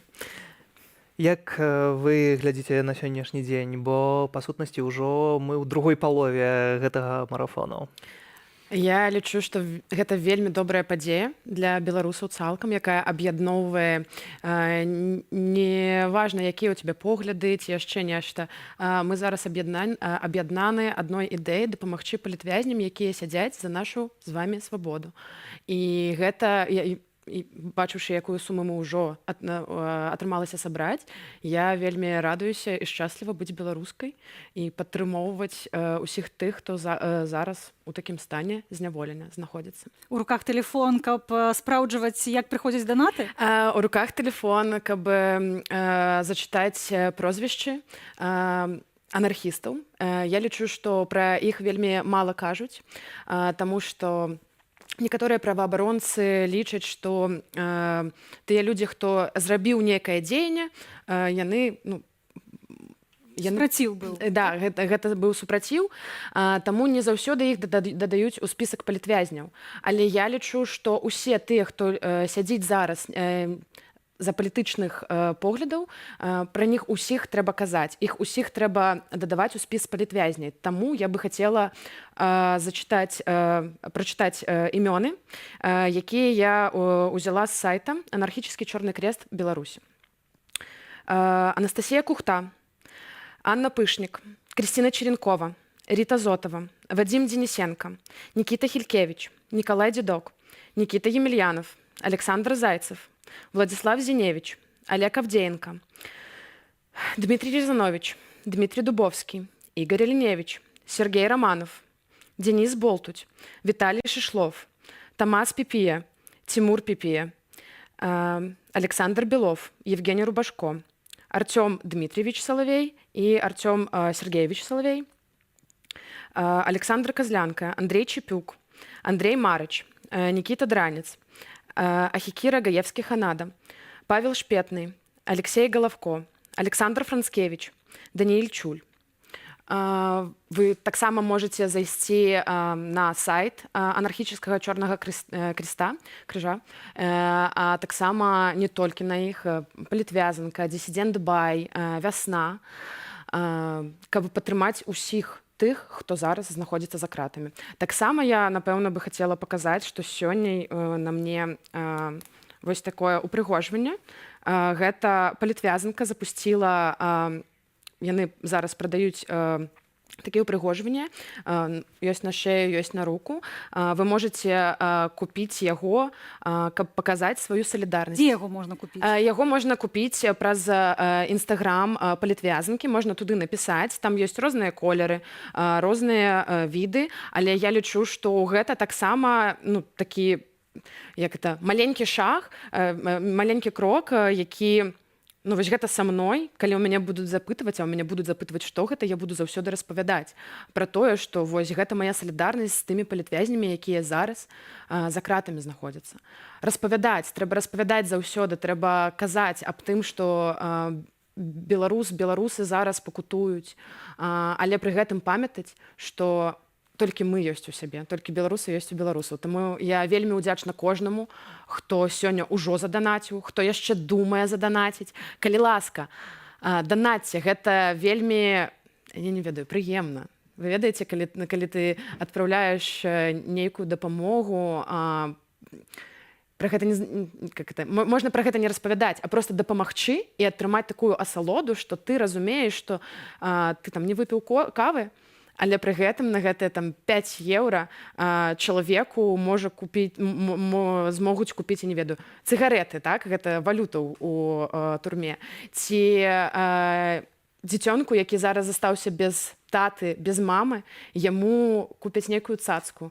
Ці нейкую вкусняшку. Ведаеце, калі тата з мамай прыходзіць дадому з працы, яны заўсёды, не ведаю, заўсёды нешта ребёнку маглі бы прынесці, а зараз гэтага няма. І трэба паказваць сваю любоў. Дзеці, вы не засталіся адны, мы з вамі. Сем'і, вы не засталіся адны, мы таксама з вамі, мы пра вас памятаем, мы пра вас ведаем. Так, цяжка. Цяжка ўсім, але тым, хто там за кратамі, больш за ўсё цяжка. Тым больш, што мы мусім памятаць нават пра тых, каго не ведаем. Не толькі тыя прозвішчы, якія названыя, а і людзі, якія за сваю пазіцыю альбо проста за тое, што яны выйшлі ў 20-м годзе, трапляюць да гэтага за краты. Не толькі так, не толькі ў 20-м. Трэба не забываць, што людзі працягваюць, гэта неверагодна гераічныя людзі, якія працягваюць зараз, так? Ідзе вайна, яны зараз працягваюць вывешваць флагі украінскія ці беларускія, нашыя нацыянальныя. Яны не баяцца, і мы павінны таксама на іх арыентавацца. Таму што яны, тыя, хто там у Беларусях, тыя, хто працягвае нешта рабіць, гэта наша будучыня. Гэта наша з вами будучыня, гэта наша з вами Беларусь, свабодная Беларусь, якая, я упэўнена, будзе. Я не буду казаць, калі. Гледзячы на тую салідарнасць, якую мы назіраем увесь гэты час цягам нашага марафону, якую, пэўна, яшчэ будзем назіраць цягам наступных гадзінаў, тут абавязкова будзе гэтая Беларусь. Няма ніякіх сумневаў. Так. І яшчэ раз хочу падзякаваць усім, хто ўжо заданаціў. Тыя, хто яшчэ думаеце, не думайце, данатце. Гэта ўсё дапаможа нашай з вами свабодзе.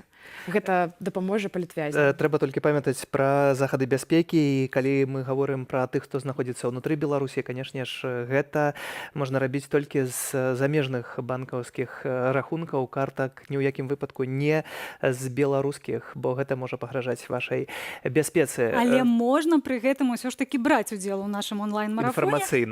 Інфармацыйна. Проста распавядаць знаёмым, родным, магчыма, тым, хто жыве за мяжой і мае магчымасць зрабіць данат за вас, а вы пазней разлічыцеся па-суседску. Тое, што таксама Яніна кажа, што гэта прыемнасць, так, рабіць, калі робіш падарунак, то гэта часам больш прыемна, чым самому атрымліваць гэтыя падарункі. Для многіх можна вялікую суму разбіць на дробныя данаты і данаціць, каб гэтай прыемнасці было больш. Канешне, і не забывайце, чалавекам быць проста. Проста трэба, не ведаю, не забываць пра тое, што навокал, якія людзі навокал, як мы любім адзін аднаго, і любоў, мне здаецца, яна заўсёды пераможа. Дапамога, салідарнасць. Мы салідарны. Мы беларусы. Вы уяўляеце, як нам пашанцавала, што мы беларусы? І нас шмат. І нас шмат. І мы гэта бачым, і мы разам. Так. І калі зноў жа глядзіш на гэтыя сумы, то разумееш, што не такія і слабыя гэтыя беларусы. Так, ведаеце, я яшчэ, можа, крыху распавяду, як я яшчэ дапамагаю. палітвязнем. У мяне ёсць раз на месяц я прыходжу ў чат-рулетку і размаўляю з англамоўнымі людзьмі, дзе распавядаю пра Беларусь, пра тое, колькі ў нас палітзняволеных, распавядаю цалкам пра нашу краіну, што адбывалася з 2020 года, што зараз адбываецца. Вельмі шмат людзей, яны у пэўны момант пачалі забываць пра нас. І вось гэта мой такі, не ведаю, стейтмент. Люблю вельмі распавядаць пра Беларусь так натхняючы, бо вельмі люблю сваю краіну, вельмі люблю сваіх людзей, сяброў, сваю сям'ю, тыя, хто зараз тут сабраліся, тыя, хто данацяць, дзякуй вам вялікі.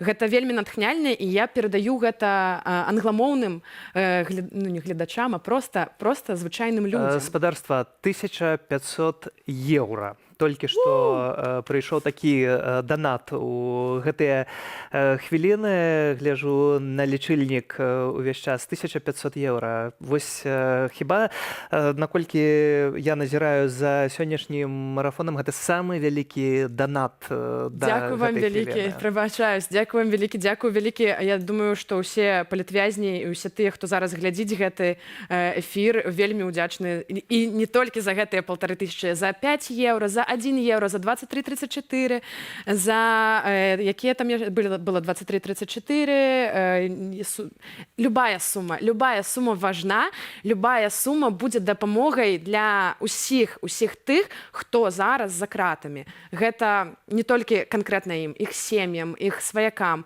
Таму данатьце за нашу будучыню, за нашу свабоду.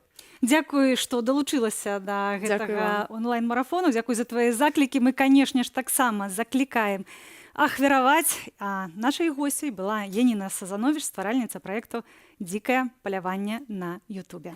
Усе салідарныя, усе мы разам. Музыка, тое, што суправаджае чалавека ад народзінаў нават раней. Мы слухаем яе, калі нам весела і калі цяжка. Музыкі — людзі, якія аднымі з першых рэагуюць на падзеі і дзеляцца сваімі пачуццямі і перажываннямі са слухачамі, бо ім не ўсё адно.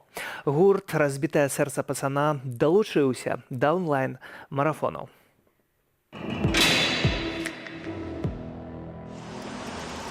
Паважаныя сябры, офіс Святланы Ціханаўскай і аб'яднаны пераходны кабінет 29 ліпеня будуць праводзіць онлайн-марафон у падтрымку беларускіх палітзняволеных. Гэта імпрэза будзе асвятляцца шматлікімі незалежнымі СМІ, сярод якіх Белсат, Зеркала, Радыё Свабода і гэтак далей. Мы, гурт РСП, заклікаем усіх далучыцца да гэтага онлайн-марафону і падтрымаць матэрыяльна нашых палітзняволеных. Гэта вельмі важна. Але таксама вельмі важна, каб вы гэта рабілі з бяспечнага месца. Не пераводзьце з беларускай карты, калі ласка, не трапляйце ў рукі губазіка. Жыве Беларусь! Жыве Беларусь!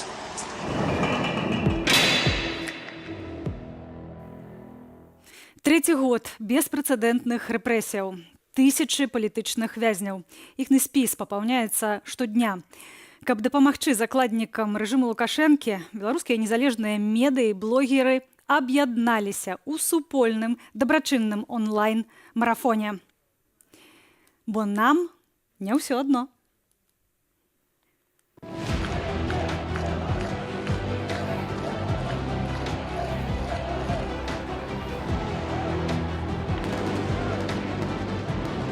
Нам не ўсё адно. Гэта 12-гадзінавы онлайн-марафон салідарнасці з беларускімі палітвязнямі. Тэлебачанне «Белсат» лічыць сваім доўгам узяць удзел у марафоне ў падтрымку беларускіх палітвязняў, аказаць таксама тэхнічную падтрымку іншым беларускім сродкам масавай інфармацыі, якія не маюць такіх магчымасцяў, якія мае «Белсат», бо тэма палітвязняў вельмі важная. Гэта наш агульны боль. Разам з нашым тэлеканалам у ім удзельнічаюць больш за 20 незалежных медыяў, уплывовыя YouTube-каналы і блогеры. Памяць, яна прытупляецца. Але людзі дагэтуль знаходзяцца за кратамі. Яны патрабуюць нашай дапамогі. Іх сваякі, якія засталіся без кармільцаў, іх дзеці, якія засталіся без бацькоў, яны патрабуюць нашай увагі і нашай дапамогі. І мы можам гэтую дапамогу ім аказваць. Як журналіст мы пішам пра іх кожны дзень. але як людзі мы можам рабіць трохі больш. Як людзі мы можам даслаць ім лісты, мы можам даслаць ім грошы, і мы не павінны пра іх забываць. Мы таксама павінны падтрымліваць іх родных. Госці супольнага 12-гадзінавага эфіру беларускія палітыкі і актывісты, спартоўцы, музыкі і творцы. Мы адчыняем марафон о 10 по Менску, і першыя 2 гадзіны марафона гэта мы. Обычное утро, звычайны ранак. У нас будут гости, которые так ці інакш звязаныя з палітвязнями. Першым гостем будзе Саша Івулін. Ну, не трэба тлумачыць, чаму так. Саша выйдзе. Потым Светлана Тихановская до нас долучыцца. Пра што мы раскажам у нашай частцы маратона? Найперш гэта лёс затрыманых журналістаў. Сярод больш чым 1500 палітвязняў у Беларусі. Трывалая лічба, это недзе 30 чалавек, это журналісты, тыя, хто працаваў у медыях, якія абвешчаны экстрэмісцкімі, тыя, хто працаваў на нейкіх маршах, на нейкіх акцыях, ці проста людзі, журналісты, якія не спадабаліся ўладам. Марафон – ініцыятыва прадстаўніцы аб'яднанага пераходнага кабінету ў сацыяльнай палітыцы Вольгі Гарбуновай. Сабраныя сродкі размяркуюць паміж фондамі, арганізацыямі ды ініцыятывамі дапамогі палітвязням. Тема беларускіх палітвязняў, просто сілай рэчаў, вона сыходзіць на другі план крыху. А мы не можам дапусціць, каб свет увесь забыўся пра тое, што ў вязніцах рэжыму церпяць тысячы беларускіх патрыётаў. Адзіная віна якіх у тым, што яны проста былі незгодныя з палітыкай узурпацыі ўлады, якую вядзе Александр Лукашенко, і выказалі гэта як грамадзяне. Падтрымаць марафон можа кожны, за выняткам тых, хто застаецца цяпер у Беларусі. Гэта абмежаванне выкліканае захадамі бяспекі. З гэтай прычыны арганізатары онлайн-марафону заклікаюць не каментаваць ды не лайкаць, не рабіць рэпостаў, трансляцыі з адкрытых акаунтаў, як і не пераводзіць сродкі з картаў беларускіх банкаў. Дзеля падтрымання можна скарыстацца картамі ці рахункамі блізкіх і сяброў, якія выехалі за мяжу, ці любым іншым бяспечным спосабам, рэкамендаваным праваабаронцамі. Глядзіце супольны марафон салідарнасці з клопатам пра сябе. Разам падтрымаем палітвязняў ды іхных блізкіх, бо нам не ўсё адно. Александр Баразенко, Белсад. Нам не ўсё адно, спадарства, і ў часе гэтага матэрыялу адбыўся рэкорд 2000 еўра. Такі прыйшоў данат. Да гэтага мы гаварылі пра рэкорд у 1500 еўра разавы ўнёсак. Таксама былі хіба два, прынамсі, унёскі данаты па 1000 еўраў. Так што ёсць і такія рэкардсмены. Цяпер гэта 2000 еўраў, а пабіць слабо. Але варта сказаць, што не абавязкова біць, можна ахвяраваць і маленькую суму.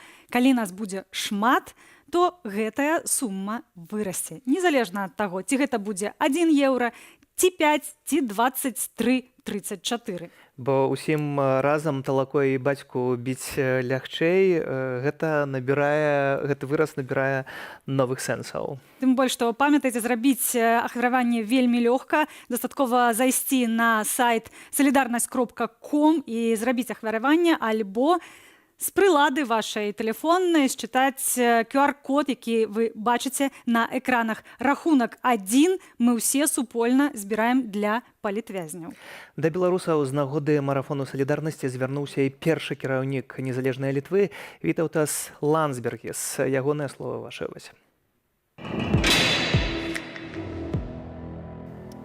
Белорусы, братья наши, не позволяйте, чтобы вас всех трактовали и держали как заключенных.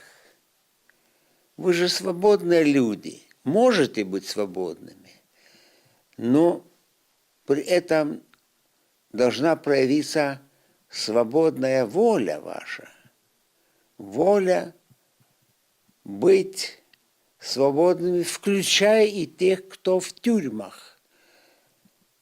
Но вы тоже в тюрьме Лукашенко и Путина. Так отвергните этот режим и эту ситуацию, тем вы больше всего поможете и тем, которые томятся в застенках.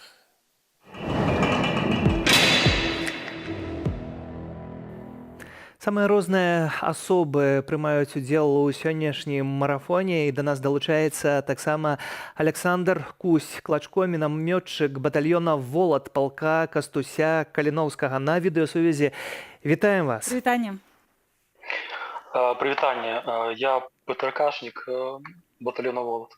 Выбачаемся. Спадару Александр, вось тое, што мы назіраем за гэтай салідарнасцю, бо вы таксама ва ўкраіне вельмі патрабуеце гэтай салідарнасці і, як ніхто іншы, добра ведаеце, што гэта такое. Ці беларусы салідарны народ? Ведаеце, беларусы розныя, як і любы народ. Ёсць больш салідарныя, ёсць менш салідарныя. На мою думку, на жаль, нам сёння не хапае якраз гэтай салідарнасці. І вось гэты марафон, які я сёння маю гонар прымаць у якім удзел, гэта прызнак салідарнасці, прызнак аб'яднання. Нам трэба аб'ядноўвацца вакол агульнай мэты, шукаць не кропкі, якія нас раз'ядноўваюць, а кропкі, якія нас аб'ядноўваюць. Нам не ўсё адно слоган гэтага онлайн-марафону, і працяг ёсць, і хай яны пра гэта даведаюцца. І мы ведаем, што за краты ўжо дайшла інфармацыя пра тое, што гэты онлайн-марафон ладзіцца. Ведаем таксама, што словы ад тых, хто змагаецца за Ўкраіну, заўсёды слухаюць вельмі ўважліва. З чым бы вы звярнуліся да беларусаў, да тых, каму цяпер цяжка? Я змагаюся ў першую чаргу за Беларусь. І на гэтым шляху вызвалення Ўкраіны, параза Расіі ў гэтай вайне, гэта палова шляху майго да вызвалення Беларусі. Да беларусаў я хочу звярнуцца, першую чаргу да палізняволеных, іх родных. Я хочу сказаць так, што для мяне гэтыя людзі, якія свядома зараз сядзяць у турме, гэта безумоўныя героі, якія трымаюць, можна сказаць, літаральна другі фронт у барацьбе за вызваленне Беларусі. Да гэтых людзей у мяне вялікая павага. Я не хочу, каб іх успрымалі як нейкі вобраз ахвяры. Гэта байцы, гэта людзі, якія змагаюцца. Я хочу, каб тыя палітвязні, якія не зламаліся, якія з паднятай галавой праходзяць праз выпрабаванні, якія ім наканаў лёс на гэтым шляху, у гэтай барацьбе, каб яны сталі прыкладам. Іх нязломнасць, іх ахвярнасць стала прыкладам для іншых беларусаў. Спадару Александр, вы гаворыце пра кропкі, якія павінны нас усіх паяднаць беларусаў. А як вы бачыце гэтыя кропкі? Што гэта такое? На глебе чаго мы павінны ўсе паяднацца? Мне зараз адзіная мэта, гэта вызваленне Беларусі. Мэта, якая аўтаматычна зробіць палітвязняў вольнымі людзьмі. Я лічу, гэта мэта сёння для сапраўдных беларусаў самая галоўная.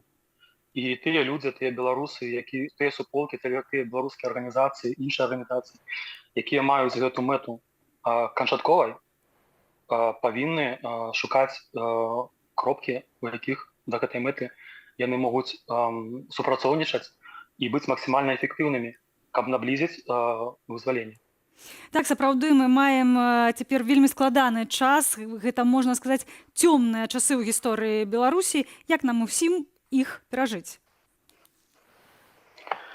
Верыць у сябе, верыць у свае собственныя сілы, разумець, што калі мы здамося, калі мы апусцім рукі, нам лягчэй не стане. Змагайцеся, без змагання, без барацьбы не бывае перамог. На жаль, на гэтым шляху, ёсць страты, ёсць пэўныя ахвяраванні дабрабытам асабістым. Хтосьці рызыкуе сваім здароўем, хтосьці жыццём, дзе б ён не знаходзіўся. Але салідарнасць гэта таксама змаганне? Салідарнасць гэта таксама змаганне? Салідарнасць гэта навык, які дапамагае змагацца. Навык аб'ядноўвацца, навык аб'ядноўвацца супраць агульнай пагрозы, дзеля агульнай мэты, для яе дасягнення. У вашых шэрагах таксама ёсць асобы, якія прайшлі праз зняволенне ў Беларусі, пакінулі Беларусь і далучыліся да ваяроў ва ўкраіне. Ці вам удалося размаўляць з гэтымі асобамі? Ведаеце, такія людзі ёсць у нас, беларусы, сярод добраахвотнікаў беларускіх, але на вайне неяк эта тэма мала краналася, Таму тут я пра гэта не магу нічога расказаць падрабязна. Атрымліваецца, што здараюцца рэчы, якія таксама крышку адсоўваюць гэта, але сёння мы размаўляем пра салідарнасць для палітычных вязняў, для іх сем'яў. І калі вы даведаліся ў палку Каліноўскага, што будзе такі марафон, то як гэты марафон абмяркоўваецца, што кажуць ваяры? Я вам скажу так, што я зараз знаходжуся на лікаванні, таму трошкі менш стасуецца з ваярамі непасрэдна. Але скажу так, што свае ўражанні скажу, як аднаго з добраахвотнікаў. Вельмі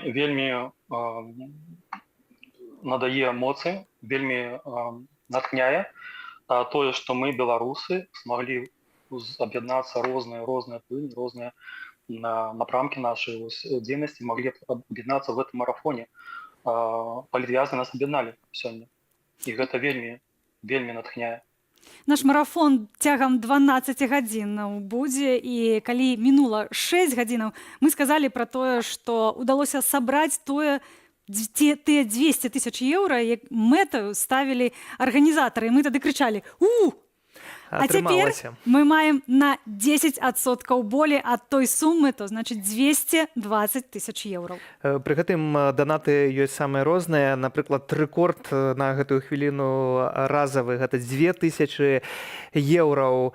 Гэта, спадару Александр, хіба натхняе таксама і дае надзею на тое, што не толькі мы ў бядзе можам паяднацца, але і ў мірны, добры час мы таксама зможам паяднацца і будаваць нашу вольную незалежную Беларусь. Конечно, я на гэта спадзяюся, я гэтым упэўнены. І больш таго я скажу, што вы не думаеце, што каб вызваліць Беларусь, трэба там абавязкова трымаць у руках аўтамат. Змаганне яно рознае. Нават той донат у 5 еўра гэта ўклад. Гэта ўклад, даволі значны ўклад. Гэта дзеянне, вялікі ўклад у агульную мэту. Унёскаў не бывае малых. Любое ваше дзеянне, якое набліжае вызваленне Беларусі, у тым ліку вось гэта, яно карысна, яно несе пользу, яно набліжае гэта. Рабіце гэта, дапамагайце, хто як можа, на сваім месцы. Кажа ваяр батальёну «Волат» палка Кастуся Каліноўскага Александр Кусь-Клачко. Дзякуй, спадар Александр, за тое, што далучыліся да гэтага марафону і далучыліся да эфіру. Мы ж заахвочваем спадарства таксама далучацца і данаціць, але памятаючы пра захады бяспекі. Бо нам не ўсё адно, і хіба вам таксама. Ну а мы працягнем. Марыў аб прававой дзяржаве ў Беларусі, прысвяціў жыццё праваабарончай дзейнасці. Герой нашай рубрыкі «Жыві» Алесь Бяляцкі, старшыня праваабарончага цэнтру «Вясна», нобелеўскія лаўрэаты, палітвязень, якому прысудзілі 10 гадоў калоніі.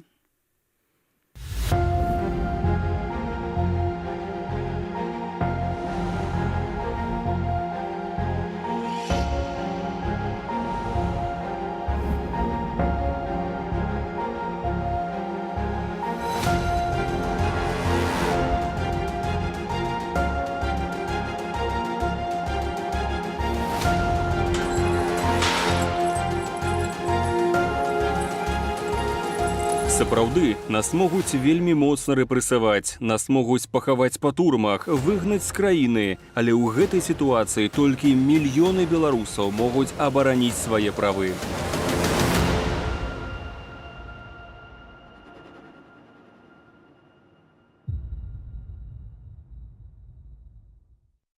Рубрика «Жыве на Белсайце» – гэта наша штодзённая рубрика, дзе мы ўзгадваем кожнага палітычнага вязня.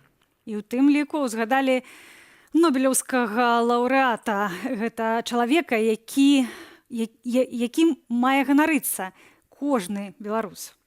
І зрэшты, толькі што з'явіўся спадарства, назіраю за маніторам, 1000 еўра чарговы данат. Варта гэта падкрэсліць. Дзякуем тым, хто робіць такія ўнёскі, але дзякуем таксама кожнаму, хто робіць данаты.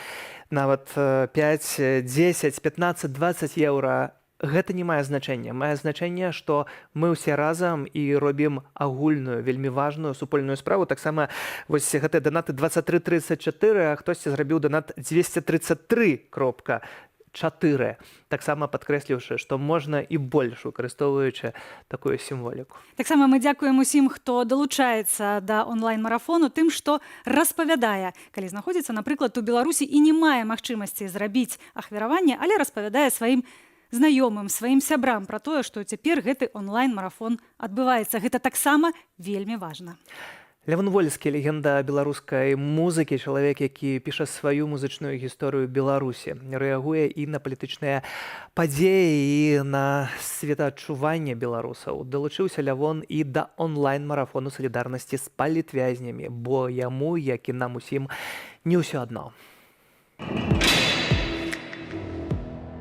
Хто застанецца, калі скончыцца ўсё? Толькі любоў. І давайте пакажам гэтую нашу любоў да наших палітвязняў, якія зараз зняволеныя ні за што. Давайте пакажам, што яны не адны, што мы з імі, што мы дбаем пра іх. Пад'ядноўвайцеся да гэтага 12-гадзіннага марафону. Давайте пакажам, што нам не ўсё адно.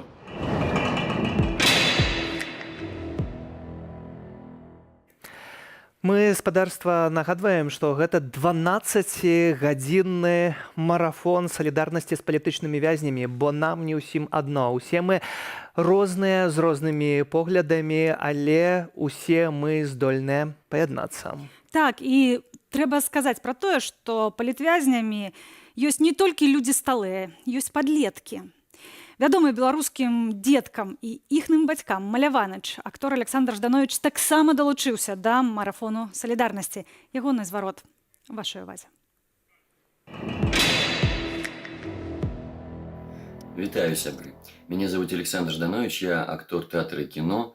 Мне ведаюць як вядучага дзіцячай праграмы «Калыханка Маляваныча».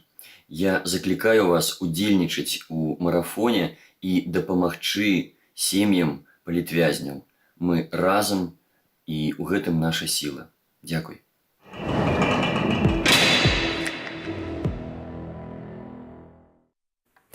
Спадарства, будзьма салідарныя, будзьма разам. Таксама вялікія донаты даходзяць. Рэкардсмен 2000 еўраў гэта разавы донат, але быў 1500 еўраў. Ведаем, хто гэта зрабіў. Палітык гэта Павел Латушка, які быў у нас у студыі і выканаў сваё абяцанне. Гаварыў пра тое, што будзе такі донат, і сапраўды ён быў, пацвердзіў свае словы. Але памятайце, што кожнай еўра важны, пагэтаму 5, 10, 15 рабіце, калі ласка, супольную справу. Тым больш, што зрабіць гэта дастаткова проста, не трэба шукаць нейкіх рахункаў, бо мы ведаем, што 1,5 ініцыятываў розных фондаў ёсць, якія займаюцца дапамогай палітвязням. Сёння зрабіць ахвяраванне вельмі проста. Для гэтага можна выкарыстаць свой тэлефон і проста навесці яго на QR-код, які вы бачыце на сваіх экранах. Альбо проста зайсці на старонку solidarность.com і зрабіць ахвяраванне. А тое, што гэта проста, мы ўжо паказалі і даказалі. 223 000 еўраў на рахунку гэтага марафону ёсць, але не спыняемся, працягваем. А да нас далучыўся былы палітвязень Валентин Лабачоў. Студыі. Вітаем. Вітанне. Спадар Валентин, гэтая акцыя, гэты марафон салідарнасці, вы як былы палітвязень, як за ім сёння? Самай раніцы сочыце, назіраеце? Так, сачу, як магу, таму што яшчэ як бы працую і, канешне, трэба некалі адпачываць. Гэта вельмі важна, падтрымка, але таксама такі важны момант, каб усе гэтыя сродкі былі потым празрыста гэта размеркаваны. Сапраўды ўзнікае гэтае пытанне, як будуць размяркоўвацца сродкі, так, хто за гэта будзе адказваць, ці будзе справаздача і гэтак далей. Безумоўна, цяпер вельмі важна сабраць гэтыя сродкі, але таксама, вядома, што павінна быць празрыстасць, каб беларусы ўсё ж такі глядзелі на рукі і верылі, што гэтыя сродкі не пойдуць туды, куды не патрэбна. А куды яны менавіта патрэбна? Вы, як чалавек, які былы палітвязень, вы лепш за ўсіх хіба ведаеце? Па-першае, гэтыя сродкі патрэбны для таго, каб дапамагаць тым, хто вызваліўся. Па-другое, дапамагаць родзічам тых, хто зараз сядзіць. Таму што як бы толькі родзічы могуць рабіць пераводы у калоніі, у турмы, і трэба падтрымліваць родзічаў палізняволеных. Вось пра сродкі тут рэдактар таксама падказвае інфармацыю пра тое, што створаная адмысловая надзорчая рада, якая будзе кантраляваць гэтыя сродкі. То бок усё тое, што мы цяпер бачым, усе гэтыя сумы, яны будуць пракантраляваныя і не пойдуць абы куды. Таксама наш тэлеканал Белсат уваходзіць у гэтую надзорчую раду і будуць нашы асобы, журналісты гэта кантраляваць, мець доступ да дакументацыі. Першая была мэта 2000 еўра. Мы яе перайшлі. 200 тысяч еўра. Мы яе перакрочылі. Наступную мэту чакаем 500 тысяч еўра. Ці будуць, на твою думку? Канешне, будуць, таму што яшчэ даволі шмат часу. Таму, канешне, збіраецца. Так, шмат часу, таму што мы звяртаем вашу увагу, дарагія гледачы, што ахвяраванне можна рабіць не толькі сёння цягам 12 гадзінаў, калі ідзе непасрэдна наш онлайн-марафон, але таксама і заўтра да канца нядзелі можна рабіць ахвяраванне.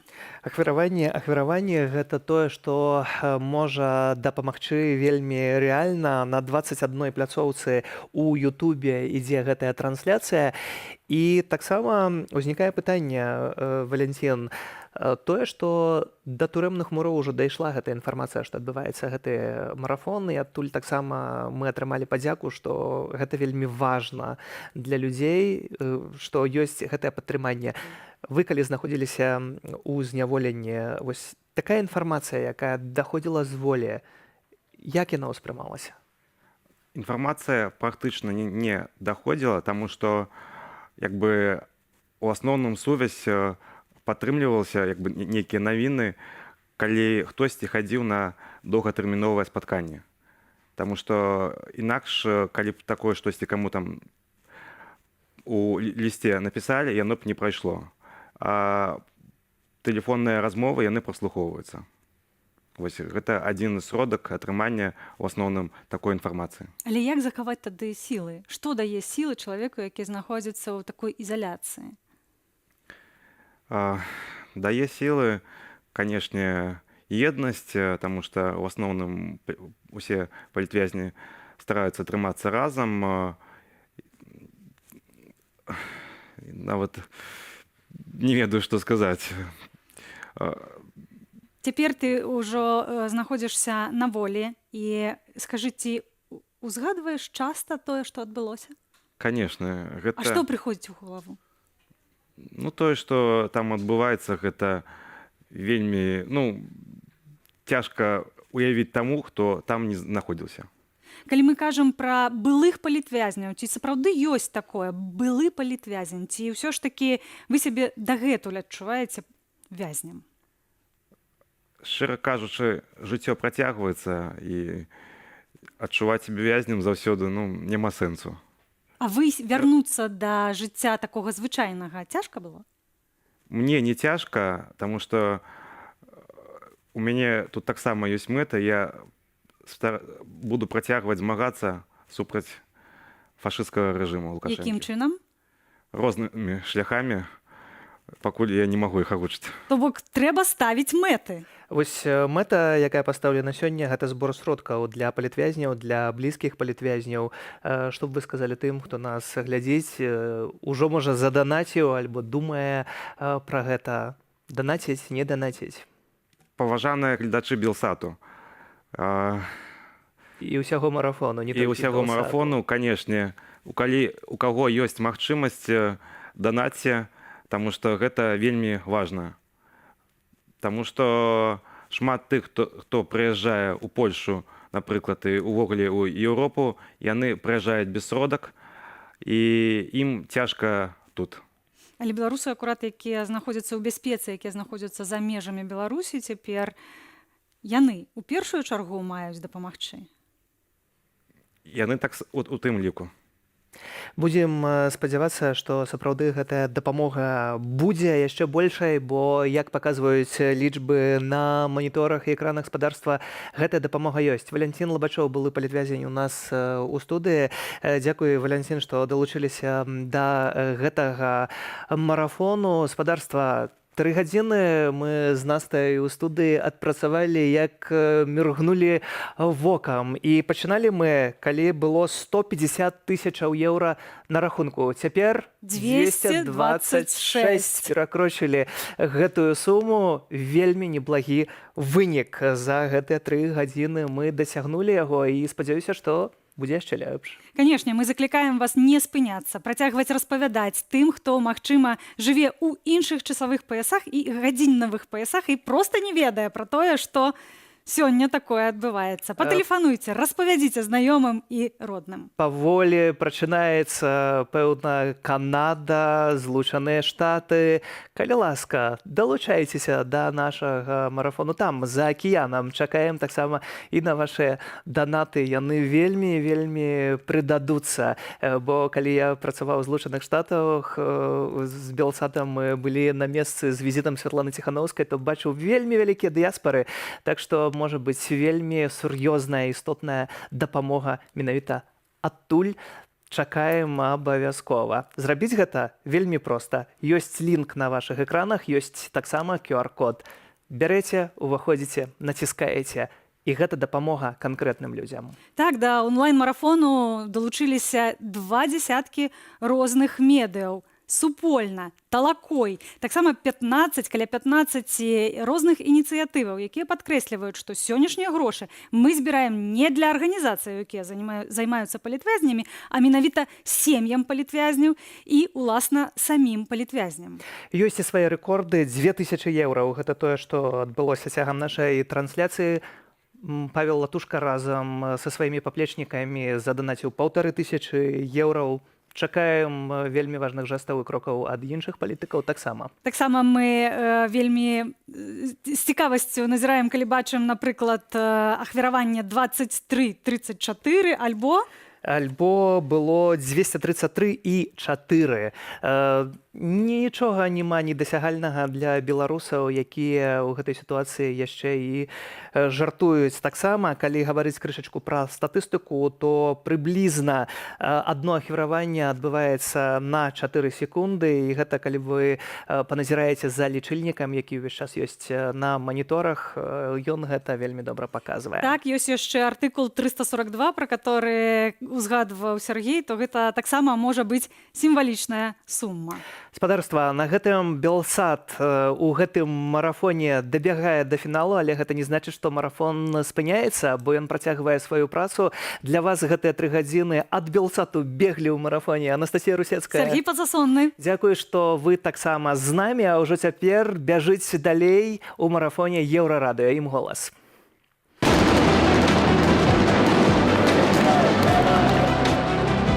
«1744. Мінімум столькі людзей беспадстаўна кінутыя за краты. Але дакладную колькасць палітычных зняволеных падлічыць немагчыма. Лукашенко помсціць людзям катаваннямі ды нечалавечымі умовамі. Пакідаючы без медычнай дапамогі. Катуе, вымушае з'язджаць. Забівае. Жоўтая бірка на турэмнай робе палітзняволеных сталася фірмовым знакам беларускага гулагу. Ва ўмовах татальнай ізаляцыі яны пачуваюцца забытымі ды бездапаможнымі. Што я магу зрабіць для палітвязняў? Што ты можаш зрабіць для тых, хто за кратамі? Што мы ўсе можам для іх зрабіць? Нам не ўсё адно. 29 ліпеня у суботу мы запрашаем на усебеларускі марафон салідарнасці з палітзняволеных. Да марафону далучылася вялікая колькасць тых, хто займаецца блогінгам ці палітыкай. Музыкі і спартоўцы. Грамадскія актывісткі і актывісты. Талакою збяром грошы для палітычных зняволеных ды іхных сем'яў. Запрашаем на аб'яднаны онлайн-марафон салідарнасці з палітвязнямі на шматлікіх незалежных YouTube-пляцоўках. Нам не ўсё адно. У суботу, 29 ліпеня, з 10 ранку до 10 вечара па менскім часе. Аб'яднаны онлайн-марафон салідарнасці з палітвязнямі. Далучайцеся.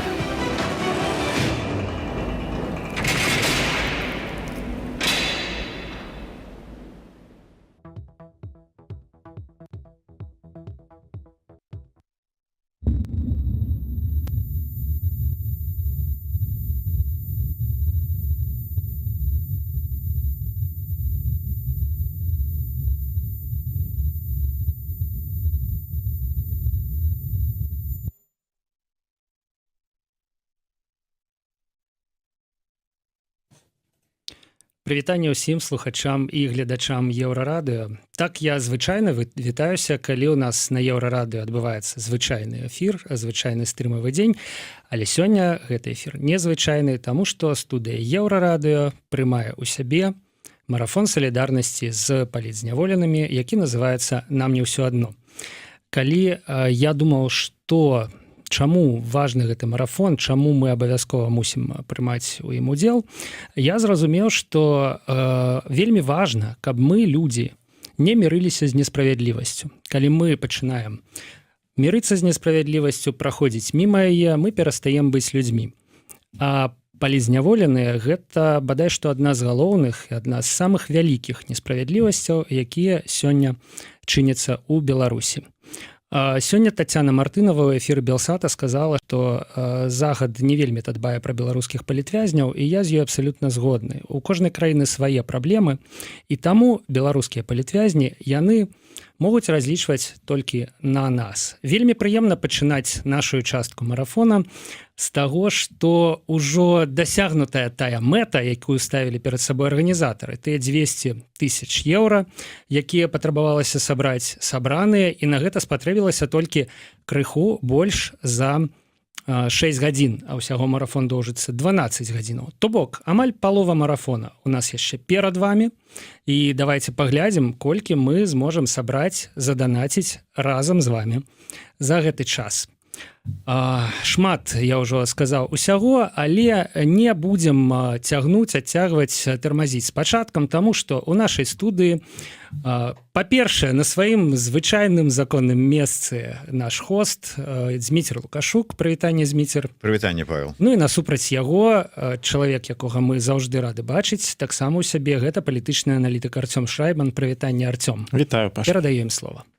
Ну што ж, я думаю, што тая сума, якую мы па выніку зможам дасягнуць гэтым зборам, будзе залежыць у тым ліку і ад таго, якімі пераканаўчымі мы будзем у сваіх аргументах неабходнасці гэта рабіць і ўвогуле прыцягнем увагу да гэтай праблемы.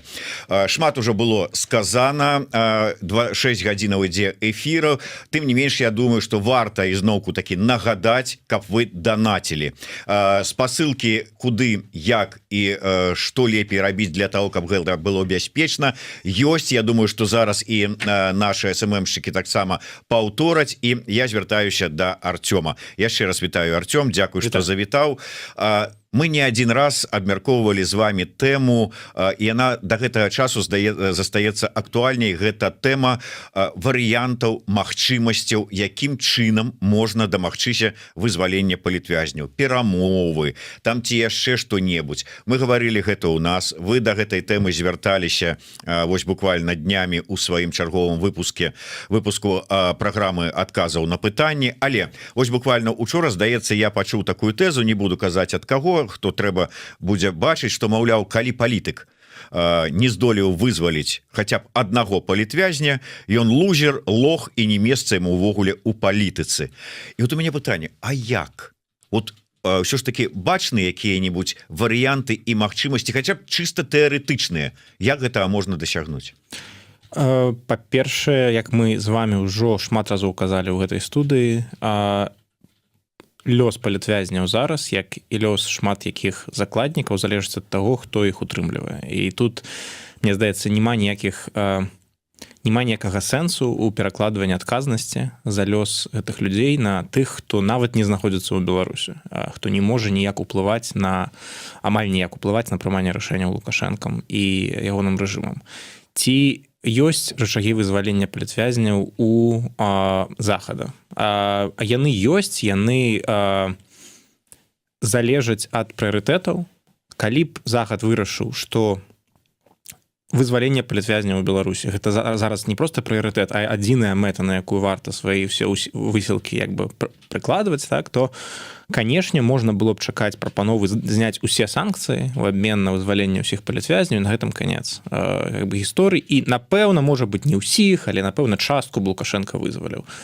Гэта такая вось як бы гіпотэза, ідэя, якая існуе ў некай паралельнай вселенной, так, у паралельным свеце, але, на жаль, мы жывем у тым свеце, дзе пытанне беларускіх палітвязняў ніколі не было прыярытэтам для захада, і паколькі мы з месяц за месяцам у нашым пагружэнні ва ўкраінскую гэту ўсю драму, мы бачым, што беларускае пытанне ўвогуле сышло з парадку дня, акрамя як Беларусь як саўдзельніца вайны. І таму чакаць, што людзі, у якіх ёсць пэўныя рычагі, так, пэўны рэсурс уздзеяння на Лукашенка, ён невялікі, але ён нейкі ёсць, што яны дзеля нас зменяць спіс сваіх прыярытэтаў толькі таму, што мы лічым, што так патрэбна, гэта як бы мары, просто ружовыя мары. І таму абвінавачваць беларускіх палітыкаў у тым, што яны не змаглі гэтага зрабіць, гэта прыблізна так же, як абвінавачваць іх у тым, што яны, не ведаю, не змаглі Лукашенка не зрынуць 10 гадоў таму ці нешта такое. Таму я не лічу, што такія закіды яны ўвогуле аб'ектыўныя, яны маюць хоць нейкую рацыю. Прытым у нейкіх прыватных кейсах, у нейкіх кейсах асобных людзей, я думаю, што ёсць варыянты там выкупу людзей. Мы разумеем, што былі выпадкі, калі палітзняволеныя выходзілі праз перамовы. Гэта былі не заўсёды перамовы з Лукашэнкам, гэта былі перамовы з сілавікамі, гэта было выкананне пэўных умоваў, якія там прыватна людзям ставіліся. Альбо перамовы з Лукашэнкам, калі ёсць і з ягонымі людзьмі, калі ёсць дыпламатычная вага за спінамі палітвязняў. Але такія метады, яны, на мой погляд, іх вельмі цяжка маштабаваць на сотні людзей. Калі б удалося нават на дзясяткі, гэта было б поспехам. Але мне здаецца, гэта не можа быць і наўрад ці стане рашэннем праблемы як такой. Таму што нават хуткасць, з якой Лукашенко можа аднавіць гэты запас закладнікаў, які яго ёсць, не ідзе ні ў якае параўнанне з той хуткасцю ці з тым ресурсам, якім могуць апераваць заходнія краіны ці там той, хто можа выкупаць фізічна палітвязняў. Гэта не значыць, што гэтым не трэба займацца. Проста не трэба чакаць, што гэтым можна вырашыць праблему. Вырашэнне ляжыць у палітычнай плашчыні. Пакуль Лукашенка ва ўладзе ці пакуль у яго не зменяцца стымулы, гэтае пытанне застанецца падвешаным. На жаль. У любом выпадку, калі пачынаць нават нейкія спробы адзінкавых вызваленняў, напрыклад, даже мы не бярэм там якіх-нибудь знакавых асоб, мы просто ведаем, што чалавек які-нибудь знаходіцца палітвязень, знаходіцца ў дрэнным стане па здароўю, і прынята рашэнне паспрабаваць выцягнуць хаця б яго. Хто гэта мусіць рэальна, калі так па маіх назіраннях за больш-менш паспяховымі кейсамі, гэта павінны быць не публічныя перамовы, гэта павінны быць перамовы, якія мінімальна у сябе мінімальна палітызаваныя, наколькі гэта магчыма. То бок яны могуць весціся на ўзроўні сваякоў, на ўзроўні людзей у сістэме, якія апякаюцца тым ці іншым чалавекам, на ўзроўні дыпламатаў, якія маюць пэўны рэсурс. Не ведаю, польскія дыпламаты выцягвалі сваіх грамадзянаў і гэтак далей. Калі да гэтага падключаюцца палітычныя сілы, дэмакратычныя беларускія лідары, гэта абцяжарвае перамовы. Давайте будзем глядзець на рэчы аб'ектыўна. У іх няма рэсурсу, які яны могуць пакласці на стол перамоваў, то бок яны нічога не дадаюць, але сам іх удзел у перамовах зараз для рэжыму, асабліва публічны удзел, ён бы значыў, што рэжым саступае гэтым тэрарыстам. Гэта з іх пункту гледжання. Таму зараз, мне здаецца, у тых адзінкавых, я падкрэсліваю, адзінкавых выпадках, дзе гэта можа працаваць на такім вельмі непублічным трэку. Увогуле які, дарэчы, вельмі падобны на выкуп закладнікаў часам. У такім выпадку тэму увогуле наяўнасці палітвязняў, неабходнасці іх вызвалення варта ўзнімаць? Можа, так цішком это ўсё? Не варта, слухайце, я ўсімі сваімі рэсурсамі падтрымліваю і ўсімі рукамі падтрымліваю маратон, які зараз адбываецца, і увогуле прыцягнення ўвагі да гэтага пытання, таму што, як я і казаў, гэта наша трагедыя, што гэтае пытанне сышло для міжнароднай супольнасці ў 10-й парадак дня, так? І таму пра гэта варта казаць заўсёды. Я зараз, здаецца, сёння апублікуюць на зеркале таксама мой тэкст на гэты конт. Мне здаецца, што ў сітуацыі, калі мы, як нацыя, знаходзімся ў пэўным чаканні наступнага, прабачце за гэтую ўжо збітую фразу, акна магчымасцяў, але ёсць шмат, сотні тысяч людзей, у якіх ёсць энергія, у якіх ёсць жаданне нешта рабіць, жаданне не сядзець проста чакаючы, пакуль нешта зменіцца, то пытанне палітвязняў гэта тое пытанне, якое можа даць гэтым людзям сэнс існавання. Бо высілкі трэба некуды прыкладаць, і калі няма і па аб'ектыўных прычынах не ўсе героі, так, няма жадання ісці ў падполе нейкае, так, то пытанне палітвязняў як знутры краіны, так і звонку, гэта тое пытанне, якое можа нейкім такім стаць замяшчэннем сэнсу на час, калі адкрытая палітычная грамадская актыўнасць немагчыма. І ўнутры краіны, канешне, гэта нашмат цяжэй рабіць, але я ўпэўнены, што метады ёсць. Можна прыватна дапамагаць людзям, можна дапамагаць сваякам палітвязням, нават калі гэта не грашовымі пераводамі, але я не ведаю, замовіць прадуктаў, я не ведаю, бабулі палітвязня, дапамагчы сабраць там пасылку ў калонію, перадачку ў калонію, калі там ведаеце, ці даведацца, хто там у вас у горадзе можа сваяк палітвязня, бо іх зараз столькі, што ў кожным горадзе, напэўна, яны ёсць. То бок, калі ёсць жаданне быць працаваць на добрую будучыню Беларусі, мне здаецца, зараз гэта самы такі маральны шлях гэта рабіць. А чаму я лічу, што гэта праца на перамены таксама? Таму што я умоўна бы падзяляў ўсю барацьбу народа за лепшую будучыню, за дэмакратыю на две фазы, як на вайне, насамрэч. Наступ і абарона. Быў час наступу, зараз беларускае грамадства аб'ектыўна ў абароне знаходзіцца. Так? І калі у абароне, я не ведаю, такія службы, як ратаўнікі, разбіраюць завалы пасля удараў ракетамі, ці медыкі вывозяць людзей з-пад таксама параненых людзей у шпіталі, яны не забіваюць ворага. Яны не дапамагаюць знішчыць яго агнявую мощь, так? Агнявую моц. Але яны змяншаюць той урон, тыя страты, якія нясе грамадства. І гэта таксама праца на перамогу. Бо без іх вораг лягчэй бы дамагаўся сваіх мэтаў. І таму зараз, у часы абароны, мне здаецца, гэта самы добры ўнёсак у проста набліжэнне у светлай будучыні, прабачце за такі выраз. Ну что ж, на дадзены момант ось паведамляюць нам, что сабрана 240 тысяч евро. Спасылка на той, якім чынам можна зрабіць донат, ёсць таксама у нас в опісанні, калі ласка, глядзіце, але памятайце пра бяспеку, і ў дадзеным выпадку я звяртаюся найперш да тых, хто глядзіць і можа хоча далучыцца да марафону, да дапамогі, да донатаў з Беларусі. Памятайце пра бяспеку. Такім чынам, я думаю, што у кожнага сёння ёсць нейкі сябар, сваяк, знаёмы з-за мяжой, і можна сказаць яму, каб ад вашага імя там ці там нейкім чынам іншым ваш донат зрабіў, але каб вы былі ў бяспекі. Артём, як можна і ці існуюць сёння нейкія сродкі, каб грамадства ўсё ж такі хаця бы падштурхнуць і яно заставалася актыўным хаця б у гэтым накірунку падтрымкі, дапамогі сваякоў палітвязняў, бо ўсе мы ведаем, што людзі стаміліся, людзі шукаюць такую магчымасць прыняць рэчаіснасць, адаптавацца, жыць як ёсць. Гэта тычыцца і тых, хто за мяжой, і тых, хто ўнутры краіны. У кожнага свае выклікі, у кожнага свае праблемы, але все думаюць, можа ўжо пакінем гэта там, а адначасова, калі мы пакідаем там 20-й год, там усе гэтыя праблемы, ўсё, то мы пакідаем і сённяшнія праблемы палітвязняў.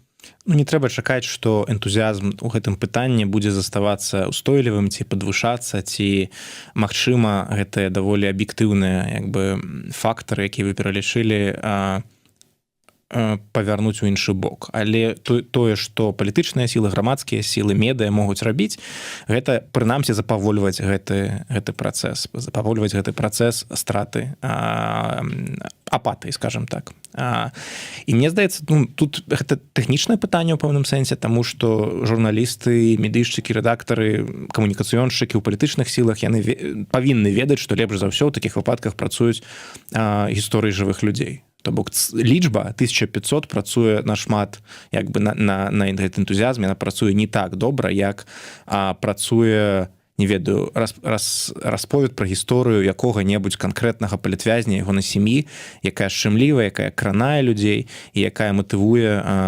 уключацца ў гэты працэс. Проста такіх гісторый павінна рабіцца больш. На жаль, у нас няма недахопу такіх гісторый. І, на жаль, вельмі пераважную большасць якіх-небудзь, можа быць, нават 90% гэтых гісторый мы не ведаем. Яны не на слуху. Вось мы кажам, агучваем эту лічбу 1500. Гэта мы нават не кажам про тое, што это далёка не ўсе людзі, якія па палітычных матывах за кратамі, але нават з гэтых людзей у нас на слуху некалькі дзесяткаў тых, якіх мы ведаем, за якімі мы сочым, так бы мовіць, тых людзей, якія вядомыя, а астатнія яны ввогуле как бы за, можа быць, межамі увагі. Якім чынам вот ёсць нейкі сродак, каб ніхто не застаўся без увагі? Цудаў не існуе. Калі сваякі па тых ці іншых прычынах вырашаюць не інфармаваць меды, праваабаронцаў, а гэта, дарэчы, можна рабіць без публікацыі, то бок праваабаронцы, наколькі я ведаю, вельмі ўдзячнай інфармацыі таксама, калі ім забаронена пра гэта казаць, але яны хаця б для сваёй статыстыкі ведаюць людзей. Але мы не можам прымусіць людзей, і гэта было б неэтычна прымушаць людзей абіраць публічнасць, калі яны асабіста лічаць, што непублічнасць бяспечней для іх. Такія выпадкі бываюць, калі непублічнасць бяспечней, калі там твайму вязню трэба адсядзець 3 месяцы, паўгады засталося. І табе кажуць, што накінем год, калі ты будзеш размаўляць там з некім. Хто б не абраў непублічнасць у такім выпадку? Я б дакладна не інфармаваў бы нікаго проста з надзеяй, што я не пагоршу стан для свайго блізкага чалавека. Таму гэта не справа, ведаеце, гэта ўвогуле, мне здаецца, не тая справа, дзе трэба моцна канцэнтравацца на тым, што мы не можам зрабіць усё. Бо працы, якую мы можам зрабіць, так шмат, што яе хопіць кожнаму, так? І як бы патрэба ў дапамогі ніколі не будзе задаволеная, пакуль не выйдуць палітвязні. І таму проста пасыпаць як бы голову попелам з таго, што мы не кожнага знойдзем палітвязня, гэта даволі, мне здаецца, неправільны падыход, неслушны падыход. Трэба рабіць у тых, і трэба як бы канцэнтравацца на тых высілках, на якіх мы можам. Што можа...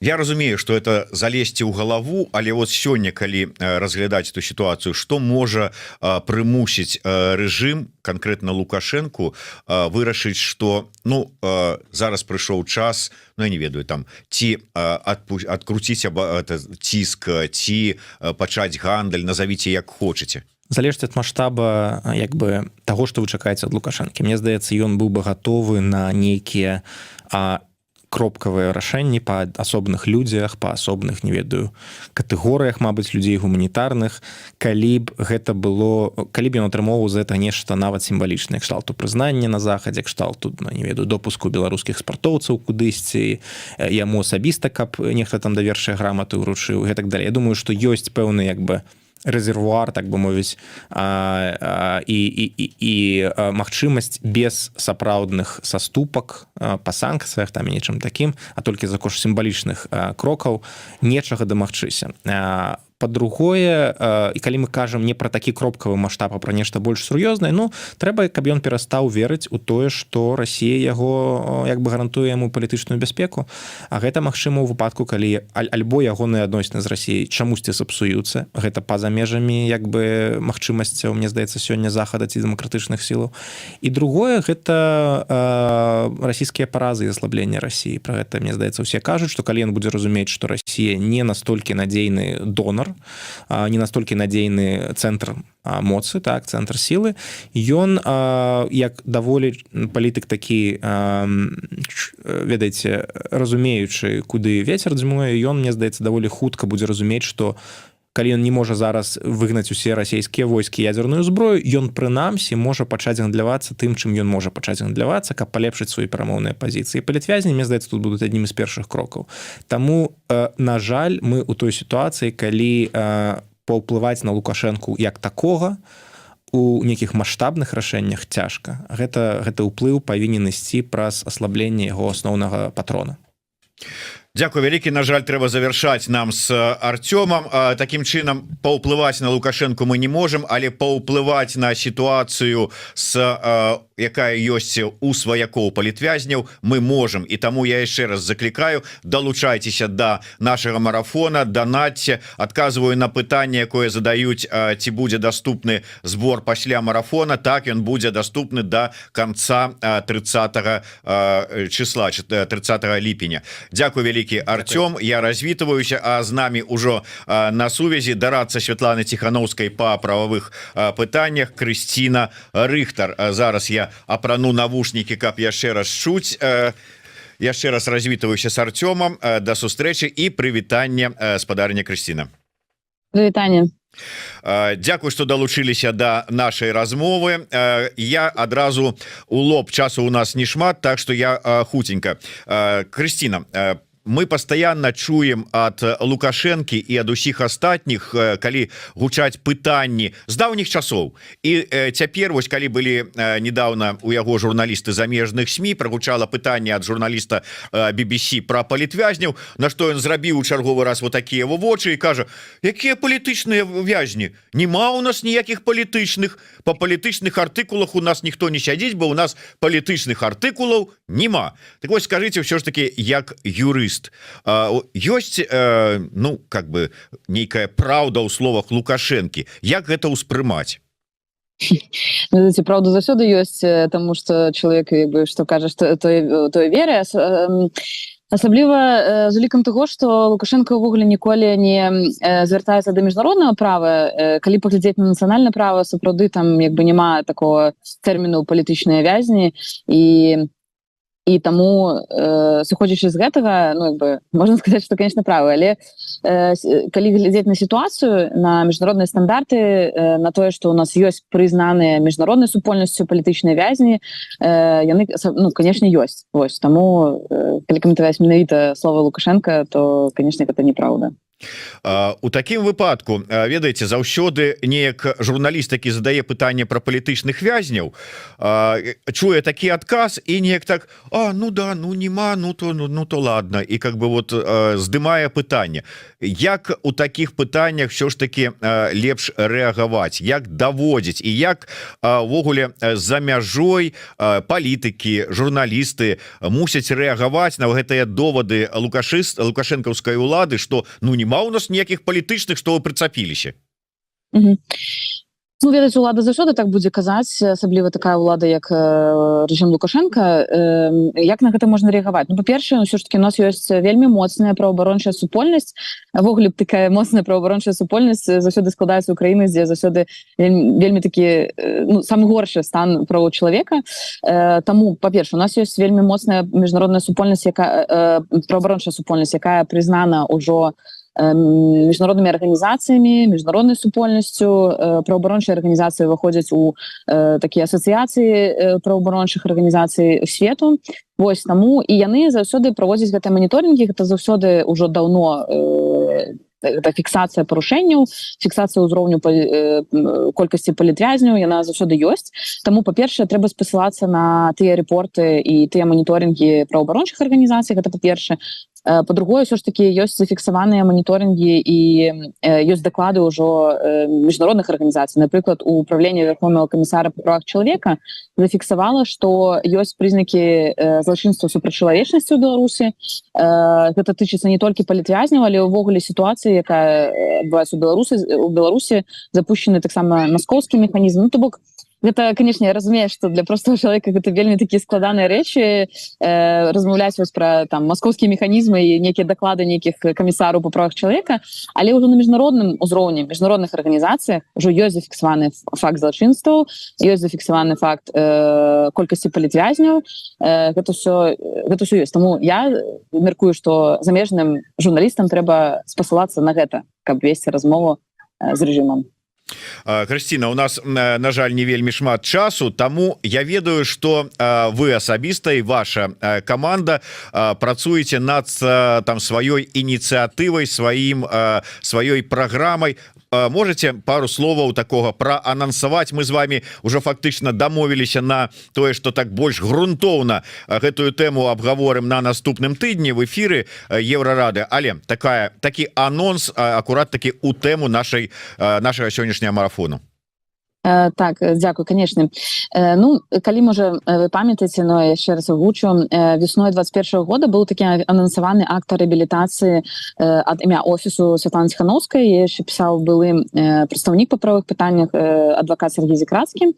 Гэта была такая дэкларацыя о намерах того, што ўсё ж таки пасля пераходным перыядзе як выпускаць палізняволеных і як рэабілітаваць людзей. Гэту працу вось мы з камандай, але не толькі камандай офісу, але і з камандай экспертаў, юрыстаў і з праваабарончых арганізацый, юрыстаў, адвакатаў з беларускай супольнасці. Мы працягнулі гэтую працу і стварылі зараз канцэпт рэабілітацыі ахвяр рэпрэсій. То бок гэта тычыцца, гэта такі юрыдычны дакумент, які фіксуе, як выпускаць палізняволеных, тому што, ведаеце, вельмі хацелася б там браць ключ, адчыняць дзверы турм і выпускаць людзей, але все роўна гэта застанецца ў прававым поле. Таму, па-першае, мы вось распрацавалі гэты канцэпт, як это павінна адбывацца, але таксама ў гэтым канцэпце зафіксаваны, як прызнаваць, па-першае, ахвяр рэпрэсій Лукашенка, таму што гэта не толькі палітвязні, але гэта і людзі, якія былі вымушаны з'ехаць з Беларусі, гэта і тыя, каго пазбавілі працы, права на прафесію, тыя, хто былі адлічаны з універсітэтаў і так далей. То бок мы там вельмі шмат катэгорыяў у гэтым канцэпце зараз апісалі. Гэта такая, ведаеце, праца, усе, можа, чакаюць там нейкі законапраект пра рэабілітацыю, але гэта больш фундаментальна, як рабіць падыходы да прызнання ахвяр рэпрэсіяў і таксама як рэабілітаваць, якія павінны урокі вынесці грамадства з гэтай сітуацыі, якія гаранты непаўтарэння гэтай сітуацыі павінны быць у пераходны перыяд. Але я лічу, што гэта такая праца сапраўды больш на пераходны перыяд, але трэба звярнуць увагу на тое, што палізняволеныя зараз ужо выходзяць з турм, і іх трэба рэабілітаваць ужо зараз рознымі відамі рэабілітацыі. Таму я думаю, што проста ў працягу гэтай працы таксама будзе распрацаваны разам, напрыклад, з прадстаўніцай па сацыяльных пытаннях Волі Горбуновай. Гэта працяг гэтай працы пра тое, як рэабілітаваць людзей ужо зараз. Але вось мы зараз распрацавалі сапраўды такі грунтоўны дакумент, які замацоўвае прынцыпы, які замацоўвае рознага кшталту падыходы да рэабілітацыі. Ну і так, я буду вельмі удзячная, калі мы зможам пра гэта больш падрабязна паразмаўляць, тому што гэта тычыцца сапраўды кожнага беларуса, які сутыкнуўся з рэпрэсіямі рэжыму Лукашенка. Ну так, да, па-першае, я хочу адразу звярнуць увагу, што на дадзены момант у нас ужо 245 тысяч еўра сабрана. Яшчэ раз нагадваю, зараз папрашу вывесці на экран спасылачку, якім чынам праз якія платформы лепей данаціць. І яшчэ раз нагадываю, што думайце пра сваю бяспеку, дбайце пра яе і не данасьце наўпрост з Беларусі. Хрысціна, вот бачыце, мы вярнуліся да пачатку нашай размовы у тым сэнсе, што вот не прызнае рэжым палітвязняў, адпаведна садзяць-то і асуджаюць усіх па такіх крымінальных артыкулах, якія ніякага кантэкста, калі вось так чалавек збоку прыйдзе і пачытае, ніякага палітычнага кантэкста не маюць. І вот людзі выходзяць, якія адсядзелі па палітычных матывах. Як ваша праца, вот гэта, пра што вы зараз кажаце, прадугледжвае магчымасці доказаў, калі патрэбна будзе рэабілітацыя, кампенсацыя, там ці яшчэ што-небудзь, усё, што неабходна ў такіх выпадках, як даказаць, што ты палітычны? Ну, глядзіце, па-першае, у меня такі падыход да таго, што ўсё ж такі людзям таксама патрэбна яшчэ і факт сатысфакцыі, таму што рэжым жа робіць усё магчымае для таго, каб проста пазбавіць людзей вось гэтай думкі, што ты з'яўляешься ахвярай рэпрэсію. Таму, ну, гэта, канешне, менш тычыцца палітычных зняволеных, якія знаходзяцца ў застенках зараз, але гэта тычыцца тых, хто зараз нават кажа, што тыпу, ой, так я, можа, і не пастрадаў нават, але там, напрыклад, знаходзіцца дзесьці па-за межамі Беларусі, не можа вярнуцца ў Беларусі і так далей. Вось, таму першае, гэта ўсё ж такі тое, што закладзена ў канцэпцыі, гэта вось гэты падыход да сатысфакцыі, што людзі павінны быць прызнаны, ім гэта павінна быць зафіксавана, калі гэта патрабуецца там нейкі публічныя выбачэнні зрабіць, асабліва гэта тычыцца, напрыклад, актывістаў, якія сутыкнуліся яшчэ з тым, што, напрыклад, арганізацыі ліквідаваны, іх парочылі праз розныя прапагандысцкія каналы і гэтак далей. Вось, таму гэта вось такого штату тыпу рэабілітацыя у тым ліку і грамадскасці, але ў канцэпцыі зафіксавана і юрыдычная рэабілітацыя, якая грунтуецца менавіта вось на доказах праз механізм камісіі. Не хочу зараз так вельмі шмат у дэталі ісці, але сапраўды, вось вы кажаце пра доказы, гэта яшчэ такі аддзельны накірунак працы па разуменню, як захоўваць доказы, таму што зараз ёсць вельмі шмат праваабарончых ініцыятыў, якія, напрыклад, фіксуюць катаванні, розныя злачынствы супраць чалавечнасці, але відавочна, што шмат такіх пісьмовых доказаў зараз знаходзіцца ў самой Беларусі, і трэба яшчэ і думаць пра тое, як захоўваць архівы ў пераходны перыяд, як працаваць з гэтымі дакументамі і гэтак далей. Таму зараз гэта не ўлічана ў гэтай канцэпцыі, якая ёсць, але гэта будзе ў працяг гэтай працы, таксама вывучаючы досвед іншых краін, якія сутыкаліся з пераходным перыядам і гэтым спальваннем архіваў, то, ну, менавіта так, доказы трэба захоўваць. Але тут трэба разумець, што падыход да рэабілітацыі ахвяр рэпрэсію павінен быць не такі, што людзі звяртаюцца і даказваюць, што яны ахвяры. Усё ж такі павінна быць праактыўная пазіцыя дзяржавы у будучыні, якая будзе, па-першае, казаць, што сапраўды рэпрэсіі былі, сапраўды былі ахвяры. Вось ёсць пэўныя доказы, што былі ахвяры такія, і прызнаваць гэта і рабіць усё магчымае, каб людзям даць вось гэтую магчымасць рэабілітавацца, таму што, ну, відавочна, што тут ёсць і рызыка рэтраўматызацыі, калі людзі будуць самі звяртацца, шукаць там доказы і даказваць, што яны з'яўляюцца ахвярамі рэпрэсій, таму відавочна падыход павінен быць менавіта такім, што гэта абавязак дзяржавы аднавіць у правах, ну і менавіта там рэабілітаваць людзей. Дзякуй вялікі. Я яшчэ раз праанансую з Крысцінай Рыхтар, дарадцай Святланы Ціханаўскай па прававых пытаннях. Мы больш шырака абмяркуем гэтую тэму у наступную пятніцу, а 16 па Варшаве, 17 па Мінску. Так што сачыце за анонсамі і далучайцеся да нашага сённяшняга марафона, працягвайце данаціць, працягвайце ставіць лайки под нашим стрымам, под нашим марафоном. Дзякуй вялікі, Крысціна, я з вами развітваюся. Тым больш, што у нас у студыі ўжо чарговы госць, якога я буду чуць і без навушнікаў. Такім чынам, прадстаўніца ініцыятывы Політзек.Ми Інна Кавалёнак. Прывітанне, Інна. Прывітанне. Акурат такі, ось у мяне тут зараз у пытаннях, сярод пытанняў было, вось наткнуўся на яго, якія ініцыятывы знаёмяць ахвочых дапамагаць людзям з сем'ямі сямей палітвязняў. Ці не дысідэнт бай, ці не Політзек.Ми? Ну, видите, вопрос очень хороший, я считаю, и в нем, конечно, есть определенный подвох. Я бы, наверное, не говорила так прямо на широкую аудиторию, но в целом, конечно, мы тоже много работаем с семьями политзаключенных, поэтому если есть желание, например, помочь кому-то конкретному, то к нам тоже всегда можно обращаться, это правда. Добра, давайте тады пра ініцыятыву Політзек.Ми. Можа быць, хтосьці і не чуў, таму што зараз у нас вельмі шмат людзей далучылася да марафону, з тых, хто, можа быць, не асабліва нават сачыў за навінамі, ці не ведае усіх ініцыятыў Політзек.Ми. Чым займаецца? У чым сэнс вашай працы? Ну, наша главная работа, конечно же, быть платформой поддержки политзаключенных, кем мы и являемся, и мы много говорим об этом в медиа, то есть мы освещаем эту тему для широкого круга людей, на самом деле. Собственно, вот всем слушателям и слушательницам марафона сделать понятными как можно помочь, кому помочь, когда и каким способом, ради этого мы работаем. Ну и, собственно, да, мы, конечно, напрямую помогаем семьям политзаключенных, объясняя детали, входя во все эти специфические вопросы.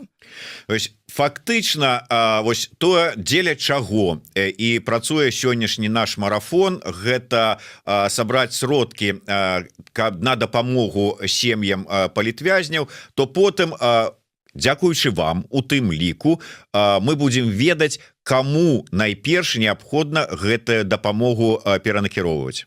Абсолютно верно, да, в том числе. Но и тут надо помнить, что марафон у нас сегодня прям такое праздничное событие, и супер круто, что он происходит. Но, тем не менее, у нас есть такая жизнь как бы день ото дня. И, соответственно, как раз-таки получать какую-то информацию, а что же происходит с политзаключенными день ото дня, это нам кажется, что ничего не меняется. На самом деле внутри очень много всего происходит, и это касается, опять-таки, их семей, как развивается ситуация у них, как дела у них с течением времени, ведь все-таки уже многие сидят годы.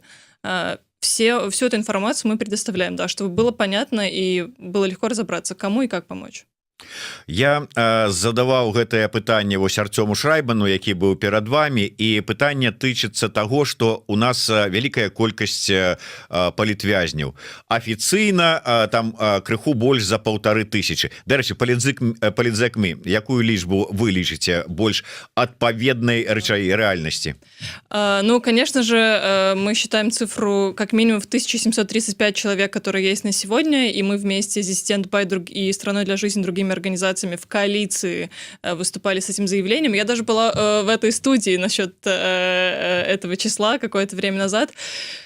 Но, конечно же, сегодня это важно в первую очередь в контексте будущей реабилитации и в контексте помощи реальным людям, но опять-таки, когда уже число перевалило за 1000, то мы все прекрасно понимаем, что здесь счет на очень большое количество людей, и помощи тут точно мало не будет, так что я бы уже даже вот в плане конкретной какой-то адресной поддержки уже даже бы не ориентировалась на эту цифру на самом деле.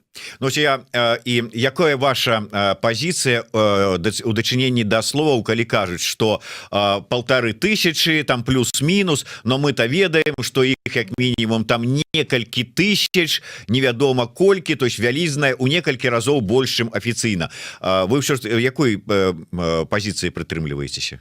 Ну, конечно, я вот как даже сейчас называю цифру больше, как можно услышать, но только мне кажется, что нам уже пора немножко переходить к следующим дискуссиям, не только к дискуссии, кто признан, кто не признан. Я вот пыталась объяснить, почему, да, потому что помощь нужна огромному количеству людей. В том числе, второй вопрос – это проблема политзаключенных, на самом деле, уже тоже немножко как бы в другом месте находимся. Мы в таких беспрецедентных условиях, они все еще беспрецедентны, но тем не менее, мы в них уже 3 года. И нам пора как бы немножко следующий уровень рефлексии производить тоже на эту тему. Я уже в этом смысле стараюсь меньше говорить о этой цифре, потому что жертв много, но лучше как бы переходить уже к тому... вот какая наступная ступень? Что это вообще значит для нас, как для общества? Что значит, например, ситуация сейчас в Беларуси, когда кто-то, наоборот, пытается как-то партизански помогать, а кто-то делает вид, что этого не происходит. Через что проходят эти семьи, например? Кто об этом вслух говорит? То есть эти истории сейчас как бы подразумеваются. Все понимают, что что-то, наверное, нехорошее происходит, но что реально за этим стоит? Как мы будем к этому всему относиться? Как мы будем относиться, например, к тем, кто подписывает прошение о помиловании и так далее. То есть здесь есть очень много тем, которые, мне кажется, сейчас уже гораздо более актуальны, чем даже как бы спор о цифре. Ну, ведаеце, для мяне асабіста, я ні на кому не навязываю свое меркаванне, но не мае для мяне асабіста значэнне, подпісаў чалавек прашэнне ці не подпісаў. Это рашэнне кожнага, і я так думаю, что у дадзеным выпадку, як там у ізраільскаму войску, трэба зрабіць усё дзеля того, каб выйсці на волю з гэтага варожага палону. І таму праз прашэнне, праз што іншае, калі ласка, я згодны і падтрымаю любое рашэнне, абы чалавек апынуўся на волі. Я абсолютно согласна с вами, да, только хотела даже как бы это подчеркнуть, потому что, к сожалению, ну, иногда все-таки появляются такие голоса о том, что ну вот, ну как же, и так далее, но хочется напомнить, да, про то, что проблема ведь не в том, подписали люди прошение или нет, а в том, что они не должны были оказаться в той ситуации, когда им подписывать это прошение или нет, да, поэтому вот предлагаю тоже фокусироваться именно на этом, что это в каком-то смысле даже не дело тех, кто здесь на свободе, это решение только тех, кто сейчас сидит, и, конечно же, чем быстрее все выйдут, тем лучше, и это уже их решение, какой, как бы, ну, какой ценой, по сути. Ну что ж, мы собрали уже все разом усімі нашими агульными намаганнями 250 тысяч евро.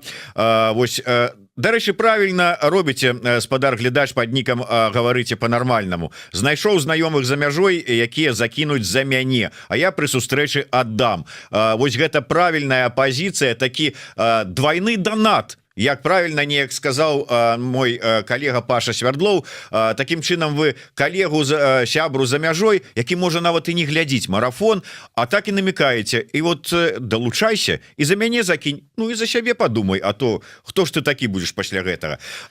Слушайте, это очень важный момент, мне кажется, потому что как раз-таки вот эта вот вся тема политзаключенных, к сожалению, очень как бы связана с вот этим ощущением страдания и невозможности ничего сделать. Что люди в очень плохой ситуации, это как бы достаточно очевидно, но что, например, я тоже всегда продвигаю, и мы как политзак.ми, что наше дело не страдать за них, наше дело за них работать или им помогать. То есть это то, как мы можем, собственно, это выразить через поддержку, все свои сложные эмоции. Поэтому это сам как бы такой эмоциональный момент первый, а второй это про как раз-таки построение того общества, где людям вообще-то не все равно на то, что нарушаются права. Окей, это другие люди, это на меня, например, напрямую не коснулось, но другие люди, мои там сограждане, мои друзья, их права нарушились, и вот так я могу это отстоять. Поэтому сегодня поддержка политзаключенных — это такой способ гражданского участия тоже, так что особенно, да, если вот есть такие связки, когда и люди внутри страны, и люди за границей могут работать вместе, это как раз хороший пример, как можно себя применить на самом деле. Сапраўды, вот я неяк почитал допис днями буквально, что человек пишет, вот я там зайшоў на нейкі концерт, там ці умоўна кажучы, там зайшоў на выставу, зайшоў у кавярню и думаю, як я могу вот гэта рабіць у той час, калі там вот люди сядзяць у турме пакутаюць, ці сваякі тых, хто сядзіць пакутаюць. Ну, слухайте, от того, что вы не зойдзеце ў кавярню ці не пойдзеце на канцэрт умоўнага Вольскага, лепш тым, хто сядзіць, ці сваякам тых, хто сядзіць, не стане. Але калі вы адначасова яшчэ і зробіце донат ці нейкую іншую дапамогу тым же самым сваякам палітвязняў, то гэта будзе лепш карысці. Вы і самі зробіце сабе псіхалагічную разгрузку, схадзіўшы на нейкі канцэрт, адцягнуўшы сваю увагу, і дапаможаце. Безумоўно, конечно, калі ты забудзешься і кажаш, а не, я не хочу чуць про тых палітвязняў, нічога не хочу, я перагарнуў старонку, застаюся, правда, за мяжой, но старонку перагарнуў. Гэта одно. І я такого не прымаю, а вот это зусім іншы падыход. Да, конечно, больше того, я еще не встретила ни одного человека, вышедшего из тюрьмы или там из писем, кто бы говорили, вот, страдайте тут за нас. Наоборот, все пишут, живи за двоих, живи там за троих, за тех, как бы, за кого мы не можем жить, да. Інна, яшчэ одно пытанне, я так і не дакончыў яго, тому што шмат цікавага закранули. Гэта ўсё ж таки, якой бы ни была вялікая лічба палітвязняў прызнаных там 1500, 1700, 3000, назваць можна любую, але на слыху і сочаць і медыа, і палітыкі за некалькімі дзесяткамі найбольш вядомых. Астатнія. Вот як адсачыць, як дапамагчы, ці ёсць, ці скіроўваецца на гэта нейкае намаганне? Конечно, и, собственно, все те организации, которые принимают участие в марафоне, тоже сегодня можно обращаться и к ним, и как бы уже... Ну, я думаю, что с временем своей работы они тоже подтвердили свою экспертизу, что ли, да, то есть, что это не просто кто-то со стороны, люди знают, что делают, и больше того, часто как бы такая растерянность или даже упрек, что, мол, как бы нет какого-то одного места, куда можно обратиться, согласно, критика принимается, но тем не менее. Поверьте, сейчас, обратившись в любую инициативу, вам объяснят, что сделать, как сделать, и, конечно, эта поддержка не касается только самых знаменитых людей, наоборот, упор часто делается на тех, как бы до кого еще никак вот не дошло, в том числе, кстати, если нас сейчас слушают такие люди, вы знаете, что кому-то нужна поддержка, пожалуйста, обращайтесь, это всегда можно сделать. Вось, дарэчы, пишуць, пачуцці ад марафону нагадваюць пачуцці жніўня 20-го года, адчуваецца еднасць. Да. Наколькі гэта еднасць все ж таки існуе на сёння, хаця б па пытанні палітвязняў? Ну, мне кажется, даже... Не палітвязняў, да. Хаця б дапамогі сваякам палітвязняў. Ну вот смотрите, сам факт, что цель, как промежуточная цель марафона была достигнута за полдня, мне кажется, отличный индикатор того, что как минимум, такие срочные потребности мы точно в состоянии закрыть достаточно легко. И спасибо еще раз всем тем, кто придумал, организовывает марафон, поддерживает его, участвует. Мы, мне кажется, сами себе просто доказываем, что на самом деле все это не так сложно сделать, как нам может казаться. Ну так, Ясь Падвільні піша, трэба рабіць такія марафоны некалькі разоў на год, ёсць неадназначныя рэчы і погляды, але канкрэтна гэта правільнае. Ну што ж, мы толькі за, адзінае, каб сапраўды была карысць, а я спадзяюся, што карысць будзе. Грошы сабраныя і я перакананы, што яно дойдзе да свайго адресата. Дзякуй вялікі. Я нагадаю, што з намі зараз у студыі была Інна Кавалёнак, прадстаўніца платформы Політзек.ми, якая дапамагае і фіксуе ўсе палітвязняў і тое, што з імі звязана. Так што заходзьце, інфармацыю, як падтрымаць, дапамагчы там ці што іншае звязанае з палітвязнямі, можна знайсці на гэтай платформе. А мы зараз перадаем слово нашим калегам з Маланка Медыя. У іх уключэнні і будзе размова з актывістам Ярославам Бекішам і доктарам Паўлам Перапёлкіным, які працяглы час працаваў у брэсцкім СІЗА. Так што, калі ласка, заставайцеся і слухайце, глядзіце. Далучайцеся да донатаў.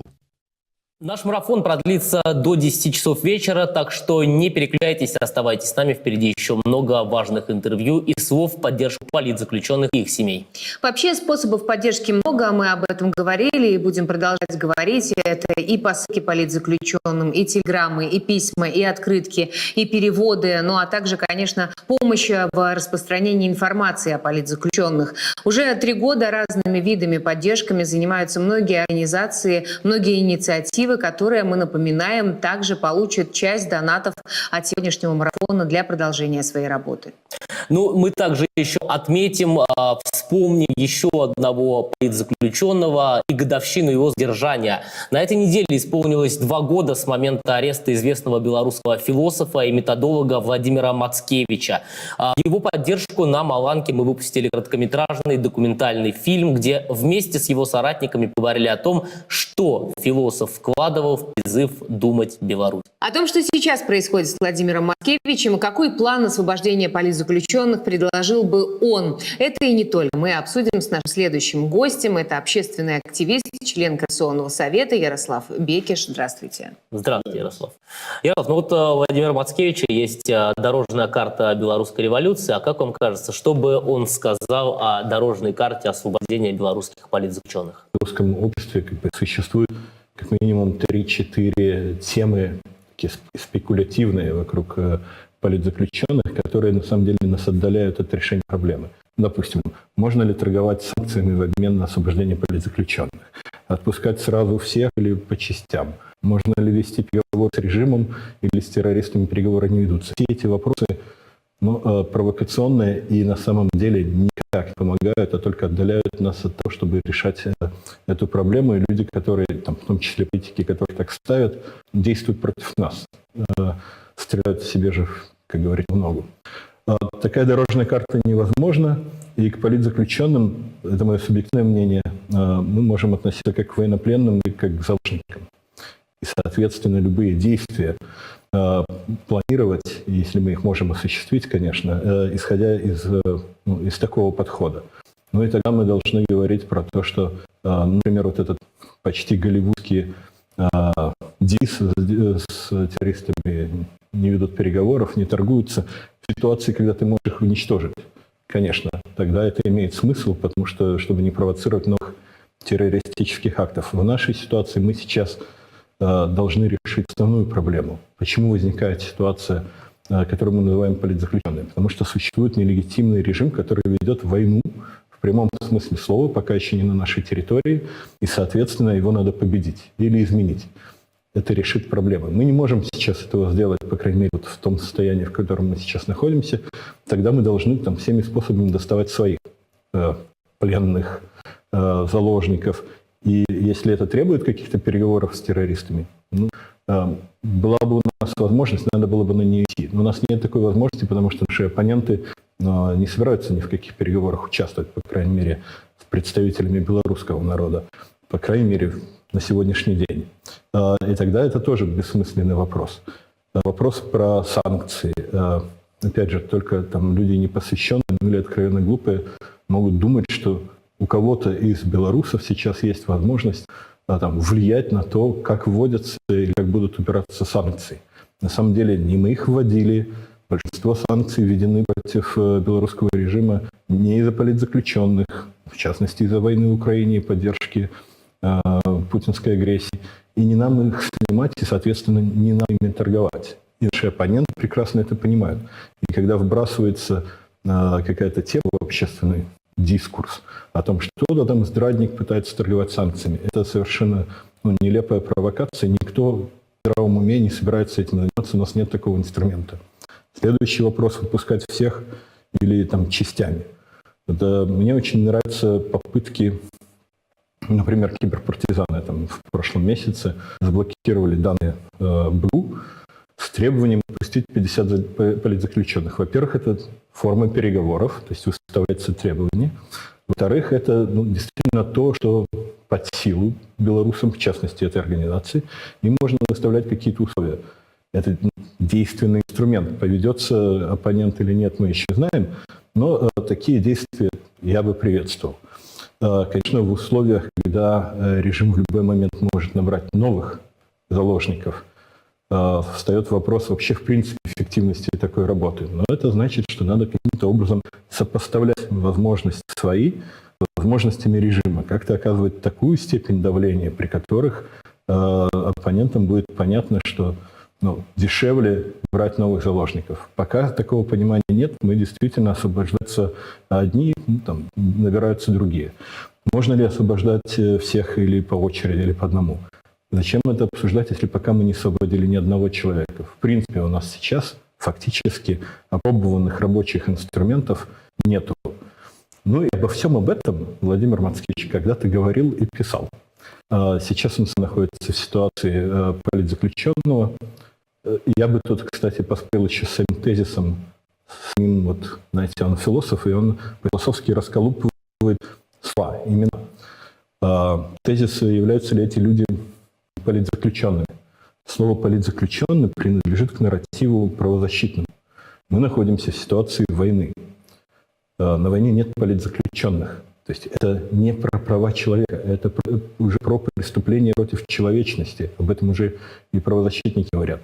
И правозащитники, и правозащитный дискурс ни одной войны не выиграл. Мы в той ситуации, когда мы должны говорить про то, что мы имеем дело, да, с политзаключенными, да,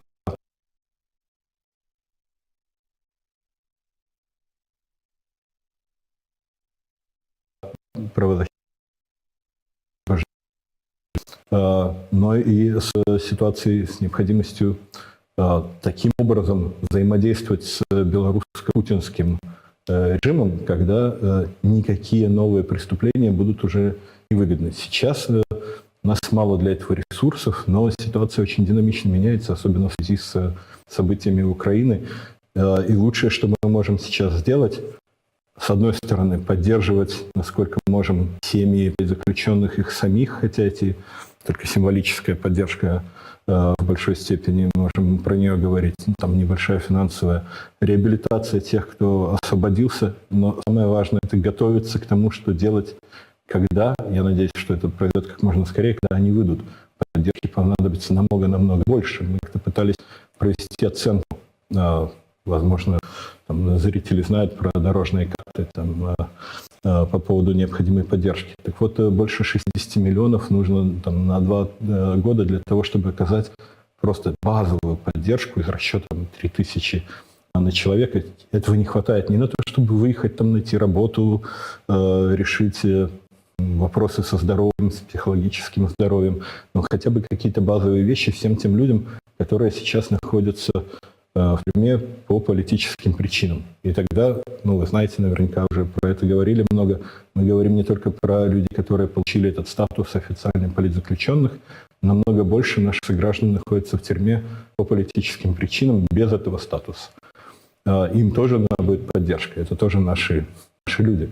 Увы, в заключении узники режима сталкиваются с нечеловеческими условиями содержания. Некоторые, как, например, уже упомянутый Владимир Мацкевич, объявляют голодовки. У них обостряются хронические заболевания и появляются проблемы со здоровьем, связанные с плохим питанием. На нашем сайте мы писали о тех политзаключенных, которые погибли в тюрьме из-за избиений, из-за плохих нечеловеческих условий содержания и также несвоевременного оказания медицинской помощи. И ссылку на этот материал мы, конечно, оставим под нашей трансляцией или просто заходите malanka.media. Но я думаю, что об этих случаях слышал каждый белорус. Это и не секрет. Недавняя гибель одного из политзаключенных, опять же, из-за плохих условий медицинского обслуживания, плохих условий содержания известного художника Олеся Пушкина. Еще одно подтверждение этой страшной тенденции. Но можно ли как-то помочь политзаключенному поддержать их здоровье в то время, когда они находятся в тюрьме? И как вообще оказывается заключение медицинская помощь? Об этом мы поговорим с еще одним нашим гостем. Это Павел Перепелкин, врач-психиатр, который работал в СИЗО-7 Бреста, терапевтом, а также начальником медицинской части. Здравствуйте, Павел. Здравствуйте. Хотелось бы вот с вашей точки зрения, человека, который работал в тюрьме, узнать, а вообще, вот как это происходит? Вот есть ли у белорусских заключенных доступ к медицинской помощи вот в таком объеме, в котором это необходимо для поддержания здоровья? Или она предоставляется только вот в каких-то определенных случаях? Доступ к медицинской помощи есть, но он, скажем, весьма специфичен. То есть, например, человек, если чувствует себя плохо, например, если мы говорим о СИЗО, он не может просто взять и прийти к врачу, прийти в медицинскую часть, как свободный человек может прийти в поликлинику, в приемную покой больницы, вызвать скорую. В принципе, все перемещения не под конвоем. Для того, чтобы попасть в медицинскую часть человеку из камеры, кто-то должен его под конвоем вывести туда, в принципе, сообщить о том, что плохо. Это тоже не всегда бывает легко и просто достучаться. Вообще, в принципе, ежедневно, как должно быть, в принципе, так и проводилось, не знаю, как сейчас, что 3 года я уже вне этой системы. Ежедневно обходит медработник камеры, я именно про следственный изолятор говорю, в колонии немножко другая специфика. И, соответственно, собирает обращение, то есть записывает на прием и так далее. Но, например, человек может обратиться утром, попасть в прием вечером. Вот с этим могут быть сложности. И не всегда в тот же день может попасть. Конечно, на гражданке, в общем-то, тоже, да, человек придет в поликлинику, может отсидеть очередь, может записаться в тот же день. Но на свободе человек контролирует эти моменты. В камере человек может только сказать, что мне плохо, а дальше ждать. А вот как дальше будет оказана помощь и когда, от ряда факторов зависит. Вот, в частности, конвоирование. Да, то есть должны быть сотрудники, которые его приведут в медицинскую часть. Потом должен быть медработник, который тоже займется этим. А это тоже одна из таких серьезных проблем пенитенциарной медицины.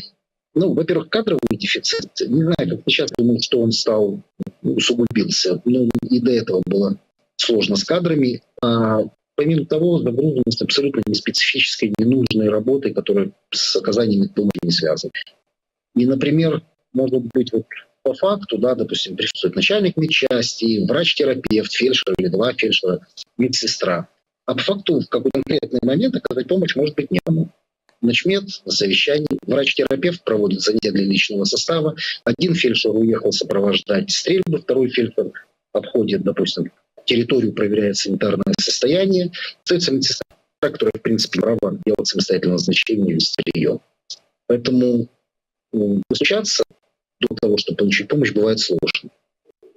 Если говорить вообще о проблемах со здоровьем заключенных, то с какими чаще всего они сталкиваются? Есть ли здесь какие-то различия между политзаключенными и заключенными, которые не по политической части?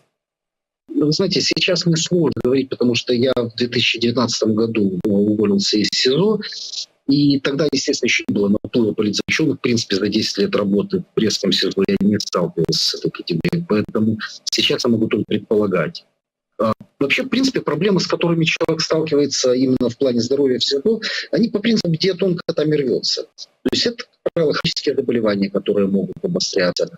Есть, правда, нюанс, то есть, условно, есть категория людей, которых условия СИЗО, колонии достаточно привычные, и для них в какой-то мере, да, заключение — это возможность как раз наоборот обратить внимание на свое здоровье. А вот люди, которые, в принципе, достаточно социально адаптированы, к которым все политзаключенные относятся, они попадают в условия... Основная вообще проблема содержания в колониях и СИЗО — это то, что, ну, это далеко не 21 век. Элементарные гигиенические нормы и невозможность соблюдать гигиенические требования. Ну, что значит, например, в жару один раз в неделю помывка в душе в течение 15 минут?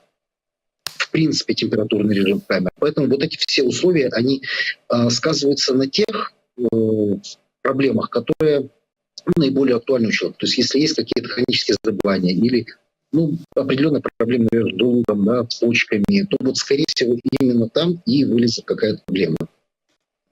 А как можно помочь заключенному во время того, когда он находится в изоляции, может быть, какими-то медикаментами, может быть, стоит отправлять какие-то витамины? Есть ли какие-то способы помощи? Поддержать здоровье? На самом деле, особенно если мы говорим о политзаключенных, здесь единственный верный способ — это освобождение. Изменить условия мы не сможем. Поддержать здоровье витаминами — это частая тенденция. Когда работал, постоянно с этим сталкивался и постоянно пытался объяснить родственникам, что БАДы, гематоген, глюкоза, витамины и прочее, они не решат принципиальные проблемы. В принципе, это не лекарственные препараты. БАДы, которые не имеют капельной эффективности, профилактического влияния не играют. Важно вот для поддержания здоровья при наличии хронических заболеваний, если да, вот мы точно знаем, что у человека есть хроническое заболевание, вот монитор, чтобы у него был постоянный доступ к препаратам. Препарат на самом деле в частях есть, то есть как бы это ничего кроме клизмы и зеленки нет, есть препараты, они, правда, они вот белорусского производства, в этом нюанс. Многие люди с хроническими заболеваниями принимают препараты не белорусского производства, потому что белорусские препараты большим качеством не отличаются, не все их одинаково хорошо переносят. И вот здесь важно, если человек нуждается именно в постоянном приеме каких-то препаратов, вот их передавать. Что касается витамин, честно говоря, то, что всегда говорил родственникам заключенным, лучше на эти деньги купить более качественные продукты в передачу. Потому что питание гораздо большую роль играет, чем прием витаминов, например, дополнительно. Да, но здесь действительно не поспоришь. Единственный такой выход — это освобождение, самый идеальный. Спасибо большое, Павел. Спасибо большое. Пожалуйста. На марафон. І мы вяртаемся ў студыю Еўрарадыё і ідзем да нашага наступнага гостя. Наступная наша гостя — гэта філосафка з фен-групы каардынацыйнай рады Вольга Шпарага. Добрый дзень, спадарыня Вольга. Так, вітаю вас. Дзякуй, што далучыліся да нас, і я спадзяюся, што зараз у нас праблемаў з гукам не будзе, так як вось было зараз у стрыме наших калег з Маланкі. Ну, усе разумеюць, што так вось ўсё вельмі з калёс робіцца і не заўсёды ўсё добра атрымліваецца. Тым не менш, мы працягваем, і я яшчэ раз звяртаюся да ўсіх наших слухачоў і гледачоў. Спасылачку усе бачыце, калі ласка, далучайцеся не толькі да прагляду і праслухоўвання, але і данатце, каб можна было далей падтрымаць сваякоў палітвязняў. Спадарыня Вольга, мы запланавалі з вами найперш прагаварыць вось гэтую тэму — турэмны гвалт, як яго вытрымліваць і што гэта такое. Але давайте, можа быць, спачатку такое агульнае пытанне. Чаму, на ваш погляд, нам сёння, беларускаму грамадству усяму, неважна дзе яно, якімі падзелена там нейкімі, можа быць, разыходжаннямі па якіх пытаннях, але важна агулам засародзіць сваю увагу на палітвязнях, на палітзняволеных і на сваяках гэтых людзей. Да, спасибо большое. Я считаю, что это очень важный вопрос. 2020 год был важным событием для всех нас, поскольку в белорусском обществе возник запрос на демократические преобразования. Мы не добились, чего хотели, не сменили режим авторитарный. И получилось, что политзаключенные — это те, кто сегодня отвечают за то, что наша революция не привела к желаемому концу, к завершению, к тому, чего нам хотелось. И поэтому помощь политзаключенным — это продолжение того, что мы начали в 2020 году, и то, что делали политические активисты и активисты до 2020 года, конечно же, в Беларуси разными способами боролись за демократию. Поэтому это наша ответственность, конечно, это и наша боль. Я думаю, что большинство из нас переживают за политзаключенных. Это наша связь с Беларусью, конечно же, в разных странах. Я также считаю, что это то, что может нас объединять поверх разных ценностей, принадлежности к разным сообществам, споров. В общем, это очень много смыслов, но прежде всего это продолжение той борьбы, которую мы вели за демократическую Беларусь, за наше будущее. А мы готовы працягваць эту барацьбу? Все ж таки, колькі часу прайшло, стома ёсць, она накапливается, назапашивается. У тых, хто за мяжой, стома ад нейкіх сваіх праблемаў, складанасцяў. У тых, хто ў Беларусі, вядома ад чаго. Вот ці здольныя мы працягваць? Ну, вот если судить по марафону, по тому, сколько мы переводим денег, более 200 тысяч уже переведено. Очень любопытно, что одна из сумм 23-34, самая большая сумма 2000, 23-34, 2000, опять же, это статья.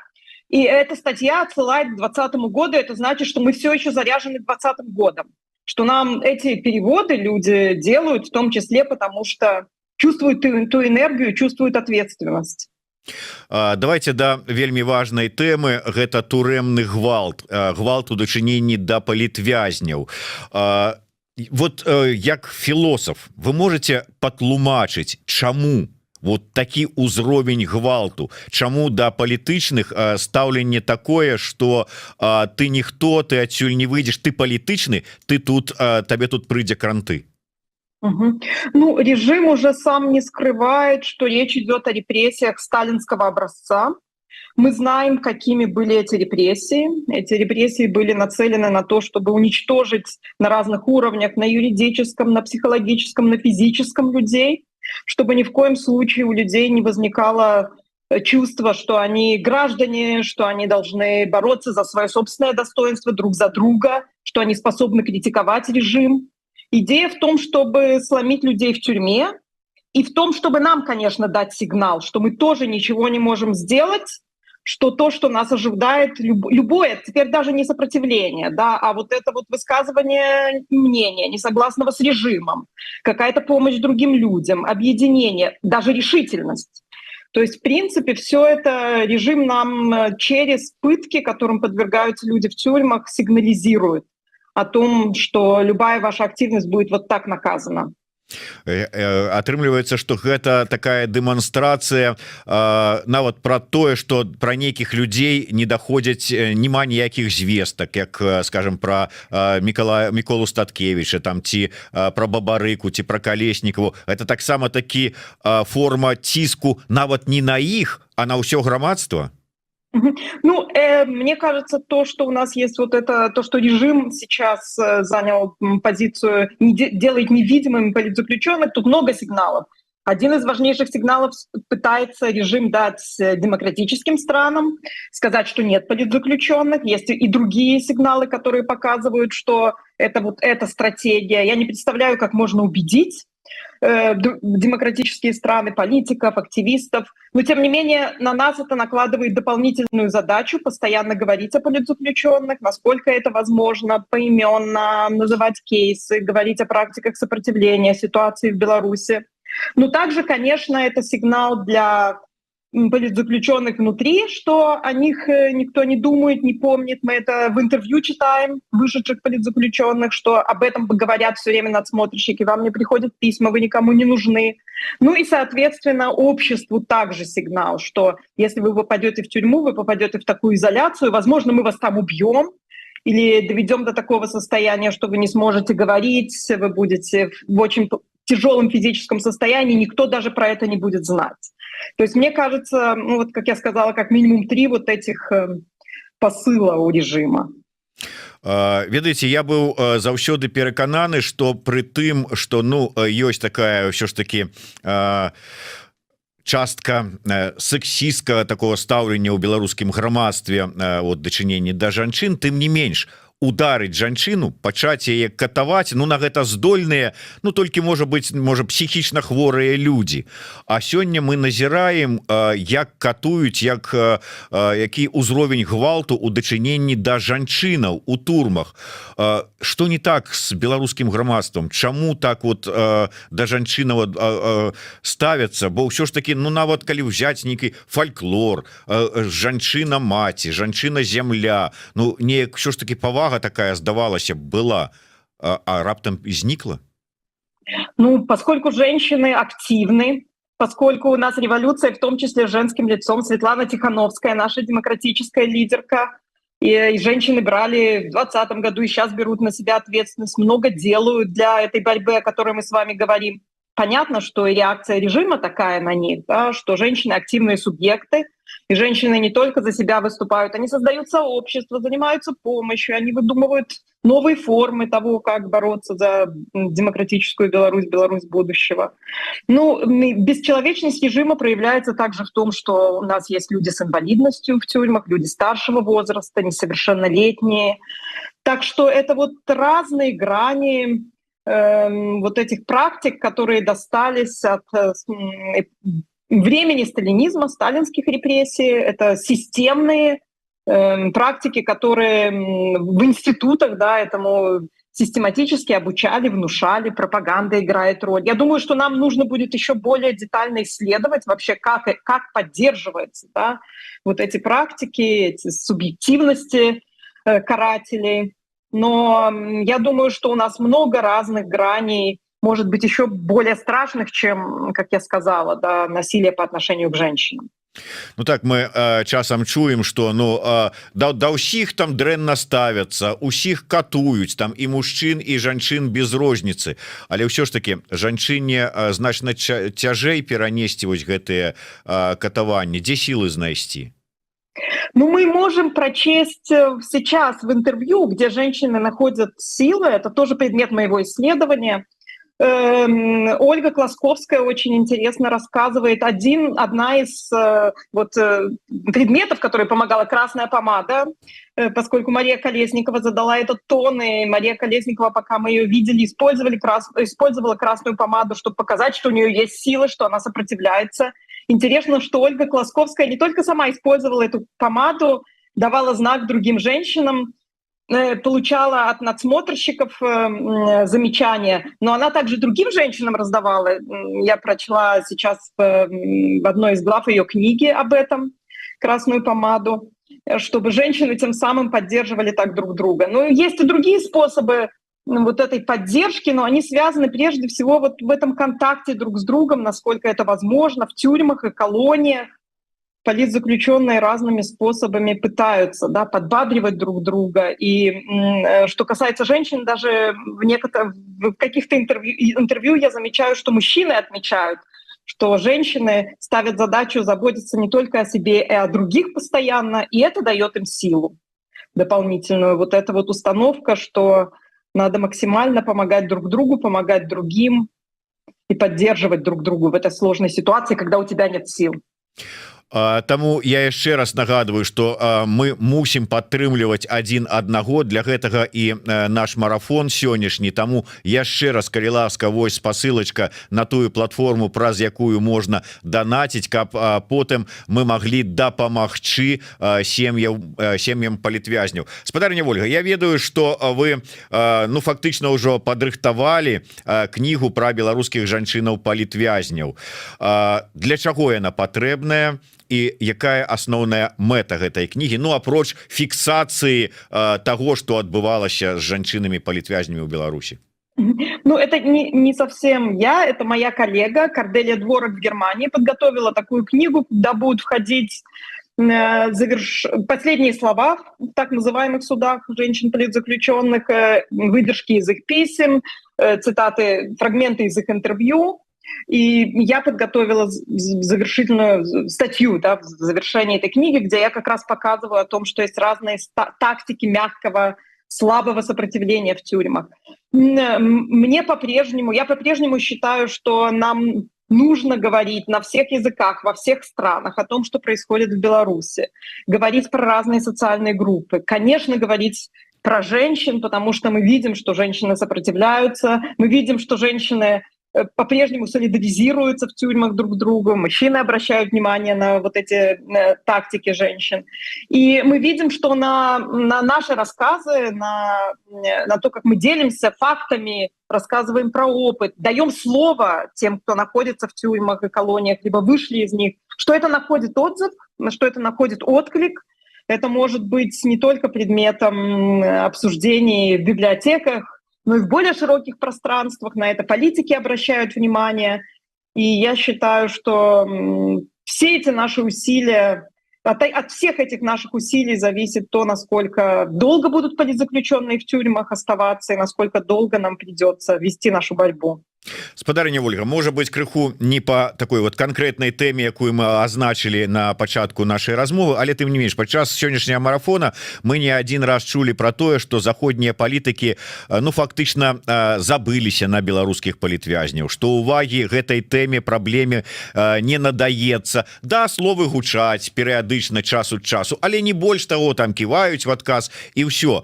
Ўсё ж таки варта б азначаць гэтую тэму, варта яе знімаць на міжнародных узроўнях, ці як праўда кажуць зараз, что мы можем толькі самі сабе дапамагчы, ніхто нам не дапаможа.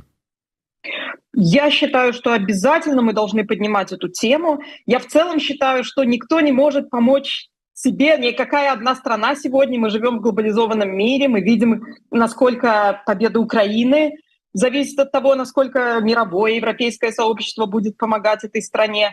Поэтому мы тоже находимся в этой ситуации.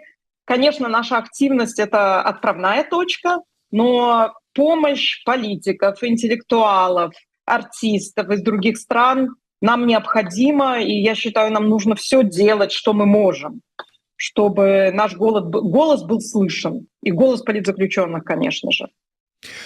Дякую вялікі. На жаль, трэба развітвацца. Я нагадаю, что Ольга Шпарага у нас была з намі на сувязі, філосафка і прадстаўніца фен-групы каардынацыйнай рады. Дякую вялікі яшчэ раз, спадарыня Ольга, да сустрэчы. А мы перадаем зараз слова акторам Купалаўскага тэатра у выгнанні. Яны чытаюць фрагменты лістоў, якія даслаў на волю палітвязень Вітоль Ашурак. У 21 годзе Вітольд загінуў у шклоўскай калоніі нумар 17. Перадаем слово купалаўцам.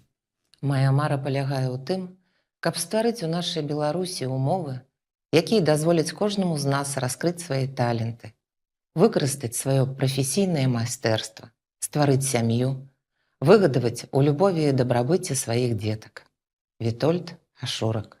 Суб'ектыўны чалавек у няволі павінен адчуваць роспач ад суцэльнага абмежавання. І ў першую чаргу гэта абмежаванне сувязі са знешнім светам, нават інфармацыйная блакада. Ёсць толькі ты, і недзе там, па-за сценамі турмы, тэарэтычна павінны знаходзіцца свет, насельнікі якога жывуць па нейкіх сваіх правілах. Верагодна, у гэтым і палягае канцэпцыя турмы. Самотны чалавек марнее і становіцца крохкім. Але на дзіва я не адчуваю адзіноты. Мае ворагі паклапаціліся замкнуць у краты маё фізічнае цела, але як накінуць кайданы на мае думкі? Яны не могуць пераканаць мяне, што сусвет па-за межамі турэмных муроў не існуе. І ваш ліст, пані, яскрава сведчыць аб тым, што я не адзін, што грамадства, адкуль я выйшаў, існуе. Я не самотны саслабелы вязень, я здаровы, натхнёны ідэямі чалавек, і часовая няволя не перашкода для мяне. Шчыра кажучы, я больш непакоюся пра вас. Я сваю справу зрабіў, знаходзячыся ў палоне, мала чым магу дапамагчы сумленным людзям, якія знаходзяцца пад пагрозай рэпрэсіяў. Вам нялёгка, я ведаю гэта. Жыць з выпрастанай спінай цяжка, а выпрастацца пасля столькі год прыгнёту яшчэ цяжэй. Але гэта трэба рабіць. Адзінае, што я магу дапамагчы вам і ўсім добрым людзям, не здавацца. На гэта вы можаце цвёрда разлічваць, бо сапраўды наша возьме. З павагай да вас, Вітольд. Шчыры дзякуй за ліст падтрымкі. Мне вельмі прыемна чытаць лісты з усіх куткоў Беларусі з-за межаў нашай айчыны. Гэта натхняе мяне жыць і верыць, што мы здольныя браць на сябе адказнасць за будучыню Беларусі. Нашы ворагі ўвесь час імкнуцца раз'яднаць нас і нацкаваць адзін на аднога. Але, нягледзячы на тое, што мы маем розную адукацыю, розны сацыяльны статус, належым да розных рэлігійных канфесій і маем рознае этнічнае паходжанне, мы ўсе разам з'яўляемся беларускай палітычнай нацыяй і маем свой агульны дом Беларусь. З павагай, Вітольд Ашурак. Дороженькая, любая моя мама, атрымаў твой ліст ад 14 сакавіка. І ён разарваў маё сэрца, таксама, як і той дзень у Лідзе, калі мяне мітусліва хутка вялі ў суд, каб ты, мама, мяне не ўбачыла. А ты стаяла здалёк і глядзела, каб толькі на хвілінку ўбачыць свайго сына. Я ведаю, як табе цяжка, як ты пакутуеш ад немагчымасці ўбачыць і абняць мяне. І ад гэтага маё сэрца камянее. Мацуйся, моя мілая мама. Будь моцнай і дачакайся мяне. Памятай, што ў гэтым годзе я прыеду да хаты і мы абдымемся з табою. Прабач, што цераз мяне на цябе звалілася столькі гора і смутку. Але ты, мама, ведаеш, што я павінен быў узначаліць паўстанне ў Лідзе. Калі б ужо я спалохаўся, то на што тады мы вартыя? Спадзяюся, што твой бацька, дзед Мірон, ухваліў бы мой учынак. Ведаю, што мае сябры і сяброўкі з Бярозаўкі і Ліды падтрымліваюць цябе.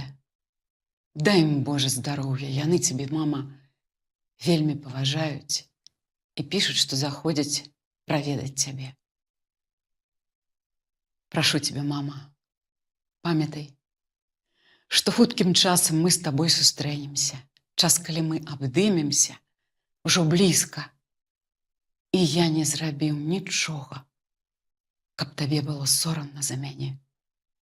Люблю цябе і моцна-моцна абдымаю. Твой сын Вітольд. Сябры, вяртаемся ў студыю Еўрарадыё і на месцы з Дмітра Лукашука цяпер Павел Свярдло. Вось такая вось метамарфоза. Вырашылі мы падзяліць нашы еўрарадыйныя гадзіны гэтага стрыму, марафона салідарнасці з палітвязнямі, нам не ўсё адно, пароўну, і яшчэ ў нас будзе трэці хост, а дакладней, я нават не ведаю, які падабраць тут фемінітыў, тым не менш вядоўца Еўрарадыё Марыя Калеснікава зойдзе на дзяжурства пасля мяне. Сябры, пару важных абвестак, пару абавязковых абвестак, якія вы ўжо ў прынцыпе чулі час ад часу, але, па-першае, данатце. Значыцца, у 17:15 па мінскім часу мы пачалі гэты стрым, калі было сабрана 227 тысяч еўра.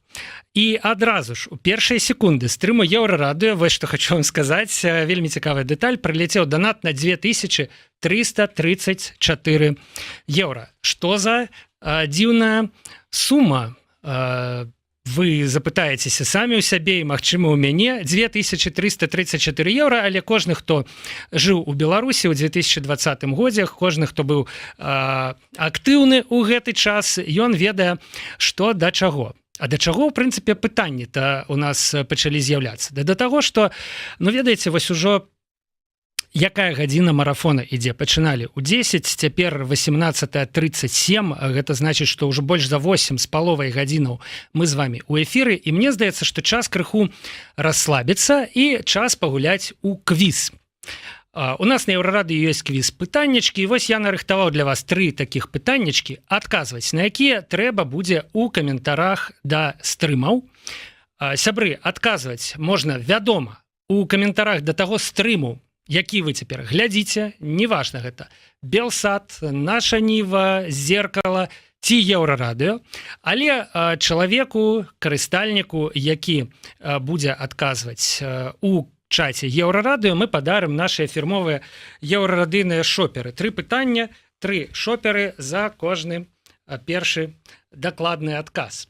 Пытанні будуць, я не ведаю, складаныя, не складаныя, але тым не менш. Давайте пачынаць. Час грошы, як кажуць, і ў нашым выпадку гэта грошы для беларускіх палітзняволеных. Таму на экранах вы зараз бачыце першае пытанне, а я вам яго прачытаю. Адказвайце ў каментарах. А пытанне нумар 1 нашага імправізаванага квіза такое. Хто і ў якім годзе стаў першым беларускім палітвязнем? Хто і ў якім годзе стаў першым беларускім палітвязнем? Падкажу, гэта было даўно. Магу крыху пападказваць вам нават па сутнасці. Гэта ўсё ж такі не Зянон Станіславович Пазняк. Пры ўсёй павазе для гэтай асобы і пры ўсёй яго заслужанасці ён усё ж такі, памятаеце тую гісторыю, паспеў перахітрыць беларускія ўлады ў 96-м годзе і выехаць за мяжу. Палітвязнем ён не быў. Гэта, канешне, не Станіслав, вось пішуць, бачу, Клімаў, маецца на ўвазе мастак-літаратар. Кастусь Каліноўскі, 1863 год. Цікавая версія, і гэта ўсё ж такі было яшчэ ў расійскай імперыі. І ведаеце, у Савецкім Саюзе таксама, безумоўна, былі беларускія дысідэнты, але, і гэтае слово дысідэнты, я не проста так зараз сказаў, але ўсё ж такі не. Ўсё ж такі, вось я бачу дакладны адказ у каментарах. Лічыцца, ёсць такая вось гістарычная трактоўка, што ў 1989 годзе Алесь Пушкін стаў першым беларускім палітвязням. І вось там, канешне ж, ёсць падказка на гэтым слайдзе. Натуральна, мы зрабілі так, каб дрэнна было бачна, там, каб ужо адразу не было бачна адказа проста па фота, да? Але Алесь Пушкін, які адраджаў традыцыю святкавання дзядоў, які ўдзельнічаў у гэтых вулічных акцыях, яго і ўзялі, і ён і лічыцца першым палітвязням вось гэтай новай хвалі Беларусі незалежнай. Хаця яшчэ это быў і 89-й год.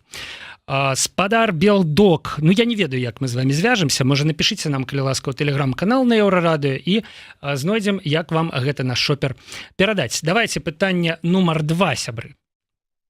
А пытанне нумар 2 гучыць у нас так. Знайсці б яго цяпер. Так называецца праект, які публікуе ў Інстаграме гісторыі і партрэты палітзняволеных беларусак. Увага, тут у пытанні ёсць важнае слово. Вось мы толькі што размаўлялі з Вольгай Шпарагай, прадстаўніцай ФЕМ групы каардынацыйнай рады. Так называецца праект, які публікуе ў Інстаграме гісторыі і партрэты палітзняволеных беларусак. Ну і бачу, што, прынамсі, у чаце Еўрарадыё яшчэ ніхто не спяшаецца з адказамі. Не ведаю, як у іншых чатах, спадзяюся, што дакладныя адказы ёсць. Ёсць і у чаце Еўрарадыё дакладныя адказы. Гэта, натуральна, палітвязанкі ці палітвязанка. Ну і падказка у гэтым пытанні. Гэта фота-фальварка-вязанка, у якім нарадзіўся Янка Купала. Вожык-патрыёт даў першым дакладны адказ на гэтае пытанне. Вожык-патрыёт, ну таксама пішыце нам, мы паспрабуем напісаць вам у Ютубе, але я так чуў, што там у чалавека могуць не быць змешчаныя кантакты, але калі вы нам напішыце ў Тэлеграм, то мы з вами знойдземся. І пытанне нумар 3. Выглядае яно наступным чынам, сябры. Якую дакладна суму мы з вами збярэм па выніках марафона «Нам не ўсё адно»?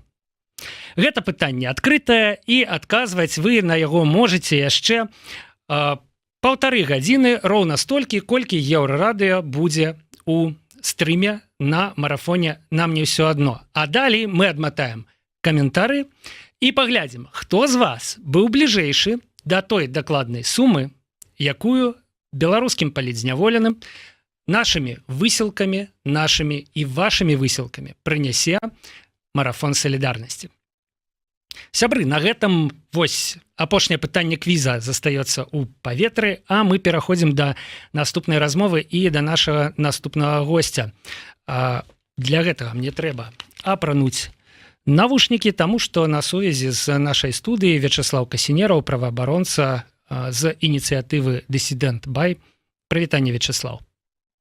Привет, рад вас видеть. Я калі думаў пра нашу размову, я хацеў адразу са старта сказаць, ну паглядзіце, якіх розных, ну прынамсі розна апранутых, і па-рознаму такіх вось па жыцці людзей аб'ядноўвае тэма палітвязняў беларускіх. Ну і нельга не пагадзіцца, сёння яна аб'ядноўвае ўсіх беларусаў, якія ўвогуле так то цікавяцца палітыкай і заглядаюць у навіны і ўвогуле у курсе падзеяў. Вячеслав, вось 3 гады прайшло, ты займаешься палітвязнямі, дагэтуль займаешься дысідэнтмі. Як настрой? Ну вот у меня такое пытанне. Дысідэнт Бай, поправлю. Дысідэнт Бай, палітзэк мі, прабачце, сябры, палітзэк мі, дысідэнт Бай. Все смешалось уже на 9-й године марафона. Прабач. Все хорошо. Слушай, ну, во-первых, я хочу сказать, что я рад очень, что мы объединились. Это, наверное, для меня лично и для моих коллег, коллежанок одно из самых крутых, наверное, событий, прям-таки с 2020 года, я не покривлю душой. И мы наконец-то перестали говорить, перестали ругаться, выяснять отношения. Мы собрались, и вот сейчас мы делаем очень сильное, такое важное, большое дело. И сейчас, как бы спустя 3 года, проблемы только, конечно, нарастают, но я с уверенностью могу сказать, что и мы развиваемся. Мы учимся пробивать вот эти шоры, которые вешают на информационные потоки пропагандисты. Мы учимся преодолевать изоляцию в тюрьмах, которую создают вокруг политзаключенных. Мы учимся помогать, когда уже, казалось бы, из-за донаты какие-то, которые были непонятно сколько лет назад, могут привлечь к уголовной ответственности. Мы учимся более безопасно взаимодействовать с людьми, чтобы никто не пострадал, если он хочет помочь как-то и поучаствовать в процессе солидарности. Мы развиваем новые проекты, которые могут поддерживать политзаключенных в долгой перспективе. Мы учим пробивать информационные стены, которые в том числе, к сожалению, создаются еще более ужасающими событиями, возможно, в чем-то, как то война в Украине. Поэтому, то есть мы отвечаем. На самом деле сейчас я вижу, что мы отвечаем на вызовы времени, на вызовы того, чтобы все политзаключенные максимально были обеспечены помощью. Возможно, пока еще не все у нас получается, но мы точно на пути к тому, чтобы максимально возможно в данных условиях решить этот вопрос. Вот. Гэта гучыць як добрыя навіны, вось што я скажу, таму што ну вельмі шмат негатыва, бо бачная частка гэта айсберга, гэта штодзённыя затрыманні, суды і вось тая колькасць палітвязняў, якую распаўсюджваюць праваабаронцы. І вось наколькі я разумею, што дысідэнт Бай, ён у некаторай апазіцыі ў гэтым плане, таму што вы ўвесь час кажаце, што не, гэтую лічбу трэба пра яе забыцца, 1700 плюс, ну а раней было 1600, 1500 і так далей, да, што палітвязняў у некалькі разоў больш. А раскажыце, Вячеслав, як вы іх лічыце, да, ці ёсць нейкія альтэрнатыўныя сістэмы падліку і якая яна, вось альтэрнатыўная лічба?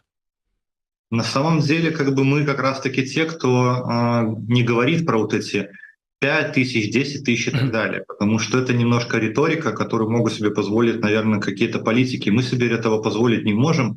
Мы сейчас действуем четко в правозащитном поле, и мы должны работать с фактами, с реальными кейсами. И если нас спрашивают, что вот, а такой-то человек у вас есть, а такой-то человек получил помощь, мы должны подтверждать это какими-то конкретными информационными данными. В том числе я могу с гордостью сказать, что нахождение в наших списках помогает людям получать международную защиту. Человек, там, проходя через пограничный патруль, там, условно говоря, в Литве, где-нибудь в Польше, он показывает, что вот я политзаключенный, я вот посмотрите сайт, и ему говорят, да, хорошо, мы поняли, то есть это верифицирует вас как политзаключенного, не какого-то там иностранного агента. Поэтому с точки зрения такой цифры мы как раз-таки придерживаемся конкретики. На сегодня у нас 1741 человек в наших списках. Но важно понимать, что, конечно, мы не говорим, что это все политзаключенные. Мы делаем, что можем. Система очень закрыта. Как вы знаете, что и лавины репрессий накатываются и на адвокатов в том числе. Это единственные наши почтальоны в тюрьмах. Были до недавнего времени, пока еще остаются. И мы работаем как можем, чтобы как можно шире этот список озвучивать, чтобы он был максимально полный.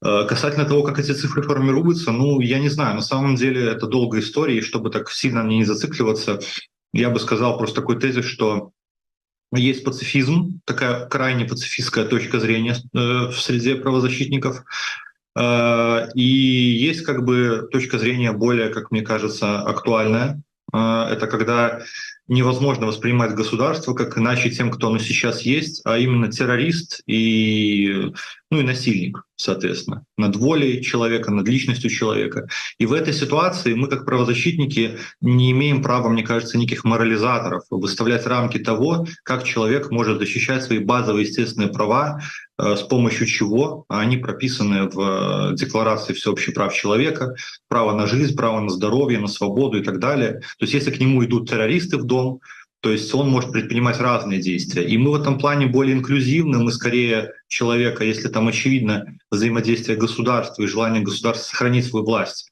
и человека, то есть вот такие взаимоотношения, мы, очевидно, руководствуясь там тем же правом человека базовым на презумпцию невиновности, быстрее и оперативнее, наверное, признаем его политзаключенным, не будем дожидаться решения суда и так далее. То есть у нас отсутствует, мы как бы антифонд себя называем, у нас отсутствуют вот эти бюрократические проволочки, мы действуем горизонтально, и вся у нас коммуникация происходит горизонтально. Поэтому у нас эти цифры как бы пополняются быстрее, и поэтому она, собственно, больше. Да и как бы надо признать, и это уже банальная вещь, мы часто это говорим, что все-таки режим научился уже очень давно, еще, наверное, 10 лет назад, делать из политзаключенных хулиганов, грабителей, там, наркоманов, непонятно кого. Все на самом деле не так, и мы тоже должны подстраиваться, мы тоже должны понимать те модели, которые используют диктатура для того, чтобы человека десоциализировать и исключить из общества. Перад тым, як я задам наступнае пытанне, скажу, што менш за 25 тысяч еўра засталося да 300 тысяч агульнага збору. Сёння раніцай я нават не ўяўляў, што я буду прамаўляць, апераваць такімі лічбамі, да? 25 тысяч, 300 тысяч, канешне, мы ўсе баяліся, ну, але вось наступны парог, ён вельмі блізка. Вячеслаў, вось вельмі цікавая думка ад цябе, што пад відам палітвязняў можа нехта нават у Беларусь закідвацца, да, і мусіць быць нейкая верыфікацыя. А вось я пра што падумаў, сёння прэм'ер-міністр Польшы Матэуш Маравецкі сказаў, што вагнераўцы будуць закідвацца ў Беларусь, але ён толькі адзін спосаб сказаў пад відам мігрантаў. А ці можна выключаць, на твою думку, што рэжым паспрабуе закідваць вагнераўцаў у Польшу, у Літву пад відам палітвязняў тымі спосабамі, якія ўжо ёсць для эвакуацыі палітвязняў ці імітацыі гэтых спосабаў. То есть праз балоты, праз рэкі, натуральна, там памежнікі расступяцца крыху, да, каб гэтыя палітвязні ў двух косях, а направду засланыя агенты прайшлі. Вось, а чалавек у іншай краіне, у краіне еўрапейскай атрымае, ну, ці паспрабуе атрымаць легітымізацыю. Ці магчыма такое? Ну, сначала первую так зацеплю часть того, что сказал, что скоро соберем 300 тысяч. Это очень круто. Снова такие, ну, мы молодцы, и мы сейчас, пускай они там сейчас скалятся от злости, скрипят зубами, но мы солидарны, мы живы, и мы дальше будем бороться за политзаключенных, за демократические изменения в Беларуси. И это главный тому показатель нашей всеобщей солидарности. Касательно того, что ты говоришь про агентов режима, так называемых, и там агентов влияния, в том числе российских, эта тема уже на самом деле пройденная давно. Такие люди уже были, таких людей находили. Там Байпол в свое время делал расследование хорошее касательно того, что люди, которые занимались содержанием так называемых пресс-хат, которые ломали психологически и физически заключенных, потом просили убежище в странах Евросоюза и так далее. И эта система, такая взаимодействие между нами всеми, наверное, какими-то политическими институтами, правозащитниками в первую очередь, Ну, мы как бы, у нас горизонтальная сеть, мы как бы все друг друга знаем, обмениваемся информацией, и обмениваемся информацией, кто получает помощь, там, примерно сколько людей получит помощь, ну, какие суммы там фигурируют. То есть мы уже научились бороться и с мошенниками, и с какой-то агентурой в том числе. Поэтому, в принципе, я бы сказал, что у нашего сообщества демократического уже есть определенного рода иммунитет, он уже выработался.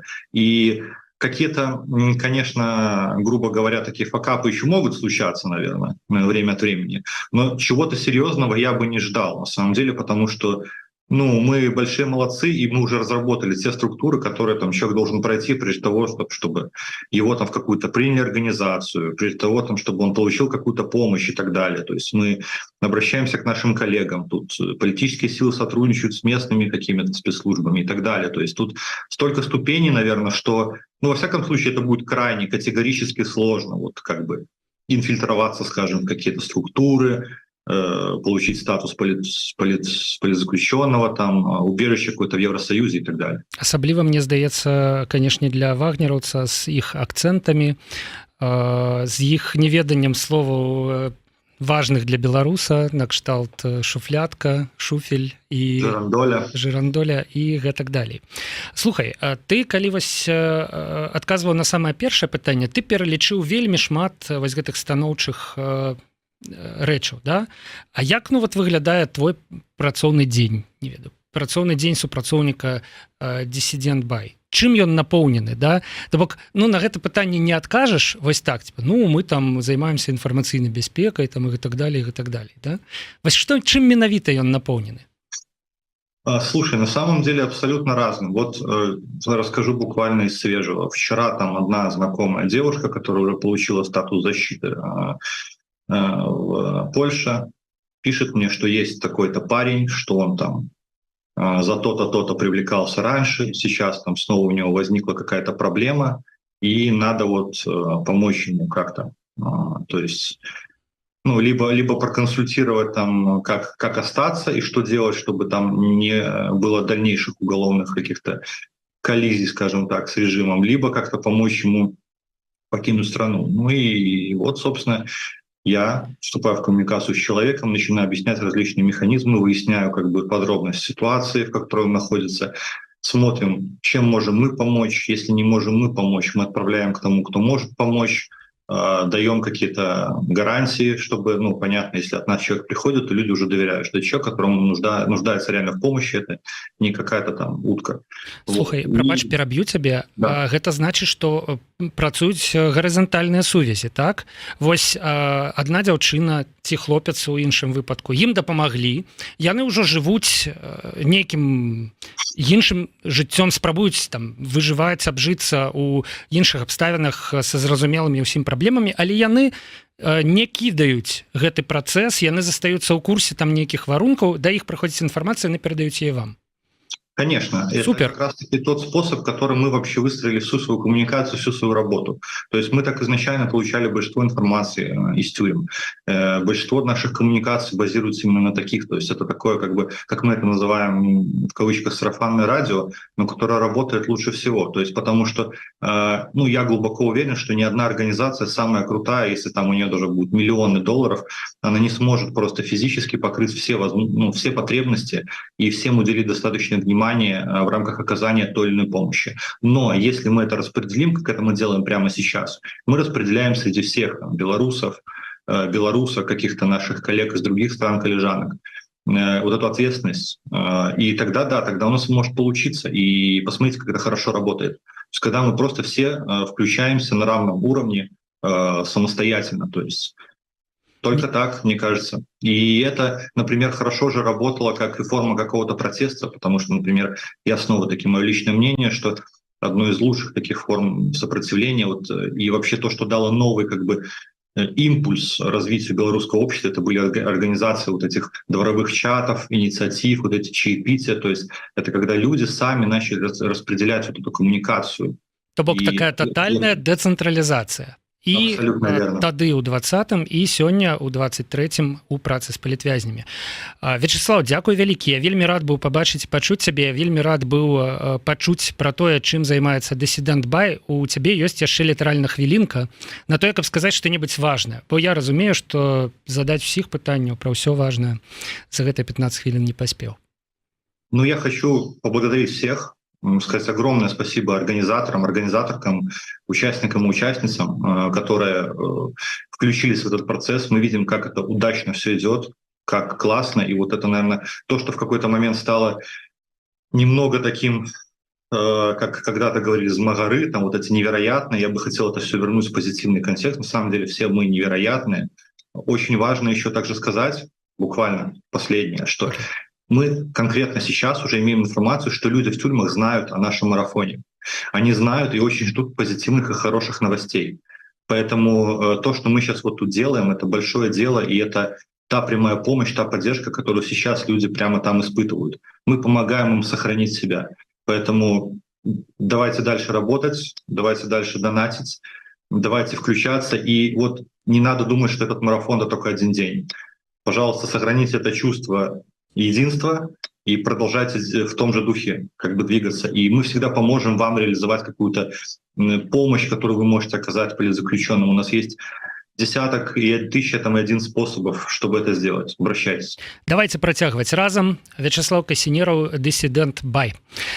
Сябры, мы працягваем наш марафон, і тут две абвесткі. Першая. Важная абвестка для тых, хто глядзіць наш марафон на тэлеканале Белсат не праз YouTube, а праз спадарожнік і кабельныя сеткі. Сябры, а 19-й па Мінску трансляцыя там скончыцца, таму калі хочаце працягваць глядзець марафон, калі ласка, YouTube Белсата, Facebook Белсата, ну і любы іншы YouTube, які транслюе марафон, які вам даспадобы. А цяпер мы далучаем да марафона журналістаў «Зеркала.io», і яны, у сваю чаргу, падключаюць да яго доктара-псіхіятра Сергея Попова з парадамі, які, я спадзяюся, дапамогуць нам усім захоўваць раўнавагу ў тым свеце і ў тых сітуацыях, у якім мы апынуліся і апынаемся. Прывітанне, я Саша Пушкіна з каманды «Зеркала.io».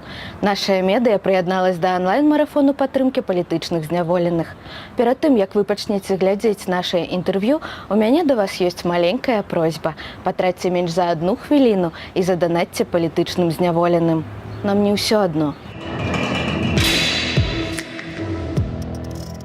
Вы працуеце з палітвязнямі. З якім запытам да вас звяртаюцца часцей за ўсё? Заключенные, как люди, которые столкнулись с травматическим воздействием, переживающие так или иначе справляющиеся с психической травмой, далеко не всегда легко обращаются, на самом деле. Но из тех, кто обращаются, это есть некоторые особенности. Это очень примечательно. Я все-таки могу сказать, что основное — это депрессия. Причем такого качества, что видно, что человек до последнего пытался справиться сам. Я думаю, что это признак, в принципе, человека сильного духа, когда, я еще чуть-чуть, я тут еще поднажму, я еще тут справлюсь, еще чуть-чуть. И в конце концов наступает вот такое истощение, и физическое, физиологическое, моральное, и развивается депрессия, которая тоже, по моему мнению, из того, с чем я сталкивался, отличается от депрессии в, так скажем, мирное время. Должен вспомнить, когда это было, но тем не менее. Потому что все же это депрессия, при которой по-прежнему у человека сохраняется много идей, и, может быть, даже какой-то внутренней инициативы что-то делать. Но нету сил на это. Самое удивительное, что однажды, что почти ни у кого я ни разу не встречал сожаления. Что-то надо было не делать, надо было как-то поберечься. Я ни разу этого не встречал. А наоборот. Если бы я вернулся назад, я бы сделал бы еще больше. Як былыя палітвязні ставяцца да людзей, якія робяць выгляд, што палітвязняў няма? Я бы тут разделил, что мы можем говорить о тех людях, которые как бы делают вид, что как бы нет политзаключенных, то есть такие, да, моя хата с краю. И есть другие, которые активно участвуют, например, в этим монстры, людоеды, там, да, и так далее. Люди, которые активно участвуют в репрессиях и несут насилие. И вот как раз те люди, которые как бы в стороне, опять же, я могу говорить только из своего опыта общения с теми, кто был в заключении. Как это ни странно, и, конечно, это меня вызывает большое уважение, восхищение, эти люди, потому что есть какое-то понимание. То есть это удивительно, насколько человек, который пострадал от режима, там, он сохраняет понимание других людей, что они могут реагировать так по каким-то своим причинам. И я ни одного случая не встречал и никогда не слышал, чтобы политически заключенный как бы высказывался явно или неявно и хотел бы такой же судьбы этим людям, которые он сам прошел. Другое дело, конечно, относительно тех, кто активно несет насилие, там, да, силовики там, и так далее, или пропагандисты, или многие чиновники. Там другая история. Конечно, там много и злости, и гнева, и желания, конечно, призвать к ответственности. Як менавіта ўлады псіхалагічна ціснуць на палітвязняў ужо непасрэдна ў калоніях і турмах. У них есть такое желание уничтожить людей как ненужный элемент, да, вот в таком режиме, в этой системе. Не зря я считаю, что нужно очень серьезно относиться ко всем вот этим проявлениям, которые силовики показывают. Например, вот это возвращение к НКВД, мы там научимся НКВД лучше, вот, и дальше. Я думаю, что это выражает на самом деле стремление властей убивать, уничтожать физически. Так как не происходит вот этого физического уничтожения, то, соответственно, устраивается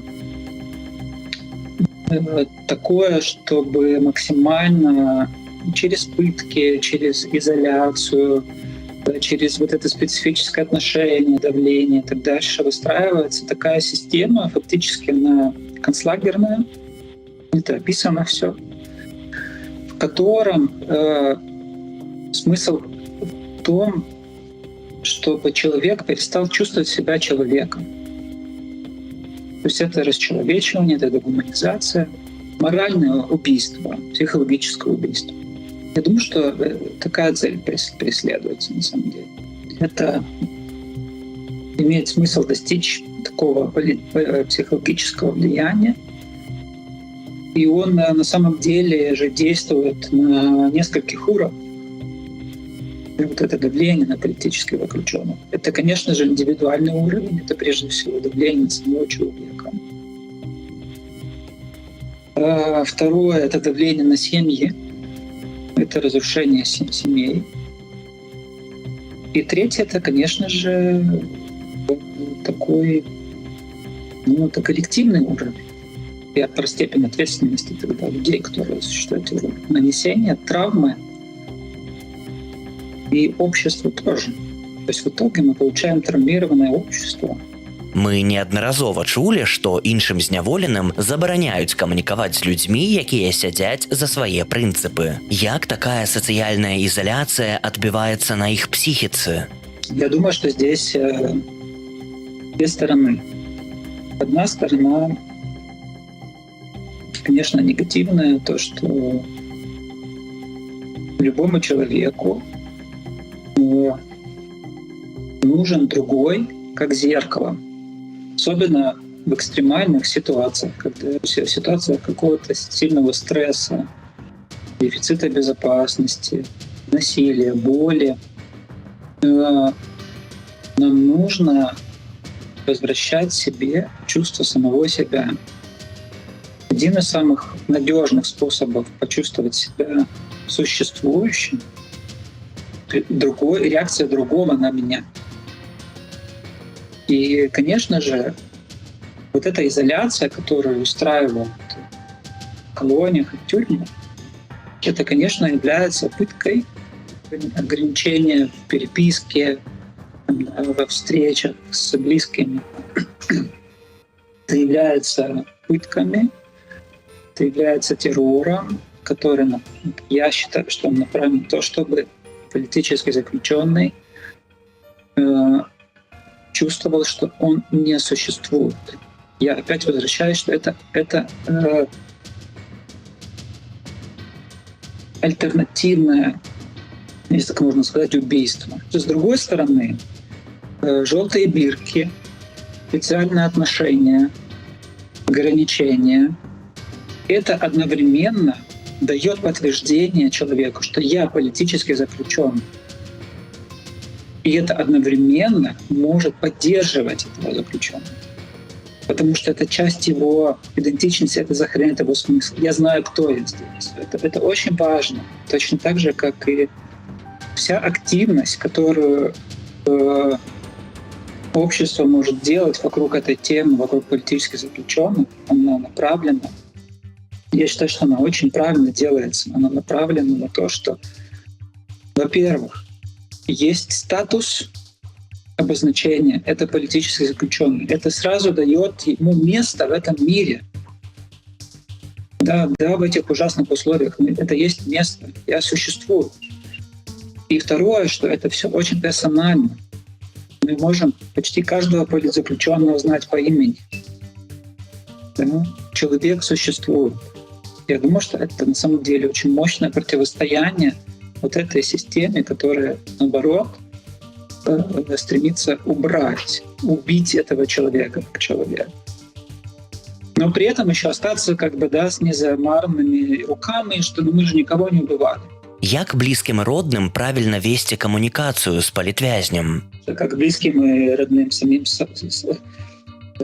собой быть еще прежде всего нужно разобраться. Да? Поэтому я и говорю о том, что так важно, чтобы у близких политзаключенных была поддержка, чтобы они могли тогда для своих родственников, которые являются политзаключенными или освободившимися, дать какой-то опорой.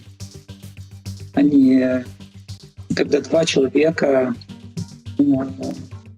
с разрушенными опорами на себя, очень сложно могут друг друга поддержать на самом деле. Я бы на первое место поставил обеспечение безопасности. Все, что касается безопасности. Безопасная территория. Что без безопасности вообще ничего не можем. Даже не можем начать ничего сделать с травматическим опытом, который переживают политзаключенные.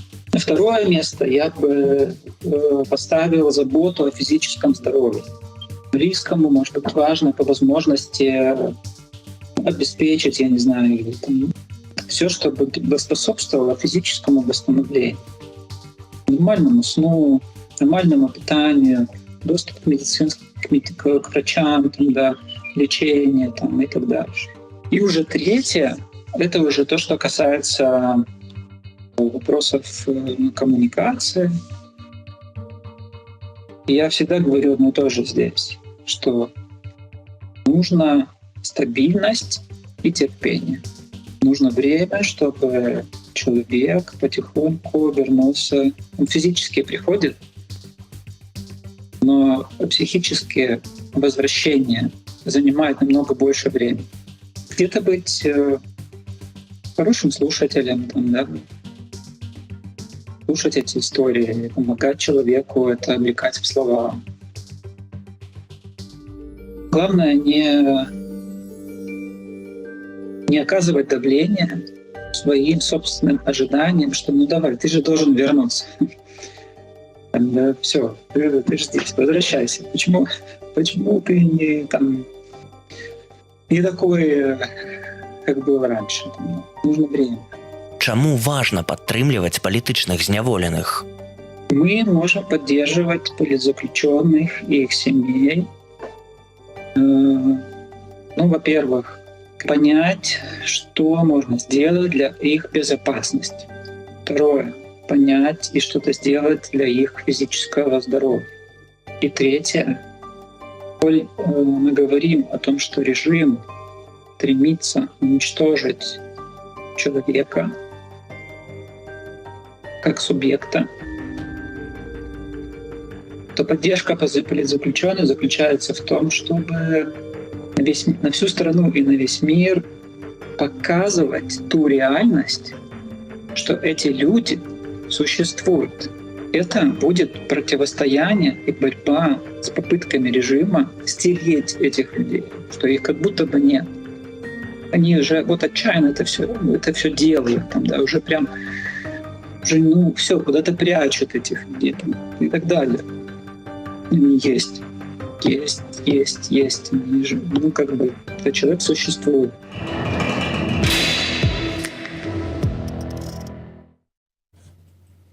Вяртаемся ў студыю Еўрарадыё. Мы па-ранейшаму на марафоне салідарнасці з палітзняволенымі. Нам не ўсё адно. Сябры, у перапынку у нас адбылася такая гісторыя. Наш гукарэжысёр вырашыў праверыць, ці не фейк вось гэты шчотчык на сайце солідарнасць.com, праз які трэба данаціць. І заданаціў дзіўную, на яго думку, там, заўважную лічбу. Пакажуць яе ці не пакажуць. І што вы думаеце? Показала. Але можам пагуляць з вамі ў гэтую гульню, данаціць нейкія дзіўныя лічбы. Вось там вось ёсць QR-код, да, калі навесці на яго адразу туды трапіш, можна знайсці спасылку ў апісанні, ды і ўвогуле. Вось бачу донату 333 еўра. Гэта дзіўная сума, але прям добра, да? Бачу, натуральна, 23,34, 6,66 і іншыя дзіўнаватыя сумы. Таксама цікава, ці хто-небудзь пераб'е донат у 2334 еўра, які прыйшоў у першыя секунды стрыму Еўрарадыё. Што вельмі добра. А цяпер вяртаемся ўжо ў студыю канчаткова, і наш чарговы госць гэта Максім Паршута. Прывітанне, Максім. Прывітанне. Максім блогер, у яго два самыя вядомыя праекты, гэта YouTube-блог «Максімальна» і падкаст, але цяпер ужо таксама YouTube-блог, але мы памятаем, з чаго ўсё пачыналася, паўгадзіны кардыё. Макс, ты рэвалюцыянерам быў у Беларусі, у прынцыпе. Вы завялі падкаст пра секс. Калі ніхто не мог сабе такога дазволіць. Ты адчуваў сябе там смелым чалавекам на той час? Слухай, на самой справе былі, акрамя нас, падкасты на Кукус, стартаваў падкаст пра секс таксама «Ты ўжо», мне падаецца, называўся. Мне здаецца, там проста былі размовы за жыццё, проста назва была такая магчыма. Правакацыйная. І на самой справе ніякім рэвалюцыянерам я сябе не адчуваў, таму што тады ўвогуле так падавалася, што ўсе вакол размаўляюць пра секс, і мы вось неяк проста узлезлі на гэту хвалю. Вось, таму... Магчыма, ты быў у такім узросце, калі Магчыма. вакол цябе размаўлялі пра секс, але не адразу. З якім настроем шоў ты да нас у студыі? Усё ж такі вось палітвязні, гэта тема цяжкая, тема сенсітыўная. Што думаеш пра яе праз 3 гады пасля таго, як вось гэтая чарговая хваля палітвязняў накаціла на Беларусь? Слухай, тэма на самой справе складаная, але мне падабаецца думка, што вось трэба выходзіць з гэтага састаяння жалю, нейкага вось, што ўсё дрэнна, і трэба неяк падбадзёрваць адно аднаго і вось неяк пераводзіць на пазітыў, напрыклад, вось збіраць грошы. Мне вельмі падабаецца. І вось я прапаную, пакуль мы з тобой будзем размаўляць, каб людзі закідвалі ці па 69 еўра, ці па 6,9 еўра. Будзе ў тэму падкаста «Паўгадзіны кардыё» і пабачым усё адразу, што людзі нас глядяць. Гэта цікавая ідэя. Па-першае, вы пабачыце, што вашы данаты даходзяць адразу. Да, і тут ужо хто во што гаразды, 69 еўра ці 6,9 еўра. Цікавая ідэя. Усё ж такі ёсць вось гэта сексуальная тэма у нас сёння. Макс, увогуле, ты хаця б гэтай тэмай секса займаўся не толькі ў сваім ложку. Не сексам, дык тэмай. Але і агулам. Да, вот што адбываецца? Да? Мне здаецца, што пасля 2010 года вось у майго бабла была такая фрустрацыя, да, пасля разгону плошчы, што было не да секса. Пасля 20-го мне здаецца, што мы адчувалі тое самае, але ж гэта расцягваецца на 3 гады. Вось якія ачушчэнні. Як ачушчэнне. Слухай, мне падаецца, што ў 20-м годзе на самой справе спачатку быў нейкі ўздым, калі ўсе хадзілі, былі вялікія маршы, мне падаецца, гэта было вельмі сэксі. Але потым, зразумела, перастала быць. Рэпрэсіі, там нейкія... Ну, натуральна, амапаўцы з дручкамі, так. Гэта газ ўсё... слезацечны і так далее. І палітвязні, які становіліся і становіцца ўсё больш, на жаль, гэта не ўзбуджае. Магчыма, толькі амапаўцу.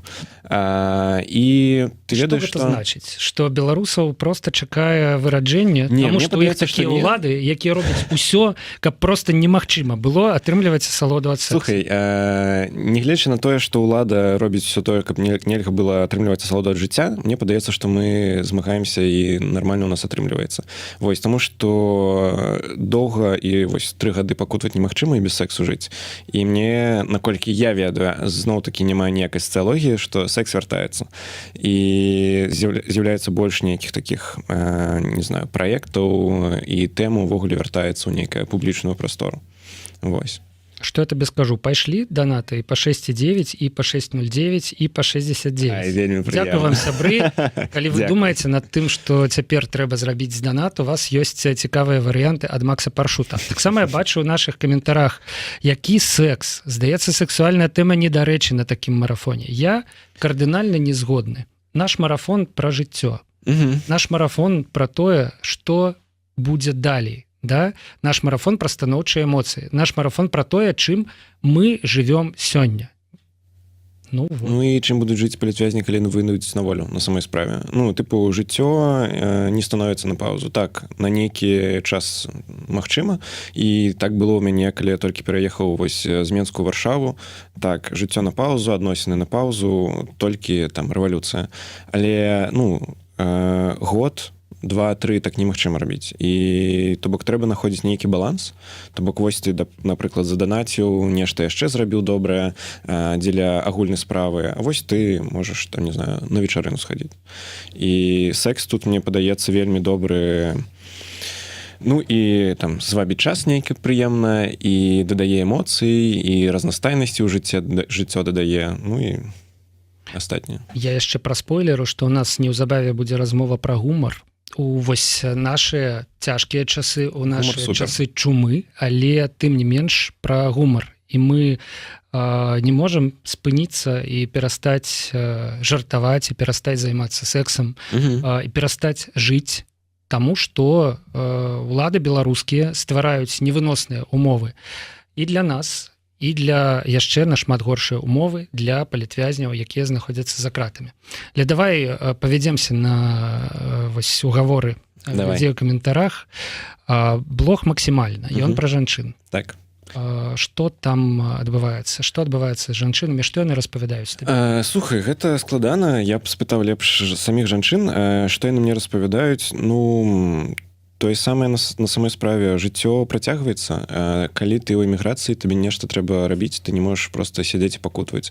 Трэба зарабляць грошы, трэба развівацца, трэба працаваць, трэба ствараць нешта новае, не знаю, не ведаю, ладзіць фільмы, імпрэзы, проста працаваць, працягваць жыццё. Нікому лепш не будзе, ні нам самім, ні будучы нашай новай Беларусі, да якой мы ўсе ідзем.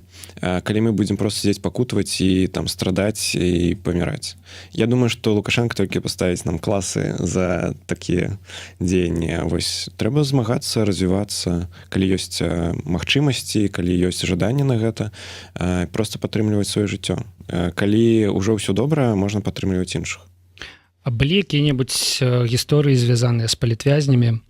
Ну, не ведаю, раскажы якую-небудзь самую жорсткую. Ці, можа быць, калі мы пра пазітыў, все ж такі, наадварот, самую пазітыўную, некую самую натхняльную. Ну, слухай, напэўна, тут ёсць такія 2 гісторыі. Першая, гэта, ну, яна не гісторыя, але вось я бачу, як яна развіваецца. Гэта Дар'я Чульцова, якая была ў мяне на інтэрв'ю, і бачу, яна была на Белсаце, магчыма, 10 гадзіну таму. Вось, і мне падаецца, што гэта зноў-такі бачанне збоку. Што цалкам лагічна, таму што яна вярнулася гэты чалавек, які змог пасля 2-гадовага тэрміну вярнуцца да журналіста. Вось мне гэта і падабаецца, што мне падаецца, што такі прыклад, які што чалавек можа вярнуцца і працягваць жыццё. Вось. І другі прыклад, які мне вельмі падабаецца, гэта Саша Івулін, якога, мне падаецца, большасць ведае. Тое, як чалавек вярнуўся за кратоў, з якім пазітывам, як ён натхняе, как это... Ну да, Саша Івуліна без усмешкі амаль не ўбачыш. Ён сам падтрымлівае тых, хто яго чакаў. Вось. І зараз ён такі вось маторчык, пазітыў. Гэта круто. Зразумела, што не ўсе людзі такія, гэта там асаблівасці Сашы, але тое, як ён натхняе, падбадзёрвае іншых, гэта вось для мяне вельмі круто. Ведаеш, калі ты распавядаў пра Івуліна, я згадаў, што не ўсе, але некаторыя палітзняволеныя, калі выходзілі з-за кратаў, яны казалі сваім сваякам, што, магчыма, ім там ужо у сітуацыі вось вызначанасці, пэўнасці было крыху лягчэй псіхалагічна, чым тым, хто застаўся на радзіме і 24 гадзіны на 7 дзён у тыдні думаў, як можна падтрымаць, што яшчэ можна зрабіць і гэтак далей. Слухай, так я разумею смешку Івуліна. Гэта складана. Так кажуць, але мне падаецца, за кратамі ўсё ж такі, ты ведаеш, не так безумоўна, гэта я не разумею, так. Разумею, што ментальна, магчыма, там сапраўды прасцей, таму што вось, ну, ты ведаеш прыкладна, што будзе. Тут тебе трэба нешта прыдумаць, трэба неяк жыць, трэба неяк падтрымліваць, трэба неяк у кіту рэвалюцыю рабіць, ну, то бок невядома, чым займацца. Сябры, мне здаецца, што крыху так штурхануў наш стрым гледачоў. Дазволю сабе адказаць на пару каментароў, ужо на секс данаты збіраеце. Не, мы з дапамогай Максіма Паршута зрабілі данаты сексі. Цяпер у нас на марафоне з'явіліся не толькі данаты 23.34, і я асабліва згодны з Вольгай Шпарагай, якая кажа, што тое, што людзі данаціць гэтую суму, гэта значыць, што мы вельмі памятаем яшчэ пра 20-й год. Конечно. То бок 23.34 гэта адтуль. І гэта не дрэнна, мы мусім памятаць, але ўсё ж такі трэба ісці далей. Ну і пішуць, што ва ўсіх ёсць нейкае інтымнае жыццё, нават за кратамі. Так што давайце не пазбягаць натуральных рэчаў і размаўляць пра іх. Макс, дзякуй вялікі, што пагадзіўся завітаць у студыі Еўрарады. Мне здаецца, што гэта былі самыя кантраверсійныя 10 хвілінаў марафона. Нам не ўсё адно, але яны былі. Сябры, марафон працягваецца ўжо 10-ю гадзіну, амаль 9:30. І размаўляць весь час толькі пра палітвязняў, ну, гэта было ўсё ж такі неправільна. Трэба часам і выдыхаць. А цяпер, сябры, я перадаю слова нашым калегам з «Трэба пагаварыць». Ёсць такі падкаст, да нас далучаецца Марыя Грыц, а разам з ёю Ірына Чарняўка, жонка палітзняволенага журналіста Паўла Мажэйкі. З Гродна, ну вось літаральна днямі. Паўла пакаралі 6 гадамі пазбаўлення волі. Давайте паслухаем, што распавядае гэтая мужная жанчына. Калегі, радая вітаць вас зноў. Так, Ірына, насамрэч, што это для сям'і, калі адзін з удзельнікаў палізняволены? Ну, насамрэч, калі садзяць кагосьці з тваёй сям'і, то садзяць всю сям'ю. І насамрэч аказваецца так, што караюць невядома за што не толькі аднаго чалавека, сразу всех дзяцей, бацькоў. Это адбываецца раптоўна. Калі чалавек ні в чым не вінаваты і не адчувае за сабой ніякага злачынства, он к этому не готов. І гэта звычайны шок. І калі ты не рыхтаваўся да гэтага всего, што адбываецца в першыя гадзіны, што адбываецца в першыя дні. Першыя гадзіны ты просто шукаеш чалавека, потому что он раптам перастае выходзіць на сувязь. Ты не можаш до него дозваніцца, у него адключаны телефон, альбо ўвесь час скидываецца телефон. Пачынаеш его шукаць папросту. Мы шукалі Пашу некалькі гадзінаў, пакуль нам просто людзі не прыйшлі до нашего дома і не сказалі, што ходзяць какие-то люди, падобна, што у вас ператрус. А далей уже наступаюць алгаритмы, которые нам подказваюць, дзе шукаць звычайна затрыманых, в якім изолятаре он можа быць. Пасля што рабіць, вот ты разгублены, што рабіць, аказваецца, трэба хутчэй несці яму воду, вопратку і так далей. Слухай, это же таксама цэлая навука, як арганізаваць перадачку ў турму ці там у СІЗА Расскажы троху про это. У тебе, напэўна, пэўны, ну, як працоўны дзень, это вось толькі арганізаваць перадачку. Так, фактычна, калі вязень ёсць у сям'і, то каб забяспечыць вязня тым, што патрэбна, каб хаця бы хоць трошачкі ён меў, ну, пра комфорт мы тут не гаворым, хоць трошачкі больш блізкія чалавечым умовы, это так, перадаць перадачу, это много гадзін, это ад 2 до 5 гадзін. Причем это одна передача, ці у тебе на тыдзень, на месяц? Ну, допустим, ты вось па аўторках ці па суботах, па якіхсьці днях ты выбираешь, ты приносишь перадачы заўсёды. Это в пэўным сэнсе сигнал для семьи, что сигнал для вязня, что вот из семьи он уже ведае, что в такі дзень, напэўна, штосьці прыйдзе. Па-другое, это неабходныя рэчы, это продукты ўрэшце рэшта, потому что, ну, харчаванне СІЗА это то, на чым чалавек доўга не працягне. Плюс неабходныя рэчы. Дык вось, чтобы это просто перадаць, па-першае, ты мусіш ведаць вот эти турэмныя правілы. Напрыклад, ці вы ведаеце, што ў них там нет посуды? Ніякага посуду? Ніякага посуду. У них можа быць толькі кубачак пластикавы. То бок, вы ведаеце, што у них не можа быць відэльцаў, ножикаў. Это означает, што калі вы перадасце, напрыклад, палку колбасы, то яны будуць грызці, то есть ее трэба парэзаць. Што цукеркі патрабуецца, это патрабуе сама адміністрацыя турмы, вызваліць ад всіх вот этикетачак, абгортачак і перасыпаць все разам. Што не можна перадаць, напрыклад, каву в пачцы, ее трэба таксама перасыпаць в пакетик. І шмат таких. Ты все мусіш грамотно запісаць в спіс. Ёсць куча рэчаў, которых перадаваць нельга. Шампунь трэба перадаць в празрыстай упакоўцы. А калі ты нешта парушаеш, то што? Калі ты нешта парушаеш, тебе зноў в конец чаргі перапісывай заново весь спіс, альбо все заново перапісывай і затрымлівай всю чаргу. А там, напрыклад, набралось чалавек 50, точно таких же, як ты. У вас на тое, чтобы перадаць 50 перадач, допустим, 2 гадзіны всего толькі. То есть калі ты трошечки затрымліваеш, то хтосьці не перадасць свою перадачу. Хтосьці не перадасць, хтосьці дарма. А часам это прыязджаюць люди з іншых рэгіёнаў, то значит, яны з'ездзілі дарма. Цяпер, вось як мне расказваюць, цяпер вельмі бачна, кожны раз ёсць много новых людзей на перадаче.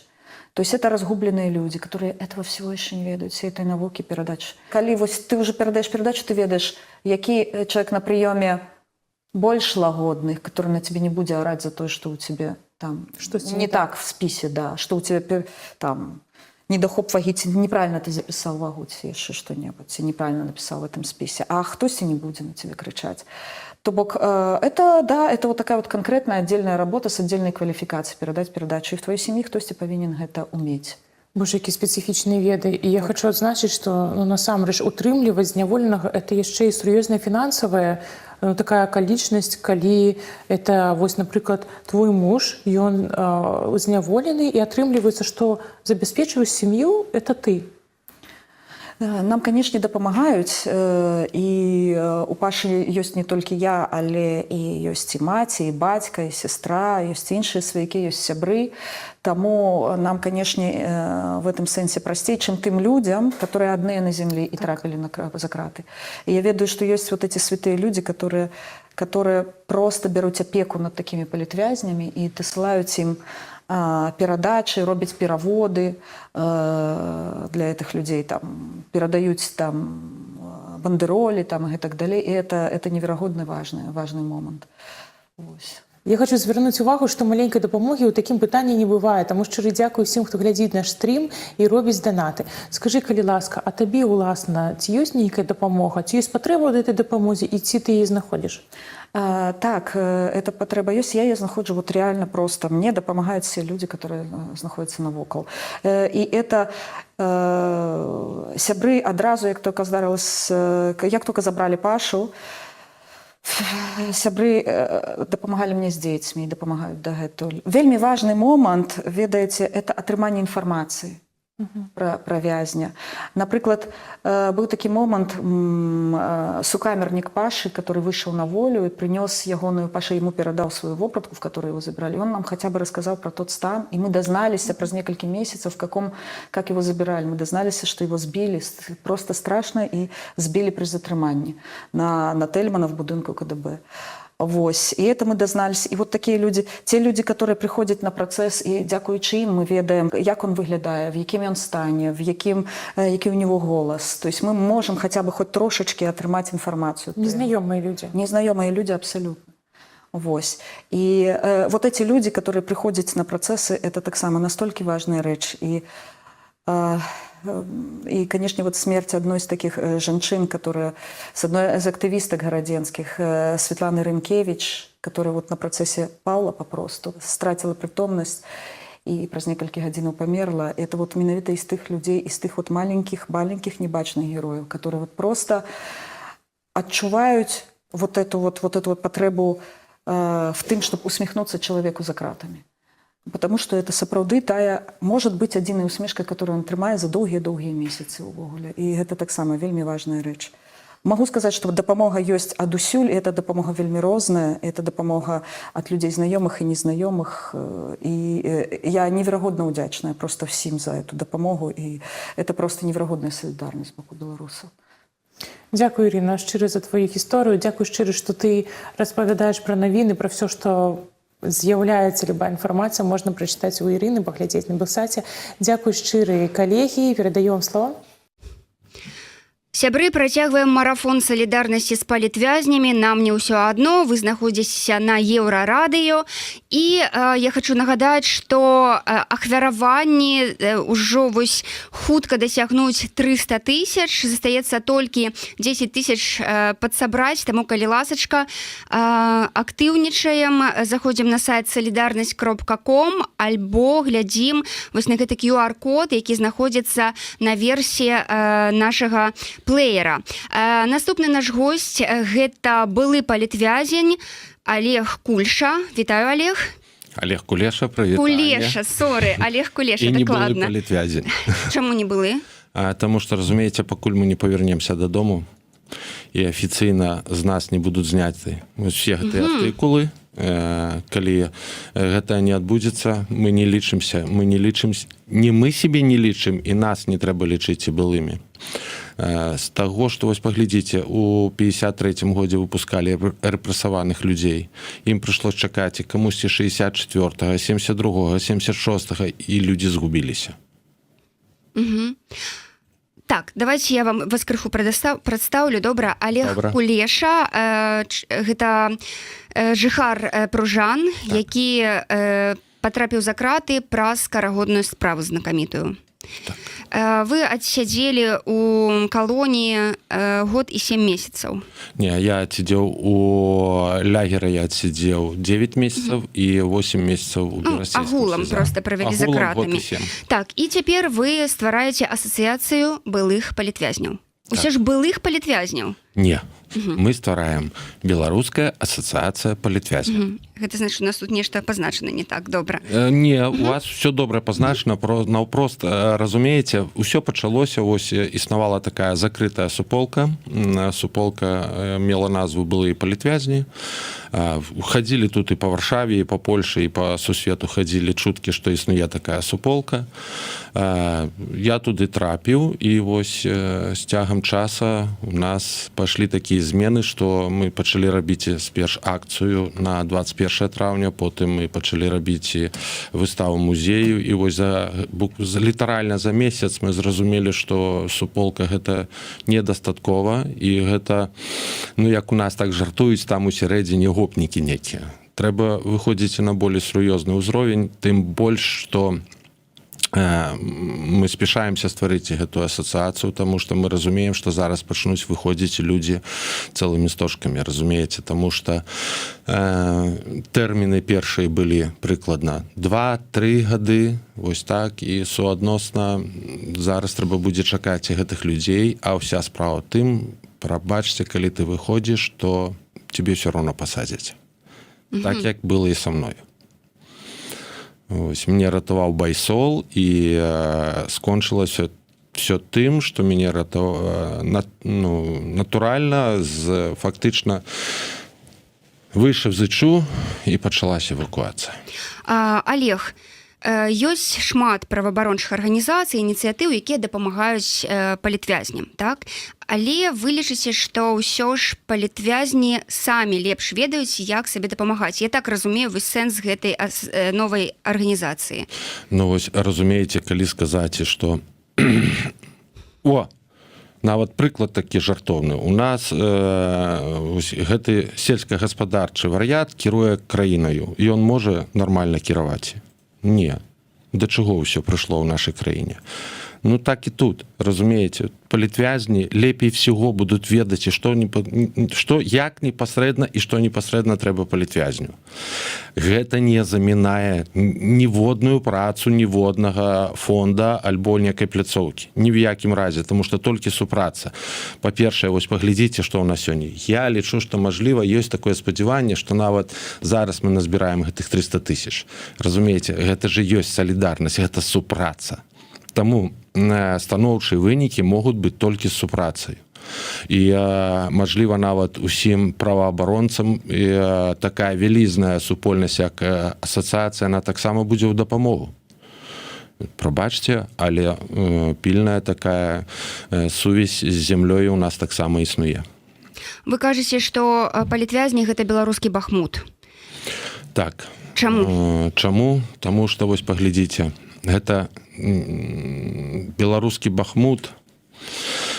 Вся справа ў тым, што я, напрыклад, лічу, што ў нас крышку болей цяжкае становішча, чым в Украіне.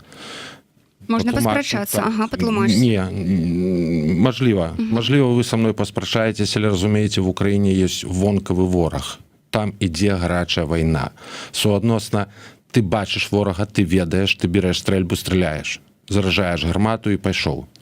Все зразумела, все проста. Як калісьці ў тую другую сусветную вайну, ты, хто ваявалі, яны прыходзілі і потым шалелі і казалі, там было лягчэй, там зразумела спераду вораг. А ў нас у Беларусі ідзе патаемная вайна, холодная вайна. І яшчэ ў дадатак ідзе яна з прыкметамі генацыду. Гэта зусім жудас. І яшчэ звонку нашу краіну захапіла Расійская Федэрацыя. Як вы не кажыце, але 13 жніўня я быў акурат на тэрыторыі Расійскай Федэрацыі. У 2020 годзе я бачыў вось гэтыя калёны, якія заязджалі з зеламі, і все там сидзелі, хлопцы, такія мужныя вояры, але все в цывільным. Адрознівала іх ад нармальных людзей толькі тое, што яны, прабачце, да ветру хадзілі па строям. Ну вось, таму, калі мы разглядаем гэта все як баявыя дзеянні, то у нас два Бахмута. Мы дапамагаем сваёй сестре, нашай Украіне, але у нас ёсць і сваё. Вось як в Украіне цяжкае становішча было з Бахмутам, але яны вялі за гэта бойку, так і ў нас. Разумееце? І суадносна, як вояры нашы адчуваюць сябе в Украіне там, гэта залежыць таксама і ад нас. І вось сягонняшняя наша вось непасрэдна гэта мерапрыемства, гэты марафон, гэта лічыце, што будзе тое ж самае, што як мы будзем, як нашы вязні будуць сябе адчуваць. Самы яркавы прыклад гэта Польша, салідарнасць. Людзі, што праслі пра салідарнасць, кажуць, мы так болей не жылі, як сидзелі. Мы павінны вось так зрабіць, чтобы нашы хлопцы сидзелі так, што потым маглі выйти і сказаць, мы так болей не жылі, як сидзелі, як кажуць гэта тут у Польшы. Олег, у нас мало часу застаецца. Я ведаю, што адна з ініцыятываў асацыяцыі, так, якую вы будзеце прасоўваць, і ўжо, можа, пачалі, гэта недайшоўшыя лісты. Можете пра яе распавесці і як да яе можна далучыцца? Все літаральна, як знайсці нас будзе і як нас будзе далучыцца да ліставання. Па-першае, ўжо можна далучыцца. Гэта праз вядомыя пляцоўкі, таму што мы працуем праз супрацу. Гэта можна праз музей вольнай Беларусі, таму што ў нас з імі вельмі пільная супраца. Вось непасрэдна ў гэтым. Я выйшаў з лягеру, я разумеў, што мне людзі пісалі, але не атрымліваў лісты. Я палез шукаць па ўсіх вялізных пляцоўках, я нідзе нічога такога не знайшоў. Калі ўжо я апынуўся тут, прапанова моя была падтрымана людзьмі, і зараз мы ўжо знайшлі магчымасць зрабіць і свой сайт. Ужо крышку нам дапамагаюць людзі. То бок там будуць збірацца ўсе лісты, якія вярнуліся? Не, Усе, хто пішуць, просто вось такая прапанова. Калі вы не ведаеце як, просто праз Facebook на музей, альбо праз 10 дзён уже будете 10-15 дзён будете ведаць уже як гэта у нас зрабіце, просто фатаграфуйте і дасылайце. Мы далей перапрацуем у фармат PDF, толькі калі ласка прыкладайце канверт, тому што там будзе напісана каму гэты ліст. Все будзе па тэшках, все будзе па кейсах, па-сучаснаму скажу, і людзі выйдуць і пачытаюць. Вам бракавала лістоў? Вось што вы адчувалі, калі разумелі, напрыклад, што некаму побач прыйшоў ліст, а вам не прыйшоў? Ці такога ўвогуле не было? Мы калі сидзелі ў СІЗА, уже ў тыя часы я бачу вось гэтыя вялізныя вялізы такія, разумееце, вось гэтыя вялізныя, дзе все в ліставанне. Але мы уже чыталі лісты праз дым. Потому что сидели у СІЗА, і недалёка каля адной з хат была акурат вось гэты сметнік, яны туды іх выносілі, палілі. І мы разумелі, што мы чытаем лісты праз дым. То таксама было вельмі прыемна, таму што мы ведалі, што гэта адбываецца. І мы ведалі, што ідзе падтрымка. І, дарэчы, ёсць такая маленькі час, калі вязень можа атрымаць усе лісты, што прыйшлі. Ён невялічкі, але ёсць. Сябры, я нагадаю, што наш госць гэта Олег Кулеша, жыхар Пружанаў, палітвязень, які адбыў тэрмін за удзел у знакамітым брэсцкім карагодзе. Так, стаяў у сярэдзіне са сцягамі. Спявалі? Самая феерычная наша, самая вялізная, самая прыгожая, самая феерычная і з боку рэжыма самая брыдотная справа. Першы раз прымяненне афіцыйнае вадамёту і гэтак далей. Але колькасць людзей таксама самая вялізная крымінальная справа, палітычная. Дзякуй вам вялікі, што завіталі. А мы, сябры, працягваем. І я цяпер перадаю слова калегам з Радыё Свабода. Олег Груздзіловіч, журналіст, які днямі прэзентаваў кнігу пра сваё знявольванне, размаўляе пра затрыманых у Беларусі журналістаў. І ягоны суразмоўца гэта намеснік старшыні Беларускай асацыяцыі журналістаў Барыс Гарэцкі. Добрый день. Мы ў студыі Радыё Свабода. Працягваецца марафон салідарнасці з палітвязнямі «Нам не ўсё адно». Я Олег Груздзіловіч, і са мной у студыі Барыс Гарэцкі, намеснік старшыні Беларускай асацыяцыі журналістаў. Прывітанне, Олег, рады бачыць. Рады бачыць таксама. Барыс, якая зараз сітуацыя з палітвязнямі і найперш мне цікавяць журналісты? Ну, я найперш хотел сказать дякую всем медыйшчыкам, которые сегодня задейнічаны в этом марафоне, и всем, кто глядзіць яго, и всем, кто кожны дзень сочыць за лёсамі палітычных вязняў і наших коллег. Чаму мы кажам пра журналістаў? Бо медыйшчыкі — гэта людзі, якія трапілі пад пераслед на падставе ўласнай прафесіі. Многія з іх нават не былі на пратэстах, яны могуць не займаць тую ці іншую пазіцыю, а яны просто рабілі сваю працу. То есть журналісты церпяць за прафесію. Іншыя людзі там хадзілі на пратэсты, там штосьці зрабілі, журналісту это нават не абавязкова было рабіць, як, напрыклад, Геннадзю Мажэйку з «Камсомольскай правды», які просто напісаў матэрыял пра гэтага стрэлка ў Менску, взял каментар, просто зрабіў сваю працу і 4 гады атрымаў. Вось самыя выпадкі, пра якія варта казаць, канешне, это людзі, якія атрымалі вялікія турэмныя тэрміны, і такія тэрміны это Андрей Александров, гэта Денис Ивашин, гэта тыя калегі, которые зараз знаходзяцца в моцнай изоляции за кратами. Цяперашняя турма — это нават не тая турма, якая была ў 2020-2021 годзе, калі нас былі ператрусы. У 2021 годзе нам здавалася, ну нічога, закрыюць, пару годзікаў пасидзім, выйдзем. Цяпер гэта 15 гадоў, і чалавек знаходзіцца ў изоляцыі інфармацыйнай і без медычнай падтрымкі. Ксения Луцкина — это жанчына, которая вось уже 2 гады в турме с пухлиной головного мозгу и не мае лекавання. Журналістка СТБ? Яна была журналістка БТ. Пасля пратэстаў яна звольнілася і пачала ствараць уласны праект. Я так разумею, што за гэта і была пакарана. А пра якую колькасць журналістаў, рэпрэсаваных журналістаў увогуле ідзе гаворка? Ёсць нейкая вот такая лічба? ну, агульна пад рэпрэсіі з пачатку выбарчай кампаніі. 400, напэўна, наших калег прайшлі праз затрыманні, збіцці, арышты, турэмныя краты і гэтак далей. На жаль, лічба наших калег за кратамі яна не змяншаецца. Гэта на дадзены момант больш за 30 чалавек, і гэта лічба, на жаль, вельмі стабільная. Нават калі вы, спадар Олег, выйшлі, на ваше месца набралі новых, і эта лічба не зменшылася. Ёсць выпадкі, калі сядзіць адзін чалавек, то есть мужчына, муж в сям'і, а ёсць і калі абодва сядзяць. Вось такі лёс напаткаў сям'ю Лосікаў з корэспондэнта Радыё Свабода. Што вядома пра іх? Лосік таксама у інфармацыйнай ізаляцыі. Я так разумею, што улады зараз ствараюць неймаверна жорсткія ўмовы тым, хто, як бы яны лічаць, кіраваў пратэстамі, неяк рыхтаваў глебу. Лосік в гэтым спісе, бо ён быў адзін з блогераў, якія былі затрыманы яшчэ да выбараў. І ён атрымаў вялізны турэмны тэрмін. Ёсць, напэўна, з десятак людзей, которых мы реальное грамадства постоянно губляем. То есть людей изолююць на месяцы, нема ні адвакат туды не можа трапіць, ні лістоў няма, просто вось, Бабарыка, Статкевич, Лосік, Северынец, Івашин — это люди, на которых ажыццяўляецца просто планамерны ціск.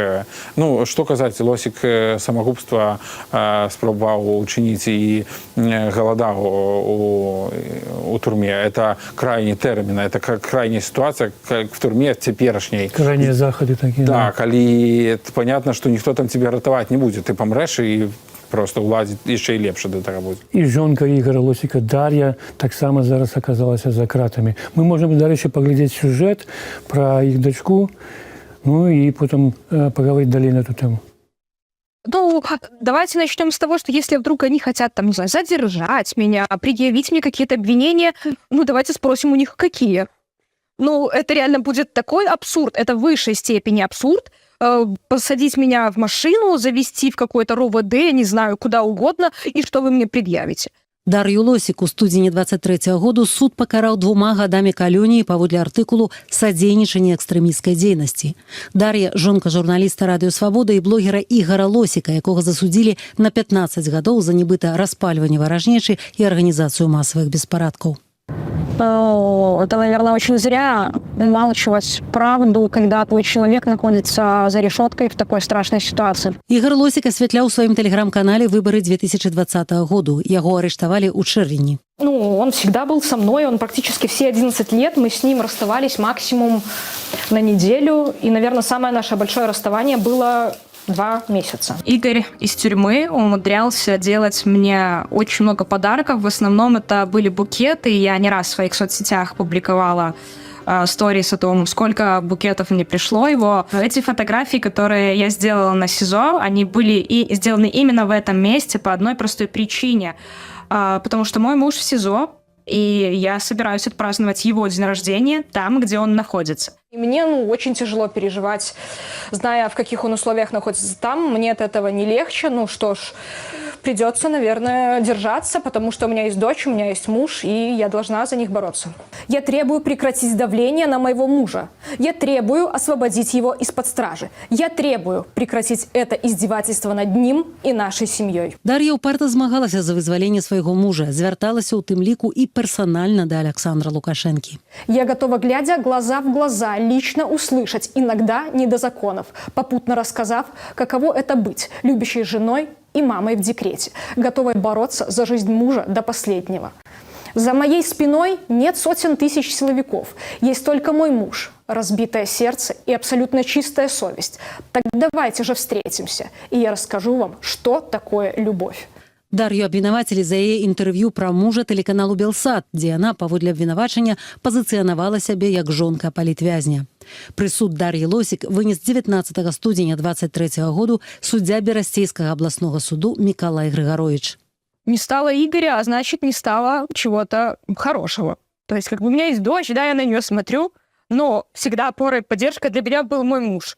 Я в любом случае с ним до конца, до победного конца, неважно, сколько это будет, месяц, 2, 3, год, 2, 3, мне все равно. Я в любом случае буду его ждать, я буду здесь. При любом раскладе я остаюсь здесь, и я продолжаю ездить к нему, и вряд ли меня что-то может остановить.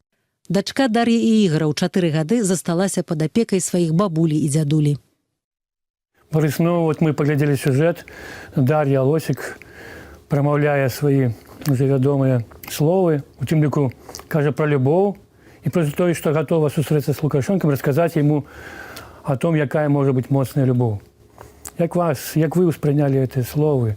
Ці мог бы Лукашенко зразумець яе, пачуць? Я упевнений, что Лукашенко наплевать на таких людей, это абсолютно зрозумело. Я хочу сказать, что все родные палітвязні, які застаюцца в Беларусі, яны просто неверагодныя героі, бо сёння кожны родны, ён таксама пад прицелам. Улада цудоўна ведае, што вось чалавек тут, што ён прыносіць перадачы, састряпаць справу сёння абсалютна не складае ніякай праблемы. Поэтому гэтыя людзі-героі.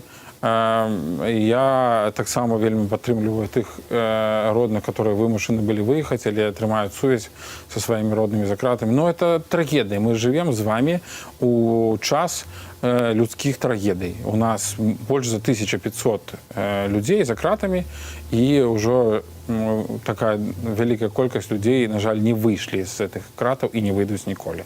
А что вы отказываетесь для себе на пытанне, чаму варта этим людям дапамагаць и як можно им дапамогчы? Ну, мы тут з вами, да, у нас ёсць магчымасць быць на волі, але ну, я себе матывую тым, што я вот працую, да, я мушу рабіць сваю справу да таго часу, пакуль нашы калегі не выйдуць. Яны там, яны не могуць там нічога рабіць, абараняць свае правы. Мы з вами іх голас тут. Мы з вами іх голас у свеце. Мы можам казаць пра іх праблемы, дамагацца іх вызвалення, спрыяць, не ведаю, падключаць сусветную супольнасць.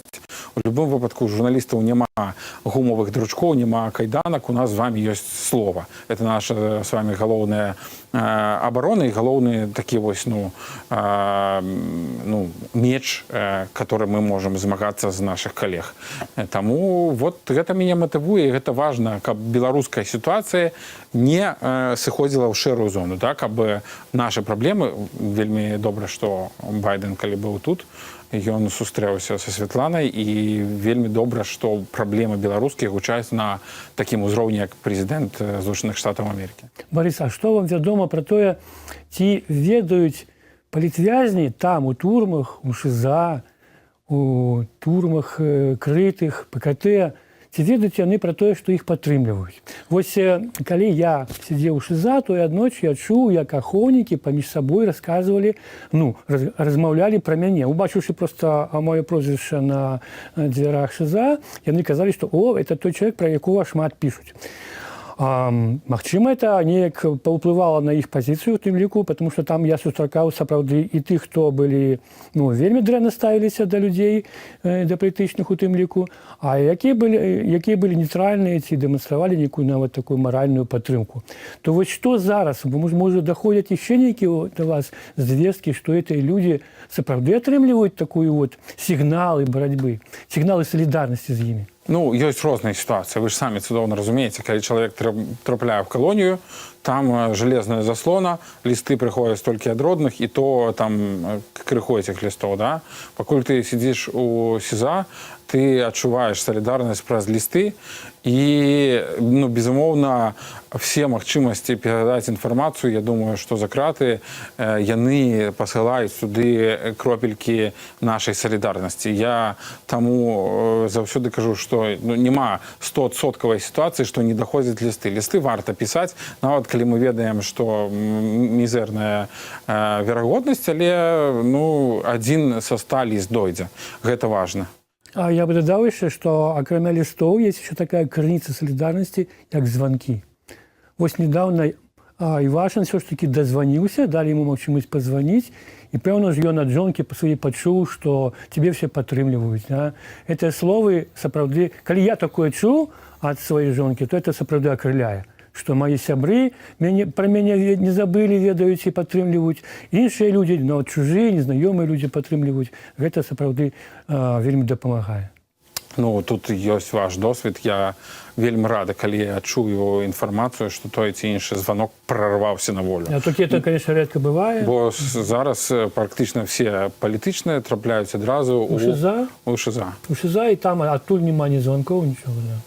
Да, мы мусім таксама, напэўна, сказаць, што тых, хто глядзіць гэты наш марафон з Беларусі, таксама мусяць прытрымлівацца пэўных захадаў бяспекі, не ставіць лайкі, не шэрыць гэты марафон нідзе ў сацыяльных сетках. І, на жаль, сітуацыя такая, што і Радыё Свабода, і Беларуская асацыяцыя журналістаў сёння экстрэмісцкія фармаванні у вачах рэжыма, таму гледачы мусіце сябе.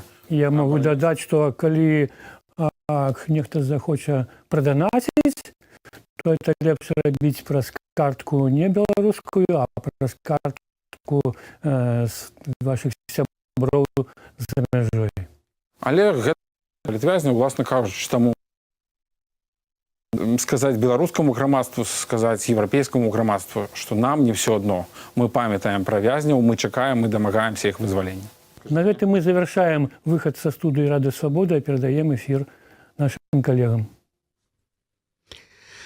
Сябры, вяртаемся ў студыі Еўрарадыё і адразу з такой цудоўнай навіной падчас онлайн-марафону «Нам не ўсё адно» у падтрымку палітзняволеных беларускіх сабрана ўжо 302 477 еўра, і данаты ляцяць кожных, як мне падаецца, 6-10 секунд. Давайте ўсё ж нейкім чынам актывізуемся і часцей гэта ўсё будзем рабіць. Ну, а наша наступная госця — гэта беларуская рэжысёрка-дакументалістка Тацяна Свірэпа. Тацяна, вітаю.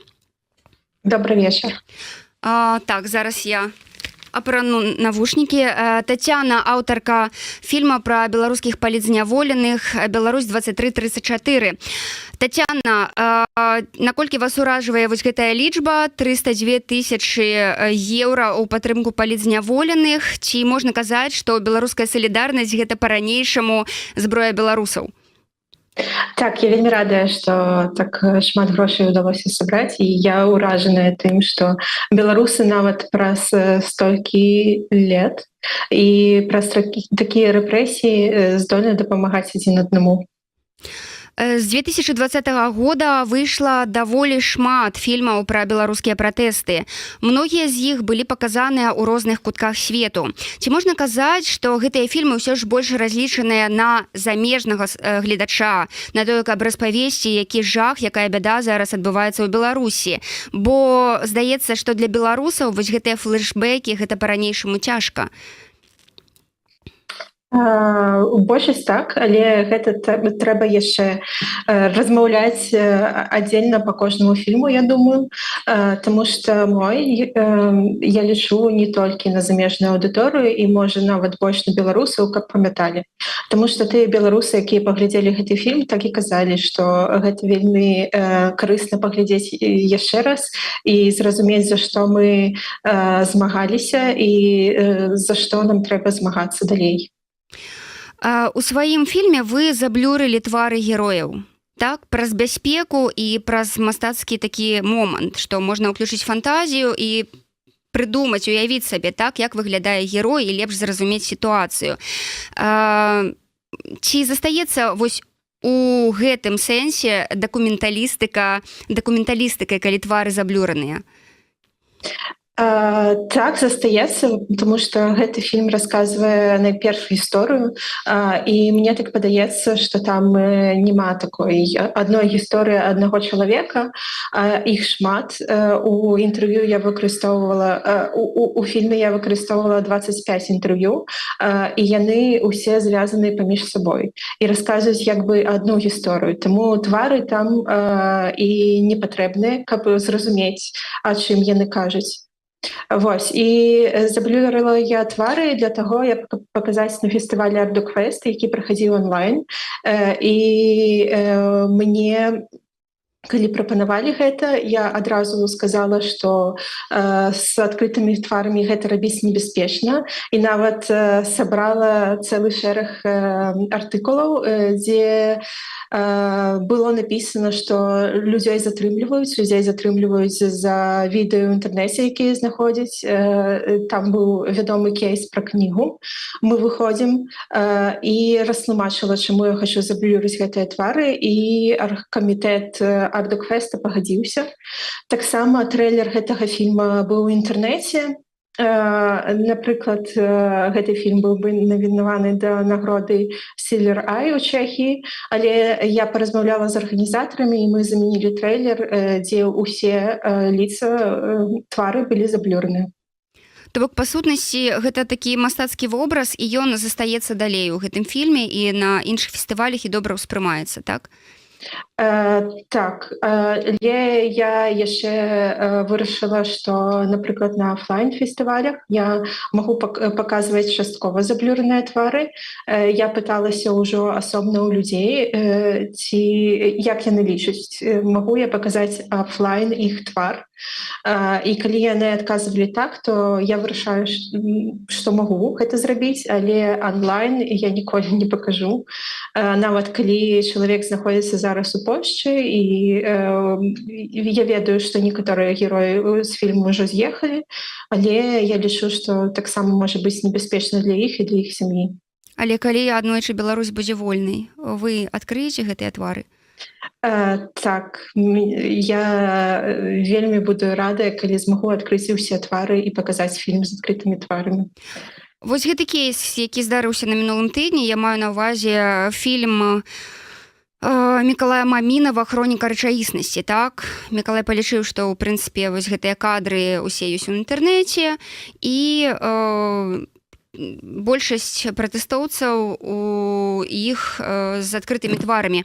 Все ж ці увогуле варта і бяспечна выпускаць цяпер кіно пра пратэсты, пра палітвязняў, пра тое, што адбываецца ў краіне? Я думаю, што варта, але варта таксама шукаць новыя формы, як гэта паказаць. Напрыклад, у мяне было некалькі ідэй, як зрабіць так, каб гэта было бяспечна. Напрыклад, зараз век, калі развіваецца штучны інтэлект, і ўжо ёсць фільмы, дзе героям было небяспечна, і твары замянілі штучным інтэлектам. Але гэта, напрыклад, дорага, і я не змагла так зрабіць, таму я вырашыла проста закрыць усе твары. Але гэта ў маім фільме як мастацкі падыход, які я пастаралася паясніць. Вось, і думаю, што гэта таксама працуе. І можна ж здымаць людзей, калі яны проста не кажуць у камеру, а кажуць, напрыклад, у сценку і не глядзяць у яе.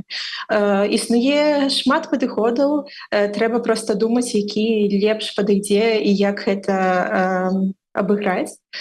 Думаю, што фільмы здымаць трэба, і гэта важна, каб расказваць гісторыю, таму што, напрыклад, людзі ў кантэксце, людзі па-за краінай і людзі, якія не звязаны з Беларусі, напрыклад, палякі, яны не ведаюць, што ў нас адбываецца. Мне падаецца, што фільмы гэта такая найбольш простая і найбольш лягчэй спажываемая форма, каб расказаць людзям, што у нас у краіне і чаму нам трэба дапамагаць, чаму мы не ворагі. Мне падаецца, што так, напрыклад, зрабіў Палуян, так зрабіла Мара Тамковіч, таму што іх фільмы вельмі паспяховыя за мяжой. У мяне больш абраная, напрыклад, арт-форма, але гэта, мне падаецца, таксама працуе. І мне падаецца так, час будзе ісці. Трэба грошы, канешне, для гэтага, таму што фільмы патрабуюць шмат грошай, каб іх рабіць. Вось. Але зараз беларускія фільммейкеры спрабуюць утварыць арганізацыі з двумя, і Ну, я бачу, што будучыня ёсць, і мам надзею. Рефлексія вакол таго, што адбылося ў 2020 годзе і што адбываецца цяпер, яна яшчэ доўга будзе пераследаваць кінематаграфістаў, і вось кіно пра гэтыя падзеі будуць здымацца яшчэ, напрыклад, цягам 10 гадоў. Ці можаце меркаваннем? Я думаю, што фільмеры здымаюць пра тое, што ім баліць, як дакументалісты, так і ў мастацкай форме. І пакуль гэта ім будзе балець, яны будуць здымаць. Але ж я не магу адказваць за ўсіх, а чым яны хочуць паказваць кіно, і чым яны хочуць рабіць. Мне так, мне гэта вельмі баліць, і нават будзе, што гэта тэма мяне хвалюе, і ў мяне шмат ідэй, што можна з гэтым зрабіць. Тацяна, сёння гэты стрым глядзяць людзі з розных краін, і я думаю, што многія зацікавіліся і вашым фільмам у тым ліку, і хацелі б яго паглядзець, дзе, напрыклад, у самы бліжэйшы час вось можна гэта зрабіць. Зімой мы дамовіліся, напрыклад, з украінскім тэлебачаннем, паказаць яго на украінскім тэлебачанні, але з усімі закрытымі тварамі. Вось. Можна чытаць аб фестывалях, якія актыўнасці я раблю, думаю, на маей старонцы у Фейсбуку, дзе я пішу ўсё пра фільмы. Сторонка на Фейсбуку фільмов «Беларусь 2034». І я пишу, на які покази мяне запрашаюць і дзе можна будзе паглядзець фільм. Вось. Думаю, што онлайн гэта небяспечна выкладваць нават з заблюранымі тварамі, таму што мы не можам прадказаць, што будзе далей і якія тэхналогіі яшчэ з'явяцца. Пакуль вось так. Што ж, вялікі вам дзякуй. Я нагадаю, сябры, што госцей онлайн-марафону стала Тацяна Свірэпа, беларуская рэжысёрка, аўтарка фільма «Беларусь 2334». Ну, а мы вось, калі вы глядзіце гэты стрым, то тут вы бачыце наверсе такі QR-код, і вось праз яго таксама можна зрабіць данат. Ну, а мы пераходзім да наступнага госця, і цяпер Мартин Крам, гэта блогер, які здымае. Прывітанне. Вы не ошиблись. Всем привет. Так, значит, Мартин Крам пераапранаецца ў розных людзей пра той самы крінж, які адбываецца ў Беларусі. Я правильно все распавядаю? Все правильно. А если вы еще посмотрите, то... Так, дарэчы, вось гэтыя моманты, як можна памераць поспех у блогу, так, на YouTube-канале? Периодично успешно, периодично. Я извиняюсь, хотел бы сначала озвучить имя своего друга политзаключенного. Давайте. Это Ермашук Вадим. Он в Бобруйской колонии ИК-2 находится. Когда перед тем, как его арестовали, он знал, что, скорее всего, это произойдет, оставался в Беларуси. Но он сказал, если меня арестуют, посадят, то говорите обо мне, не забывайте про меня. И поэтому я хочу говорить про него. У него имеются хронические заболевания. Не буду называть какие. Я думаю, врачи этой колонии прекрасно об этом знают.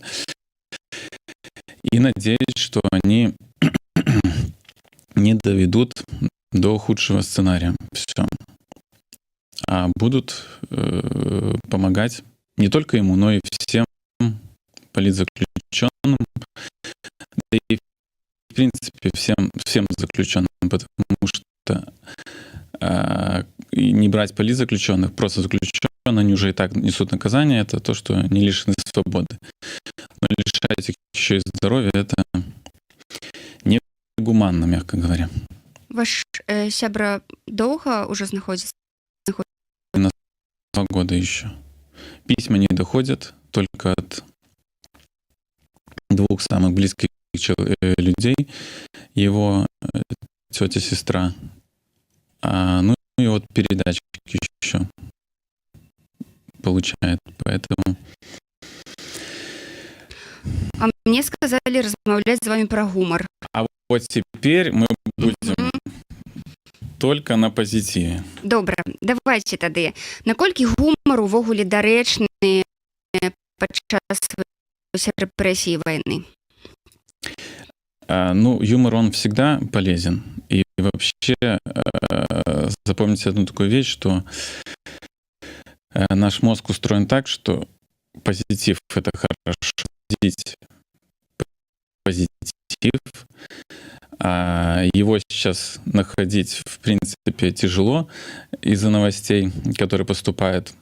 Но новости, и стараюсь превратить их в юмор. Я думаю, тем, кто меня смотрит, тоже.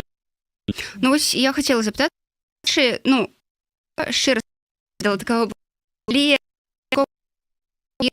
одразу, так? Да, Женя. Это в положении себе, поэтому всегда рад конкурентам. До 20-го меня никогда не найдут в интернете. Все можно найти. Не постарались, силовики не нашли. Шутил про всякую ерунду. Например? Даже не хочу. Это, в принципе, вот. А когда случилась провокация с Тихановским в моем родном городе Гродно, я подумал, что я могу сделать. И я перешел, вот, решил, что не поеду в Беларусь, и перешел на не то чтобы политическое, потому что политики у нас нету, а вот весь тот бред, что происходит с нашим государством. Вот, перешел на эту тему. То бок рэжым сцябаць варта, так? Гэта вы збольшага для сябе робіце ці для беларусаў ўсё ж? Ну, я выступаю за то, что если ты сам не получаешь от этого какое-то удовольствие, то, в принципе, как можно от этого зарядить других людей. Поэтому, прежде всего, это мне нравится. Во-вторых, ну, я постоянно слежу за новостями. И, в принципе, я сейчас бы, наверное, не смог бы шутить на какие-то бытовые темы, там, про детей, про жену, про тещу, потому что ни того, ни третьего у меня нету, кроме девушки. Вот. Поэтому я шучу на которую на сегодняшний день стараюсь вот, быть актуальным. Вы можете сами посмотреть. Так, дарэчы, заходзьце на YouTube-канал Марціна Крама і потым напісаць у каментах, да, што пачулі. Негатив тоже привет. Ці ёсць нейкія тэмы, пра якія вось зараз дакладна нельга жартаваць? Ці, як кажуць некаторыя стэндаперы, жартаваць можна над кім заўгодна і з чаго заўгодна? Я, конечно же, сторонник того, что можно шутить на все темы. Вот. Но кто-то, конечно, скажет, что сейчас про это лучше не надо. Но, с другой стороны, когда я что-то придумываю, я понимаю, какую это, с одной стороны, пользу может принести, либо это может принести вред. То есть сейчас, там, я не знаю, наверняка шутить там, про демократические силы Беларуси, да, ну, мне не хочется, потому что я понимаю, что, скорее всего, какой-то разлад вносить. И так уже у да, тое, что вельми... Они сами справляются. Угу. Вот. Не хочу добавлять никакой капли вражды.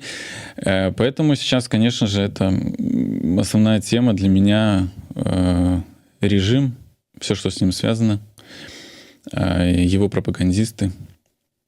Ну и, конечно, я не отстаю от повестки войны в Украине. Вот. И до этого также 9 месяцев выходил в чат-рулетку, общался с россиянами. Но уже пришлось мне видео скрыть по определенным причинам, поэтому пока вы не найдете их. Но кто раньше видел, тот понимает, о чем я говорю. Нет, я вот именно, что я ничего не хотел им объяснить. Я общался на их волне, как будто я вот тоже такой патриот Лукашенко, патриот Путина. Вот. Скрывался все-таки, что я не за них, а на стороне Украины. И какая была реакция? Ну, разная. В основном негативная. Вот. Ну и из этого всего основное был это юмор. Я все маты запикивал, либо вообще убирал агрессию. Главное, чтобы это был... высмеять человека.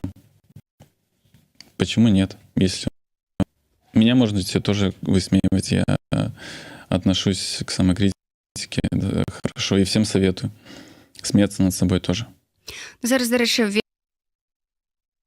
Нет, я вот, знаете, когда хочу прийти на стендап, и я еще ни разу не был, и вот хочу на стендап прийти, где я буду выступать, чтобы это был прям первый раз, и сразу я. Так вы подумываете все, что перейти в стендап? Ну, параллельно. Угу. Ну, кто подписан на меня, они обязательно про это узнают, если вообще хотите что-то знать про юмор. А может, у меня и нет юмора. Вы можете всегда проверить и написать в комментариях. Ну что ж, дякую, великий Максим. Ой, Мартин.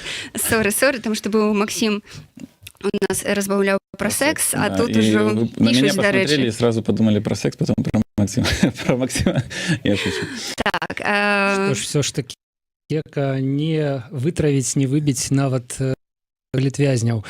І гэта добра, сябры, таму што жыццё працягваецца, і жыццё палітвязняў, і наша жыццё, і нягледзячы на ўсе высілкі, якія прадпрымаюць улады, мы мусім рабіць так, каб іх жыццё працягвалася, а яны сваімі жыццямі, сваім настроем, сваёй бадзёрасцю з-за кратаў, перадаючы нам любыя звесткі, робяць так, каб працягвалася жыццё наша, каб яно не спынялася на гэты час. Рэшт, каб яно не спынялася на гэты час, пакуль у Беларусі валадарыць, мы самі ўсе ведаем, хто той, каго нельга называць.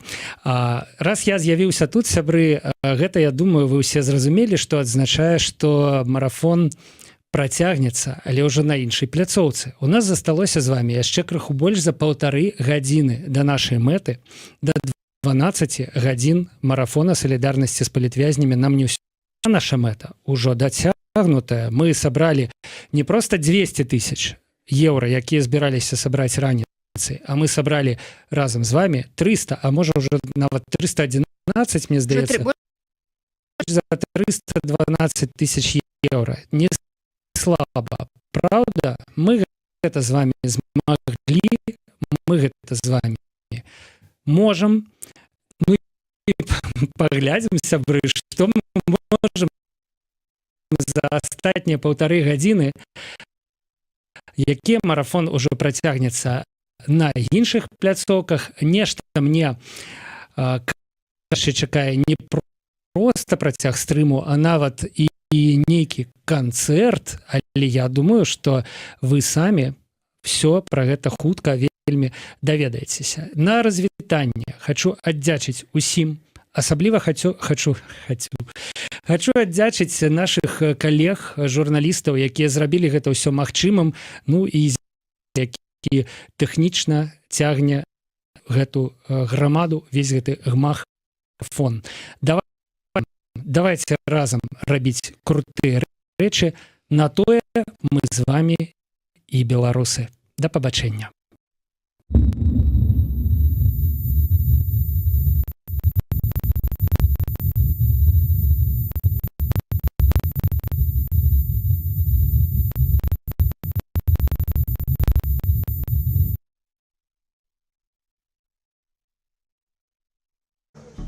Палітвязняў у Беларусі ўжо амаль 2000, а гэта і 2000 сем'яў, пазбаўленых родных, нярэдка кармільцаў, вымушаныя ўзяць клопат пра побыт блізкіх за кратамі на сябе. Раздзяляюць з імі гэтыя турботы дабрачынныя ініцыятывы. Зваротаў вельмі шмат, так, яны павялічваюцца, мы дапамагаем, працягваем дапамагаць збіраць нейкія пасылкі ў калоніі збольшага, бо вялікая колькасць людзей, якія звяртаюцца, гэта тыя, чые сваякі ўжо адбываюць пакаранне, ім патрэбна дапамога ў зборах гэтых 50-кілаграмовых пасылак. Падтрымлівае ініцыятыва дысідэнт BY тых, хто ўтрымліваецца ў СІЗА. Акрамя таго, мы маем вось такі інстытут вартаўнікоў.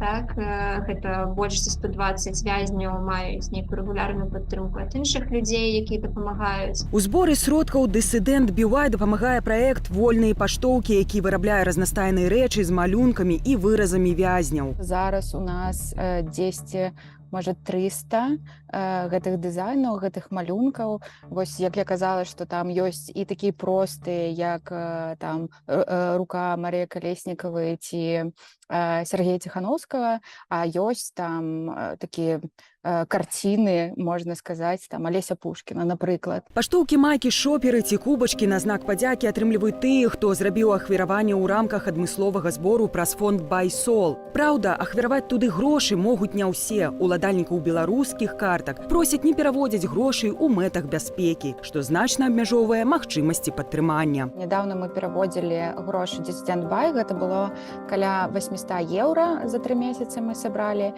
і потым дысідэнт нам расказвае, а на што пайшлі грошы. Вось за гэты 800 еўра яны сабралі 3 перадачы у турмы.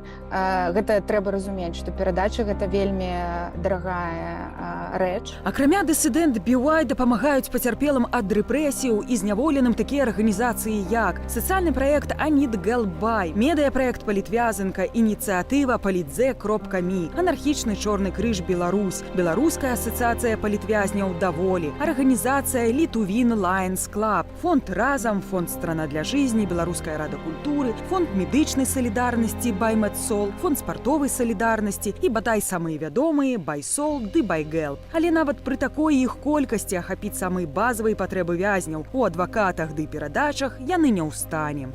Калі лічыць, што у нас 1500 чалавек сядзяць, то гэта 1500 сем'яў, і нават калі браць там нейкі мінімум у 1500 еўра на месяц, это, я кажу, абсалютна мінімум, які б там закрыў адвакатаў, і, можа, там пасылкі, там $100 засталося б, 100 еўра засталося б на падтрымку сем'яў, што зусім мізер, так? То гэта было б 750 000 еўра на месяц. Ні один фонд такой не закрые. Да таго ж, непазбежны працэс змяншэння ўзроўню салідарнасці ды колькасці ахвочых ахвяраваць грошы. Донаты адбываюцца тады, калі людзям вераць, што яны могуць нешта памяняць. Вось.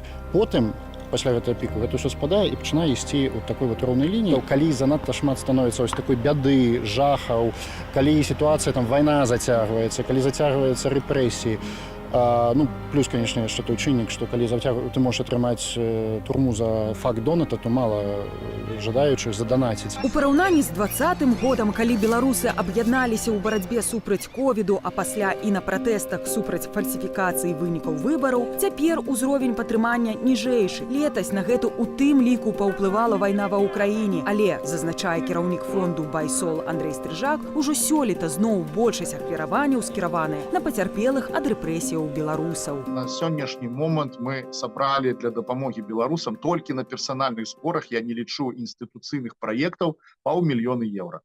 І гэта, ў прынцыпе, амаль тыя ж самыя паказчыкі, што былі і мінулым годзе, таму што тады мы сабралі за весь год 1,2 мільёна еўра. Але трэба ўлічваць, што з іх амаль 600 000 гэта былі украінскія зборы. Акрамя таго, дапамагаюць беларусы адно аднаму і ў паўсядзённых патрэбах.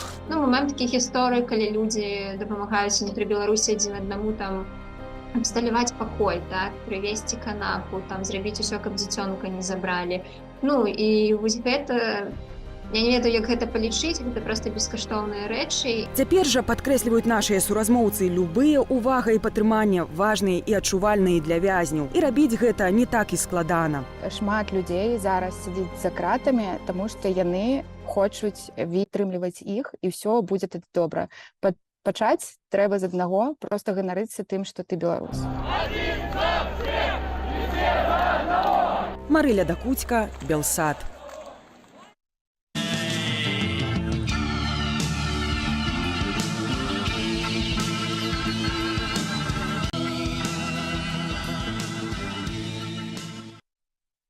Дзякуй вялікія, калегі з Еўрарадыё, далучаецца Радыёнет. Мяне звуць Марына Савіцкая, і мы завяршаем вялікі 12-гадзінны эфір. Марафон салідарнасці з палітвязнямі. Нам не ўсё адно. Сёння ў нас усё будзе па-сапраўднаму, па-музычнаму. Та сёння таксама чакаць яе з'яўленне Беларусі Тру-сторі, Піта Паўлова і Юру Стыльскага з «Дай дарогу». І абавязкова не забывайце данаціць, таму што ў вас на экранах зараз размечаны і QR-коды, і спасылкі, якім чынам усё можна ажыццявіць.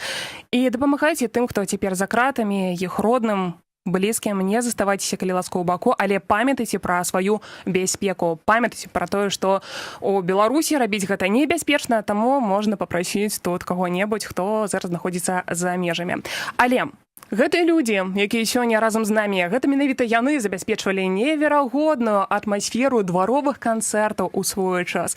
Гэта яны ў свой час знаходзіліся за кратамі, яны адбывалі тэрміны, яны вымушаныя былі рэлакавацца, і разам з тым яны працягваюць удзельнічаць у дабрачынных канцэртах. Гурт «Атэстам». Оля, прывітанне спадарства. Скажы, калі ласка, на момант, калі адбыліся выбары 2020 года, табе нават не было 18, але разам з тым калектыў удзельнічаў у пратэсных канцэртах, схаваных, і разам з тым. Для цябе гэты перыяд чым быў адметным? Вот, я не могла галасаваць, але хоць нешта я рабіла, што магла. Вось, але, ну, як яно адчуваецца? Вось цікава, сон нібы тое, што адбываецца зараз, нібы тое, што было тады. Вось, калі трэба прачнуцца і што там будзе насамрэч праўдай, вось гэта цікава, пасмотрим. Сёння вы удзельнічаеце ў вялікім аб'яднаным онлайн-марафоне салідарнасці. Чаму для вас гэта важна? Ну, я не скажу тут нічога новага. Ну, гэта важна, бо гэта проста гэта гісторыя Беларусі, гэта гісторыя маёй страны, гэта проста мая гісторыя. І я павінна пра гэта памятаць, я павінна гэта ўзгадваць у сваёй, не толькі там у сваёй галаве і там недзе, но яшчэ і ў творчасці, і ў канцэртах. І ўзгадваю. Адносна кампазіцыі, якія сёння зайграеце, з чаго распачнеце, менавіта чаму з гэтай песні? Ну, распачнем з песні «Белы», вось, бо колер маёй рэвалюцыі белы. Гурт «Атэст» гаспадарства сёння на Радыёнет.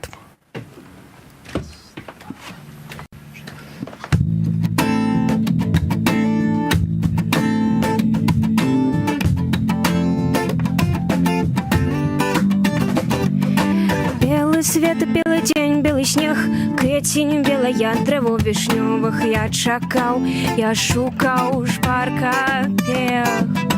Белый сон, белый час, белый твар, тело белое, печы любові. Я дайшоў, я знайшоў колер мар.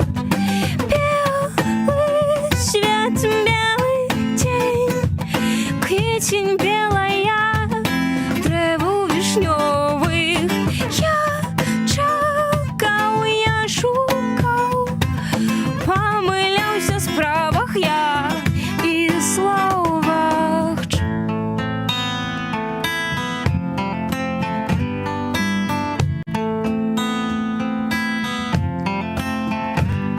І час надышоў, і пачуцці заспелі колер маёй рэвалюцыі.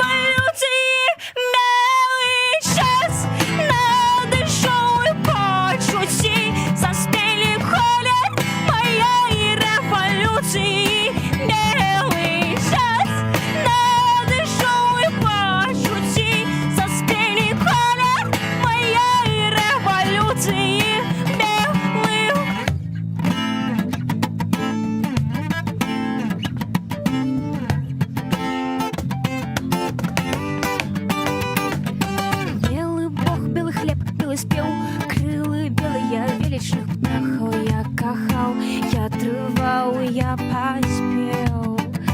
Белы рух, белы шыхт, белы плён беларускіх вачэй прасвятленне. Гэты дзень, гэты час, гэты звон. Белы бог, белы хлеб, крылы белыя велічных птахаў. Я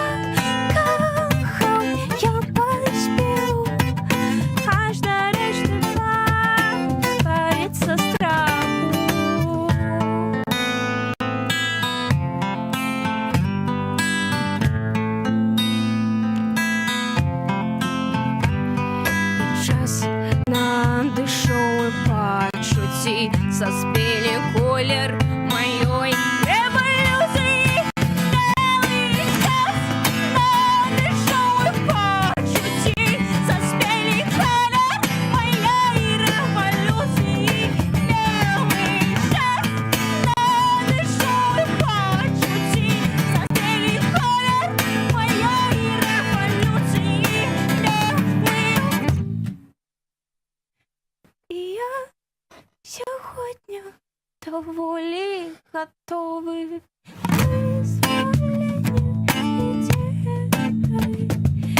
Я сьогодні доволі готова.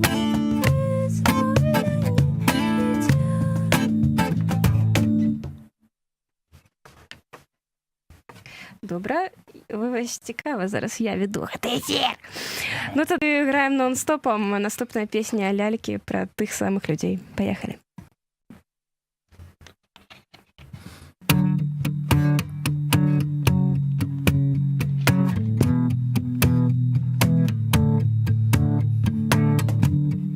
Маўчы, калі табе ёсць шмат чаго сказаць.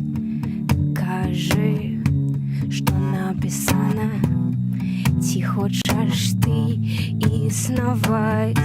У арах лётай, пакуль не крыкну стоп. Потым прыцягвай, танчыць, што я скажу. Сотні загінуць, я застануся, моя душа давно знішчана. Сотні загінуць, я застануся, моя душа давно знішчана.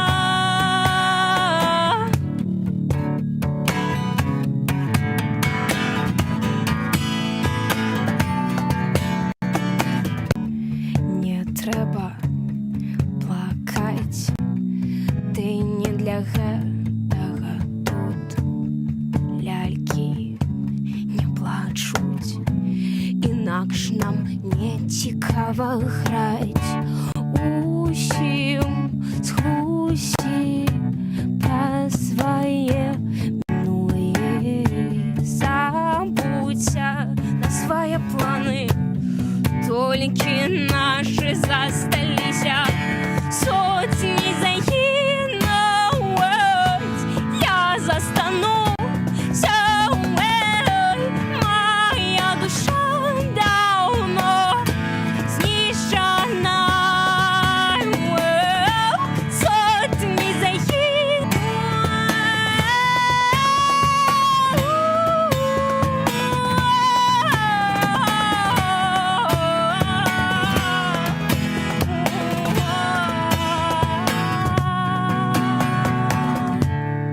Лялькі не плачуць, не яны таксама плачуць.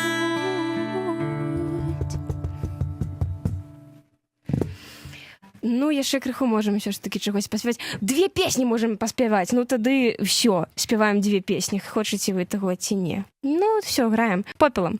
Пакуль што спакойна, пакуль што попелам. Усе гэта ведаюць, а потым будзе прэм'ера.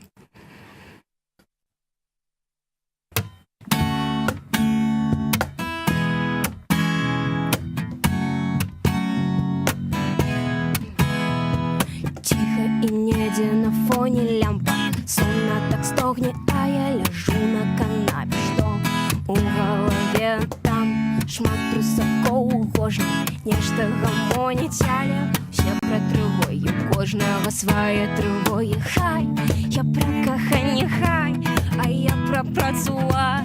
Я пра вучобу, што далей тут незразумела там. Там просто страшно, а я на канапе ператвараюся ў попел. Каго не пытай, усім сумна палюжай, а я просто тихонько рассыпаюсь попелом. Каго не пытай, усім сумна палюжай, ну а я просто тихонько рассыпаюсь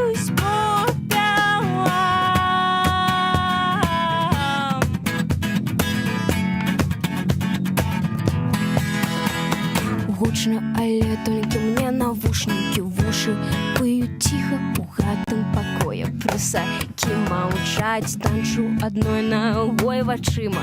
Крыху душой не ведаю я пра трывогі, няма ніякай трывогі. Вось мой супакой, вось маленькі выраяк, у ім застацца і не згубіць мой плейліст. Быццам круг выратавальны з ім, я не баюся, апошнім часам я попеў.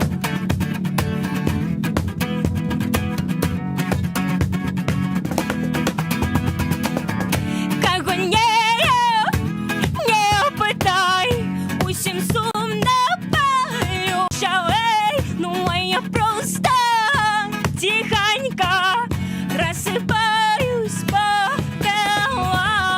Каго не пытай, усім сумна палюча, ну а я просто тихонько рассыпаюсь попелам.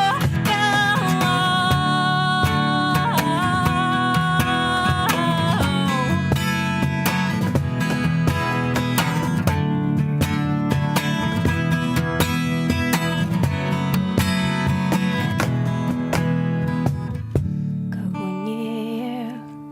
не пытай, всем сумно палюча, а я просто тихонько рассыпаюсь попелам.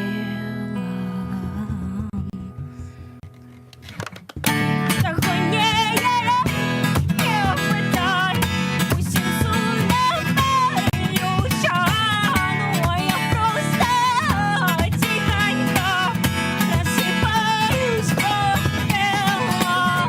Кого не пытай, усім сумно палюча, ну а я просто тихонько рассыпаюсь попелам.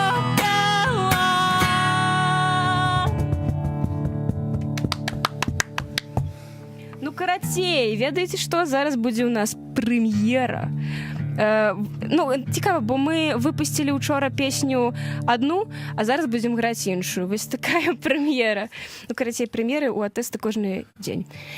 Добра, у нас асталося 7 хвілін, ты глядзі. Усё, граем не спеша. Не спешим, запомнили?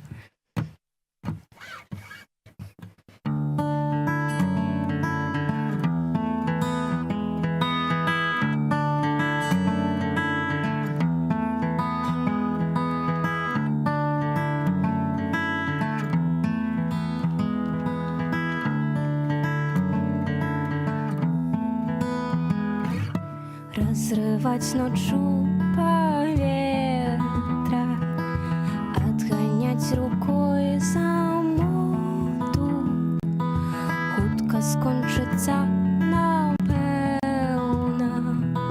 черный лист про одиноту.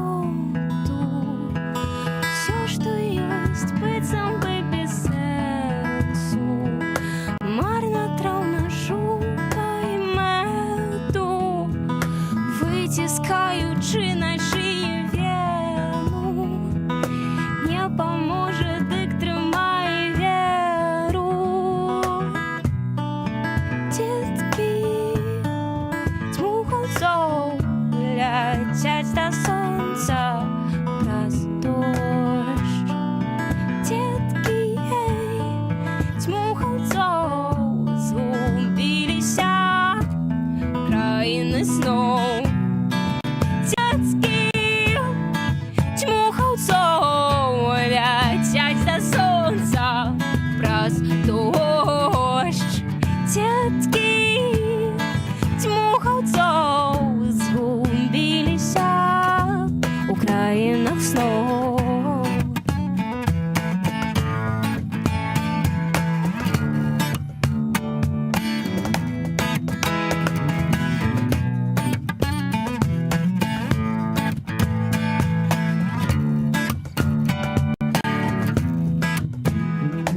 Захворілую рвать душу і без концу вспоминать. Хутка я сябе прымушу па гадзінніку ставаць. Супермена ляпы суперсілы, руки перажы мой мілы, замест камянёў схаваны міны, сонце больш не грэе спіны. Дзеткі дзьмухаўцоў ляцяць да сонца праз дождж. Дзеткі дзьмухаўцоў згубіліся ў краінах сноў. Дзеткі дзьмухаўцоў ляцяць да сонца праз дождж. Дзеткі дзьмухаўцоў разгубіліся ў краінах сноў.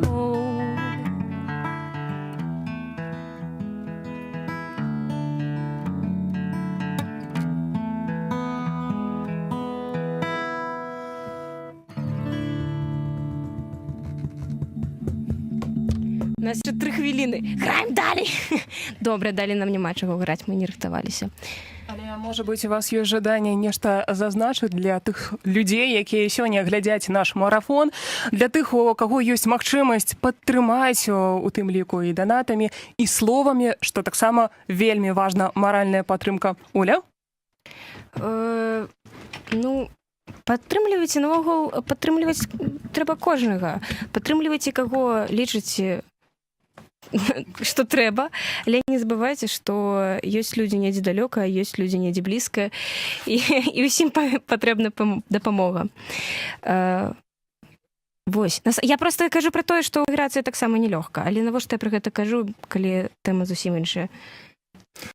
Дзякуй вялікі, дзякуй, што сёння далучыліся. Спадарства гурт АТЭСТ сёння быў разам з намі. А мы тым часам працягваем. У вас, вы бачыце і дагэтуль на гэтую хвіліну QR-коды і спасылкі на тое, як можна дапамагчы палітвязням, як можна падтрымаць іх блізкіх, таму што, паверце, калі ласка, тыя людзі, якія зараз знаходзяцца за кратамі, гэта насамрэч вельмі складаная гісторыя, але разам з тым ёсць тыя людзі, якія засталіся без падтрымкі бацькаў, без падтрымкі гэтага мужнага пляча ў сям'і. І ім таксама вельмі і вельмі патрэбная дапамога. Рабіць, калі ласка, і няхай сума, якая сёння ў нас назбіраецца, ды і не толькі сёння, штодня таксама можна далучацца і дапамагаць. Няхай яна ўражвае ўсіх, у тым ліку і тых, хто цяпер знаходзіцца ў Беларусі, таму што нам не ўсё адно. Ёсць у нас спадарства яшчэ адзін чалавек, які вельмі актыўна ў свой час паездзіў па страйках, падтрымаў тых, хто баставаў у тую самую хвіліну, які ладзіў дваровыя канцэрты вельмі і вельмі актыўна, які не так даўно вярнуўся з Украіны, дзе зладзіў канцэрт у падтрымку палка Каліноўскага. Лідар гурта НРМ Піт Паўлоў. Піт, добрый вечар. Добрый вечар. Вы насамрэч зладзілі вельмі шмат канцэртаў. Што зараз з гэтага самага пратэснага перыяду вам прыцягваецца і узгадваецца ў першую чаргу? Якая асацыяцыя, якая замалёўка, які эпізод? Ну, эпізодаў мільён, але звязаных з палітычнымі вязнямі. Менавіта тады я нечакана сустрэў на сваіх шпацырах штодзённых Мацкевіча, нацнянцы. І мы з ім амаль гадзіну праседзелі на лавачкі і размаўлялі вось пра...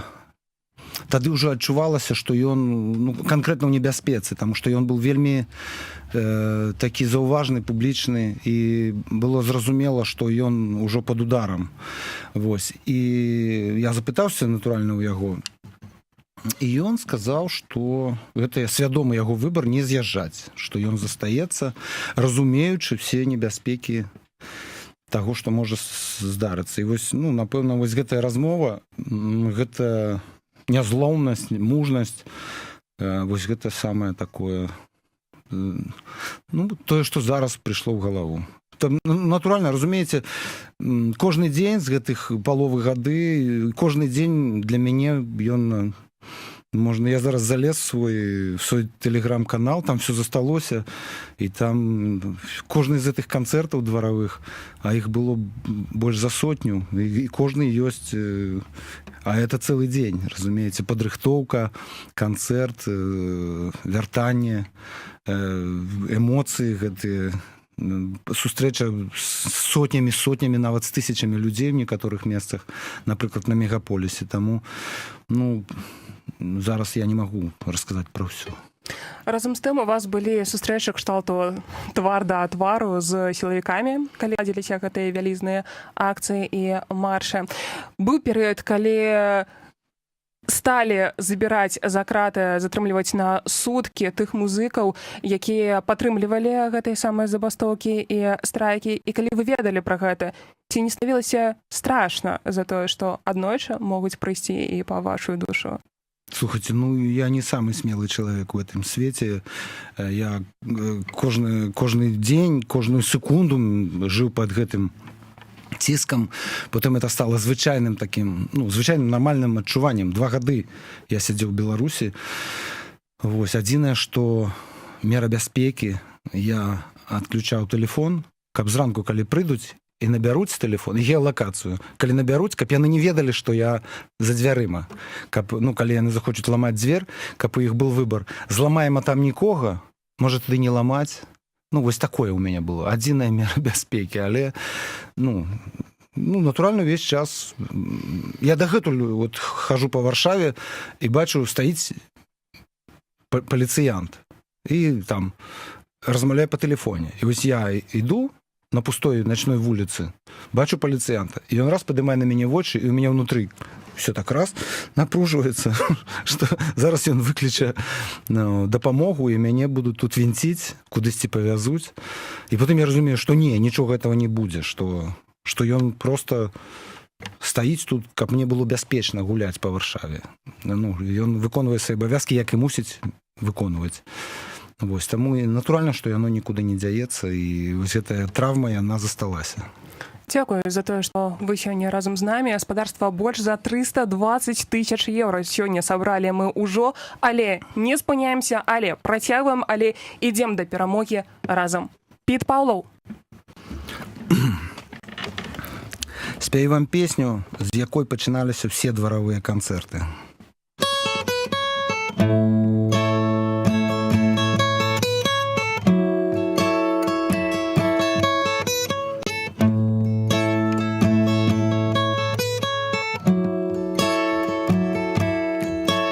Здаецца, зіма застанецца назаўсёды у нашым месцы. Здаецца, ніколі нас не сагрэе сонца без конца, яшчэ цэлы месяц. Гэта сцюжа, гэта слота і ветер. Напэўна, ніколі нас не сагрэе сонца. Напэўна, ніколі нас не сагрэе сонца. Дыск вуголлем тлее, небакрай пачырванее. Праз хмуры ранак прагляне дзень, прамень. Мы чакаем на першы прамень неба. Праз хмуры ранак прамень. Мы чакаем ранак, зяе як рана на площах, на тротуарах. А пам'ятаєш, як нас сагравало сонце?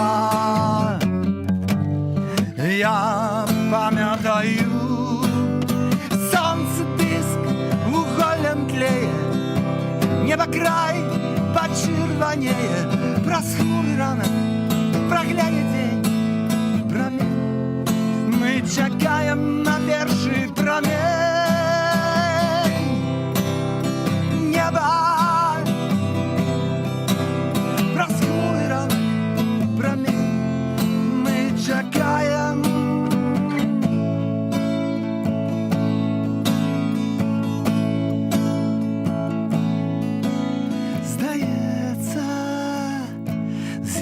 застанется в нашем месте, в наших сердцах.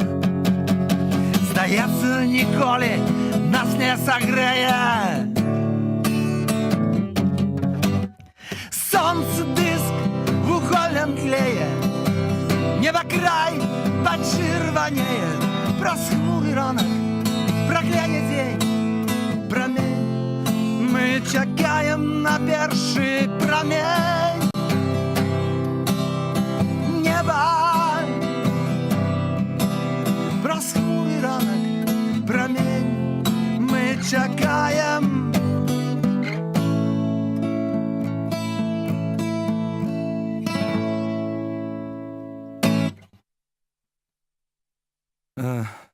Яшчэ одна песня з таго ж перыяду, з таго ж альбома, песня НРМ «Мроя моя». Як я казаў, на кожным дворым канцэрту, это ўжо стала рытуалам. Спадзяюся, што это не толькі моя мроя, але і наша агульная.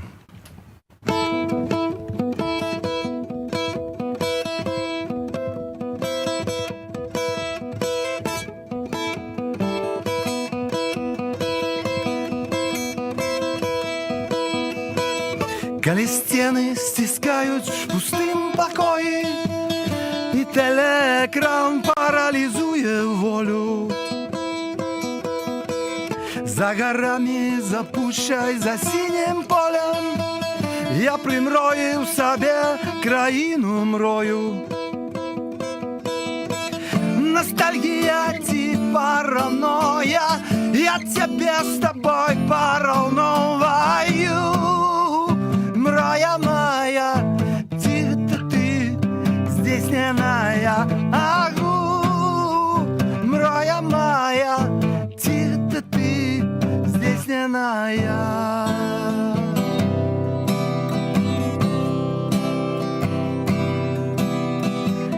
Коли сетку дождю разорве маланка и святло ліхтара просфіранку, там на чорній шашині чекала фари, там сябри, там сям'я, там моє гітари. Ностальгія ці параноя, я тебе з тобой параўноваю. Мроя моя, где-то ты, здесь не моя, агу. Мроя моя, где-то ты, здесь не моя.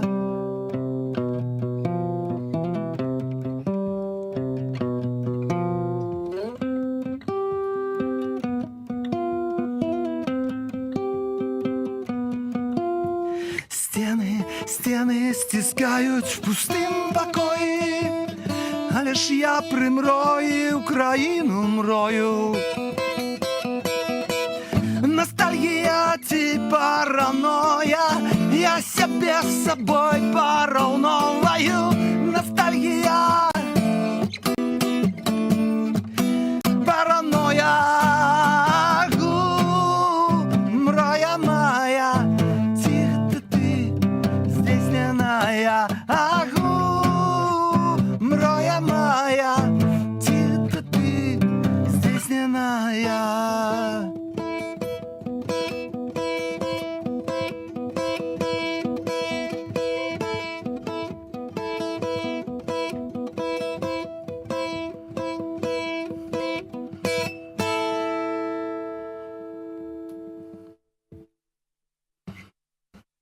Зараз сыграю вам яшчэ одну песню. Яе прэм'ера адбылася менавіта на дваровых канцэртах. Потым мы зрабілі на яе кліп, і гэты кліп ужо 2 гады вісіць у мяне у кампутары. Я яго не магу выкласці, таму што там ёсць твары людзей. Я зараз шукаю чалавека, які заблёрыць іх у самім Ютьюбе твары, каб потым пасля перамогі я мог гэты блёр зняць і нашыя героі убачылі свае твары. Вось, калі ёсць такі чалавек, які валодае Ютьюбам до такой ступені, калі ласка, патэлефануйце мне. Песня мае назву «Точыць». яна не вельмі вясёлая, але там внутры ёсць надзея.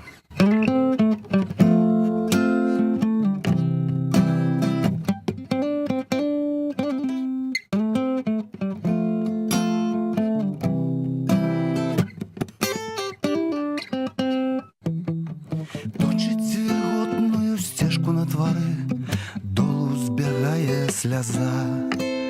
Губляюць абрысы, дзіцячыя мары, думкі вяртаюць назад. Паглядзі вось так, сустракаюць нас на мяжы былыя сябры.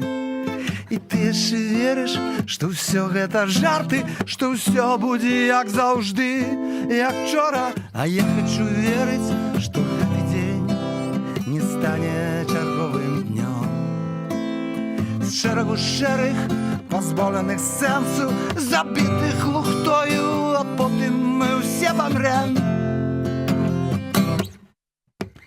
Кропля да кроплі, струмень струменю, точыцца каляя. Не вывернуць колы, моцна трымае пракрастынацыя. А я проста веру, што гэты дзень не стане чарговым днём. З шэрагу шэрых, пазбаўленых сэнсу, забітых лухтою, я веру, ты можаш пачаць. Ты можаш сысці з каляі, ты можаш пачаць мяняць законы гульні, ты можаш пачаць. Ты можаш сысці з каляі, ты можаш змяніць законы гульні, ты можаш пачаць.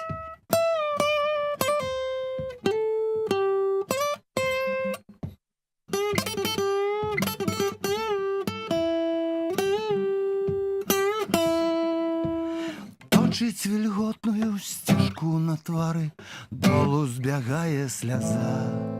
Прагаворана, прапета, абмеркавана, зафіксавана абзац. А я проста веру, што гэты дзень не стане чарговым днём.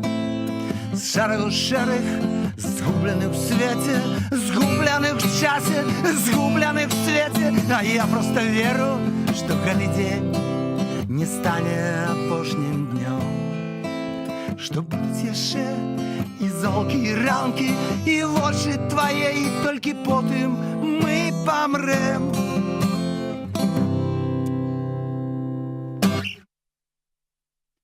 Ну і зараз я вам зграю апошнюю песню в гэтым марафоне, але не апошнюю хіба яшчэ в гэтым жыцці.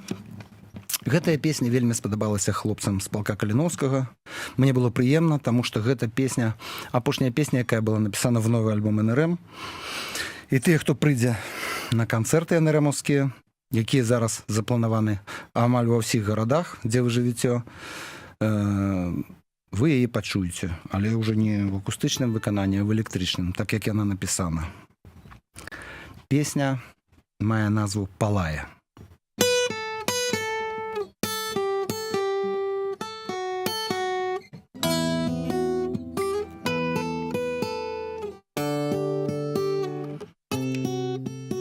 Свет холодным воком глядит навокал. Свет холодный и пустый. Свет холодным воком, голодным волком. Свет, где только я и ты. Палае трава, горыць мяжа ў небяспецы, сцяной ідзе полымя.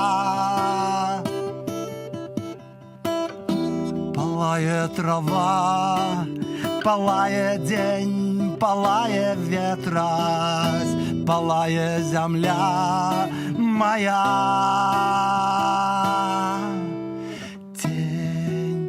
Колючей голод накрые город. День, город, я и ты. Тень колючей ковдрой накрые город. Нема вертання, спаленные мосты. Палая трава, горить межа, у неба спецы, стеной иде полымя.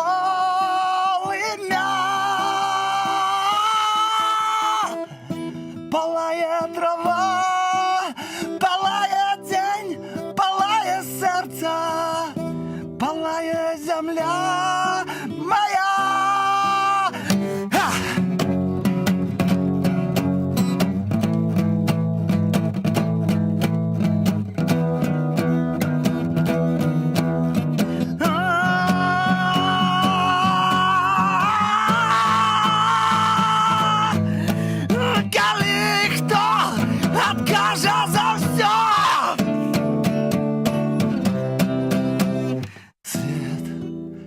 Холодным воком глядит навокал.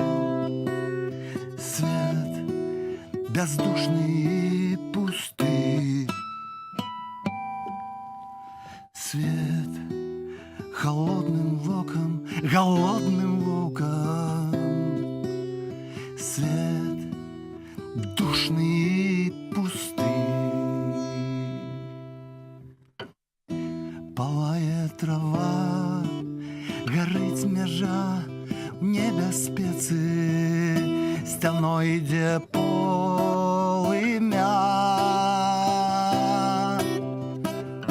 Палая трава, палая день, палая сердце, палая земля моя.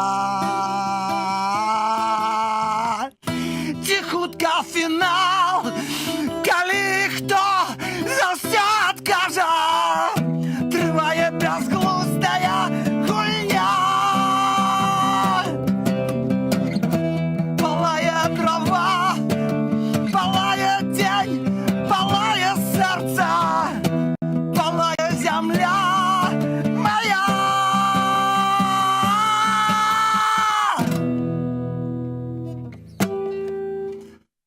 Дякую. Підпало гаспадарства сёння падтрымлівае марафон «Нам не ўсё адно». Дзякуй вялікія за выступ. Я нагадваю, што сёння тое, што адбываецца, гэта насамрэч вельмі і вельмі шырокая з'ява. Сёння разам з намі самыя розныя СМІ, самыя розныя арганізацыі. У тым ліку зараз мне хацелася перадаць слова і прадстаўнікам дабрачыннай арганізацыі «Разам», якая існуе са жніўня 2020 года у Літве. У іх ёсць файны праект, называецца «Лісты з-за кратаў». Зараз відэа ад іх.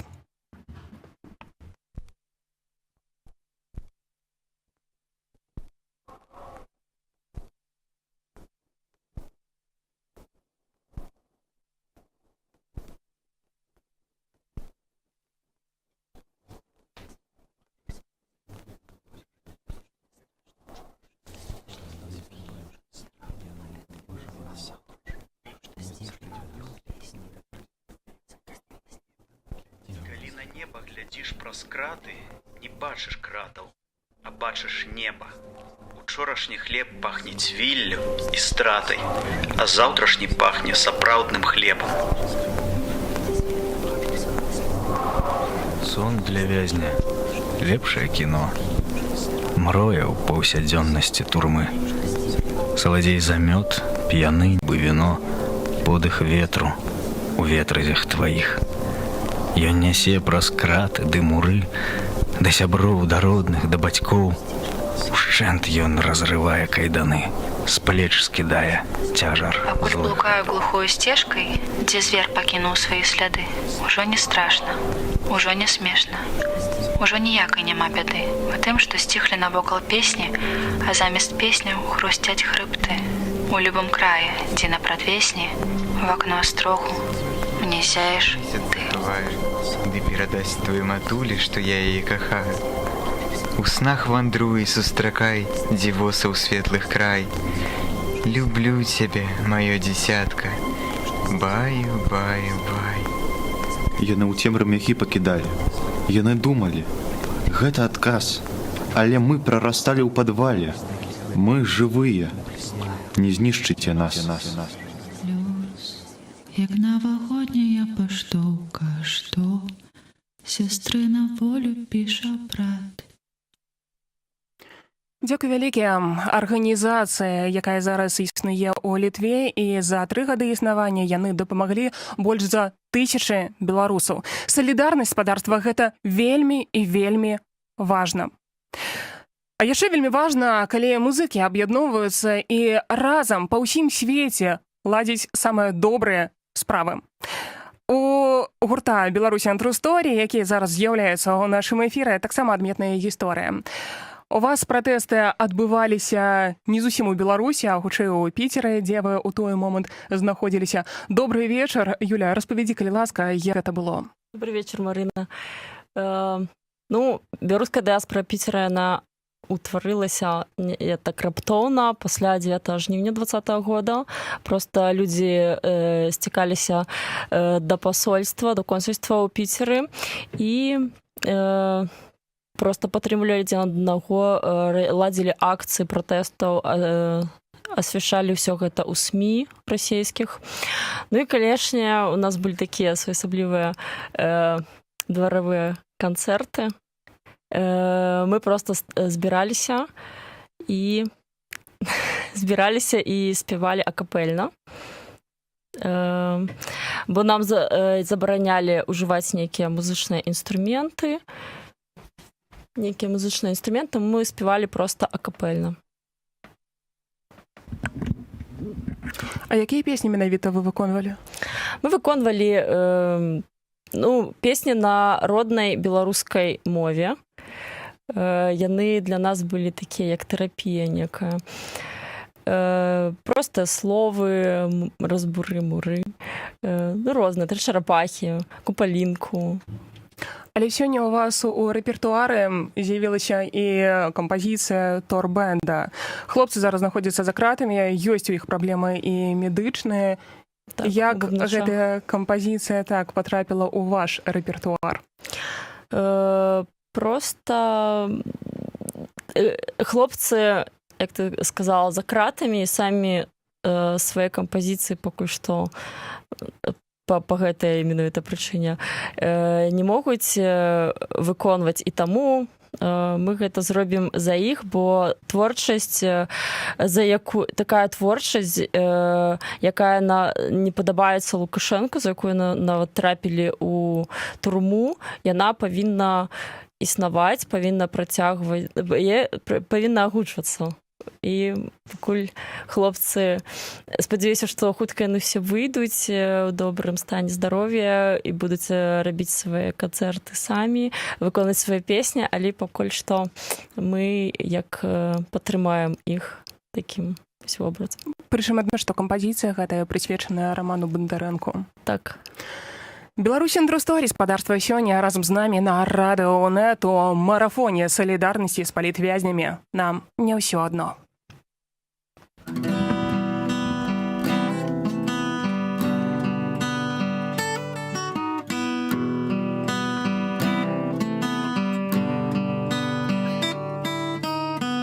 Пахавала сына маці, больш яго не ўбачыць. Ён жа сам быў вінаваты, каты ёй тлумачаць. Стала ціха ў яе хаце, сэрца стогне болем. Толькі ведай, маці, стаў твой героем.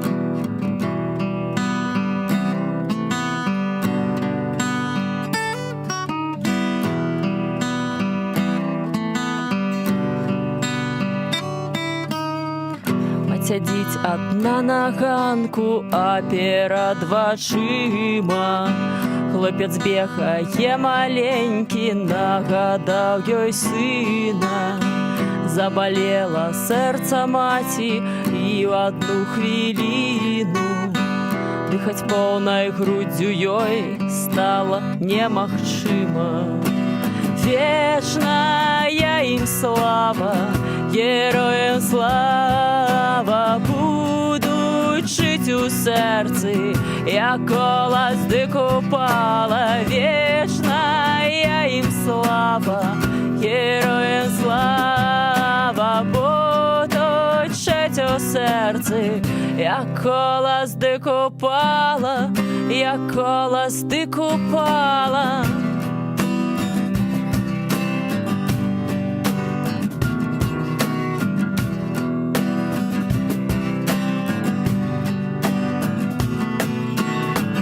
Дякуй, добрая матуля, за такого брата, за героїв наших будзе катам всім расплата. Нас усіх не перабіць, мы адкажам боем. Ты запамятаваў, кат, гэта край герояў. Вечная ім слава, героям слава, будуть жить у серці, як колос ды купала. Вечная ім слава, героям слава, будуть жить у серці, як колос ды купала, як колос ды купала.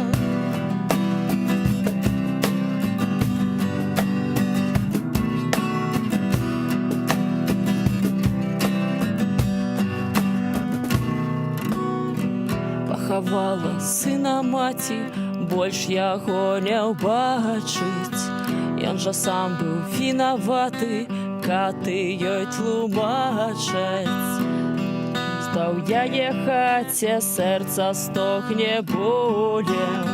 Толькі ведай, ведай, маці, стаў сын твой героем.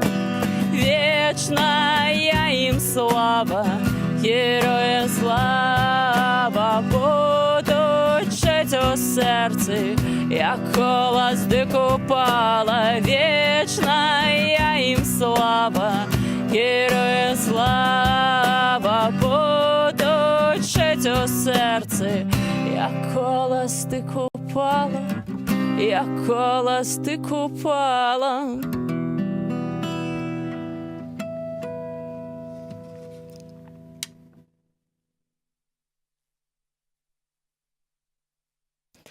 Наступная песня, якую мы зайграем, гэта будзе песня пра сапраўднага героя, якога мы ведалі асабіста, пра нашага сябра Васіля. Васіль, ён браў удзел у пратэстах 20-го году ў Пінску, калі пайшоў бараніць свой голас не з кеткамі, шарыкамі, а менавіта з некай зброяй такой падручнай у руках, адстойваў свой голас. А калі пачалася вайна ва ўкраіне, паўнамаштабная вайна, ён вырашыў пайсці ў полк Каліноўскага, пачаў выязджаць, амаль там адразу на баявыя задачы, і ў адной з такіх баявых задач ён загінуў. Загінуў ён героем, ён шоў з кулямётам супраць танка, спрабуючы ўрадаваць свайго камандзіра Івана Марчука Брэста. Песня пра Васіля, Рудовіка Атома.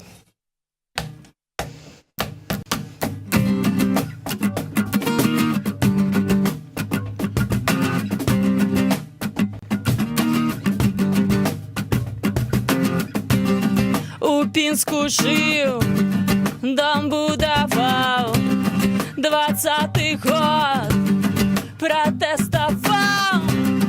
Хей, Беларусь, давай не ссы, пришел же час згалить вусы.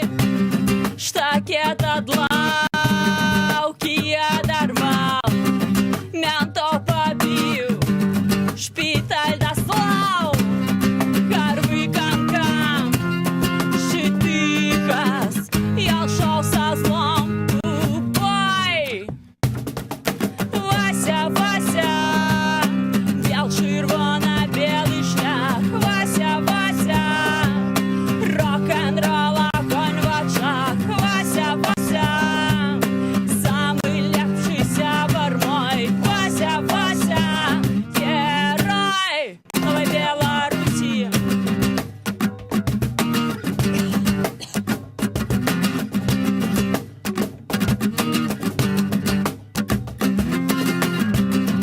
Варшаве жил, на бубнах грал, музыка всіх вокал збирав, співав хейджон і гапаран, догнав трамвай, гітару радавав, пайшов на фронт, капоркав біт, загинув як герой.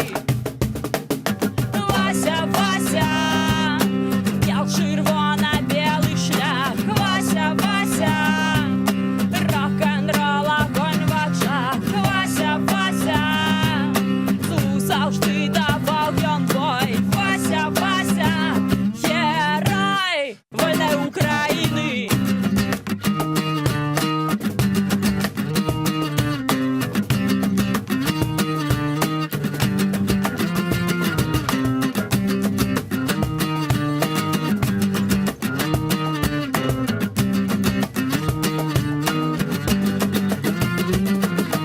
Вася, Вася, біл червона-білий шлях. Вася, Вася, рок-н-рол, огонь в очах. Вася, Вася, самый лепший сябар мой. Вася, Вася, герой.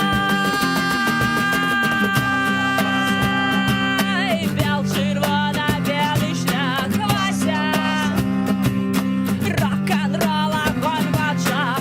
Вася, самый лепший сябар мой. Вася, герой.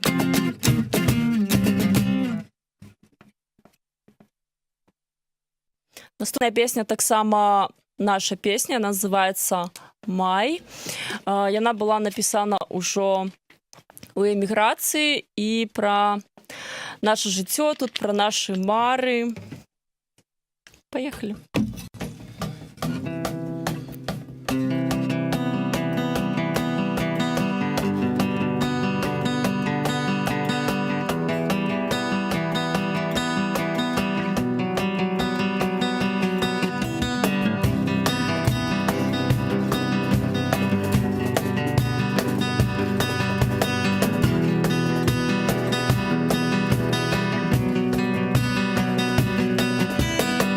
Я мару, как прийшов той дзень, які паторить нам наш край.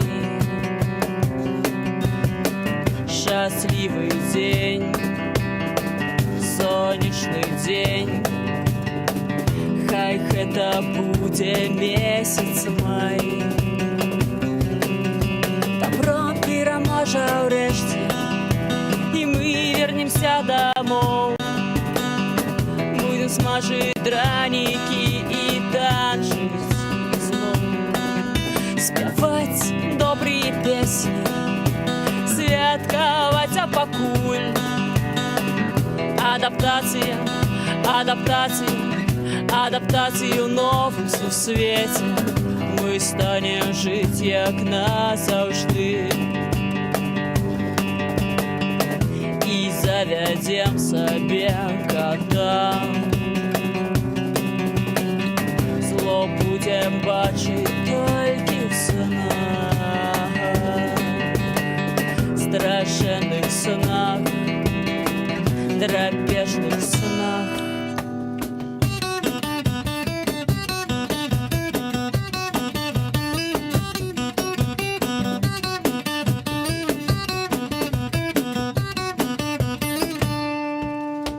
Добро пераможа ўрэшце, і мы вернемся домой. Будем смажыць дранікі і танчыць зноў, спяваць добрые песни, святкаваць, а пакуль адаптацыя, адаптацыя, адаптацыя. Добро пераможа ўрэшце, і мы вернемся домой. Будем смажыць дранікі і танчыць зноў, спяваць добрые песни, святкаваць, а пакуль адаптація, адаптація, адаптація в новому світі.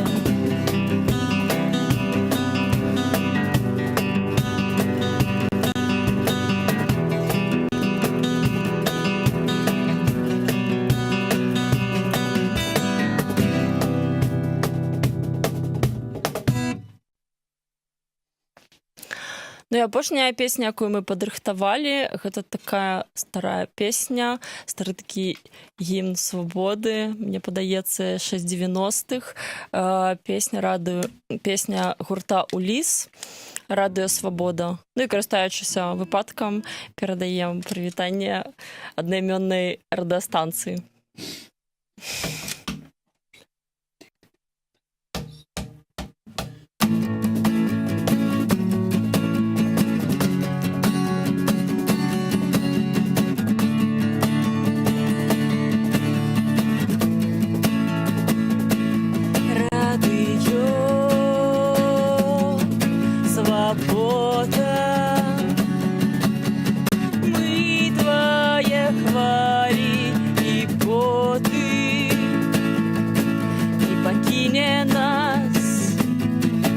Надея, там, где няма темноты, ведают нас белый стяг понад нами.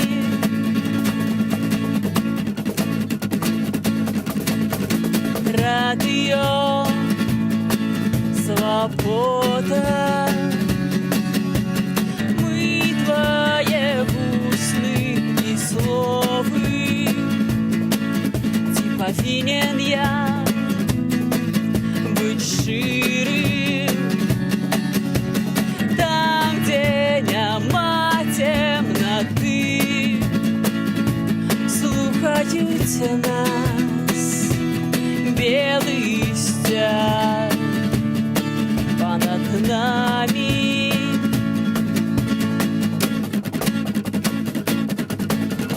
Радио Свобода, мы твоє серце і очі, я і ти, одійдем назавжди, там, де нема темноти, не дають нас белый стяг понад нами.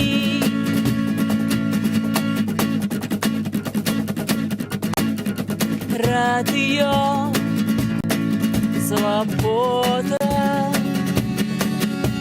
смака нам палить сердце, это радио Свобода,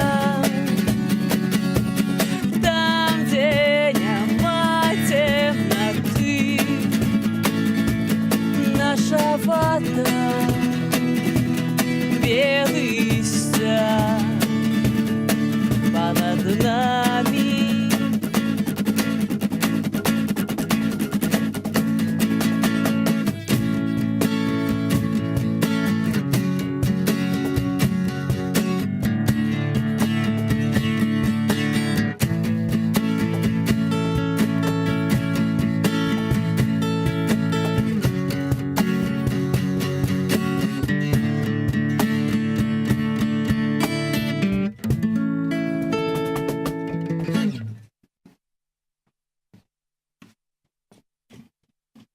Дзякуй вялікі, спадарства гурт Беларусь True Story сёння падтрымлівае наш марафон салідарнасці, нам не ўсё адно. Дзякуй вялікі. Мы тым часам працягваем і не будзем забывацца пра тых артыстаў, якія сёння, магчыма, і не ўдзельнічаюць у нашым канцэрце, але яны дакладна з намі заадно, таму што беларуская салідарнасць не мае межаў. І што датычна менавіта нашай салідарнасці, грашовай салідарнасці, то на гэтую хвіліну сабрана больш за 341 тысячу еўра. Давайте зробім усё для таго, каб зрабіць яшчэ да 400 тысяч. Мы ж беларусы, мы ж можам? Ці не правда? Дакладна. І зараз у гэтую хвіліну у нас з'яўляецца калектыў «Дай дарогу». Юрый Стыльскі непасрэдна той самы чалавек, які быццам бы і так зразумела, што экстрэміст. Але пры гэтым нават і ў песнях таксама. Добры вечар. Вядома, што цябе затрымлівалі яшчэ і ў жніўні 20-го года, там яшчэ на пачатку. Што зараз у памяці засталося ад тых падзей, ад тых затрыманняў? Ну, получил опыт такой. Я ж ни разу как бы не привлекался и никогда не был в подвалах. Вот. Исправительных всяких учреждений. Поэтому, ну, было интересно, как бы. Я как бы недолго там пребывал, но все-таки был. Вот. Спасибо, дякую великий всем, кто выходил на площадь там с плакатами «Свободу Стыльскому». Вот. И как бы, ну, какой-то опыт сомнительно, конечно, хороший, но был. Якая думка тады у тую хвіліну цябе падтрымлівала? Гэта салідарнасць людзей, якія выходзілі... Конечно, точно так же, как и Маша Колесникова рассчитывала то, что люди как бы, ну, все же как-то там вызволят ее с крат. Но как-то вот так, скорее всего, со мной сработало, потому что, возможно, я еще не сильно там, так сказать, нахулиганил, как бы, вот. А вот в этом случае с Машей, конечно, тяжко. Спадарства, гісторыя наступная. Глядзіце, 19 жніўня будзе вялікі канцэрт у падтрымку і у гонар дня народзінаў Юры Стыльскага «Дай дарогу». Але ёсць прапанова рабіць гэтыя самыя падарункі ўжо цяпер, таму што нездарма сёння у нашым марафоне удзельнічае калектыў. І калі вы заданаціце яшчэ на палітвязня, мне падаецца, што гэта будзе файны прэзент. Таму далучайцеся, калі ласка. «Дай дарогу» сёння разом с нами. И что робим? Играем. Хорошо, хорошо. Ну, так вот будет слышно, правда? Значит, первая песня у нас коллектива «Данчик». «Данчик». «Аксамитный летний вечер». Вот тут, в сердце у каждого белоруса.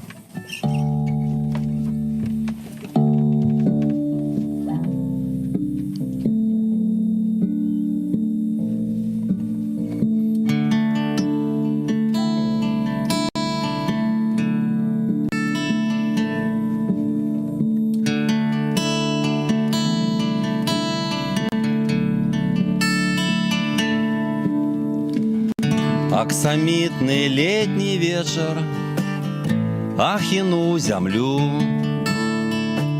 я в озерную синешу вуслами ловлю, молчки лухаю росах песню соловья, над моим луная лесом Беларусь моя.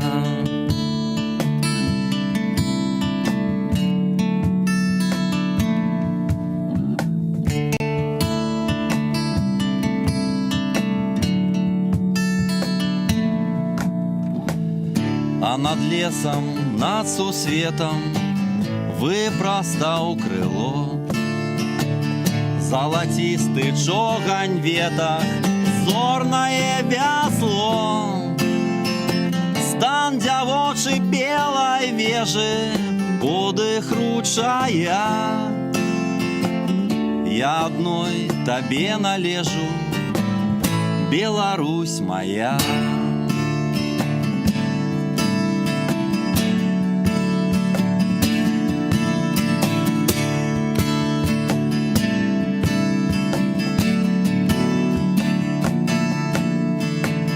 Там, где гойдае вятрыска, золотым мурох, паўставалі камяніскі ля твоих дорог.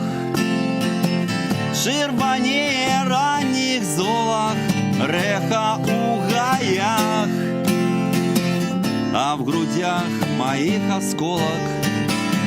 Беларусь моя.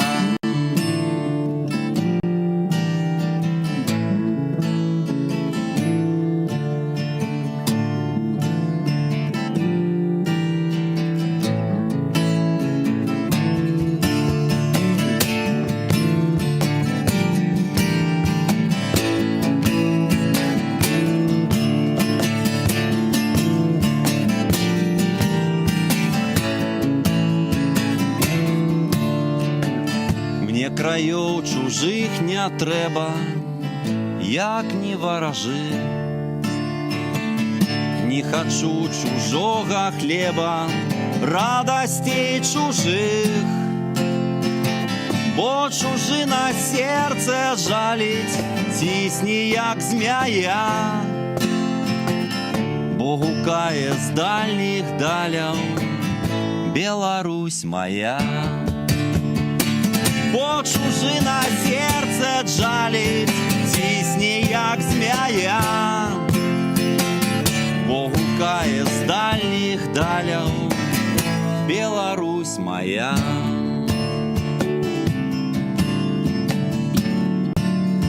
Беларусь моя.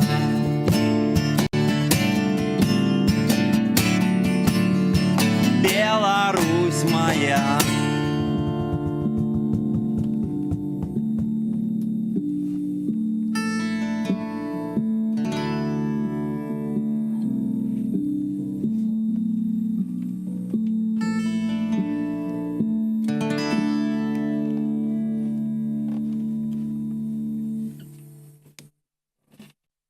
Великий дякую за донаты. Мы протягиваем. Песня присвячается батальону Костуся Калиновского. На верш Родіона Батуліна. Почекай, почекай. 3, 4.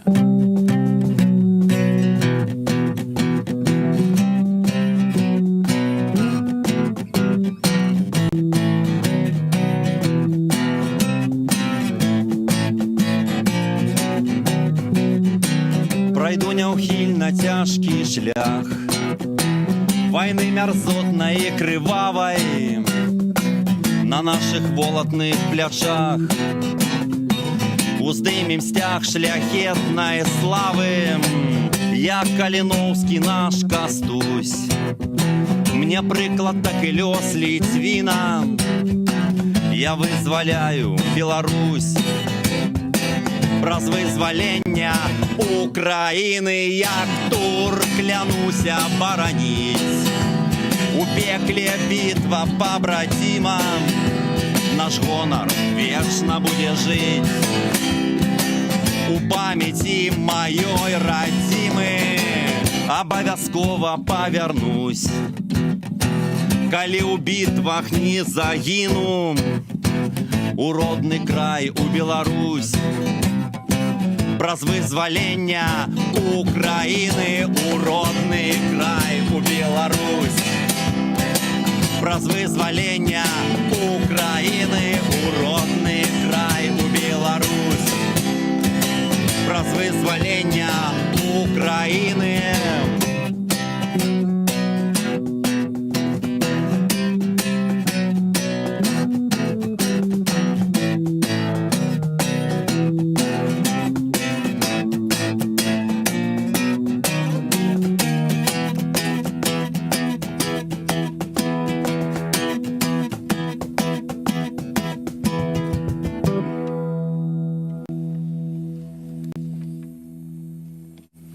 Великий дякую. И напоследок мы исполним песню на верш Максима Танка. Ее толком еще никто не слухал. Мы исполняли ее на тутаке. Специально для вас.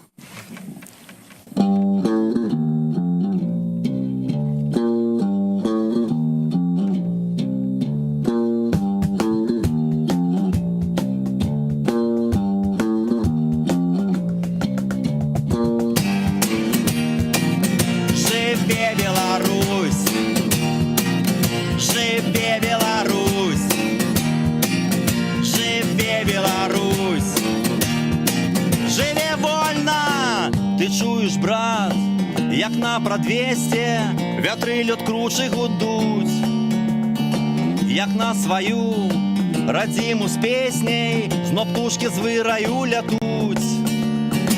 Пагоня вілы баявыя, і вы рухтуйцесь у паход, каб знішчыў путы векавыя наш заневолены народ, каб знішчыў путы векавыя наш заневолены народ. Жыве Беларусь! Жыве Беларусь! Жыве Беларусь! Жыве вольна! Глядзіце ў будучыню смелам, настал доўгачаканы час. За сцягам бел чырвона-белым чакае перамога нас. Няхай жа меч пагоні дзяе, гуртуйма нашу годнасць моц, вядзі нас воля прысвятая да новых свят і новых сонц. Вядзі нас воля прысвятая да новых свят і новых сонц. Жыве Беларусь! Жыве Беларусь! Жыве Беларусь! Ваши аплодисменты! И, конечно же, донаты.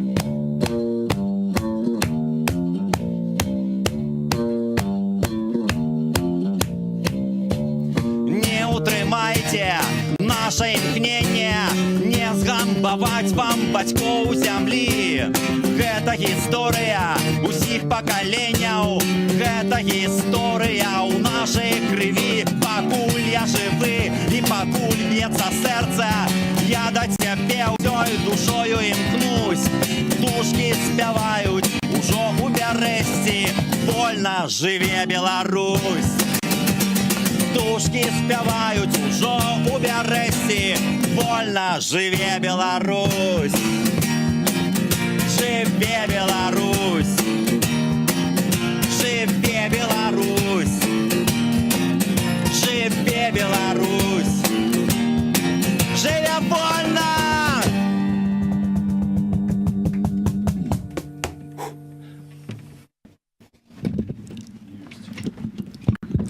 Ёй, спадарства, гэта неверагодны запал сёння на марафоне «На мне ўсё адно» забяспечыў гурт «Дай дарогу». Дзякуй вялікі, хлопцы, убачымся абавязкова на канцэрце 19 жніўня. Так усё і будзе, а мы тым часам працягваем. Мы ўжо распавядалі пра тое, што сёння разам з намі і дабрачынная арганізацыя «Разам», якая працуе зараз у Літве. Дык вось, яны таксама далучаюцца да нашага руху.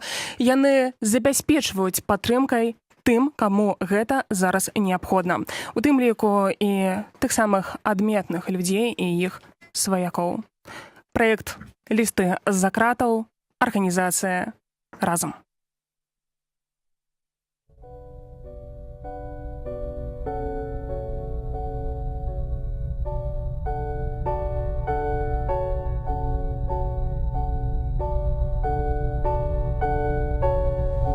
Моя любимая мама, атрымаў учора перад адбоем твой ліст і доўга чытаў, перачытваў яго. Ён маленькі, усяго некалькі словаў, але такі эмацыйны і пранізлівы, што аж сэрца сціскаецца. Я таксама сумую па табе, мама. Тыя людзі, што гавораць, маўляў, дарослым не патрэбна мама, памыляюцца. Я памятаю ўсё, як ты адна гадавала нас з Андрэем, як табе хацелася, каб мы выраслі прыстойнымі людзьмі. І цяпер мне вельмі важна, каб ты была здаровенькая і радавалася за сваіх дзяцей і ўнукаў. А яно такі атрымалася. Ты добра выхавала нас з Андрэем. Ніхто не будзе парот табе вочы, што твои сыны злодзеі ці аферысты. Наадварот, мяне пасадзілі менавіта таму, што я казаў праўду і заклікаў не мірыцца з жулікамі. Каб я, мама, не ўзначаліў нашу рэвалюцыю ў Лідзе, то пэўна, што я сам сабе не паважаў бы. А калі ты ўжо сам сабе не паважаеш, то ці варта чакаць павагі ад другіх людзей? Калі б на 135 тысяч людей лічаны не знайшлося хаця б аднаго, хто ўзяў бы на сябе адказнасць падняць паўстанне за праўду, то хто тады будзе нас, беларусаў, паважаць? Мама, людзі паважаць мяне. Ты выхавал мяне правільна. Упэўнены, што табе гавораць на вуліцы ў Бярозаўцы часта гэтыя словы. Вер, што я 5 год сидзець не буду. Ідуць перамены, і яны прынесуць мне свабоду і сустрэчу з табой. Моцна-моцна табе абдымаю. Твой сын Вітольд.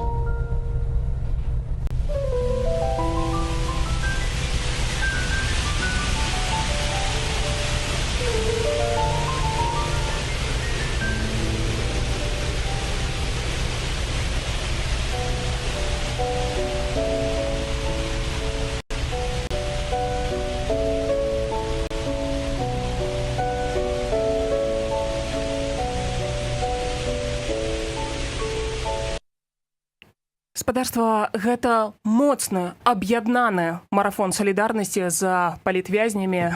Нам не ўсё адно. Мы будзем змагацца за нашу перамогу. Мы будзем рабіць усё дзеля таго, каб палітвязні як мага хутчэй выйшлі на волю. Таму што, вы ведаеце, нам не ўсё адно.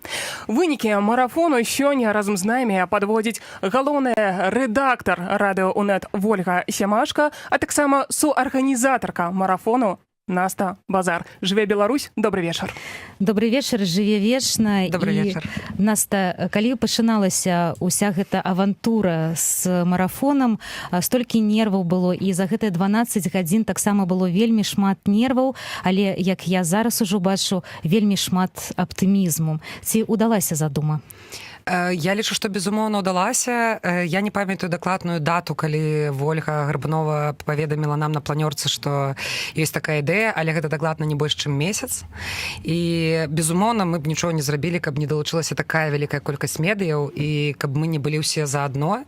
І гэта для мяне насамрэч такая сітуацыя, калі, нягледзячы на нашы, мажліва, у нечым розныя погляды, на нашы розныя пазіцыі, мы насамрэч аб'ядналіся, таму што тэма палізняволеных, яна важнейшая за ўсё.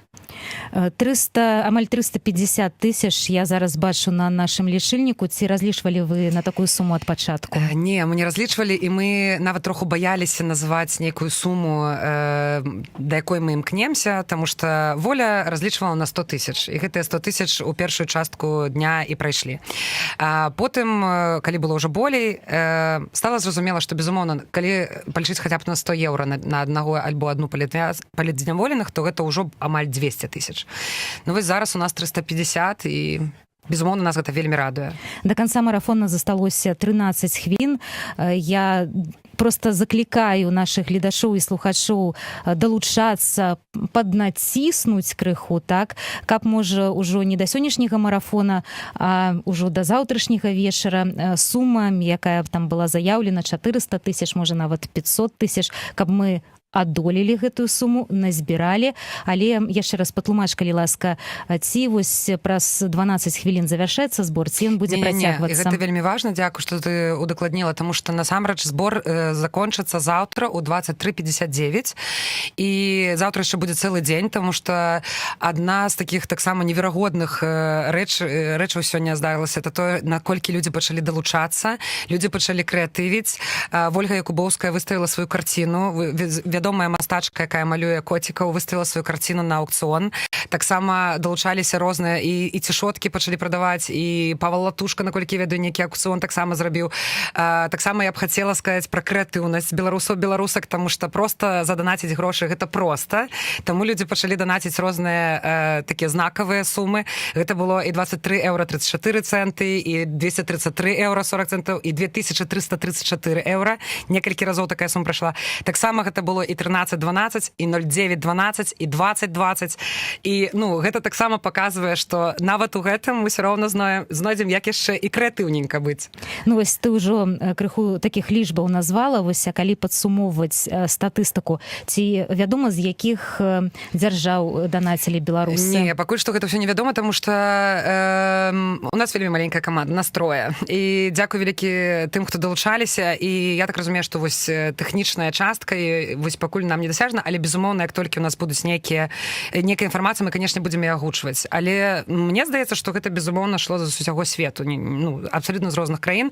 Што важна таксама сказаць, што людзі з Беларусі знаходзілі спосабы данаціць. Яны прасілі тых, хто не ў Беларусі. І гэта таксама для нас, ну, вельмі важна, таму што у гэтага марафона некалькі было мэтаў, і адна з мэтаў гэта вось наладзіць гэты масток паміж тымі, хто з'ехалі, і тымі, хто засталіся, паказаць, што не гледзячы ні на што, мы заадно. І таксама, безумоўна, для мяне, напрыклад, адна з самых важных мэтаў.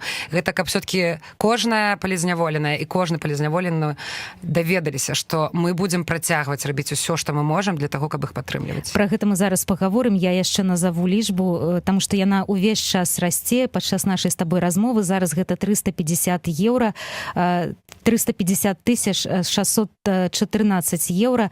Заклікаю ўсіх, хто, можа, толькі далучыўся, толькі даведаўся пра нашу ініцыятыву, таму што, можа, у якой-небудзь краіне беларусы толькі пачалі прачынацца, так, каб яны актыўней далучаліся да нас.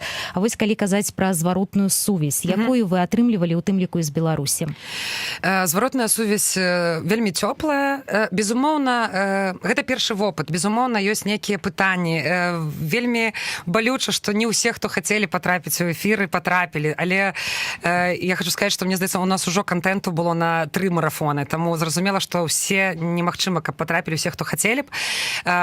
Нехта хацелі даведацца пра гэта раней. І, канешне, ну, была мэта ў марафоне такая, каб гэта было все-таки трошку неспадзявана, таму што заклікаць людзей данаціць праз месяц, ну, это не вельмі цікава было б. Таму і з гэтым мы, канешне, будзем звяртацца да гэтай зваротнай сувязі, мы таксама на яе будзем рэагаваць і, безумоўна, казаць, што мы зацікаўлены ў тым, каб, ну, прынамсі, я яшчэ не пытала ў каманды, у Вольгі, можа быць, і на не, але я зацікаўлена рабіць і далей такія марафоны. Але вельмі важна, што ёсць такая зваротная сувязь, што даўно не гэтага адчування, гэта даўно забытае адчуванне вось гэтага разам, адчуванне цяпла, адчуванне таго, што мы нешта можам, што мы можам аб'ядноўвацца, і, мабыць, гэта самае вялікае і самае цёплае, што можа быць вынікам гэтага марафону. Так, чытала сёння каментарыі, што нагадвае 20-й год, калі мы ўсе аб'ядналіся, калі мы адчулі плячо адно аднога. У цябе таксама было такое адчуванне? Так, таму што сёння далучаліся, я кажу, абсалютна з рознымі ідэямі, і як бы няма часу, каб гэта ўсё суарганізоўваць, але класна, што людзі далучаюцца з прапановамі па трусе і акцыёны, не акцыёны, і шмат вельмі медыяў падтрымлівалі ж не толькі стрымілі на 21 YouTube-канале, але вельмі шмат медыяў пісалі, і нягледзячы на тое, што цягам тыдня давалі анонсы. Сёння, напрыклад, «Моя краіна Беларусь», яны проста цэлы дзень посцілі кожны там раз на гадзіну ці нават часцей усе апдейты. Вельмі шмат медыяў рабілі ў розных сацыяльных сетках. І вось гэта адчуванне, нават нейкія моманты, якія мы не паспелі дарабіць, не ведаю, фемінісцкая суполка, мы тут, давайте, што перакласці, што зрабіць. І вось гэта вельмі, вось гэта такое сястрынства, братэрства, яно вельмі падтрымлівае. А ці можам казаць пра тое, што самі палітвязні ведалі пра нашу ініцыятыву? Ну, ёсць такія звесткі, што так, што яны ведаюць. Даходзіла да іх інфармацыя. Так, і я ведаю, што пасля 21 мая, калі былі гэтыя вось акцыі ў вялікай колькасці гарадоў краін, дайшла гэта інфармацыя, нягледзячы на тое, што яе стрымлівалі. Хацелі, каб пра гэта не даведаліся, але ўсё-такі даведаліся. І я думаю, што сёння таксама людзі ўжо ведаюць, і, ну, калі не сёння, яны даведаюцца на днях, альбо праз тыдзень, але яны ўжо даведаюцца. І гэта вельмі важна, каб яны памяталі і ведалі, што мы гаворым за іх, таму што мы цяпер іх голас, і што мы будзем рабіць па трусе ўсё, што мы можам. Калі б не спрацаваў марафон, мы прыдумалі б яшчэ нешта, але мы будзем рабіць. Ну вось, і яшчэ важнае пытанне, калі мы толькі ўсё гэта пачыналі абмяркоўваць, было такое апасенне, што можа быць якая-небудзь атака і на стрым нашага марафона, так, і на вось гэту пляцоўку, дзе збіраюцца данаты, ці было штосьці такое? Па маіх звестках не. Шчыра кажучы, я займалася больш все-таки медыямі і камунікацыяй з медыямі. Дзякуй кожнаму, з кім мы перапісваліся і па начах і днях. Каліжанкі займаліся ўжо тэхнічным бокам, але наколькі я вось спытала, ніякіх праблем не было. Ну і вядома, калі ўжо дакладна будуць накіраваны сродкі ініцыятывам, якія падтрымалі марафон. Так, гэта вельмі важнае пытанне. Тут я б хацела трошку падрабязней распавесці, таму што насамрэч, калі спытаць пра фонды альбо ініцыятывы, якія дапамагаюць палізняволеным, большасць людзей назаве максімум 5. А насамрэч такіх фондаў, арганізацый, ініцыятыў іх 26, якія існуюць, якія дапамагаюць. І, безумоўна, перад тым, як правесці марафон, спачатку мы прыйшлі да медыяў, каб зразумець, ці мы можам увогуле зрабіць, бо без медыяў не было б марафона, безумоўна.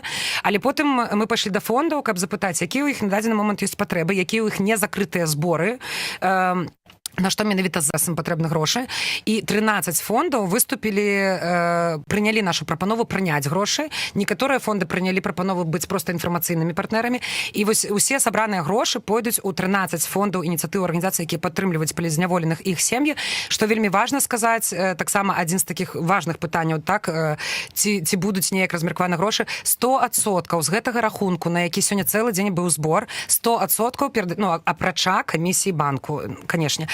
100% перадаецца ў гэтай арганізацыі, і з арганізацыямі ёсць дамова, што гэтыя грошы менавіта ідуць на тыя незакрытыя зборы альбо тыя зборы, якія зараз ідуць. То бок гэта не на адміністратыўную працу арганізацыі фондаў ці нашу. Бюджэт марафона 0, давайте я так скажу шчыра.